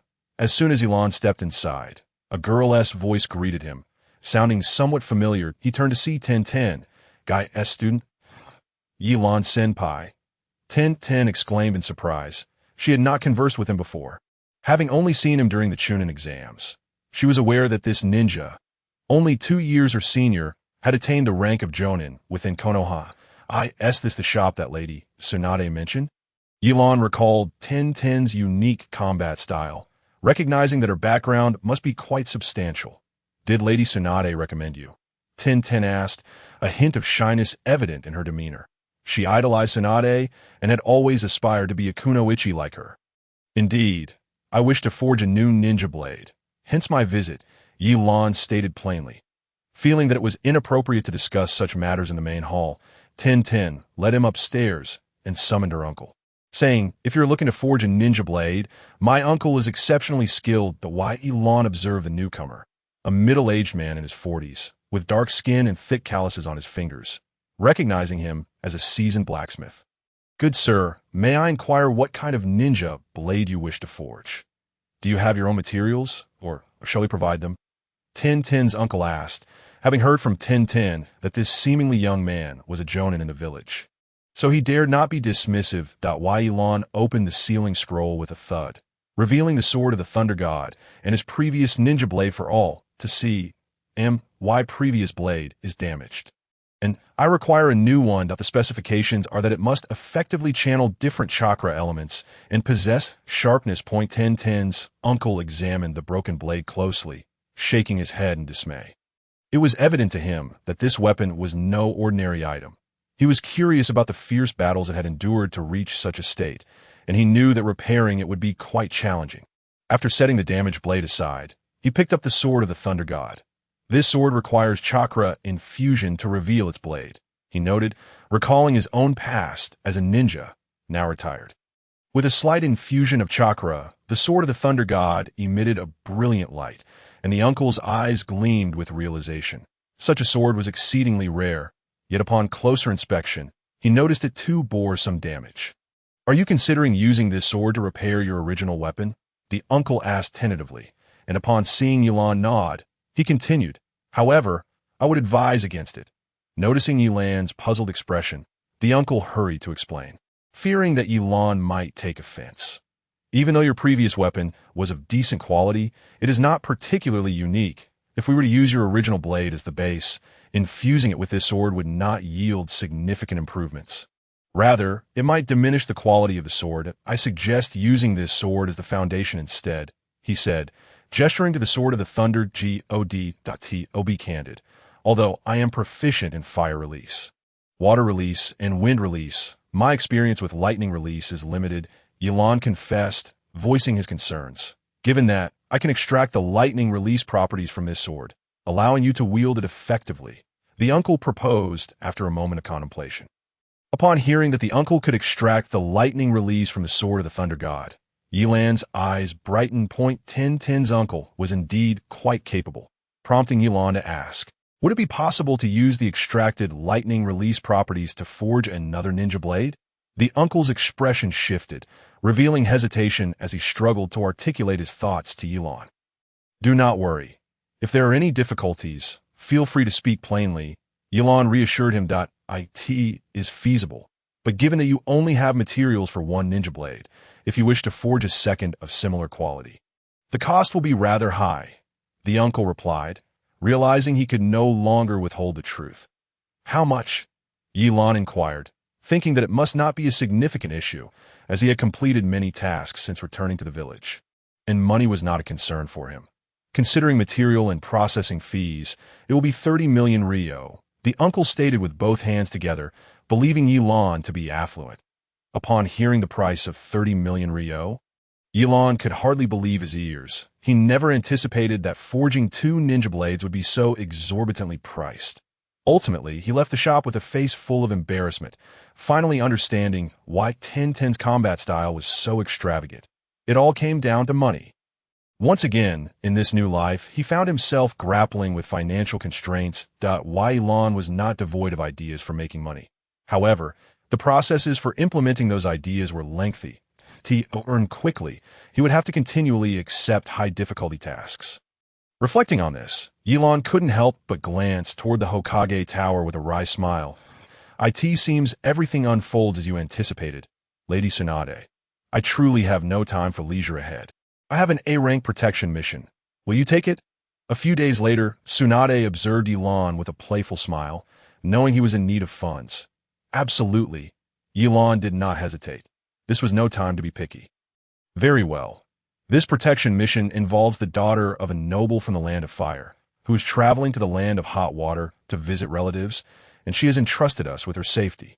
The reward for the task is quite generous, and should you encounter any adversaries, the compensation will increase, making it quite suitable for you. Tsunade directly informed Elon of the details of the mission. Elon, not particularly interested in the specifics, was only aware that this task promised substantial monetary rewards. Upon hearing the mention of a generous compensation, his eyes brightened, and just as he was about to take his leave to prepare, Tsunade interjected, "Do not be in such a hurry to depart. For this mission, you may select a few lower-ranked ninjas to accompany you, which will also serve to train them." It seemed that Tsunade considered this mission to be relatively undemanding, attributing its classification as an A-rank task solely to the esteemed status of the client and the considerable remuneration offered. Allowing Elon to mentor other lower-ranked ninjas was also a means of honing his leadership skills. Then I shall take Sasuke and his team, Elon thought. Although he preferred not to burden himself with additional companions, which would undoubtedly hinder his efficiency, he had no choice but to select familiar faces like Sasuke. However, he was met with the immediate rejection from Tsunade, who stated that they were currently engaged in other missions. They are on other assignments? Elon was taken aback. If his memory served him correctly, Kakashi was also occupied with another task and could not attend to Sasuke and the others. Tsunade's apparent ease in allowing them to venture out independently puzzled him. Noticing Tsunade offering no further explanation, Elon asked, "Could you recommend any outstanding lower-ranked ninjas, Lady Tsunade?" Tsunade, seemingly anticipating the inquiry, smiled slightly and replied, "I shall suggest a few. They have had some leisure time recently." The following day, at the entrance of Konoha, Elon observed the arrival of several individuals. His curiosity rapidly extinguished as he could hardly believe his eyes. "Shikamaru, you have already become a Chunin, have you not? I heard you were interning at the communication department." "And what of Asuma?" Shikamaru, now donned in Chunin attire, responded with his signature lethargy.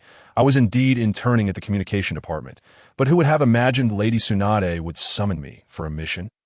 As for Asuma, he is off on another assignment." Shikamaru's expression mirrored his displeasure.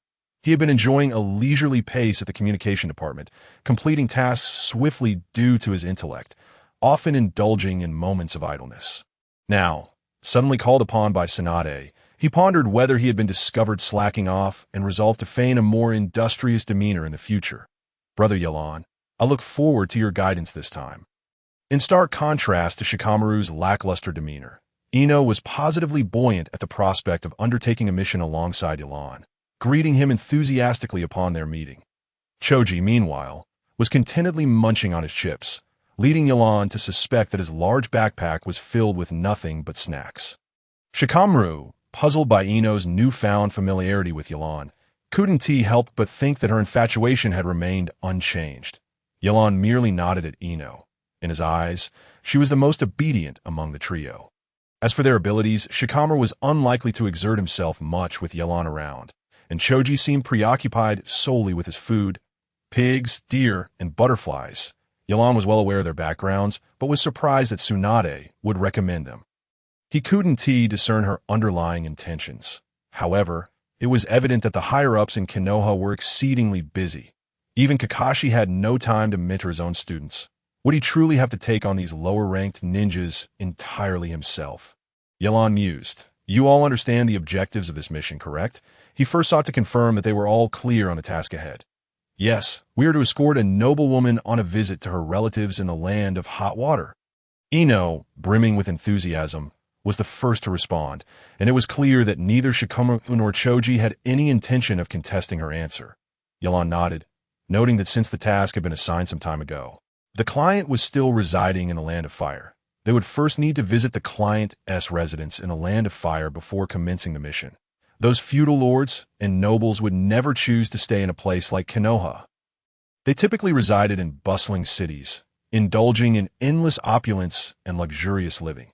Such cities were replete with entertainment venues, upscale restaurants, and lavish residences, catering to their every desire for pleasure.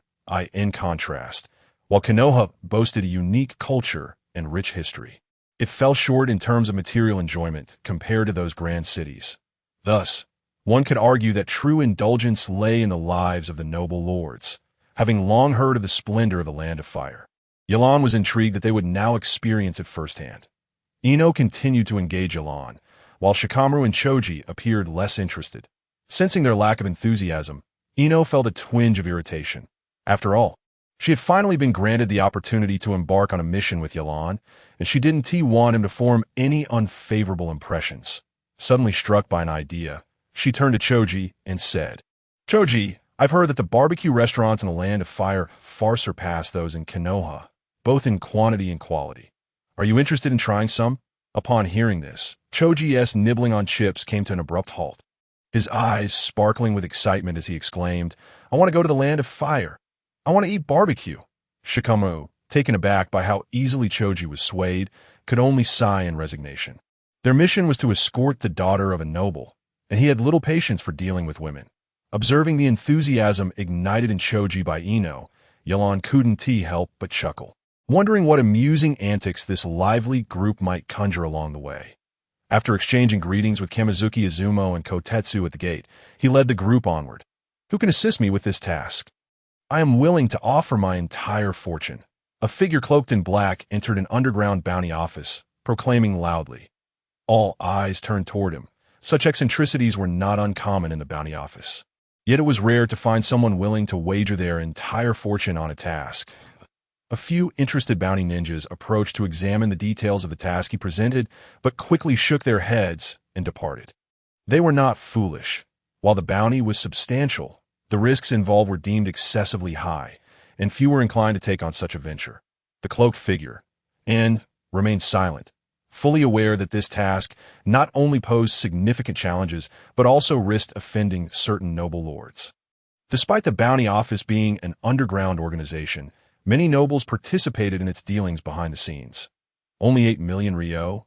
Kakuzu remarked, glancing at the task and had posted. The offered reward did not seem particularly generous. This was all that could muster, much of it acquired through high-interest loans. He sought nothing more than the death of that woman. He had deposited all his funds with the bounty office, which would automatically dispense the payment to whoever completed the task. "Kakuzu, if you fulfill this task, I am prepared to offer my life," and his voice emerged hoarsely, resembling a throat lacerated by a blade. A stark contrast to his appearance. Recognized Kakuzu as a well-known bounty hunter with a penchant for collecting the corpses of others. If anyone could accomplish this task, it would certainly be Kaku. "Kid, do you believe in the Lord of Hell?" Haiden, accompanying Kakuzu, greeted, and his purpose for joining the Akatsuki was to spread the doctrine of the Lord of Hell. "If I can eliminate that woman, what does it matter if I believe in the Lord of Hell?" And replied indifferently, "Haiden, cease your interruptions while I conduct business. Your heart appears to be worth little more than as a spare." Kakuzu chided.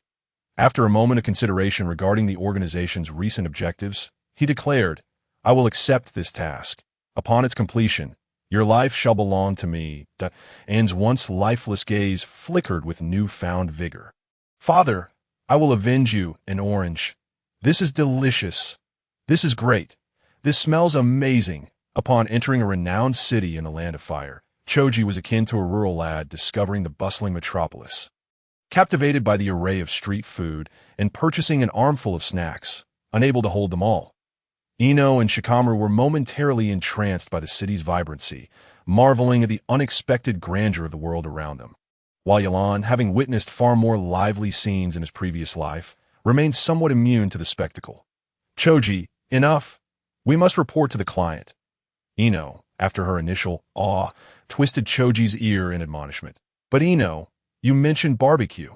I am still hungry, Choji retorted, feeling aggrieved as he rubbed his belly. The earlier snacks had merely whetted his appetite. All right, once we complete the mission, I will treat you all to a meal here. For now, let us proceed to meet the client. As night fell, Yelan offered words of comfort. Upon hearing this, Ding Xi became noticeably more subdued. After all, it was rare for a Suma to treat him to a meal. Luan couldn't help but glance at Yelan with concern, fearing for the state of her wallet. The task had been commissioned by Ito from Kanagawa, a renowned noble in the Land of Fire. A brief inquiry led them to the grand estate of the Kanagawa family. Staring at the ostentatious mansion, Ino and the others could only gape in awe. The entrance alone towered 2 stories high, while the grounds seemed to stretch endlessly. Yelan approached and knocked on the door. Moments later, an elderly gentleman opened it, peering out at Yelan and her companions. Upon recognizing their headbands from Konoha, his frosty demeanor melted into a warm smile, and he promptly said, "You must be the esteemed ninjas from Konoha. The master has been awaiting your arrival." Unfazed, Yelan and her companions followed the elder inside the mansion, traversing a winding corridor adorned with an array of exotic plants and flowers that left Ino in wonderment. She recognized the value of these botanical treasures, and the servants tending to them offered polite nods of acknowledgement as they passed. Before long, they arrived at a grand hall where the seemingly butler-like elder instructed several servants to present an array of exquisite dishes. "Take tea this hour. I presume the esteemed ninjas have not yet dined. Please partake in this meal while I fetch the master," he said with a courteous bow. After exchanging glances with Yelan, who nodded in affirmation, Ding Xi could no longer restrain his appetite. He eagerly reached for the sumptuous food before him, relishing in flavors he had never experienced before. And no matter the dangers of the mission ahead, Ding Xi felt it was all worth it. Observing Ding Xi's voracious consumption, Lu Wan and Ino felt a twinge of embarrassment. Lowering their heads, Yelan noticed the servants attending to them, none exhibiting disdain, all maintaining amiable smiles.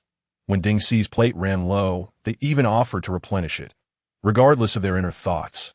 Outwardly, Yelan found no fault with their demeanor. Suddenly, a hearty voice boomed through the hall. "Ah, the esteemed guests from Konoha have arrived." A middle-aged man entered, slightly portly and clad in a lavish golden robe, his countenance exuding warmth. Recognizing him, Yelan immediately stood, aware that this was none other than the task's commissioner, the esteemed noble Ito from Kanagawa. Yelan, no need for excessive formality. I trust you will see to the success of this mission," Ito said with a dismissive wave, taking his seat at the head of the table. Observing Ito's amiable nature, Ino and the others refrained from further conversation, settling back into their seats. "Have you heard of me, Mr. Kanagawa?" Yelan inquired, intrigued.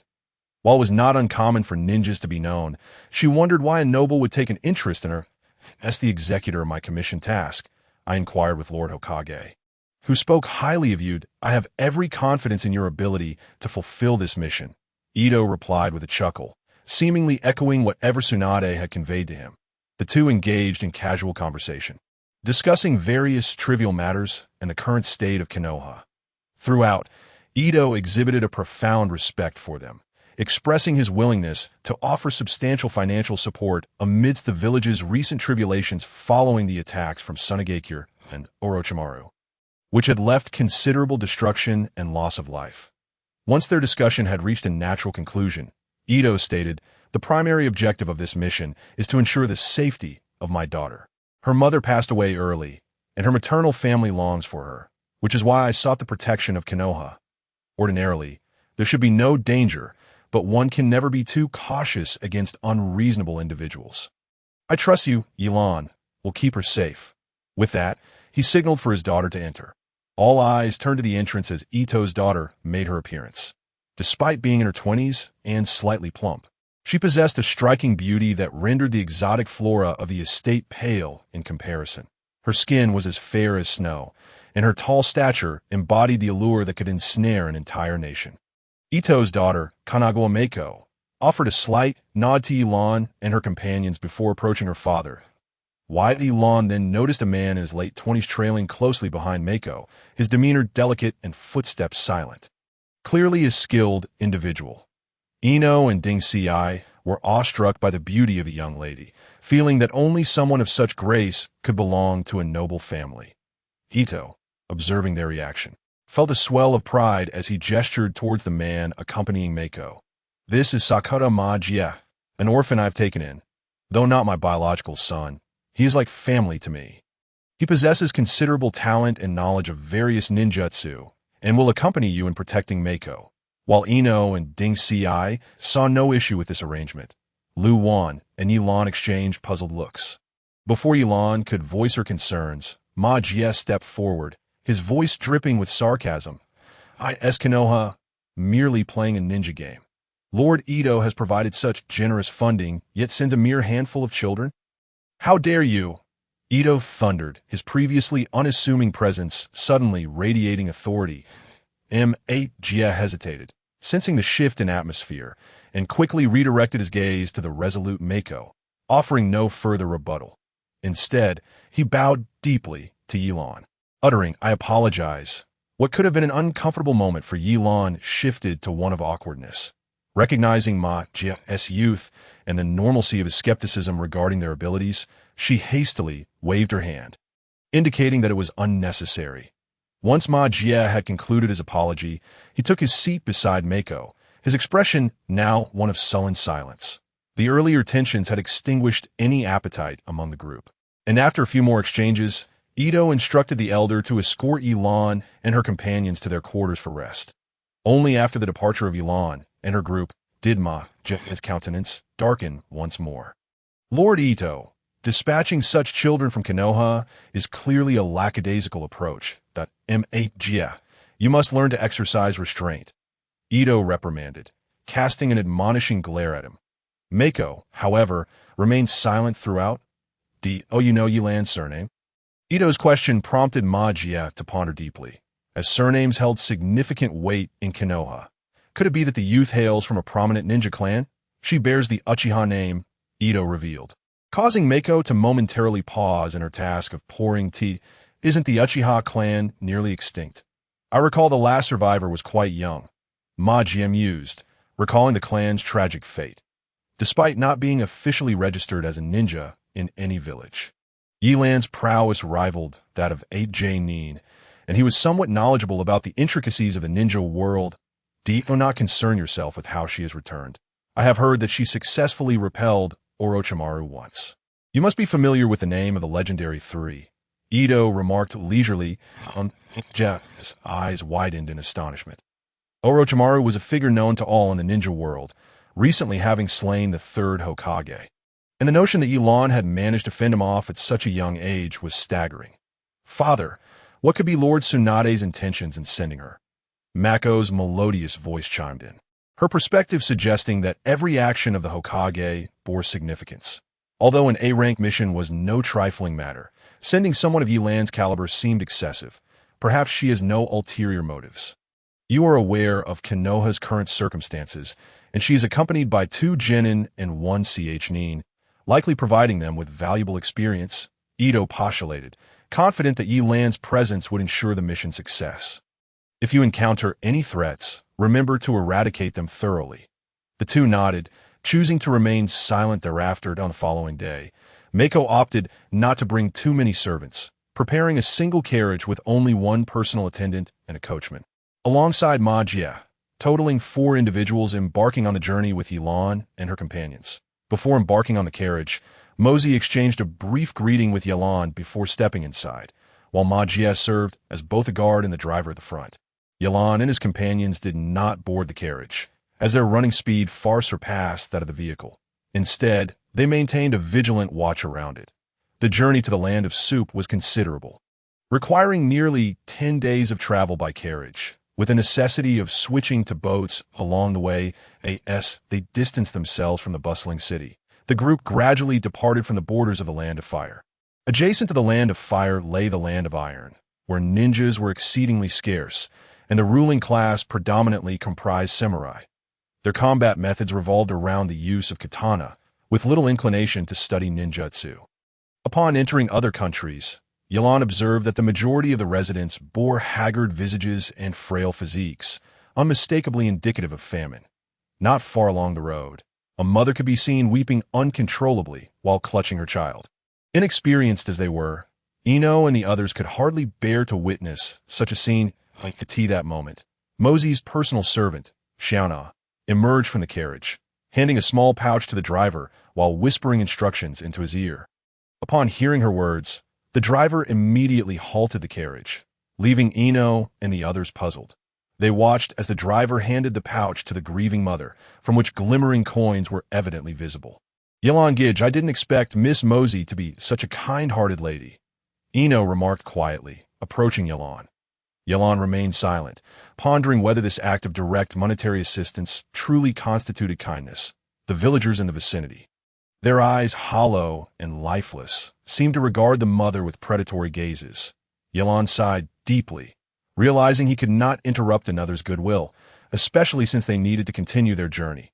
Shaking his head, he resolved not to dwell on futile matters, as the issue surrounding the Uchiha clan remained unresolved, and he had no need to burden himself with the woes of others. Initially, Mosey continued to call for almsgiving upon encountering the wretched. But as the number of such individuals grew overwhelming, Ino and the others' expressions shifted from sympathy to numbness. They simply could not comprehend why, in this world, there were still those who suffered from hunger. Why such sights persisted. Even Shikamo, who usually appeared indifferent, wore a solemn countenance. Not overthink it. The plight of these people stems from a multitude of causes, far beyond the capability of a few to alter. When war descends, the devastation will be 100-fold worse, Yalan advised, noting the melancholy of the three that otherwise. When we return to Tsunade, she will surely withhold your rewards upon seeing you in such a state. Yalan Senpai, Shikamaru attempted to interject, but Yalan cut him off. The affairs of these nations are not for you to concern yourselves with. What can we, as a mere group of Jainin, accomplish if even the Hokage cannot resolve these issues? Who do you think can? You must understand that we must never allow the land of fire to descend into such a state. Safeguard your homeland. Throughout the preceding 3 shinobi world wars, the brunt of the conflict had been directed at Konoha. Why? Hatred, that merely stoked the flames. The primary motivation lay in the land of fire's abundant resources, its fertile lands yielding the lowest grain prices. The aim of all wars was ultimately for resources. Upon absorbing Yalan's words, they developed a new understanding of war, for such lessons were never imparted in school. Witnessing the devastation in foreign lands lent fresh weight to Yalan's assertions. Majia had been listening intently to Yalan's discourse, astonished by the young man's insights on war. Insights that many lifelong ninjas lacked. Kid, do you believe in Lord Jashin? A commotion arose in the direction the carriage was heading, where a young man sporting a slick-back hairstyle was seen dragging a skeletal boy, shouting fervently. Phaeton, stop shouting. That guy is already dead, Kakuzu remarked, unable to contain his annoyance at the incessant noise. Were it not for Phaeton's peculiar nature, he would have surely dismembered him. Tisish, how dull that if you truly believed in Lord Jashin, you wouldn't have died, Phaeton retorted, casually tossing the boy aside. Looking towards Yalan and the others, he brandished his scythe, declaring, "This is our target for the mission, right?" Casting a glance at the elaborately adorned carriage, emblazoned with the Kanagawa family crest, Kakuzu nodded in affirmation. Indeed, Yalan's gaze sharpened as he regarded the duo blocking their path. Sensing a threat, previously, Pain had explicitly instructed everyone not to don Akatsuki uniforms while on missions, leaving Yalan unaware that these two were also from Akatsuki. The guard appeared to be mere Konoha ninjas. Seemingly lacking in strength. I'll go first, Kakuzu declared, undeterred. Typically, their team operated with Phaeton probing the enemy's strength first, while Kakuzu, supported from the rear, Yalan Gidge. Ino felt a twinge of unease as she observed Phaeton's sickly demeanor. Leave this to me. Yalan's fingers rested upon his wrist, summoning his summoning blade, manifesting a standard ninja sword. albeit not as refined as his previous weapon. It would have to suffice for now, given his current financial constraints. Seeing Yelan abandon his protective target to engage him directly, Faden grinned. No matter how strong you are, all I need is a drop of blood. Yet before he could complete his thought, Yelan vanished like a specter. His side swinging through empty AI or IS that all you've got. Yelan's voice echoed from behind Faden, who, unfazed, dramatically reversed his grip on the scythe and swung it towards Yelan. Yelan's movements were swifter. His ninja blade, imbued with wind chakra, sliced through Faden's arm with the ease of cutting through tofu, severing the hand that wielded the scythe, blood erupting like a fountain. Faden let out a heart-wrenching scream, collapsing to the ground, unable to support his own weight. That mark. Kakuzu's expression darkened as he caught sight of the Uchiha clan emblem on Yelan's back, forgoing a glance at Faden's plight and cautiously inquiring. Uchiha Yelan. Turning to face Kaku, Yelan was taken aback that this man recognized him. Had his reputation truly spread to the land of soup?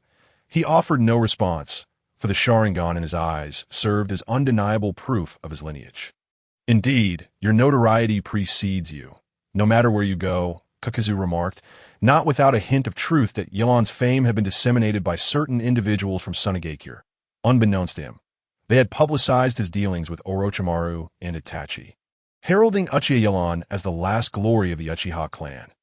Elevating Yelan to a status rivaling that of the legendary Sannin, one could only speculate as to their motives. Kakuzu, however, was largely indifferent to such titles.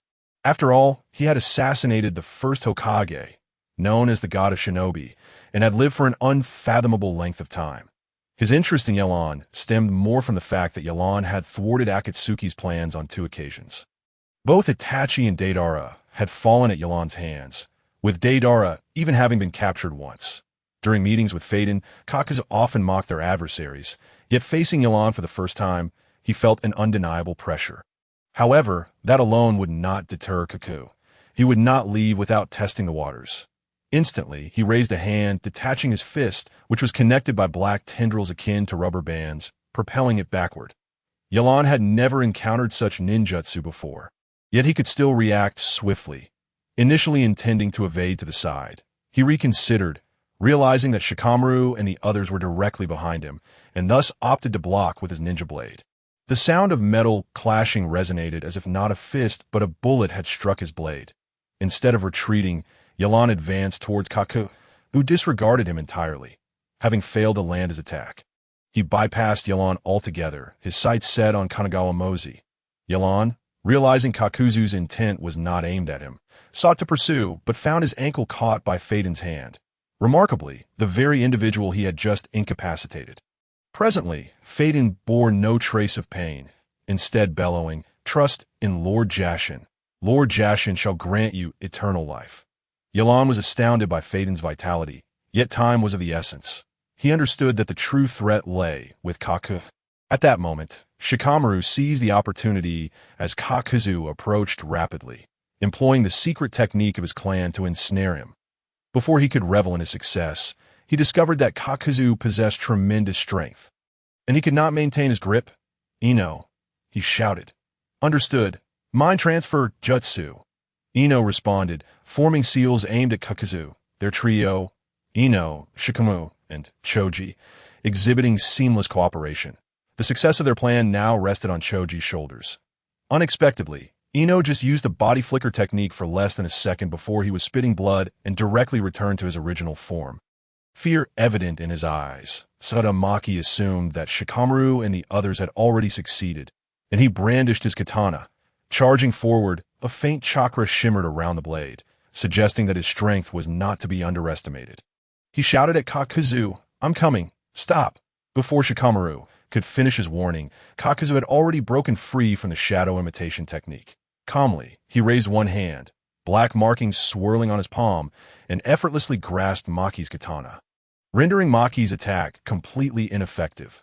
Maki struggled to withdraw his weapon, but remained immovable. Get lost! Kakuzu had little interest in those without a bounty or mission target. With a casual punch, he sent Maki flying, who spun through the air before crashing to the ground, rendered unconscious. Yelan grew anxious. He cared little for the target's fate, but was concerned for Shikamaru and the others, seeing that Haiden would not relent. He severed Haiden's other arm. Strangely, Haiden displayed no sign of pain, screaming like a worm as he crawled towards Yelan. What is wrong with this guy?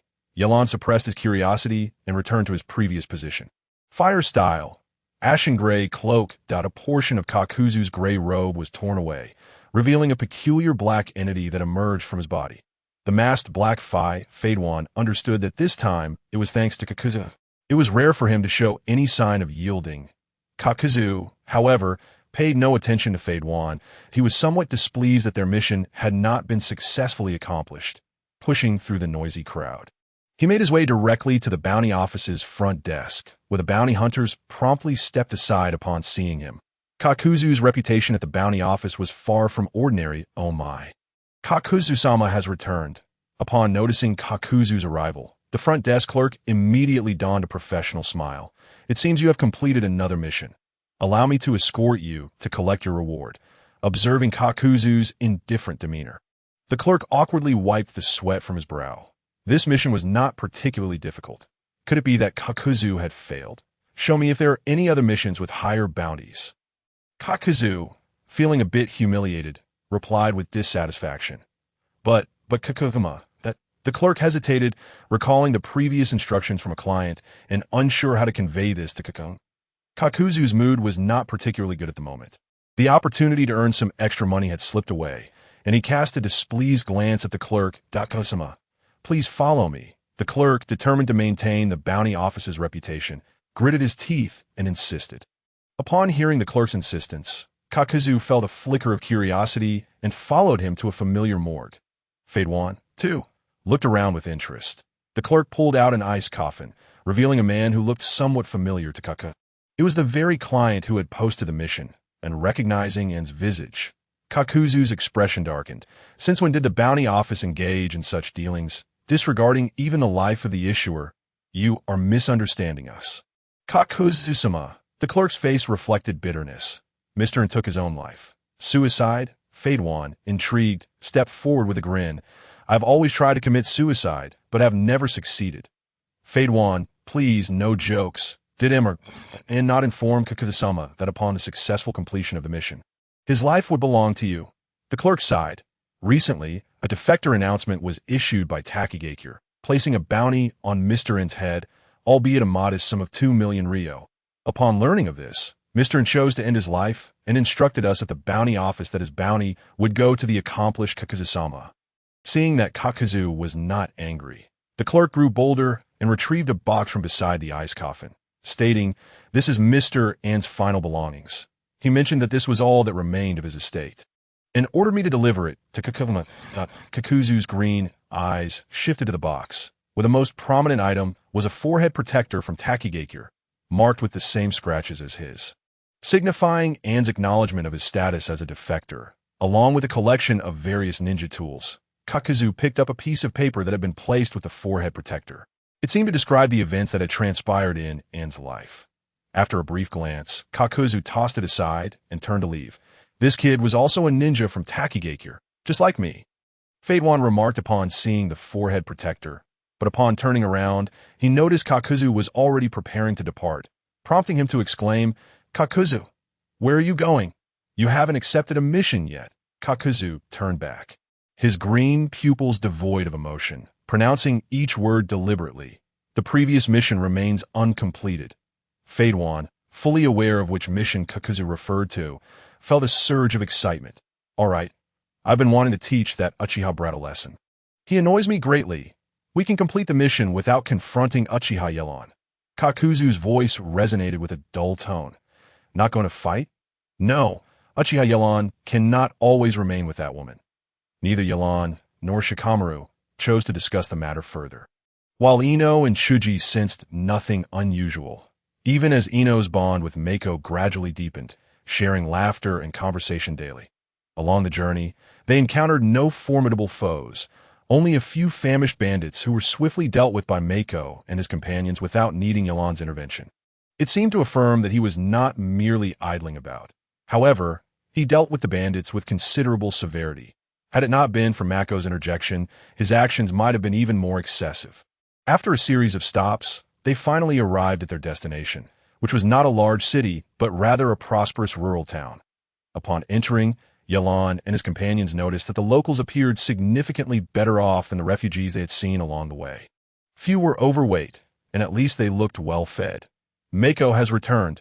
Upon reaching a large courtyard, Yalan spotted a plump middle-aged woman approaching, her gait unsteady, likely weighing around 250 pounds or more. According to Mako, this was her aunt. Initially, the aunt seemed oblivious to Yalan and the others, but upon noticing Yalan's appearance, she enthusiastically grasped his hand. "Ah, so this is the esteemed bodyguard Mako requested from Ito. I didn't expect such a young gentleman to take on such a significant role." Yalan discreetly withdrew his hand, merely offering a polite greeting. Observing Yalan's discomfort, Mako interjected, "Where's grandmother? I have not seen her in such a long time that, oh, my memory." The aunt exclaimed, "Your grandmother's waiting for you. Come in with me." With that, she hurriedly pulled Mako inside. Yalan and the others did not follow. Instead, they went to their designated quarters, a secluded little courtyard adjacent to the main residence. Yalan presumed that there would be no further developments until their return journey. But unexpectedly, Xiao Na visited in the evening, inviting them to dinner. Chuji was quite pleased upon hearing this, having observed the family's residence, which, while not on par with Ito's, was still quite luxurious, suggesting the meal would be equally delightful. After exchanging glances with Yalan and receiving a nod of approval, Shikamaru stepped forward to decline, suggesting that after a long journey, it would be best for everyone to rest. Noticing her inability to persuade them, Xiao Na returned to report this in the grand hall. The group engaged in jovial conversation, primarily with Mako's grandmother asking questions, to which Mako occasionally responded, regardless of Mako's replies. Her aunt would always add a few flattering remarks, making for a rather pleasant interaction. Meanwhile, Xiao Na, who had returned, whispered something to Mako. Noticing Mako's smile fade considerably, her grandmother inquired, "What? Just a few ninjas? Is it really necessary for Mako to be so concerned?" "Grandmother, they are ninjas from Konoha, and one of them is a jonin, and why safety relies on them," Mako explained. "Ninjas from Konoha? Humph. Aren't they merely the gatekeepers of the daimyos?" "Grandmother," Mako interjected hastily, not allowing her to finish. For such words were utterly unacceptable. While the daimyos wielded political power, they had no authority over military matters. Oh dear, on such a festive occasion, why dwell on these troubling thoughts? Come, let us eat." The aunt, sensing her mother's displeasure, quickly attempted to lighten the mood. "Forgive my granddaughter's rudeness," Mako added soothingly, and her grandmother's expression softened somewhat, though she continued to mutter about the foolish and coarse individuals, asserting that there was no need to regard them.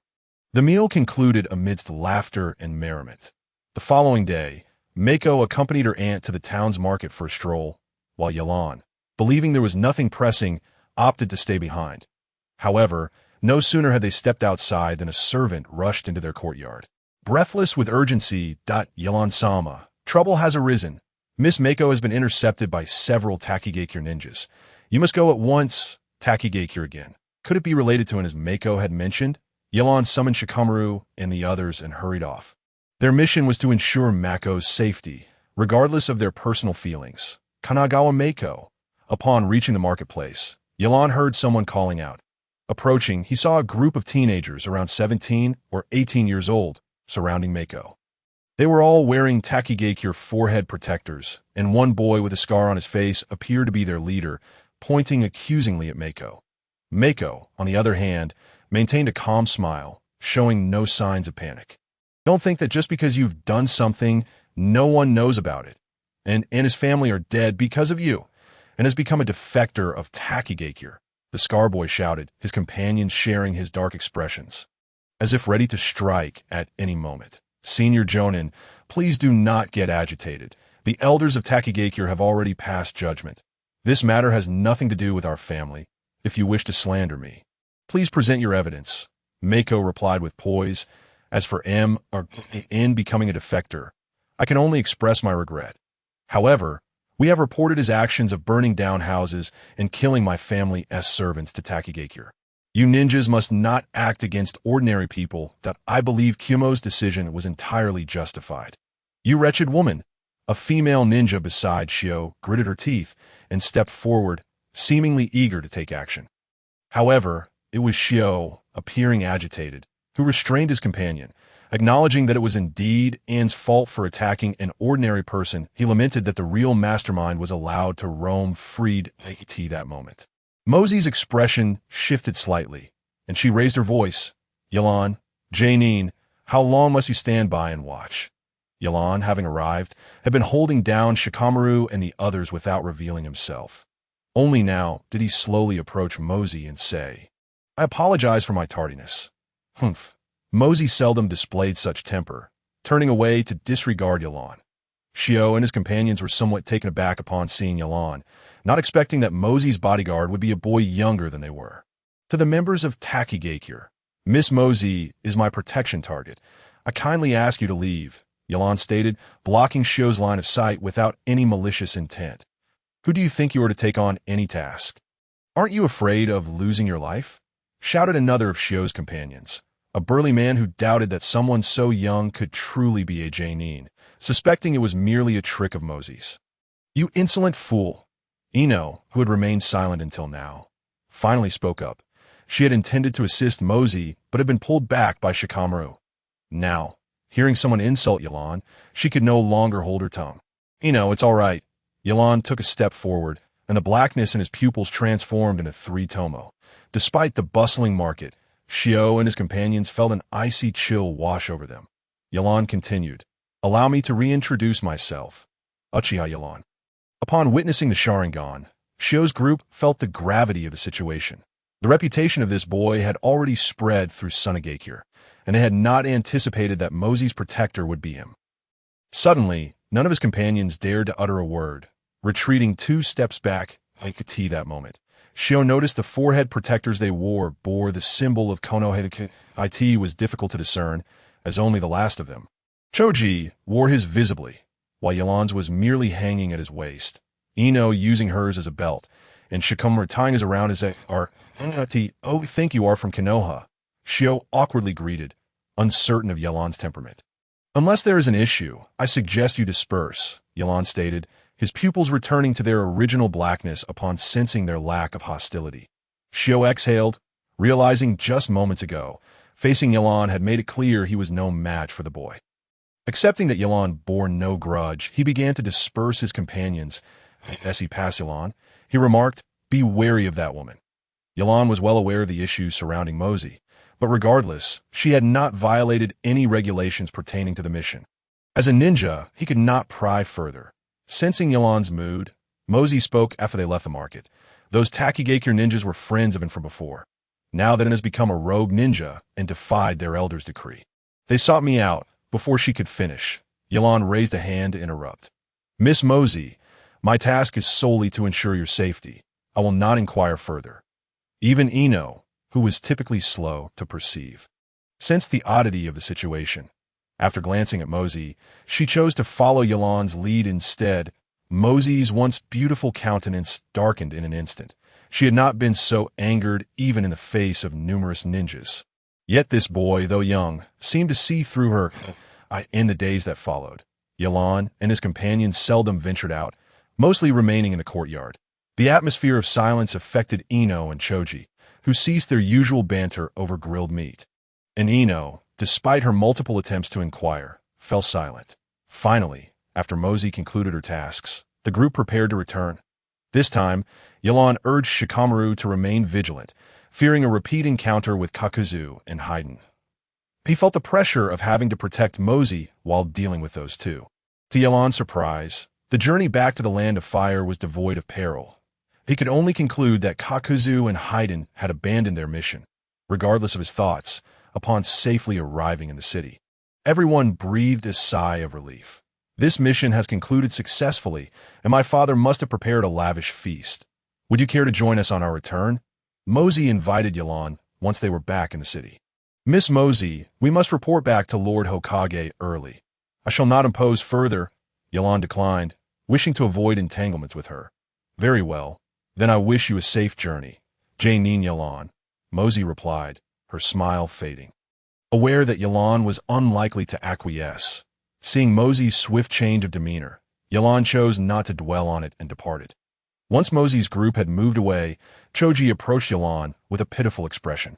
Yalan senpai, my grilled meat. Yalan couldn't help but smack his forehead, recalling his promise to treat Choji to grilled meat. With no other choice, he led the group to a barbecue restaurant, where Shikamaru and Ino laughed. Relieved that the mission was complete. When do we strike?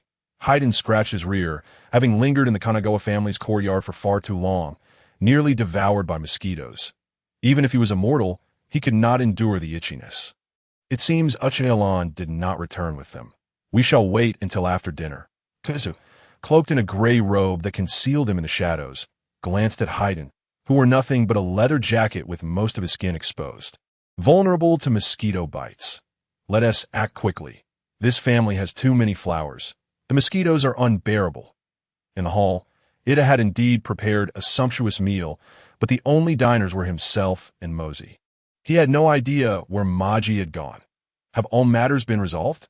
Ida asked, concerned for his daughter rather than disappointed at Yalan's absence. Rest assured, the fields belonging to An's family have been reclaimed by my aunt, and we should see a significant share next year, Mosey replied nonchalantly. Her primary purpose for returning was not merely to visit her grandmother, but to settle the inheritance of Anne's family, with Anne having turned rogue. They had effortlessly acquired the most crucial land at a minimal price. That's good to hear. It was worth sending numerous gifts to the Takigakure people. It sighed in relief before inquiring, "Where is Maji?" Upon hearing his name, a flicker of disdain crossed Mosey's eyes as she replied, "He has probably been cooped up for too long and has gone off to drink somewhere. This brat." It slammed his fist on the table, irritated at Maji's reckless pursuits. He, using money to buy favors, consuming the flesh of others. Miss Mosey truly possesses remarkable tactics. Upon hearing these words, both Itu and Mosey's expressions changed as they realized the front door had swung open, revealing Kakazu and Hayden, the very ninjas Mosey had encountered earlier. With a swift motion, Hayden withdrew his scythe from servant, licking the blood off the blade before spitting it out, truly unpalatable. "What do you want?" "How much do you want?" "I'll give it to you." Ida panicked, realizing the gravity of the situation. He had not anticipated anyone would dare invade his home. "Not much, merely 10 million ryo," Kakazu replied nonchalantly. Mosey, upon hearing the sum, breathed a sigh of relief, knowing these ninjas were primarily motivated by money. Without hesitation, she declared, "I will offer 100 million ryo for the life of the one who stands before me." Seeing Mosey so readily propose 1 billion, even Kakazu paused momentarily, and Hayden, taken aback by her wealth, exclaimed, "Kakazu, what a lucrative deal! 1 billion!" Amused by Hayden's reaction, Mosey smiled, entertained by these ninjas who had not seen much of the world. Suddenly, Mosey froze, looking down at her chest as Kakuzu's tendrils pierced through her heart. She could not comprehend why a bounty hunter like Kakuzu would forego 1 billion ryo, witnessing his daughter's death before him. Lost all of his usual composure and cried out in despair, "Ah, how annoying!" Hayden idly dug into his ear before hurling his scythe at it, who, after only a few steps, was struck with precise accuracy and collapsed to the ground. Kakuzu approached the barely conscious it, a look of confusion and resentment etched on his face as it struggled to utter, "No, please don't kill me. I'll give you all my money without a moment's hesitation." Kakuzu delivered a punch that extinguished its breath, and in that fleeting moment, he murmured, "In this line of work, reputation is paramount." Rising to his feet, Kakuzu stood in silence beside its lifeless body for an extended period. Lost in thought. Once betrayed by a village, he now encountered another who had suffered a similar fate, a person who, even at the brink of death, placed their trust in him. Even the coldest heart can feel a flicker of life. Alas, it is truly a pity that 100 million ryo has vanished just like that. Even Hayden, who was indifferent to wealth, felt a twinge of sorrow. However, he made no effort to impede Kakuzu's actions. After tidying up, he took all valuable items, managing to recover a substantial loss. Kakuzu ceased to ponder as the embodiment of the earth grudge fear, symbolizing his fire release, slithered from his body, unleashing a torrent of flames that consumed everything. "Barbecue! Barbecue!"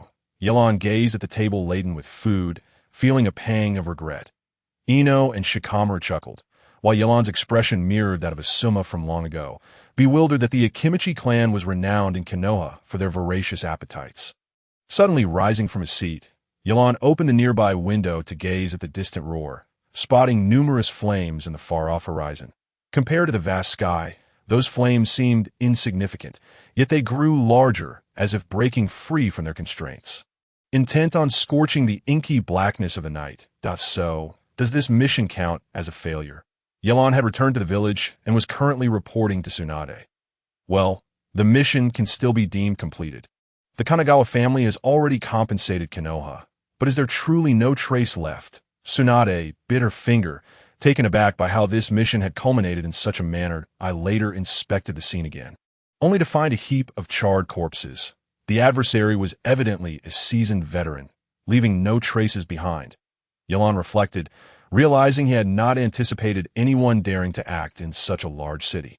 However, Yelan hesitated. I suspect 2 individuals. Who are they? Tsunade demanded an answer, as the demise of a noble like Kanagawa would have serious repercussions. The aristocrats of the Fire Country were urging her to swiftly locate the culprit. Yelan proceeded to recount their encounters with Kakazu and Haiden, though he was unsure of their names, only noting that they appeared to be bounty hunters. Bounty hunters? Are you certain? Tsunade could scarcely believe that such individuals would target nobles, as they were potential clients for bounty hunters. If discovered, they risked losing many clients. Aside from that, I genuinely cannot think of anyone else. Yelan sighed, noting how most of his missions seemed to end in unforeseen complications. You need not inquire further. I will dispatch someone to investigate. Tsunade shifted the topic, casually mentioning Naruto may be accompanying Jiraiya outside the village for a while, and now that Sasuke has become a nin. I have yet to decide where to assign him for his internship. Do you have any suggestions? Regarding his clan's affairs, Yelan understood the importance of discretion and cautiously replied, such matters are best left to your judgment. Lady Tsunade, how dull. I shouldn't have asked you. You've learned to pass the buck at such a young age, Tsunade remarked in mild frustration, inadvertently revealing her thoughts. Kakashi suggested I assign Sasuke to the Umbu. What do you think? How should I know? Is that a decision I can make? Yelan was taken aback that Kakashi would recommend Sasuke for the Umbu, implying he wished for his student to experience better growth. This time, Yelan did not hedge his words. I believe Kakashi's suggestion is commendable. I have no objections. Upon receiving Yelan's response, Tsunade waved her hand, signaling him to leave. After exiting the Hokage building, Yelan returned to Tenten's ninja tools shop. Yelan-senpai, are you ready this time? Tenten, surprised to see him, broke into a smile. Yelan was aware of her intentions, recalling the embarrassing incident from his previous visit, though he maintained a composed exterior. I have prepared the funds. He affirmed, please come in. I must tell you, Yelan-senpai, my uncle's craftsmanship is renowned far and wide. Tenten, unlike her usual self, eagerly led Yelan inside like a money-hungry enthusiast. After paying half of the deposit, Yelan found himself short on cash. Realizing he would need to cover the remaining amount within a month, stepping outside, he couldn't help but lament the slow pace of earning. Nevertheless, he finally had a lead on the ninja blade. He planned to gift it to Sasuke when he joined the Umbu. Yelan, just as he was about to head home, someone called out to him. Turning around, he found it was Asuma. I haven't had the chance to properly thank you for helping with Kurinaya's situation. And now you've taken my student on this mission. Truly, I owe you. Asuma had just returned and happened to catch Yelan to express his gratitude. It's nothing. You're being too polite. Yelan replied, his feelings towards the son of the Hokage neither particularly negative nor positive, merely responding with indifference. How about I treat you to a drink? Asuma instinctively suggested, uncertain how else to express his gratitude. Is that the customary way of socializing in Konoha, treating people to drinks? Yelan internally scoffed, then said outright, Asuma, I am not of age yet. My apologies, I forgot. Asuma quickly apologized, often forgetting that Yelan was still a youth due to his exceptional abilities. Perhaps next time. Yelan declined Asuma's invitation and took his leave. After Yelan departed, Asuma scratched his head, puzzled as to why Yelan had turned down his offer. Even if he didn't drink, a meal would suffice. Last time, when Kurenai treated Yelan to dinner, he seemed to have accepted, Why was it different this time? Kakashi, observing Sasuke in training, Yelan approached Kakashi. What is it? Kakashi, still clutching a book, savored a rare moment of leisure. Do you have some money to lend me? Yelan asked with a nonchalant tone, as if it were a matter of course that I do have a little. I can lend it to you, but what do you need it for? Kakashi, a bachelor with little expenditure, had saved a considerable amount over the years of undertaking missions. My blade is damaged and needs to be remade, which will cost quite a bit, Yelan admitted, realizing he hadn't been on missions recently. And the thought of his blade's repair deadline loomed over him. How much? Kakashi continued to peruse his book, seemingly unfazed. 10 million Rio, Yelan stated confidently, knowing Kakashi would likely acquiesce. You little rascal. Kakashi finally put his book down, surprised by the sum Yelan required. Will you lend it or not? Yelan pressed without hesitation. All right, I'll lend it to you, Kakashi conceded, acknowledging that a quality weapon came at a steep price, and knowing Yelan's character was not dubious. Once Yelan heard Kakashi's agreement, he felt relieved, remarking, What do you need all that money for if you're not getting married? You're crossing the line with that comment. Kakashi regretted his decision to lend Yelan money. Fine, I'll repay you once I have the funds, Yelan concluded, finally relieved that the matter of the ninja blade was resolved. I heard Naruto is going to train with Jiraiya. With his burdens lifted, Yelan shifted to another topic. Yes, the Akatsuki organization has raised concerns for Naruto's safety and intends to keep him close. Kakashi replied that I encountered 2 bounty hunters on my last mission. One seemed to possess immortality, while the other was exceptionally powerful. You found them formidable, and one of them is immortal. What are their names? Kakashi inquired, intrigued. I don't know. They only engaged briefly with me. One had both arms severed yet continued to scream, while the other's fire release rivaled my own. Yelan reflected, recognizing that although neither wore identifiable garb, both bore the headbands of rogue ninjas. Are you suggesting? Kakashi seemed to grasp Yelan's implication. You recall Itachi and Deidara, the members of Akatsuki I encountered? Yelan mentioned, and Kakashi nodded. They always operate in pairs. Those 2 I met felt reminiscent of Akatsuki operatives. Have you informed the Hokage? Kakashi pressed, understanding the significance of Akatsuki intelligence for Konoha's current situation. No, this is merely my speculation, and their objectives do not pertain to the tailed beasts. They appear to be engaged in bounty tasks. Yelan shook her head. The ninja world has become increasingly chaotic, and I feel somewhat overwhelmed. After listening, Kakashi speculated that perhaps Yelan was overthinking, but he couldn't help but lament the emergence of such formidable ninjas. Then it's time to train hard. Kakashi, it seems you have squandered too much of your talent. That Sharingan may become a burden. Yelan had long wished to express that the drawbacks of the Sharingan outweighed its advantages for Kakashi. Kakashi touched his left eye, fell into silence for a moment, and sighed. This is a gift from my best friend. I promised him I would utilize this well. Your task this time is to protect several injured individuals and escort them back to the mining area in the Land of Rivers. They all fled from there, where a group calling themselves the Black Shovel Clan has been ruling the village, frequently massacring the innocent. You need to deal with them. Tsunade summoned Yelan and assigned a new mission. This kind of task could easily be handed to a few lower-ranked ninjas. Yelan scoffed at the B-rank mission, considering it a waste of time for such a long journey with minimal rewards.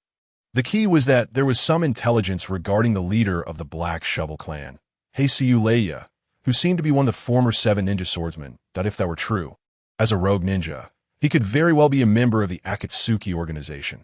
Tsunade remarked that she was particularly concerned about these formidable rogue ninjas. After all, the Akatsuki partner, Deidara, was also one of the 7 ninja swordsmen. If that's the case, the rating for this mission is far too low. The 7 ninja swordsmen are elite jonin, and a B-rank mission is hardly suited to such opponents, should we encounter them. This mission will automatically escalate to a rank. The issuer may not fully comprehend the specifics. These are merely my conjectures, I understand, Yelan said as he rolled up the scroll. So, who is the lower-ranked ninja assigned to accompany me? Kid, you're quite perceptive, Tsunade chuckled. Come in. Yelan was not surprised by Tsunade's actions. Such occurrences were not rare. Why Yelan Senpai, a spirited Lee, clad in a green bodysuit, entered the room, greeting him enthusiastically. Following him were Hyuga Niji and Tenten. Oh, I didn't expect it to be Elon Senpai leading us on this mission. Point 1010 had recently met Elon, while Niji stood with his arms crossed, displaying no particular reaction. What about Guy? Elon asked, his eyes drooping in disbelief that Tsunade had indeed assigned him these kids. Guy's gone to undertake an S-rank mission. He was specifically requested. Leaving you with this task, Tsunade said, her expression slightly sheepish, as if she were guilty for being the Hokage. Listen up. For this mission, you are to follow Yilan's orders without question. Complete the task and return to me, Tsunade said firmly to Lee and the others. Yes, ma'am, Lee responded seriously, although he looked somewhat comical in his earnestness. Uchiha. Niji glanced at Elon, having heard much about his reputation. He understood that this 2-year-older boy had become a pillar of the village. Yet he had never witnessed Elon in action and was curious about his strength. How long will you continue to rest? People are waiting for you to rescue them. One of the injured shouted at the leisurely Elon and company. Do you have any objections? Elon interjected before Niji could respond, his aura devoid of chakra causing the man named Lu Zhu to lose his nerve, if the opponent were indeed of Dadar's caliber. Confronting them in a fatigued state would be most unwise. Why Elon had no intention of explaining his reasoning to an ordinary person, and he held no regard for those who oppressed him while demanding respect from those who aided him. By the way, there's a shop near the mining area that I'm quite familiar with, Lee remarked. We can use that as a base to scout the village. Is that all right? Elon asked, concerned that the shopkeeper might leak their information. Absolutely. I'm well acquainted with the old lady at that shop, Lee replied confidently. The Land of Rivers is in close proximity to Kanahagakure, even with a few ordinary individuals in tow. Elon and the others reached the small shop Lee mentioned in just a few days. It was a curry shop owned by a petite old lady whom Lee affectionately called Mrs. Pepper. Mrs. Pepper warmly welcomed the group upon learning their intentions, revealing that her son, Mustard, had joined the Black Shovel clan and beseeching Elon and the others to bring him back, under Lee's insistence. Elon reluctantly agreed, and Mrs. Pepper joyfully presented her special curry. As Elon gazed at the bubbling curry resembling crude oil, he felt a sense of foreboding and looked at Lee, who was devouring it with delight. The others, except for Elon, who had activated his Sharingan to ascertain the ingredients, began to eat. Niji and 1010's faces turned pale after just one bite, and the ordinary person accompanying them fainted on the spot. I thought my Sharingan had malfunctioned. Is this really food? Elon nearly fell for Lee's ruse. This was truly inedible.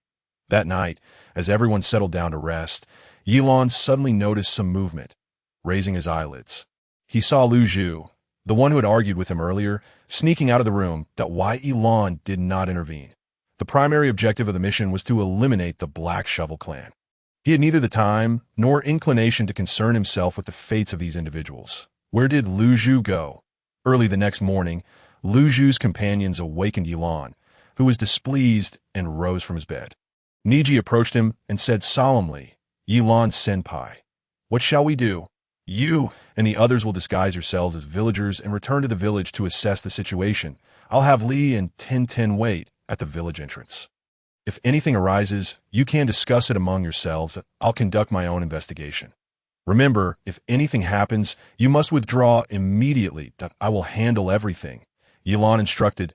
He was not a tactical master, nor did he know how to coordinate with others. He merely urged them to act according to the circumstances. Niji nodded and quickly gathered the others to relay the plan, intending to head to the village. The two ordinary individuals shook their heads at the suggestion of returning to the village. To them, the village was akin to hell, and they had no desire to return. After multiple attempts by Niji to persuade them failed, he had no choice but to venture forth alone, confident that his Byakugan made it difficult for the enemy to detect him. Lee and 1010 also left the shop after bidding farewell to Mrs. Pepper. The mining area lived up to its name, featuring a towering peak. To best observe the village, Elon aimed to climb the mountain, as that was his sole objective. Moreover, such locations were likely to encounter the leader of the opposing faction. Every ruler relished surveying their territory from a height. Should they cross paths, Elon could also gauge the leader's strength. Niji, donned in a dark cloak, stealthily infiltrated the village, skillfully avoiding pedestrians as he made his way to the village center, appearing unnoticed. However, The individual in the village known as Leia slowly turned his gaze toward Niji's direction. Leia, there are enemies, and they are not weak. Leia seemed to carry something on his back, a faint warning echoing in his ears. The stealthy Niji discovered Lu Zhu being beaten by the Black Shovel clan. Lu Zhu's pleas for mercy fell on deaf ears, and after the beating, they intended to place him in a coffin for live burial. Seeing Lu Zhu on the brink of suffering a dire fate, Niji disregarded Yi Lan's instructions and leaped into action. "Who are you?" a member of the Black Shovel clan questioned, surprised by Niji's sudden appearance. Seizing the opportunity, Niji activated his Byakugan and engaged the enemy with gentle fist techniques. The others from the Black Shovel clan, recognizing the threat, disregarded Lu Zhu's fate and armed themselves to attack Niji. Undaunted by the multitude of foes, Niji assumed a stance and began to rotate his body. Return Heaven. This technique, a unique skill he had developed, was reputed as an absolute defense, easily handling these lowly adversaries. Meanwhile, Li and Ten, waiting at the village entrance, heard the sounds of combat and quickly realized that Niji had engaged the enemy. Exchanging glances, they decided to rush to Niji's aid. Upon their arrival, they found that Niji had created large circular craters around him, having resolved all the enemies. Impressive, Niji, Li thought, having always regarded Niji as a genius. Seeing that Niji had dealt with the foes, he felt relieved. 10 checked on Lu Zhu and found he had only suffered minor injuries. She then reproached him. "What were you thinking? Do you have any idea how much trouble you caused by sneaking out?" "I apologize. I merely wished to see if my companion had survived." Lu Zhu has been deeply concerned about her comrade, who was previously buried alive, and thought there might still be hope, prompting a clandestine venture outside. However, as time has elapsed, it seems that regardless of who it may be, they would have suffocated by now. Shaoli, Tian, remain vigilant. The enemy's leader may still be lurking. Ning Si has yet to close his Byakugan, attentively monitoring any potential dangers in the vicinity.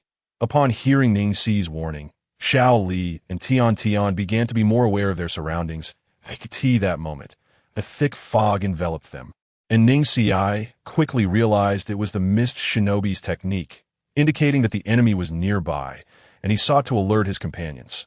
Suddenly, a series of lightning-like strikes descended from the mountain, akin to branches swiftly attacking the group. They were caught off guard and fell to the ground, incapacitated. Standing atop the mountain, Leia, wielding his ninja blade, thrust it into the ground. This technique relied on his blade, which possessed the power to command thunder and lightning, significantly enhancing his lightning techniques. It was indeed a rare weapon. Is this the extent of the reinforcements they summoned? Leia laughed heartily, addressing the figure he bore on his back. Lan Wan. They had not perished. They had merely succumbed to unconsciousness, as Lan Wan pointed out from behind Leia. Not dead, eh? No matter, I shall conduct their funeral shortly, Leia replied with a hint of mania. You seem quite jovial. Who? Leia's smile faded, taken aback by the proximity of another presence. Had Lan Wan not noticed? Leia. Lan Wan ceased concealing his voice, urgently warning him, despite his ability to see through the fog. He could not fully perceive the enemy's speed. A chill ran through Leia's skin as the thick mist parted, revealing a shadow. He heeded Lan Wan's warning, drawing his blade to fend off the imminent attack. Yet upon contact he felt an overwhelming force, causing him to stagger back several steps as he struggled to maintain his footing. His heart raced as he beheld the adversary's visage, marked by striking crimson. 3 Tomo Sharingan, locking eyes with him. Uchiha. This is bad. Having participated in the Third Shinobi World War, Leia was well aware of the formidable nature of the Uchiha clan, instinctively avoiding direct eye contact with Yi Lan. Yet, Yi Lan would not grant him such an opportunity. In that fleeting moment of eye contact, the Jinjutsu of the Sharingan was set into motion. Leia's body stiffened momentarily, and Yi Lan seized the chance. The Uchiha style, my style, Wind's blade. The chakra surged explosively along the blade, wind nature enveloping it, forming 3 blades that sliced toward Leia. Having already fallen into a state of Jinjutsu, Leia bewilderingly regained awareness just in time to dodge into the narrow gap between the wind blades. However, the speed of the wind blades exceeded his expectations, and one struck his arm. Leia's complexion paled as he clutched his arm, blood streaming down uncontrollably. If he did not receive timely medical attention, he would succumb to blood loss within moments. Leia, I shall assist you. Lan Wan, noticing the dire situation, took the initiative to heal Leia. Not only did Lan Wan possess the ability to see through obstacles, but he could also utilize his chakra to mend injuries in the blink of an eye. Leia's bleeding ceased. Leave it to me. We are invincible. Once his wounds were healed, Leia's confidence surged anew. Previously, he had merely underestimated his opponent's identity as an Uchiha, leading to his misstep. Leia, flee. We are no match for this individual. The exertion of healing had drained Lan Wan's chakra, leaving him utterly fatigued. Lan Wan. This is infuriating. Seeing Lan Wan unresponsive, Leia glared fiercely at Yilan, unable to swallow his frustration. The individual you carry has a special bloodline limit. Is he a former Mist Shinobi? Yilan, taken aback by the rapid healing of Leia, found himself intrigued. In his experience, only Tsunade had exhibited such capabilities. Lan Wan is not a Mist Shinobi. He is my eyes, Leia declared, raising his blade as thunder rumbled ominously above. The lightning struck Leia's blade, yet he emerged unscathed. Instead, he wielded the thunder to counterattack Yilan, the electrical currents swirling around him like a serpent, leaving scorched trails on the ground. However, these maneuvers posed little challenge for Yilan. While he could not outrun lightning, he could certainly outmaneuver Leia's control of it. Leia's relentless attacks failed to land a single blow, causing him to grow increasingly anxious. The 7 ninja swordsmen? You are weaker than I anticipated. Yilan's voice echoed ominously in his ears. In a panic, Leia directed his lightning strikes towards the source of the voice. Yet he could not discern Yilan's figure, why Yilan concluded that Leia could not possibly be a member of the Akatsuki. His strength was too inadequate, primarily reliant on that blade.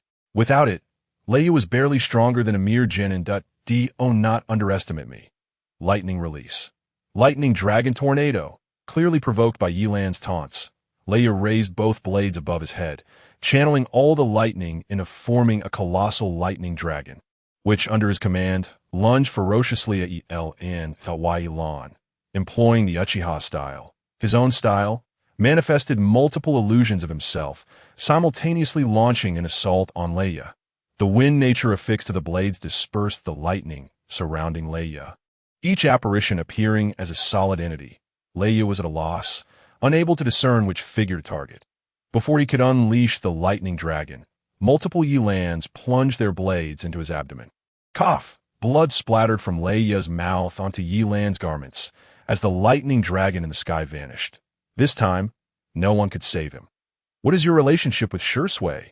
Shursui's renown in the shinobi world stemmed from his involvement in the war against the Mist, instilling fear in many of their shinobi. As a former member of the Mist Zambu, Leia had certainly heard of Shursui's reputation that he is my brother, Yilan, cognizant that Leia was nearing the end of his life. Understood this could be his final utterance. Indeed, the defiance in Leia's eyes faded, replaced by a sense of melancholy. This child I carried has never taken a life. I implore you. Leia's words trailed off, and after struggling to convey his meaning, he collapsed to the ground, revealing a small sleeping bag he had been carrying. Ning Si groaned in discomfort, striving to sit up, shaking his head as the events of the recent past flooded back. Instinctively sensing something amiss, he scanned the area. The fog had dissipated, and Xiao Li and Tian remained sprawled on the ground. Ning Si, I doubt Yilan, now carrying a small sleeping bag, approached Ning Si. How are things? Fortunately, I merely feel a bit numb. Ning Si's relief washed over him upon seeing Yilan. Was the assailant the leader of the Kura clan?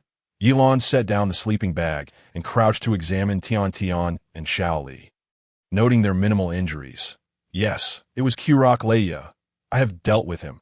From the looks of it, Yilan's attire bore no creases, suggesting a swift resolution. Ning Si deduced. He glanced at the sleeping bag Yilan had discarded, perplexed by its significance. Where is the enemy? At that moment, Xiao Li and Tian awakened, with Xiao Li immediately searching for their assailant. That Yilan has already dealt with him. Ning Si explained it. What is this? Tian discovered the sleeping bag. unzipping it to reveal the unconscious Lan Wan within. This is Lei Ya's eyes. He possesses a rare bloodline limit. Wai Lan offered no further clarification, feeling somewhat troubled about how to handle the child. It was not in his nature to eliminate a defenseless youth. Ning Si realized that the enemy's precise attacks amidst the fog were likely due to this child. Leia, Lan Wan seems to have experienced a nightmare, repeatedly calling out his name, evoking a sense of pity. Ning Si, Xiao Li, you both go and deal with the remaining members of the Kira clan, then inform the villagers. Our mission is complete. Wai Lan hoisted Lan Wan back onto his back.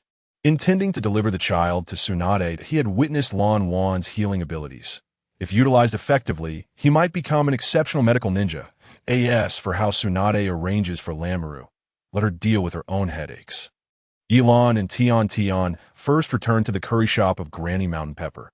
Upon seeing the group return safely, Granny Mountain Pepper was filled with tears of joy and prepared a sumptuous curry, which of course was not the secret recipe from before. This time, it was evidently much more flavorful. Before long, Xiao Li and Ning Si returned with a boy, presumably Granny Mountain Pepper's son. Jizi to Yilan did not inquire further, considering this a way to repay Granny Mountain Pepper for her delicious curries. The aroma of curry wafted throughout the room, and smiles graced the faces of the group. It seemed that after completing their mission, Ning Si and the others were in high spirits. At that moment, Yilan paused, realizing that Lanmu, who had been resting in his sleeping bag, had sat up. The room fell silent, and all eyes turned to the boy. He possessed a gentle visage akin to that of a girl, along with a pair of red eyes, which, despite lacking the Tomo and Sharingan, bore a striking resemblance. You may as well kill me. Lamuru gazed at the others, and even without anyone saying a word, he understood that Leiyu was already dead. Why say such a thing? Why would we kill you? Tian, being the girl in the group, was the first to speak up. Leiyu is dead, that I was always with him. Now that he is gone, I wish to die alongside him. Besides, I am your enemy, am I not? Lamuru's eyes were devoid of light. At that moment, he only yearned for death. He is gone. Yet you can still live well. We will not harm you. Tian, taken aback by the boy's mindset, extended her kindness. I have lived for Leia. I am his eyes, and he is my kin. Now that he is dead, I see no meaning in my existence. I detest people like you. Can you not speak such words? Tian, feeling exasperated, disliked those without ambition.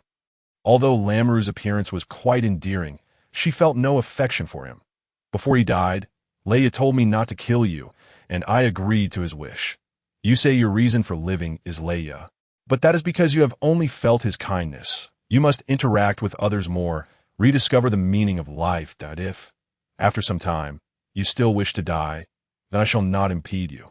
Yilan, having used up his words, thought that if this boy weren't somewhat useful, he would have found it bothersome to converse. So what do you intend to do with me? Lamuru, hearing Leia's last wish, temporarily set aside his desire for death. I plan to take you to the village and hand you over to Lord Hokage, who will be akin to our leader and will arrange for your future. Yilan revealed his intentions to arrange for Lady Tsunade. Tian was taken aback by Yilan's thoughts. Why Yilan replied, yes, although he is not a ninja, he can still utilize some chakra. If he is to stay in the village, it will need to be reported to Lady Tsunade. Seeing that Yilan had made arrangements, the others fell silent. The joy of having just completed their mission had vanished without a trace, and the once delicious curry now tasted bland. Xiao Li, you must come often in the future. The next day, after bidding farewell to Granny Mountain Pepper, Xiao Li and the others returned to the village, with Lamuru still being carried by Yilan. Without any ordinary folk accompanying them, they soon arrived back at the village. Upon returning, Yilan instructed the others to rest while he took Lamuru to find Tsunade. Before leaving, Tian reminded Yilan that the ninja blade he requested should be ready, and he promised to retrieve it when he had the time to This is Konoha. Lamuru, who had been on Yilan's back, had never seen such a bustling village and couldn't help but feel curious. He noticed that many ninjas greeted Yilan, their gazes tinged with respect, sparking further intrigue about Yilan within him.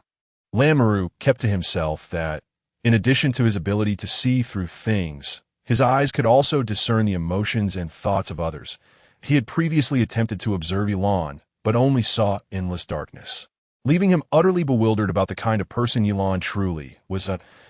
You completed your mission and returned with a little brat. Tsunade, upon receiving Elan's report, seemed to have a headache, having unexpectedly found herself in a predicament. Well, I am handing him over to Lord Hokage. Otherwise, he would not survive outside. Elon pulled out a scroll, saying, "This is the lightning blade. I have sealed it for now." Tsunade's demeanor softened upon seeing the scroll. The lightning blade was crucial for the Mist Village, and since Elon couldn't keep it himself, turning it over to Tsunade was a way to earn extra merit. Silenced that a woman with short black hair stepped forward beside Tsunade. She was Tsunade's apprentice, who had always accompanied her during her outings, being her most trusted individual. "This child will be entrusted to your care." After Elon introduced Lamuru's bloodline limit, Tsunade showed little interest. She was simply too busy and handed him over to her apprentice. "Lady Tsunade, me." Shizun expressed disbelief at being chosen for this responsibility. "Miss Shizun, Lamuru is now in your hands." Elon, having spoken, directly handed Lamuru's sleeping bag to Shizun. Shizun, somewhat flustered, accepted Lamuru and found him rather adorable. However, having never even dated a boyfriend, suddenly being tasked with caring for a child seemed overwhelming. She wanted to turn around and find Elon, but there was no sign of him in the office. "Sasuke, this is for you." Elon arrived at the training ground and found Sasuke practicing, tossing him a long black bag. Sasuke instinctively caught it. The slight weight made him curious. "This is a gift for you, a token for joining the Umbu." Upon hearing this, Sasuke opened the bag, revealing a kunai without a hilt. Its blade smooth and sharp, exuding a sense of high value. Elon had already retrieved 2 kunai from Tion's home, being quite pleased with their craftsmanship. "You can try infusing this blade with lightning release," Elon suggested. Sasuke, upon trying, found that merely releasing a bit of lightning release triggered a reaction from the blade, far exceeding the power he could wield directly. Even the typically aloof Sasuke couldn't help but smile slightly. "I can teach you some techniques from the Uchiha style of swordsmanship, but it's best to develop a sword style that suits you. This blade has a strong sensitivity to lightning release. You should make good use of it." At this point, Sasuke no longer required guidance from others. He was focused on growing by learning to adapt and create techniques that belonged to him, which would bring him closer to the level of a jonin. After thanking Elon awkwardly, Sasuke turned to study his new weapon. "You spent 10 million Ryo on this?" Kakashi appeared silently beside Elon. "I made one for myself as well." Sasuke's was just a side project. Elon had grown accustomed to Kakashi's sudden appearances and inquired about Sasuke's 2 companions, Naruto and Sakura. "Naruto just left yesterday. He went traveling with Jiraiya." As for Sakura, "I requested Lady Tsunade to take her on as a student, so she should be reporting in now. Will Lady Tsunade have the time to teach a little girl?" Elon pondered whether the Hokage would have the capacity to instruct her properly. "Sakura is quite intelligent. She won't require too much effort from Lady Tsunade. The path she is currently taking is quite reminiscent of Lady Tsunade's early days." Kakashi reflected, recalling how Sakura had dispatched enemies with just a few punches during their last mission, feeling somewhat embarrassed that Elon had taught her such a violent approach. "I see. When will Sasuke join the Umbu?" Elon finally inquired about Sasuke, who was like a younger brother to him. "I've already made arrangements. He should report in within the next couple of days." Having spent many years in the Umbu, Kakashi had formed connections with many within, possessing a reputation unmatched by other jonin. As long as Tsunade gave her approval, Sasuke's entry into the Umbu would be a certainty. That a few days later, when Elon found himself with some free time, he was summoned by Tsunade, unsure whether there was a new mission at hand. Approaching the door of the Hokage's office, just as he was about to knock, he halted upon hearing a heated argument within. "Tsunade, you cannot allow the Uchiha clan's members such freedom. How can Sasuke join the Umbu? He should be entrusted to me. I will cultivate him into the most outstanding operative." An elderly voice directly addressed Tsunade, and Elon recognized it as Shimura Danzo, whom he had encountered upon returning to the village. "How I arrange for Sasuke is none of your concern." Tsunade shot back, showing no favor toward her teacher's former comrade, as the two argued vehemently in the office. "Tsunade, Hiruzen's promise to the Uchiha clan regarding their entry into the Umbu led to unforeseen consequences. The lessons of the past are right in front of you, yet you remain obstinate. Tuanzong forcefully rapped his cane, expressing his dissatisfaction with Tsunade. He never imagined that Tsunade, having been away from the village for so long, would agree to return as Hokage. This left him with little opportunity. Enough, I am unaware of past events, but I know that Sasuke is also a part of Konoha, and wherever he goes, he contributes to the village. Tsunade was thoroughly exasperated by this old man who wielded his age like a weapon. Unable to resort to direct confrontation as she would with Jiraiya, she feared she might inadvertently strike him. And what will you do about Uchiha Yelan? His name has echoed throughout the 5 great nations. I cannot fathom what got Sunagakure so riled up to boast about defeating a few rogue ninjas, or the so-called pride of the Uchiha clan. His renown now surpasses even that of your 5th Hokage. Tuanzong recognized that Yelan could not be controlled like Sasuke, so he resorted to his usual tactics of defamation. Hearing this, Yelan, who was poised to enter the room, decided to hold back, eager to learn Tsunade's perspective. Humph, old man, I know Yelan well. He will not be swayed by such trivialities, nor will I doubt every action he takes upon returning to the village is of great assistance. The more renowned he becomes, the less pressure I face. Were it not for Jiraiya's plea for my return, I would leave the position of Hokage to anyone who desires it. Tsunade's words carried an element of defiance. Yet they struck a nerve with Tuanzong, for the Hokage position he coveted seemed to have become something Tsunade could easily grasp. You will regret this, Tsunade. Tuanzong seethed, trembling with rage, his finger jabbing towards her. Tsunade observed Tuanzong, who was now at a loss for words, raising an eyebrow as a newfound strength compelled her to declare, I am the Hokage, Elder Tuanzong. Upon hearing this, Tuanzong's already creased visage twisted into a contorted expression. Reminiscent of a prior encounter with Hiruzen Tsurutobi, the torrent of frustration surged within him as he pondered what he had done to deserve this confrontation with Tsunade. Without uttering another word, Tuanzong turned away and swung open the office door with considerable force. As he closed the door behind him, he was met by Yelan, who had been waiting just outside. Upon seeing Yelan, Tuanzong seemed to regain his composure and stared intently at him. Uchiha Yelan, although you disguise yourself well, I can perceive the darkness within your heart.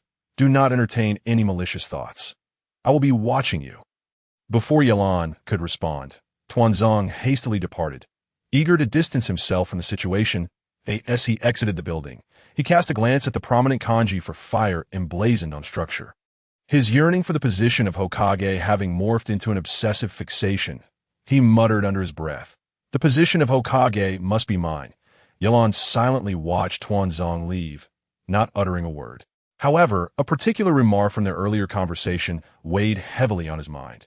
Tuanzong had mentioned that the Uchiha who had previously joined the Umbu had precipitated an uncontrollable situation before Yelan departed the village. There had only been 2 Uchiha in the Umbu. One was his brother, Shursui, and the other was Itachi. Was Tuanzong alluding to the events of the night of the Uchiha massacre? After Hiruzen's demise, Tuanzong likely possessed the clearest understanding of the calamity that befell the Uchiha clan, yet Yelan felt he lacked the standing to engage in such matters. This was not a question of strength, but of authority. Even if he were to hold a blade to Tuanzong's throat, the latter would likely remain reticent. Yelan recognized that he had much to explore in the time ahead. What are you dawdling about at the door for? Hurry inside. As Yelan contemplated, Tsunade's voice rang out from within, having already noticed his arrival, likely realizing that he had overheard her earlier conversation. Yelan entered the room without a hint of embarrassment and stated, Lady Tsunade, what do you require of me?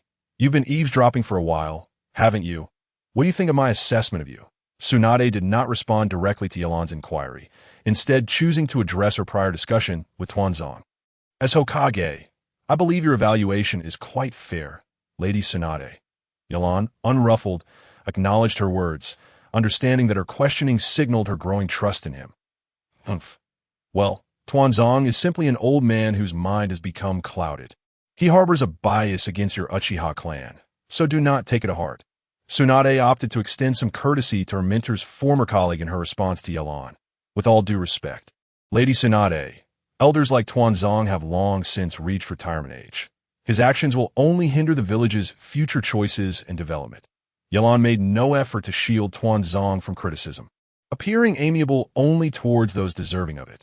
This is not your concern. Tuanzong still holds significant responsibilities.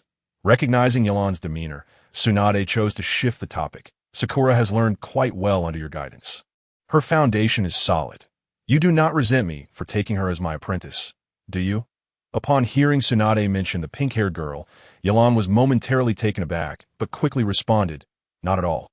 I'm still quite young and not yet at the stage of taking on disciples. I have much to learn myself. That it is only fitting that Sakura be mentored by Lady Tsunade. Tsunade observed Yelan's expression and discerned he was speaking sincerely. This prompted a sense of admiration within her. Yelan was not only powerful, but also possessed qualities many lacked, often overlooked by others. As someone astute and capable, Tsunade felt this insight deeply.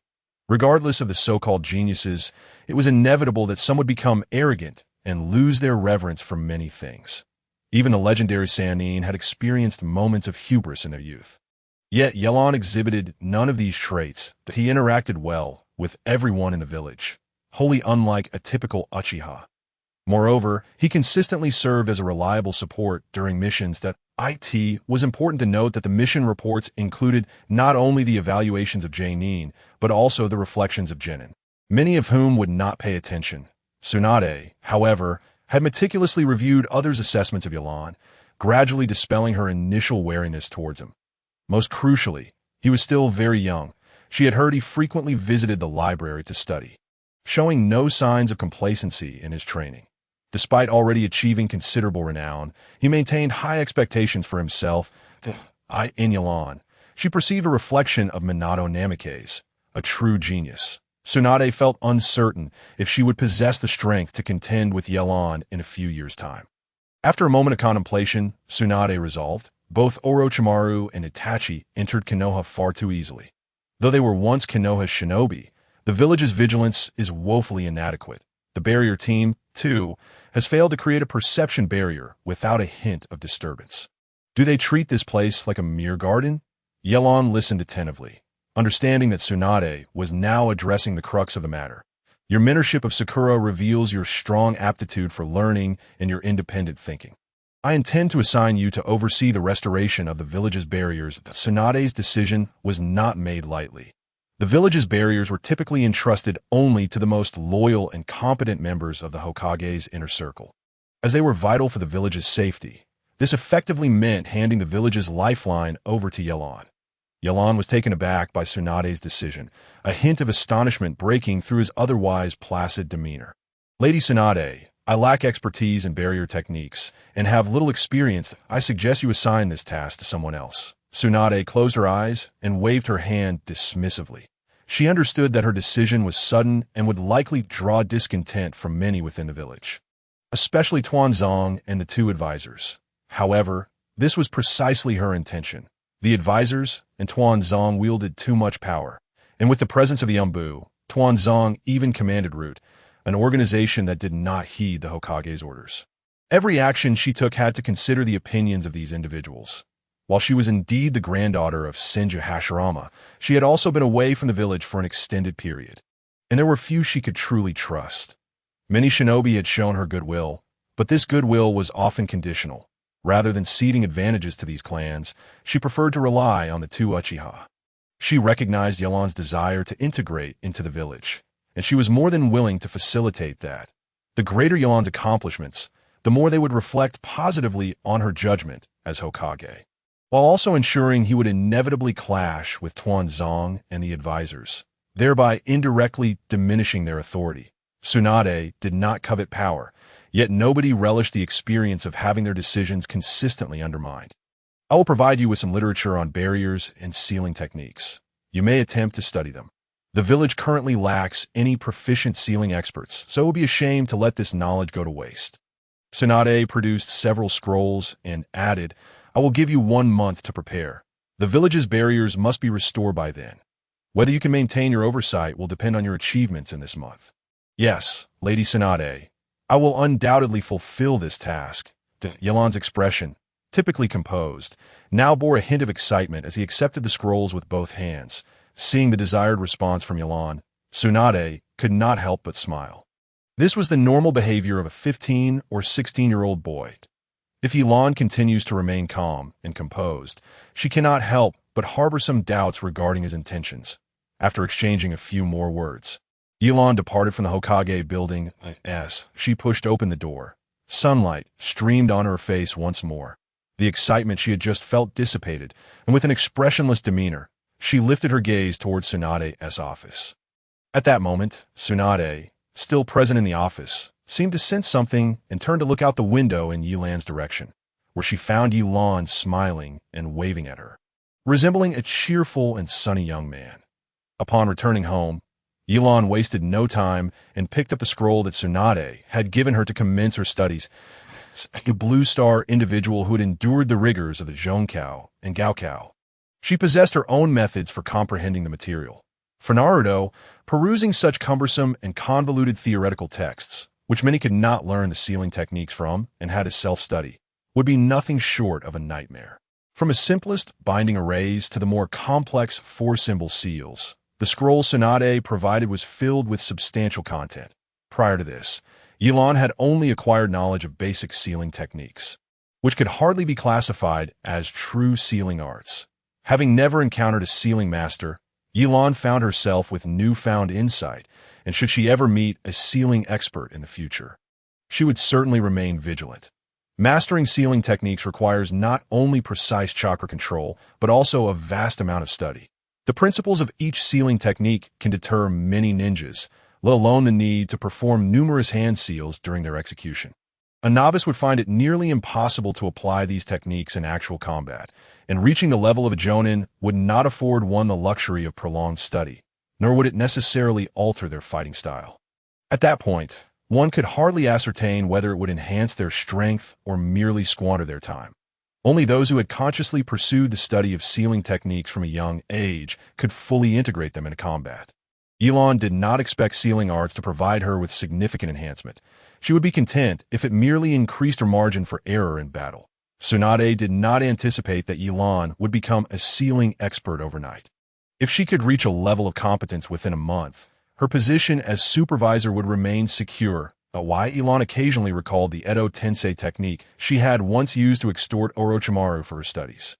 But this particular ninjutsu required extensive experimentation, and conducting live experiments was out of the question in the village as a Jonin.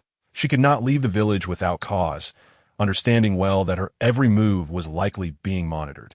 Typically unperturbed, she was aware that any abnormal behavior would inevitably draw the attention of the higher-ups in Konoha. If she completed the task of repairing the barrier, it would create an opportunity for her to come and go from the village at will, thus allowing her to commence her experiments with Edo Tensei. For materials, she could simply target some nefarious bandits and rogues. She did not require the technique to be perfectly executed.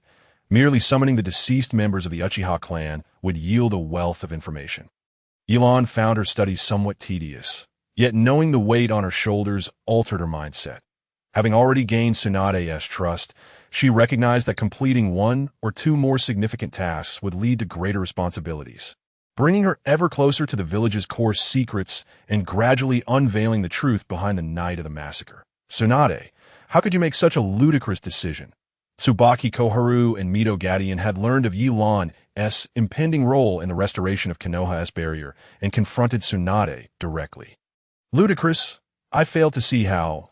Tsunade internally prepared herself, knowing that if she stood firm, these two advisors would have no recourse against her. One must remain highly vigilant regarding the Uchiha clan. 12 years ago, during the Nine Tails incident, many witnessed the Sharingan in the eyes of the beast. Mito reminded T that time Tsunade was not in the village, and the devastation caused by the Nine Tails raised suspicions among Konoha's upper echelons, who had long held a wary stance against the Uchiha clan.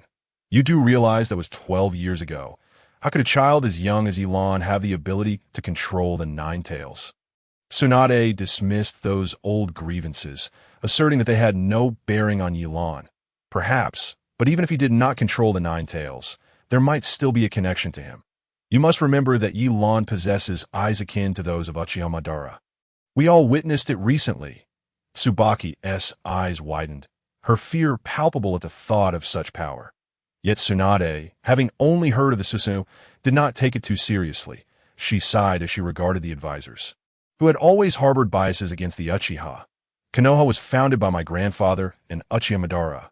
Now, of the Senju clan, I am the sole survivor, and only 2 young ones remain of the Uchiha. Whatever transgressions the Uchiha clan may have committed in the past, they are not relevant to them. Have you lived this long without any capacity for forgiveness? The 2 advisors, chastened by Tsunade's admonition, felt their faces flush with embarrassment, unsure how to respond. They certainly could not divulge their previous instigation of Itachi's massacre of the Uchiha clan, which would only expose their own complicity. Very well, this matter is settled. Now we shall see what Yilan's aptitude for sealing techniques is. Tsunade seized the opportunity to finalize the decision, vowing no further alterations. Humph. Only you would consider allowing the Uchiha clan to learn sealing techniques. Tsubaki retorted stubbornly, even at the end. This has nothing to do with whether he is an Uchiha. He is Yilan. Tsunade exuded confidence in Yilan. Returning to our protagonist, what was Yilan up to? Shifting the focus, she was out shopping, not out of laziness, but rather to alleviate the stress of solitary study. Allowing herself a moment of respite, while Yilan, she encountered a familiar face on the street. Her former team captain during the Chunin exams, Akane, who was currently indulging in a large skewer of sweet dumplings, crumbs adorning her lips. You should cut back on sweets, otherwise you might end up weighing 200 pounds. Yilan remarked, observing Akane's unrestrained eating habits. And no problem. I never gain weight. Akane laughed heartily, patting her chest at why Yilan found herself at a loss regarding Akane's carefree nature. Yet she regarded her as a familiar face in Konoha and casually inquired, I haven't seen you lately. Have you been on a mission? Not long ago, Lord Hokage summoned me to investigate the murder of a noble. For quite some time, I couldn't find a culprit. And it took me ages to uncover a lead that seems to be a notorious bounty hunter known as Kakuzu. I heard that guy even fought against the first Hokage. Are you serious? The first Hokage passed away how many years ago? Akane pondered aloud, looking upward. You wouldn't happen to be investigating the murder of the Kanagawa family, would you? Yilan interjected, a sense of familiarity washing over her at Akane's description. Exactly. How did you know? My previous mission was to ensure the safety of Kagawa's eldest daughter, but I didn't expect that as soon as I left, they would strike. Yilan shrugged. Having not anticipated such a turn of events, that it seems that having a big name has its advantages. They dared not act while you were present. Akane teased. Not quite that exaggerated. I've faced them before. And they are formidable if you encounter them. Do flee immediately, Yilan cautioned, unsure if Kakuzu had truly fought the first Hokage, but aware that he was no ordinary adversary. Seeing that Akane was unfazed, Yilan warned, that guy poses a danger comparable to Orochimaru. The mention of Orochimaru's name. Akane's playful demeanor vanished, and she said with disbelief, Is it really that serious? No, I have fought against them and have my own judgment. Yilan stated, prompting Akane to nod solemnly in agreement. Does the curse mark still affect you? After discussing the mission, Yilan shifted her focus to Akane's condition, recalling the time the curse mark had flared while she was nearby. Understanding that it had been a side effect for Akane. Fortunately, as long as I'm not overly exhausting my chakra, it doesn't affect me much, Akane replied. Why don't I reinforce you with sealing techniques? Not being able to give your all during a mission could impact you, Yilan proposed, not as a whimsical notion, but out of a desire to gauge her proficiency in sealing techniques after some time of study. You can use sealing techniques? Akane found it hard to fathom that Yilan, who excelled in ninjutsu and swordsmanship, would also be studying sealing arts that I've just been reflecting lately. Dealing with curses shouldn't be too much of a challenge. Yilan replied, hesitant to reveal that she had only recently begun her studies, merely seeking a practical application. All right then, shall we head to the training ground? Akane suggested, knowing that many sealing techniques required intricate setups. Indeed, upon arriving at the training ground, Yilan first drew a sealing formation on a vacant patch of land. Observing Yilan's adeptness, Hongdo felt a sense of relief. You sit within the formation and reveal your curse mark. Yilan instructed after completing the diagram. Without a hint of hesitation, Hongdo removed her long coat, revealing only a form-fitting fishnet outfit, and directly seated herself in the center of the formation. Yilan stood behind her, fixated on the curse mark that had begun to manifest on the nape of her neck, stating, "It may hurt a bit." Hongdo attempted to turn her head to inquire about the intensity of the pain. But before she could, Yilan completed the hand seals in a mere second. Si, Wu Wei, performing the sealing technique. Chakra concentrated in his right hand pressed against the curse mark, causing the special symbols inscribed around the formation to flow towards the curse mark on Hongdo's neck, gradually forming a seal. Hongdo could no longer contain herself, letting out a cry as an intense, nerve-wracking pain surged through her, one that few could endure. It wasn't long before both Yilan and Hongdo were drenched in sweat. Yilan, somewhat inexperienced with the technique, had expended considerable energy, while Hongdo was simply overwhelmed by the pain. Ultimately, the sealing process concluded, and a circle of the formation emerged around the curse mark on Hongdo's neck, indicating success. Hongdo panted. "Is it over?" "Yes," Yilan replied thoughtfully. "However, in my view, curse marks are not entirely detrimental. You might consider researching how to utilize them. For now, my sealing technique has completely suppressed your curse mark. But you could experiment with integrating some of its power into your ninjutsu, which may yield unexpected benefits." Earlier, during the sealing process, Yilan had distinctly sensed the power of the curse mark. Its energy bore a striking resemblance to the natural energy he had previously cultivated. Orochimaru merely added his own imprint on top of it, employing a brutish method that could severely compromise one's physical capabilities with prolonged use. Realizing the principles behind the curse mark, Yilan modified the sealing technique by infusing it with some of his own natural energy for balance, significantly reducing the curse mark side effects while diminishing its power, yet nearly eliminating the associated risks. Hongdo felt the curse mark on her neck, noting that the peculiar sensation had vanished, as if it had become an intrinsic part of her body. "You are now a member of the Umbu. Have you decided on your codename?" Tsunade asked Sasuke, who was already clad in Umbu attire. Sasuke picked up a mask adorned with an eagle-like design, declaring, "My codename will be Eagle." "Humph, that codename leaves much to be desired," Tsunade remarked, resting her chin on her hand. "Tianzong, from now on, Eagle will be under your supervision." Sasuke was momentarily taken aback as a robust man wearing a mask appeared beside him. Unable to discern the expression behind the mask, Sasuke felt a sense of pressure from Tianzong's intense scrutiny, as though he were being appraised the moment he entered the room, which left Sasuke feeling quite uncomfortable. Remember, in the Umbu, you must never disclose any details of your missions to non-Umbu members, including Kakashi and Yilan. You are to follow the Hokage's orders, understood? Tsunade reminded Sasuke, ensuring he grasped the gravity of his position. "Yes," Sasuke replied with a slight bow, understanding that Tsunade was not to be compared with Kakashi. She would be his superior from now on, and he could not refuse her commands. Even if she ordered a group of Umbu to face certain death, they would not flinch. Having entered the Umbu, he was prepared for the challenges ahead.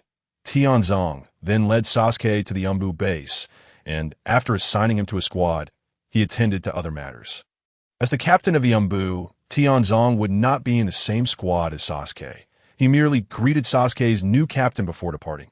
The captain, who went by the codename Shadow, appeared to be relatively youthful and, at that moment, was not wearing a mask, smiling at Sasuke. His two teammates included a long-haired woman known as Antelope and a tall man named Mountain Rat that I didn't expect you to be assigned to our squad. "Uchiha Sasuke," Antelope said, her voice melodious and her golden locks enhancing her beauty. Recognizing that the three were aware of his identity, Sasuke decided to drop any pretense, removing his mask and regarding his future teammates with a placid expression. Is the Umbu really this lackadaisical? Upon hearing Sasuke's remark, Shadow let out a whistle. "What do you think the Umbu is like? We are still human. We have our lives outside of missions." Suddenly, without warning, Shadow launched a swift attack, striking Sasuke in the abdomen, nearly causing him to regurgitate his previous meal. Noting Sasuke's disheveled state, Shadow casually remarked, "I don't care if you're some sort of genius. In the Umbu, only strength matters, Everyone here is your senior, and as the newcomer, you'd best show some respect. Neither your teacher, Kakashi, nor your clan brother has any authority here. All right, Shadow. Was that really necessary? Sasuke is still quite young. Mountain Rat interjected with a friendly smile, stepping forward to assist Sasuke. Sasuke brushed Mountain Rat's support aside and slowly stood up, resolutely declaring, "Strength speaks for itself. I shall remember that." Watching Sasuke walk away, Shadow shrugged in exasperation, while Antelope remarked, "Look at what you've done. Are you not afraid that Kakashi will come looking for you? Please, I only followed Kakashi's advice to give this kid a little hardship." "Is that so wrong?" Shadow reverted to his more casual demeanor. "I wonder if Sasuke will report this. What will happen to tomorrow's mission? I'll go speak to him." Mountain Rat, the oldest member of the group, took it upon himself to address the matter. Though not the strongest, he possessed the best temperament and bore no ill will toward Sasuke, having experienced much in life. Before Sasuke could become powerful enough to change the rules, he needed to learn to adapt to life in the in the past. When interacting with peers, Sasuke inadvertently showcased his brilliance. However, in the that brilliance was insufficient. Only by growing stronger could he alter the rules. This was something that neither Yelan nor Kakashi could convey through words. Sasuke had to experience it himself to gradually find his composure and continue his growth. B3 Zone, 5 members to reinforce the barrier. C1 Zone, 3 members to set up some misdirection. Yelan had become the supervisor for repairing the Konoha barrier, diligently assigning tasks to the barrier team. Initially, the members of the barrier team regarded Yelan with skepticism, doubting that someone of his age could possess extensive knowledge of sealing techniques. But once Yelan effortlessly demonstrated his prowess, their attitude shifted as his control over chakra and fluid execution left them feeling utterly inadequate. They promptly complied with Yelan's directives. Observing the barrier team's progress, Yelan occasionally patched up some gaps when several individuals clad in dark vests approached him. What brings you here?" Yelan recognized their attire from previous encounters with the village's and treated them with respect. Given their affiliation with Tsunade, under the orders of Lord Hokage, we require you, Yelan, to provide us with a defensive layout for the barrier. Kindly prepare it. One of the members spoke in a chilling tone, exuding an air of authority that brooked no dissent.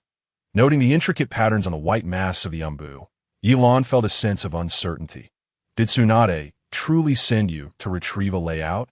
"That doesn't seem like her style," he replied nonchalantly. "That I submitted the planning document to Lady Tsunade yesterday." "Who are you?" Yelan's black pupils swiftly transformed into Sharingan. Closely monitoring their every move, he had yet to submit the layout to Tsunade. Work had just begun that day, and many plans required adjustments based on the situation on site. Upon hearing Yelan's response, the lead member visibly panicked, stammering, "Perhaps Lady Tsunade made an error. We shall report back immediately." "Stop!" Yelan would not let this suspicious individual slip away. A glimmer of light appeared in his hand. He had yet to test the newly crafted ninja blade, and he swiftly swung it towards the intruder. Yelan had no intention of killing. He merely sought to apprehend them.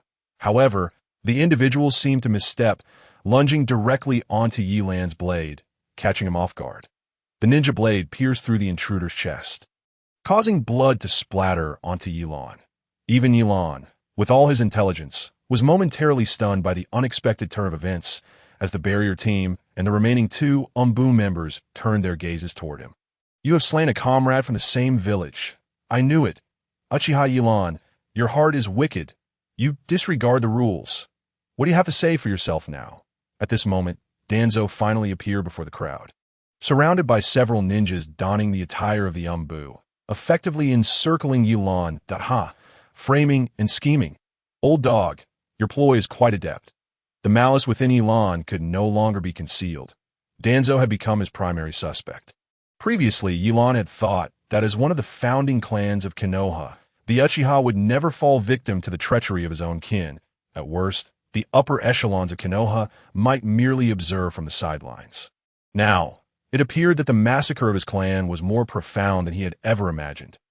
Even the root ninjas, accustomed to life and death, felt a tremor of unease in the presence of Yelan's formidable aura as he scanned the surroundings. Even those masked ninjas dared not meet his gaze. Just like this, Uchiha Yilan, make your move quickly. Once you strike, I will ensure your expulsion from Konoha. This was precisely the outcome Danzo sought. Lurking at the rear of the root ninjas, fixated on Yilan's aura reached its zenith, he suddenly became tranquil. Though unleashing a massacre would be exhilarating, it would not resolve the situation. Rather, it would fulfill this old dog's intentions. The thought that this old dog could find pleasure in such chaos made Yilan's heart ache. Uchiha Yilan, it seems you do not deny your guilt. Have you come to accept the reality? As Danzo observed Yilan's calm demeanor, he felt a wave of discomfort and relentlessly provoked him, preparing to command the root to apprehend Yilan. What is the true nature of this situation? I shall explain it to Lord Hokage. Without the Hokage's authorization, I am not obliged to comply with your investigation. Why Yilan glanced at the advancing root ninjas and stepped aside. Are you refusing to be apprehended? Danzo did not anticipate that this relatively young Uchiha would prove so resilient. Were not the Uchiha clan considered brash and impulsive? Even now, provoking him seemed ineffective. Inciting Konoha's ninjas to frame a fellow villager. This matter I will report to Lord Hokage. Yilan's words resembled a child appealing to a parent. Yet this was the most effective approach. He did not believe Tsunade would overlook the implications. Uchiha Yilan, cease your futile arguments. Having committed such a crime, as an advisor to the Hokage, I possess the authority to apprehend you. All of you. Seize him. Should he resist, let it be a matter of life or death. Danzo paid no heed to Tsunade's position as Hokage. To him, her various displays indicated immaturity, and only he was truly committed to Konoha's welfare. Danzo, what are you doing? Just as the root was about to strike, Kakashi had arrived with Guy by his side. Fortunately, Yilan had refrained from acting. Otherwise, even Kakashi would have found it difficult to defend him. He held no good opinion of Danzo, who had previously instructed him to assassinate the third Hokage and, after becoming the leader of the Anbu, had gained insight into the workings of the root. Understanding the true nature of the man, Kakashi, this does not concern you. Uchiha Yilan has murdered a fellow villager. I must take him back to the root for interrogation. Danzo regarded Kakashi with disdain, viewing him merely as a tool without independent thought or will. Well, I didn't witness the event firsthand, so I suggest we leave the verdict to Lord Hokage. Danzo. Kakashi appeared to be persuading, yet he had already positioned himself beside Yilan.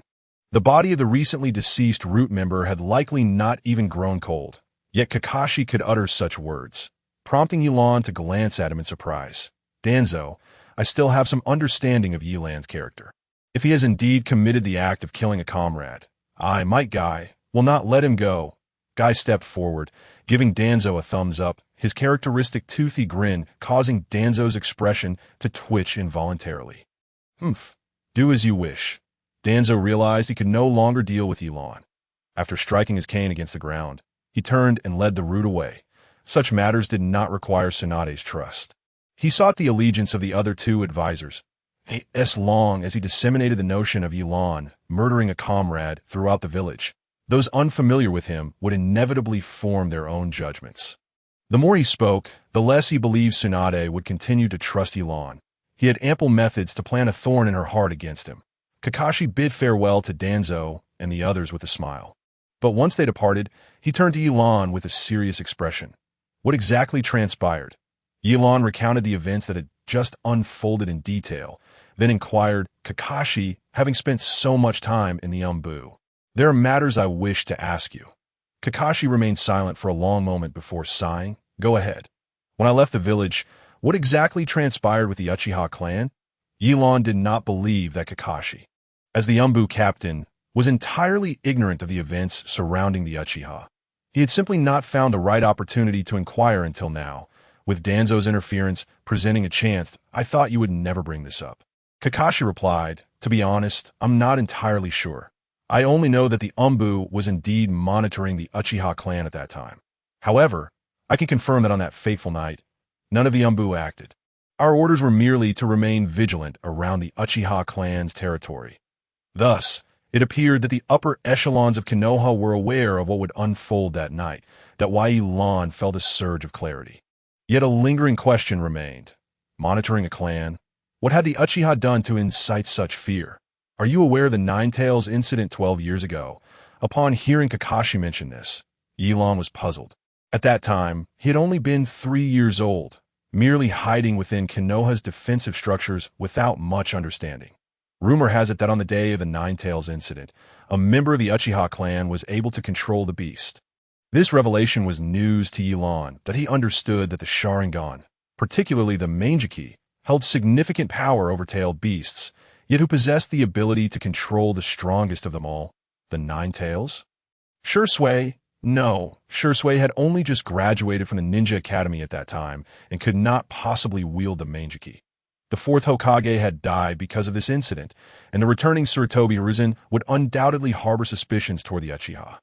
I cannot fathom who possessed the capability to control the Nine-Tails, to be frank. Even with my current abilities, controlling a tailed beast would be exceedingly challenging, Yelan stated truthfully. His Mangeki was not primarily inclined toward Genjutsu, but rather enhanced ninjutsu and physical prowess. However, on that night, many ninjas witnessed the Sharingan within the Nine-Tails' eyes. A chill coursed through Yelan's spine as he seemed to grasp something.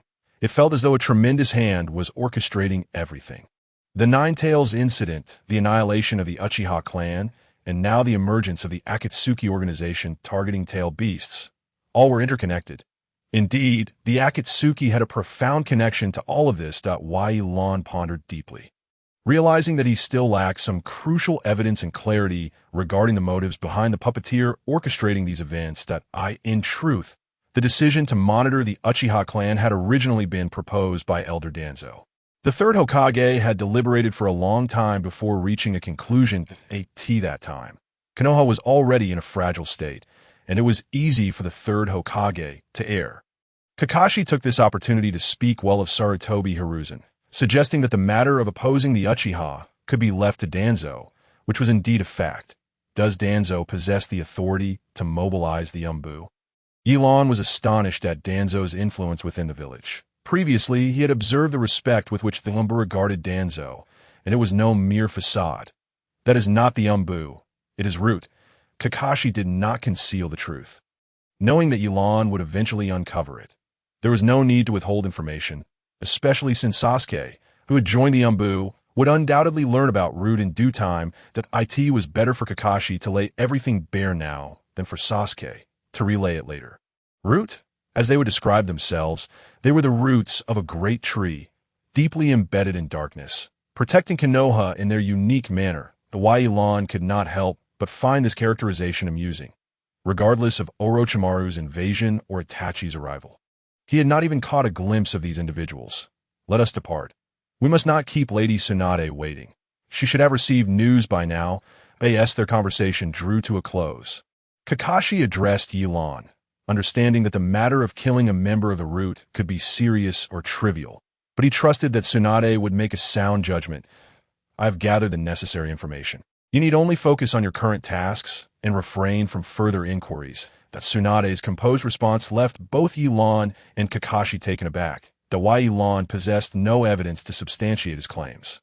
And as Hokage, Tsunade, no matter how much she trusted Yelan, would not make such a decisive ruling without grounds. Tsunade glanced at the two puzzled individuals and spoke, "Do not overthink it. I trust my judgment will not be so flawed."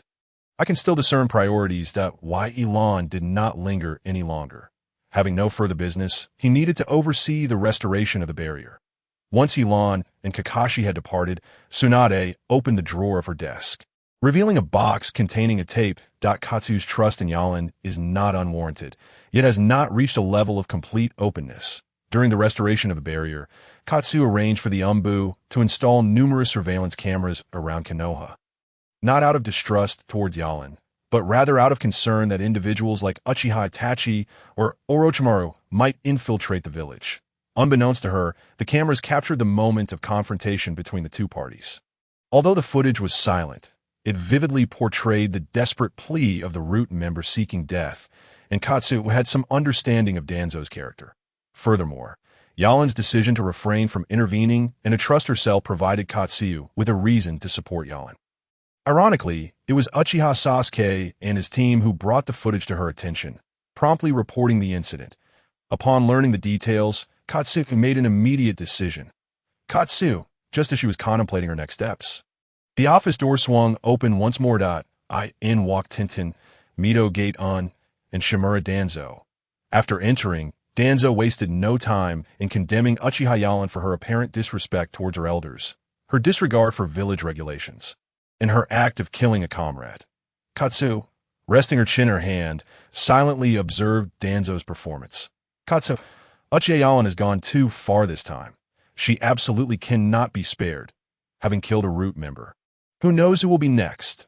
Seeing Katsuyu remain unmoved, Tintin began to stoke the flames of indignation from the sidelines. Mito Gate also wished to voice his opinion, but upon catching a glimpse of Katsuyu's faint smile, he fell silent. Danzo, are you feeling tired? Katsuyu finally spoke, her gaze fixed on Danzo as he rambled on, shifting from Yalan to the idea that the Uchiha clan was inherently malevolent, claiming he always knew there was nothing good to be found in that clan, and that he was acting solely for the good of Konoha. The mere thought of it made her head throb. Rising, she poured a glass of water and offered it to Danzo, saying, "You've said quite a lot. Perhaps you should take a sip." Seeing Katsuyu's unexpectedly amiable demeanor, Danzo felt a flicker of joy, believing that his words had resonated with her. He accepted the water with both hands, showing a semblance of respect.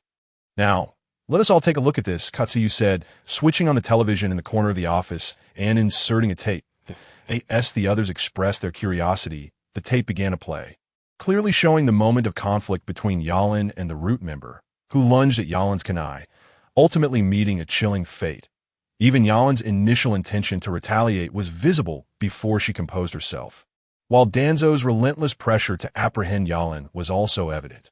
With a crack, the water cup Danzo held shattered in his grip, feeling like a clown whose performance had turned into a spectacle for others to mock. "Danzo," Mito Gate straightened up and exclaimed, "I never anticipated you to be such a person. You are betraying the village and disrupting the Hokage's mission for personal gain. What exactly do you aim to achieve?" Danzo stared in shock at Mito Gate's impassioned demeanor, bemused that he had not expressed such sentiments before. "You have deceived me, Danzo. I had so much faith in your words." Tintin, unfazed, turned her ire towards Danzo. "You." At that moment, Danzo was genuinely infuriated. He had never been this angry during his previous confrontation with Katsu. He had not expected his two classmates to be so shameless, questioning the solidarity they had previously vowed to uphold. "Danzo, you have truly jeopardized the unity of the village. Regardless of how the Hokage chooses to handle this, I will support their decision." Mito Gate felt relieved that he had remained silent earlier, allowing him to stand tall now. "I feel the same." Tintin quickly added, "This is not right. After all, Danzo has contributed significantly to the village." Katsuyu interjected, her expression revealing her dilemma. "There is nothing wrong with this." Mito Gate and Tintin chimed in unison. "Very well. Then it is decided," Katsuyu declared, waving her hand decisively. "From this moment forth, I hereby remove Danzo from the position of root leader." "Absolutely not." The two who had just been so righteous immediately protested. The root organization represented the last vestige of power for these older individuals, and they could not afford to relinquish it easily. Danzo, feeling somewhat moved, realized that his old classmates still understood the distinction between right and wrong, ultimately siding with him. Katsuyu had anticipated that this matter would not be straightforward, but without losing heart, she shifted her tone. "What do you two advisors think? Given Danzo's age, he may retain his position as root leader, but the number of members should be halved to prevent him from being overwhelmed. Additionally, we should appoint a deputy leader. I believe Mito Gate would be quite suitable for this role." "I agree," Mito Gate promptly responded, realizing that his earlier actions had indeed been correct. Under Hisashi's leadership, his power had been severely restricted, but now he finally had a chance to rise. Tintin felt conflicted. She had gained nothing while losing face in the process. She and Mito Gate had been on equal footing, but now the latter had ascended, leaving her with an indescribable sense of dissatisfaction. "Tintin, I remember what you said earlier," Katsuyu remarked in a low, contemplative tone. Tintin shivered. She had indeed fanned the flames of discord, and was fortunate enough to preserve her position without seeking further advancement. She nodded in agreement, seeing his companions abandoning him. Danzo felt his gratitude evaporate. These two were nothing but opportunists, swaying with the wind. Mito Gate-in, who had once dared not act so boldly, now patted Danzo's shoulder with a friendly demeanor. Realizing the tide had turned against him, Danzo knew he could only endure once more. His expression shifted, filled with frustration, as he took a deep breath to compose himself. Whether he agreed or disagreed was now irrelevant. "Let us proceed, as the Hokage wishes." Those words seemed to drain the last of his strength, uttered with heavy deliberation. After speaking, he slammed the door behind him, leaving that Danzo truly abuses his seniority. "Katsu, rest assured, I will ensure the route operates smoothly." Mito Gate-in was now feeling triumphant, already envisioning himself as the deputy leader of the route. "Then you may take charge of the route. Should any issues arise, we shall discuss them further," Katsuya replied, suppressing a smile. Today, she had successfully discerned the personalities of the two advisors and effectively divided Danzo's power.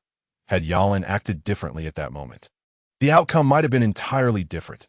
After a long, arduous day, Yalan returned home. The house, still provided by Sarutobi Hizashi, featured a small courtyard, modest in size yet conveniently located near the Uchiha clan's territory. With few neighbors, Yalan found solace in solitude. Pausing momentarily at the door, Yalan sensed someone inside. Could it be that Danzo was still unwilling to relent? Quietly, he opened the door, making no sound. Upon entering, he was greeted by a delightful aroma. Sasuke sat in the living room, holding 2 bowls of Konoha's famous Ichiraka ramen. "What brings you here?" Yalan asked, lowering his guard upon seeing Sasuke still clad in Umbu attire. "How is life in the Umbu?" "Umbu life is tolerable," Sasuke replied, retrieving utensils to serve the ramen into a bowl, handing one to Yalan. Taking a sip of the renowned ramen, Yalan found it quite satisfactory, though perhaps not as extraordinary as the rumor suggested. This could partly be attributed to his preference for rice. Having just joined the Umbu, don't overthink things. Some matters should be approached methodically. Use your spare time to train more. Last time I saw you, your idea of channeling Chidori into a kunai was quite promising. Yalan trusted Sasuke and would do his utmost to support him, not expecting any return favors, but rather planting a seed for the Uchiha. Sasuke slowly savored the broth, though he seemed somewhat distracted. Yalan ate at a steady pace, finishing while Sasuke still had half of his bowl remaining. Noticing the silence, Yalan directly inquired, "What is it that troubles you?" Sasuke must have had something weighing on his mind. Given his personality, it was unlikely he would initiate the conversation. "The events of this morning did not affect you, did they?" Sasuke asked, staring at his bowl of ramen. "How did you?" Yalan realized that Katsu had decisively taken his side, indicating that he did not need to explain further. She had already obtained the evidence. "Rest assured, I will handle this matter. It is no longer a concern." Yalan refrained from probing Sasuke further, acknowledging that it undoubtedly pertained to his mission. Inquiring about the activities of the Umbu could adversely affect Tsunade's perception of him. Thus, since she chose not to divulge any information, Yalan resolved to remain uninformed. Moreover, what confidential intelligence could Sasuke, a recent addition to the Umbu, possibly provide? Yalan could not afford to lose more than he gained.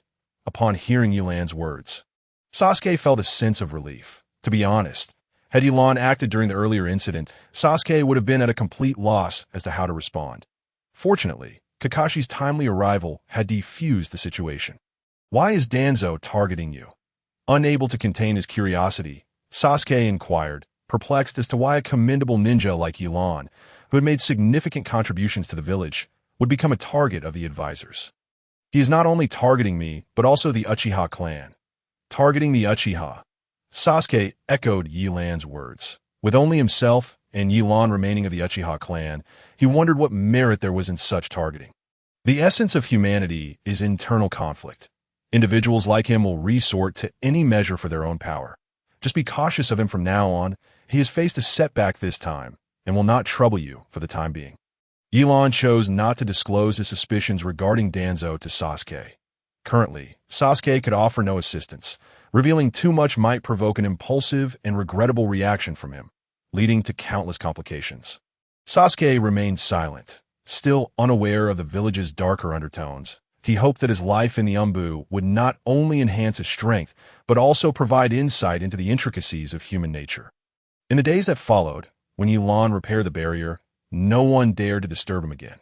However, the members of the barrier team deliberately maintained their distance from him, which Yilan paid no mind to. Instead, unfounded rumors circulated within the village, accusing Yilan of being a murderer of his comrades, that why Yilan merely chuckled at such remarks, dismissing them with indifference. Quite frankly, he remained in the village for the sake of uncovering the truth. For this purpose, everything else must take a back seat. He had no interest in fostering relationships with others.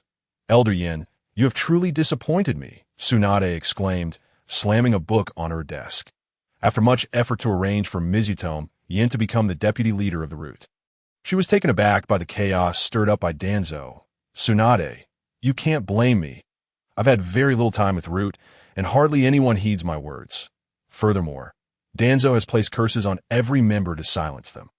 At that moment, Mizutome Yin hurriedly explained, acknowledging that as a newly appointed leader, he could not possibly compete with Danzo, the founder of Root. Enough, let me think of a solution. Tsunade massaged her temples, recalling that the village had faced similar tribulations in the past, particularly during the death of White Fang. She was certain that Danzo had a hand in it, yet confronting him would yield no evidence, only reveal his repulsive demeanor. The control over the village remained insufficient. Even with a reduction in Root's members, they behaved with brazen impunity. Managing Root proved challenging for the Umbu, as well as Tsunade pondered. A plan began to take shape in her mind. She glanced at Mizutome Yin, who lingered in the room, dismissing him with a wave. She could no longer rely on those two advisors. The more she contemplated her plan, the more feasible it appeared, though she feared it would face considerable opposition. Tsunade was willing to let go of power, but she dreaded the duplicity of these individuals. For now, she would have to wait and consult others, keeping an eye on how Yilan would weather the storm of gossip.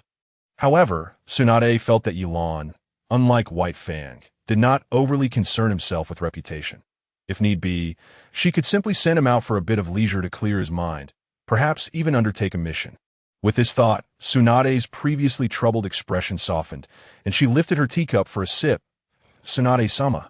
Just as Tsunade took a sip of her tea, Shizen burst into the room, nearly causing Tsunade to choke on the scalding liquid. Shizen! Tsunade wiped her mouth with a handkerchief, exasperated at her subordinate's lack of composure. Especially for 8J Nin, Tsunade-sama. There's indeed an urgent situation. Shizun's anxious demeanor remained unchanged despite Tsunade's admonishment. She produced a blue scroll and announced, "A message has arrived from the Hidden Mist Village of the Land of Water. The Hidden Mist Village, a rival that had clashed with Konoha during the Third Shinobi World War and subsequently sealed itself off, had revealed no intelligence since its defeat.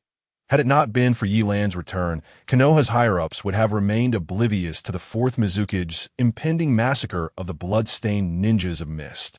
Tsunade seized her reproach of Shizen, her expression turning grave as she unfurled the scroll. With the current state of relations unclear, the sudden correspondence from two villages that had never engaged diplomatically raised numerous questions. If Sunagakure could be likened to a shifty trickster, then the Hidden Mist resembled a formidable venomous serpent. One could only wonder what their intentions might be in a modest eatery outside Konoha. A middle-aged man wearing the forehead protector of the Hidden Mist dined leisurely, seemingly unfazed by the vigilant Konoha ninjas nearby. He glanced at the young ninja, accompanying him, and felt a pang of irritation. How could Terumi Mei allow this genin to accompany him? Although she had ascended to the position of Mizukage, he still harbored reservations about her leadership. "JR, what are you so anxious about?" F shouted, unwilling to let the Konoha ninjas perceive their village in a negative light. Since arriving in Konoha, he had felt uncomfortable in the surroundings, and CHJR's awkward demeanor only furthered his agitation. Samai. CHJR appeared incredibly bashful, hardly resembling a ninja. "Just remain silent and eat," F replied, covering his face in frustration. After this mission, he would definitely report to Terumi Mei and insist on not being paired with CHJR again. He could not help but look down upon a ninja who had grown up in the Blood Mist Village without having faced real challenges in a dim underground chamber outside Konoha. The damp air carried a chill as a familiar figure busied himself with various jars and bottles, seemingly engaged in some arcane endeavor. Summoning technique, impure world reincarnation. A cloud of smoke enveloped the area, revealing a corpse conjured from the depths of the past, reminiscent of a zombie from a film Yilan had once watched, bereft of consciousness, merely a commoner. Another failure. I truly underestimated the impure world reincarnation technique. Yilan mused, lamenting the absence of a single successful case, despite having nearly captured all the bandits in the vicinity. He even began to question whether the scroll Orochimaru had provided him was indeed authentic. While lost in contemplation, Yilan's expression faltered as the shadow clone he had left in the village dispelled, flooding his mind with memories from the clone's experiences. Once he had processed the influx of information, he set down the instruments in his hands. What does Tsunade want with me now? Surely she ice and tea bringing in another child. The rumors circulating within the village had not affected him in the slightest. After all, he had positioned a gap in the village's barrier to facilitate his entrance. The shadow clone remained in the village, ready to inform him of any pressing matters, observing the rudimentary workstation. Yilan suddenly considered that perhaps taking care of a child wasn't such a bad prospect after all. He truly found himself devoid of funds. These instruments had drained his savings, and he needed to undertake several missions to replenish his coffers. After all, he couldn't keep borrowing money from Kakashi, so what brings you to me this time? Yilan inquired directly upon entering Tsunade's office. This kid is becoming increasingly casual, Tsunade thought, casting a disapproving glance at Yilan. That it seemed the rumors had not affected him at all. Rumors cease with the wise. Yilan casually quoted a phrase he had learned in his previous life. Were it not for the fact that this world lacked a culture of poetry, he would have penned a couple of verses for some extra income. Well said, rumors cease with the wise. Tsunade noted Yilan's demeanor and felt a sense of relief, gesturing toward the blue scroll on her desk. Take a look. This is your mission. Upon entering, Yilan had immediately noticed the peculiar scroll, and as he suspected, he picked it up and opened it to read. After perusing its contents, Yilan's expression grew complex as he turned to Tsunade. The scroll contained a straightforward message from the Mizukage of the Hidden Mist, inviting Konoha to establish amicable relations. That it specifically stated that as long as Konoha refrained from significant infringement upon Mist's interest during the reign of the fifth Mizukage, they would not initiate hostilities against Konoha. The conditions included the return of their stolen ninja tools and assistance in re-establishing a ninja academy. Tsunade had no reason to reject such terms. Establishing friendly relations with a village that had never before engaged with Konoha would significantly enhance her prestige. Furthermore, the task would elevate Yilan's standing as well. It was a low-risk mission that could substantially bolster their credentials, prompting Tsunade to assign it to Yilan. Yilan couldn't help but notice a subtle unease in Tsunade's expression. If her prior trust in him had stemmed from thorough investigation, this time it seemed she had laid out a path for him to ascend. Kid, why are you in a daze? If you don't want to go, I can assign someone else. Tsunade chuckled lightly. I will undertake this mission, but if I were to go alone, I would be rather unfamiliar with the intricacies of treaty negotiations. Therefore, I urge the Hokage to assign at least 2 additional personnel. Yilan understood that one should not hoard such matters for oneself. Tsunade's trust in him was one facet, yet he too needed to exhibit discernment. Tsunade nodded subtly. Then let Asuma's team accompany you. Along with an additional ANBU squad, that it was wise to remain vigilant during their first engagement with the Hidden Mist.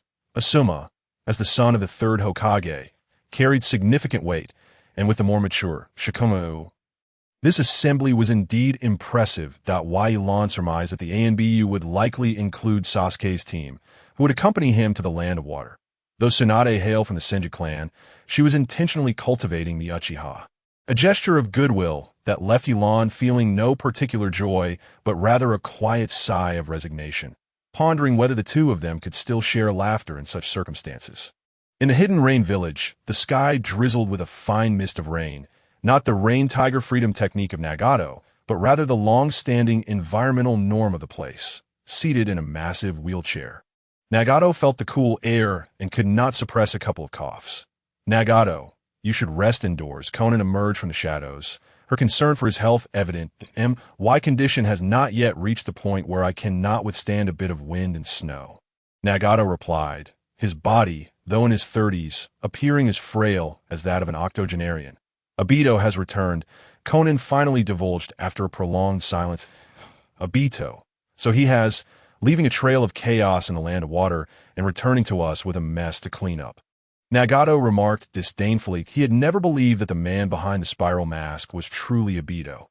Now, he placed his faith solely in Conan and the ideals harbored within his heart, willing to sacrifice everything for that purpose. Despite the formidable presence of the Akatsuki, few were those who would follow him without question. Were they to glimpse his current state, he surmised that a significant portion would likely flee. Nagato, I believe it is still too perilous to venture into the land of water. Perhaps we should send Kakuzu instead. Conan's expression was somber. She understood Nagato's aspirations, but cared more for his well-being. Nagato fell silent, acutely aware of his physical condition. Each use of the Rinnegan drained him further, leaving him uncertain of when he might collapse. Presently, he was sustained solely by sheer willpower. Although Kakuzu possessed considerable strength, it was imperative that he himself intervened to ensure absolute safety.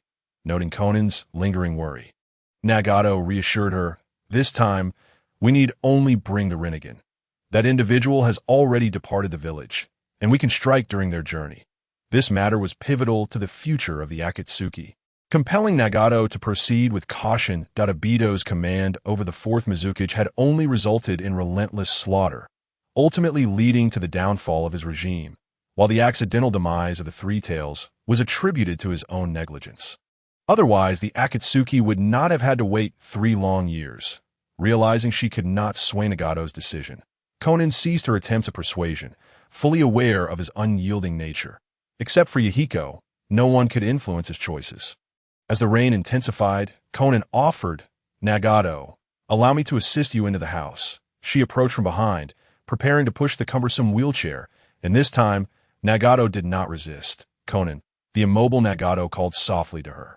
He slowly turned to meet her gaze, his eyes locking onto hers as he parted his parched lips to whisper, I vow to protect this nation, ensuring it suffers no further harm, and that it shall never again weep. Conan's pace faltered for a moment, yet she did not halt, continuing onward.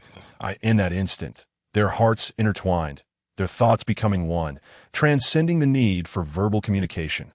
Conan harbored no grand ambitions. As a girl, she simply chose to support her companion quietly, indifferent to the opinions and prejudices of others. All she knew was that if their goal were achieved, both Nagato and Yahiko would surely find joy. I never expected we would embark on a mission together. I still owe you a meal from last time. A group had departed the land of fire and was now aboard a vessel bound for the land of water. Asuma, seeking distraction, approached Elon, lighting a cigarette. Why Elon had no objections to others smoking. Given his body's conditioning through natural energy, the effects of secondhand smoke were not intolerable. Just be cautious on the way, Elon advised, leaning against the rail of the deck, the sea breeze tousling his bangs, making his eyes intermittently visible. Why do you say that? I sense the Mizukage is quite sincere, Asuma countered, revealing a more nuanced disposition than his rugged exterior suggested, which was perhaps why he and Kurenai had developed a romantic relationship. Why Elon slightly tilted his chin, gesturing toward a direction where Asuma's gaze landed on a hidden mist ninja who maintained a distance. It was the Jonin named Shimo, who had not flinched from their gaze, continuously observing Yilan's every move. Even a fool could discern the animosity Shimo held toward Elon. What's the deal with that guy? Asuma remarked, why Elon too felt perplexed. He was certain he had never encountered this ninja before. Throughout the journey, Shimo had shown no restraint in expressing hostility toward him. What had he done to provoke such animosity? Yet, Elon found himself unperturbed by the overt aggression, merely surprised. The only explanation I can conceive is that during the Third Great Ninja War, an Uchiha must have slain one of his comrades. Elon speculated. That seems plausible. Asuma recalled that the Uchiha had indeed been the main force on the battlefield in the Land of Water during the Third War, even if fire techniques were suppressed by water techniques. The Uchiha's performance on the battlefield had been impressive, with many of the Hidden Mist's elite perishing at their hands. Sasuke, I heard you've joined the AMBU. How is life there? Ino had not anticipated the chance to undertake a mission alongside Sasuke and peppered him with questions incessantly. Sasuke and his team were not clad in ANBU attire, opting for their usual casual wear. After all, donning ANBU uniforms in other villages could provoke unintended circumstances. The shadows of his companions merely observed the unfolding scene.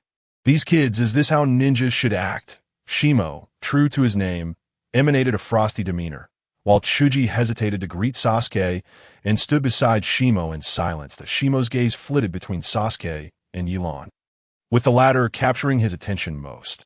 Ever since Yelan had emerged from the Land of Water, he had become synonymous with the phrase the last pride of the Uchiha, a title that surprised Shimo given Yelan's youth. A previously healed scar on his back began to throb anew. Having endured the blood-soaked mist, Shimo possessed a heart hardened by icy resolve. He had always been strict with himself and his subordinates.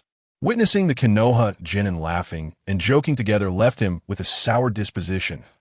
A Jonin from another ninja village. He held no authority to critique the lower ranks of Konoha and turned away, opting to stand at the bow of the ship, preferring not to see or think about it.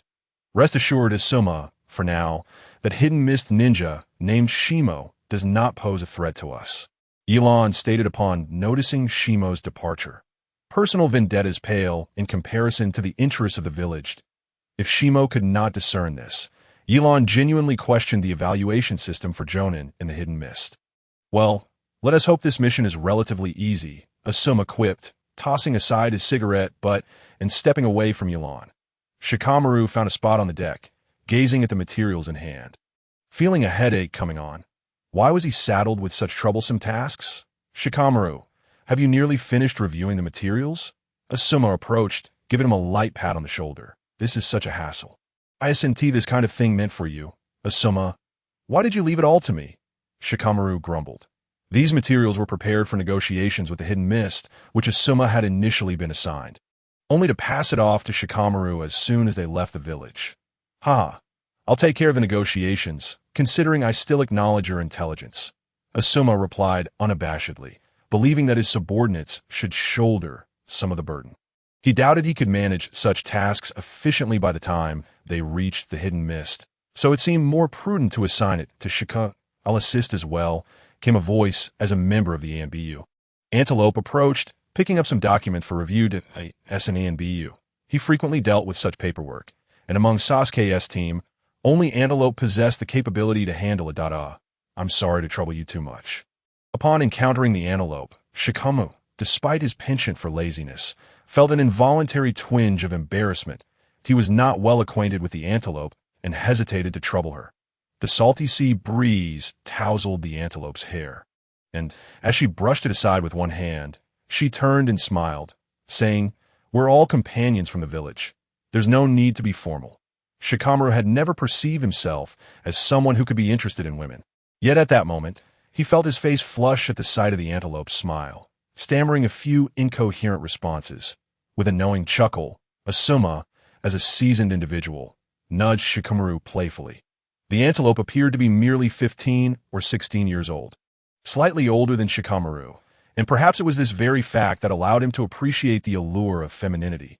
"Look, Sasuke! There's an enormous fish." Ino's boisterous voice broke through, capturing the attention of Asuma and the others. They turned to see a gigantic fish, over 30 meters long, lazily basking in the sun, occasionally releasing bursts of air that created an impressive fountain. Much to Ino's astonishment, "That's not a fish," Sishji interjected nervously from the side. "Not a fish?" Ino questioned. Her curiosity piqued as she gazed at CHG, having rarely ventured beyond the village, and now encountering such a curious creature that resembled a large fish. Sasuke and Choji's eyes also shifted towards HG. Intrigued by his assertion that "that's a whale," CHG exclaimed, feeling the weight of their stares, retreating to a distance, clearly uncomfortable in such close quarters with so many people. "Humph, a bunch of ignorant bumpkins," Shine remarked, feeling a sense of superiority as she observed the group in the background, discussing the matter. In the distance, several dark shapes began to emerge from the horizon, and Ino, mistaking them for yet another fascinating creature, called out loudly, "Hey, what is that?" As everyone turned to follow her gaze, they saw the indistinct silhouettes, while Cheyenne, standing at the forefront, began to harbor doubts. As the shapes drew closer, her expression shifted from surprise to a semblance of calm. "Oh, it's a ship, but why are its sails black?" Ino questioned, puzzled. "Pirates," G, now noticeably less shy, declared with newfound confidence, having shifted his focus away from his earlier nervousness. Upon hearing the word pirates, the expressions of everyone from Konoha turned grave. They had heard tales of rampant piracy near the land of water, but never expected to encounter it firsthand. Everyone, as they pondered how to handle the situation, Cheyenne, standing at the bow of the ship, spoke boldly. "There's nothing to fear. These pirates are merely a handful of petty thieves to me, as guests of Konoha. You should remain on the ship while I deal with them." With that, she tossed a scroll into the air, and a massive, elaborately designed sword appeared amidst a cloud of smoke, towering nearly the height of a person, the hilt wrapped in bandages, devoid of embellishments or guards, exuding an aura of simplicity in contrast to its imposing size. "Allow me to demonstrate." As Cheyenne gripped the enormous weapon, her demeanor transformed, radiating an overwhelming confidence befitting a mist ninja. With a leap from the ship's bow, she positioned the sword beneath her feet, utilizing it as a surfboard as she surged toward the pirate ship that loomed not far away. Water release. Wave riding technique. Cheyenne completed her hand signs, and the ocean beneath her surged violently. Nightlawn and the others, who had maintained a distance, felt the ship rock beneath them. Cheyenne rode her sword as if commanding a tsunami, gliding through the sea with unrestrained vigor. "Impressive!" Ino exclaimed, her eyes wide with admiration, while Sasuke remained riveted, not daring to blink as he observed Cheyenne's every move. The pirates aboard their ship appeared rattled by Cheyenne's audacity, frantically attempting to steer away. However, turning such a massive vessel was no simple task, and before they could react, she propelled herself directly toward the center of the pirate ship. With no opportunity for restraint, Cheyenne unleashed her strength, swinging the massive sword downward, conjuring blades of water that transformed her landing spot into a void. With a resounding crash, her feet struck the deck, splintering the wood beneath her weight and sending shards of debris into the air. The pirate captain, summoning his courage, bellowed for his comrades to attack. Cheyenne smiled, wielding the enormous blade with remarkable agility, deftly evading the onslaught of attacks. As the enemies converge upon her, she shouted, "Water release. Water wheel." A torrent of water swirled around her sword, forming a vortex that enveloped her, expanding to ensnare those who dared to assault her. The sheer force of the water overwhelmed the pirates, wrenching their weapons from their grasp, their garments tearing as they spiraled helplessly within the whirlpool, rapidly losing consciousness. Finally, Cheyenne ceased her rotation, directing her sword toward a specific point, unleashing the torrent to wreak havoc in its wake. The pirates, akin to ordinary folk confronted by a beast, fled in terror, and within moments, the ship bore the brunt of the cyclone's fury, leaving it in utter disarray. With a resounding groan, the ship succumbed to its fate. Slowly sinking beneath the waves, Cheyenne, unperturbed, leapt onto another pirate vessel that had not yet fled, systematically dispatching each crew member. "Amazing! I never anticipated such a seemingly inconspicuous individual could possess such strength," Asuma mused. Having shed any initial notions of underestimating her, he turned to glance at Nightlawn, who remained inscrutable in his demeanor. Indeed, only a genius could maintain such composure in the face of such chaos. Asuma thought with a wry smile, recalling the last time Nightlawn had left him profoundly impressed. The image of the Black Susanoo, akin to a demonic deity, was etched deeply in his memory, and he began to grasp why the higher-ups in Konoha were so wary of the Uchiha clan. Indeed, joining the Umbu had been the right choice. Sasuke had activated his Sharingan, observing Cheyenne's every movement. Such a figure was a rarity for someone of his rank, and although Cheyenne had yet to reveal any hidden abilities, her combat style had opened Sasuke's eyes to new possibilities. That I recall there exists a special unit among you mist ninjas known as the Seven Ninja Swordsmen. Could it be that Cheyenne is one of them? Shikamaru inquired casually to CHG, keen to gather any intelligence available in this situation. And, G said, his gaze fixed on Cheyenne with a peculiar expression that dispelled his previous anxiety. Lord Cheyenne has never been part of the 7 ninja swordsmen. To be precise, he has never sought to join them.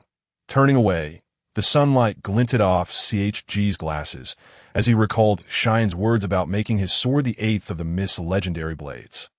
Nightlon suddenly found himself intrigued by this Cheyenne, recognizing the significance of legacy in this world. Many took pride in their lineage, and even Nightlon, having traversed into this realm, felt the impact of the Uchiha clan. Yet Cheyenne's mindset was a rarity, gaining fame not from the sword but through personal merit, but a perspective that transcended the ambitions of most within the shinobi world, especially when considering Cheyenne's formidable prowess. Were Cheyenne to ascend to the position of Mizukage, Nightlon would not be taken aback. In a short span, Cheyenne had dispatched the pirates and returned, her demeanor revitalized. The tension that had burdened her earlier had dissipated, and she addressed the group from Konoha with newfound ease. Recently, the Land of Water has faced some minor issues, leading to an uptick in piracy. We of the Mist have grown accustomed to such disturbances. Should we encounter any more, simply leave them to me. As the tension among the group eased, Nightlon gazed contemplatively toward a specific point on the horizon, stroking his chin in thought. Ever since he had begun to harness natural energy, his perceptive abilities had sharpened considerably.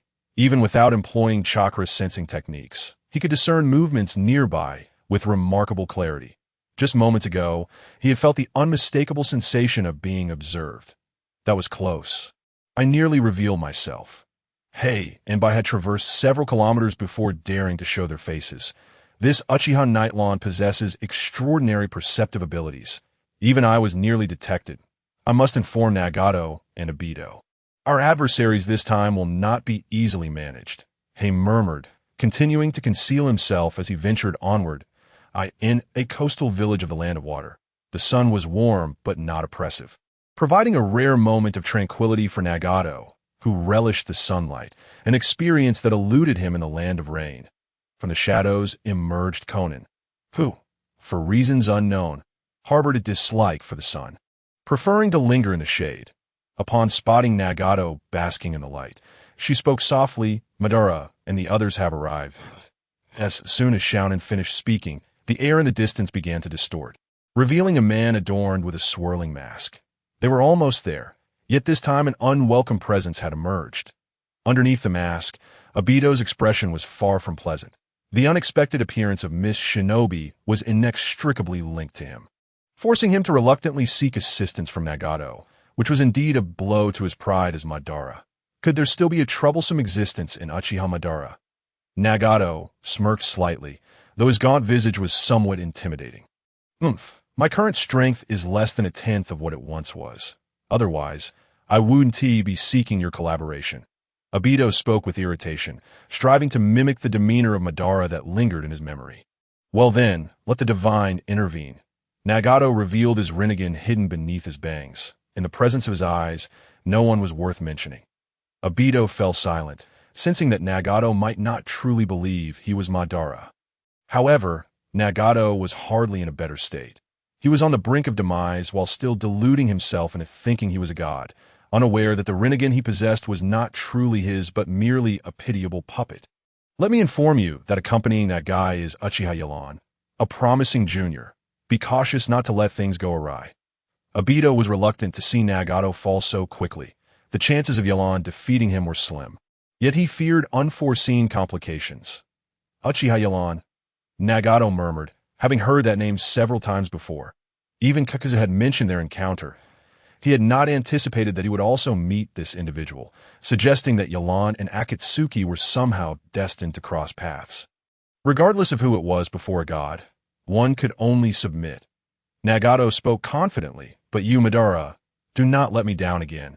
You've already failed once. Obito clenched his fists to mask his inner turmoil.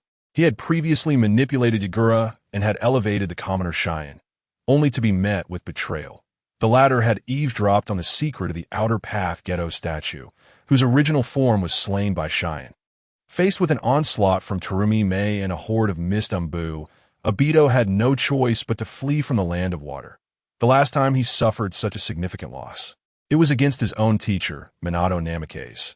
Yet the fourth Hokage saw through his techniques without grasping his true intentions. He could only hope that Cheyenne had not revealed the ghetto statue's ability to seal-tailed beasts. Otherwise, the ensuing troubles would be far from trivial. I will personally slay that traitor. There will be no unforeseen events. The Sharingan that Obito revealed began to spin continuously, morphing into the shape of shurikens. And in the end, he vanished before Nagato. The boat finally reached the shore, having encountered no pirates along the way. Yelan and his group had safely arrived in the territory of the Land of Water. Typically, a village with a harbor would exhibit some prosperity, yet the faces of the residents showed no hint of joy, only a sense of numbness. Was this what the Land of Water had become? It seemed no different from the Land of Hot Water we previously visited. Ino whispered quietly to Choji, one of the 5 great shinobi countries. How had the Land of Water fallen into such a state? What calamities had the once isolated mist shinobi endured to render the entire nation devoid of vitality? The ever-forward-leading Cheyenne stopped in his tracks, and Asuma, lost in thought, nearly collided with him. He looked up to see Cheyenne gazing intently at a particular spot. Asuma, they're enemies. Yelan had already sensed something amiss and spoke up. The others immediately readied their weapons upon hearing this, and the nearby residents, witnessing them draw their arms, hurriedly retreated into their homes. Even the numb were unwilling to disregard their lives. Who are they? Yelan. Asuma, noticing Yelan's heightened vigilance, felt an unsettling pressure in the heavy air. Yelan closed his eyes, maximizing his chakra perception. 1, 2. There were 2 adversaries. But wait, there was another approaching. Yelan opened his eyes, the Sharingan within swirling as he scanned for signs of the enemy. Nothing. Could they be using some kind of invisibility technique? Yelan confirmed he had sensed a trace of chakra, but had yet to spot the source, prompting him to declare, "Everyone, split up and conceal yourselves." The Leaf Ninjas immediately sprang into action. As everyone began to search for hiding spots, a gap formed in their formation, and the air began to distort. A man wearing a swirling mask appeared at the center. Invisibility? Space-time? Ninjutsu? How did he appear? Yelan's eyes widened in shock as Obito slowly turned to reveal the Sharingan exposed to the outside world, now transformed back into its 3-tomo form. Uchiha, One Eye. Who is he? Not only Yelan but also Sasuke, standing nearby, realized that this individual was likely from the Uchiha clan. Akatsuki, noticing the figure clad in the same black cloak with red clouds as Akatsuki. Yelan knew they were in for a challenge. Akatsuki's strength was formidable, and this person might even be a Uchiha. It seemed they had come prepared, yet their group lacked a Jinchuriki, leaving their intentions unclear. "It's you!" Cheyenne's face began to twitch uncontrollably upon seeing Obito, revealing his agitation. Asuma looked at Cheyenne in astonishment, surprised to learn that the mist had any dealings with Akatsuki, and it appeared that Akatsuki had inflicted significant losses on them. "Long time no see, Cheyenne." The voice emanating from beneath the swirling mask carried a sense of weariness, as if forged through countless trials. "You rogue, this time I won't let you escape." Cheyenne drew the large blade he had wielded in previous battles, pointing it directly at Obito. Yelan felt puzzled. Logically, as a Genin, Cheyenne should have experienced substantial growth in both strength and mindset, yet he seemed overwhelmed upon their first meeting. Had this masked man perhaps slain his entire family? "Genin Cheyenne, there are still 2 enemies.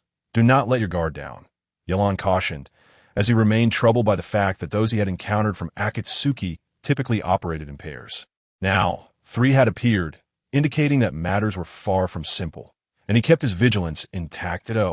"As expected of my junior, you've already sensed our numbers?" Obito remarked, glancing in Yelan's direction with a hint of admiration. "Junior," Yelan pondered, could this be an elder who had departed from the Uchiha clan? In his recollection, there were no notable Uchiha ninjas who had left the village. "I had intended to assess your abilities today. But first, I must deal with this mist ninja." Obito's tone was casual, betraying no sign of being surrounded. "A lurking figure. Who exactly are you?" Sasuke, upon seeing the Sharingan, felt a surge of excitement.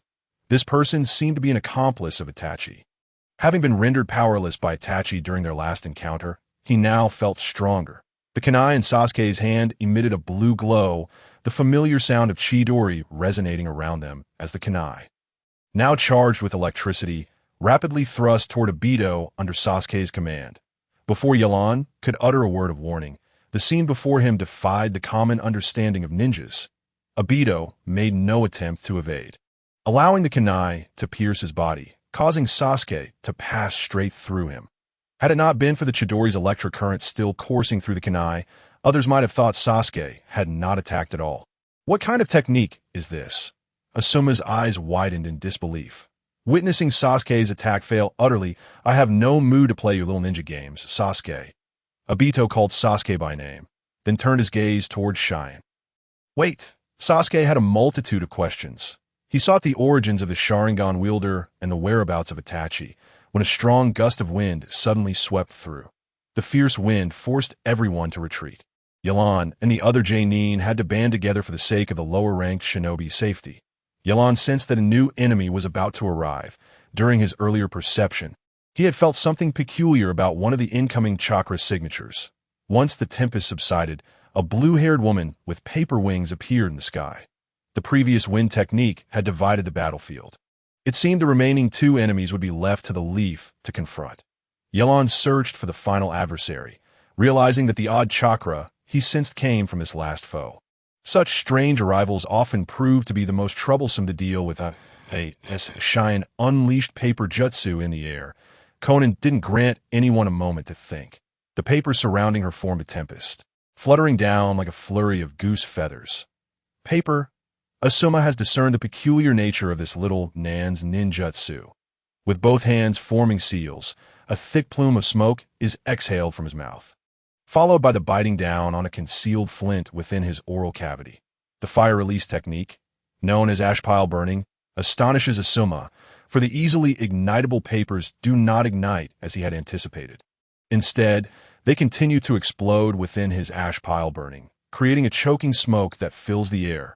Meanwhile, the elite Umbu member known as Ing has silently approached the blind spot of Shao Nan's vision, wielding his ninja blade for an assault. However, when the blade strikes the opponent's body, there is no response whatsoever. What is this? Ing feels a sense of foreboding as he observes Shao Nan turning around. Her visage has transformed into that of paper. Just as he intends to retreat, the paper clone detonates.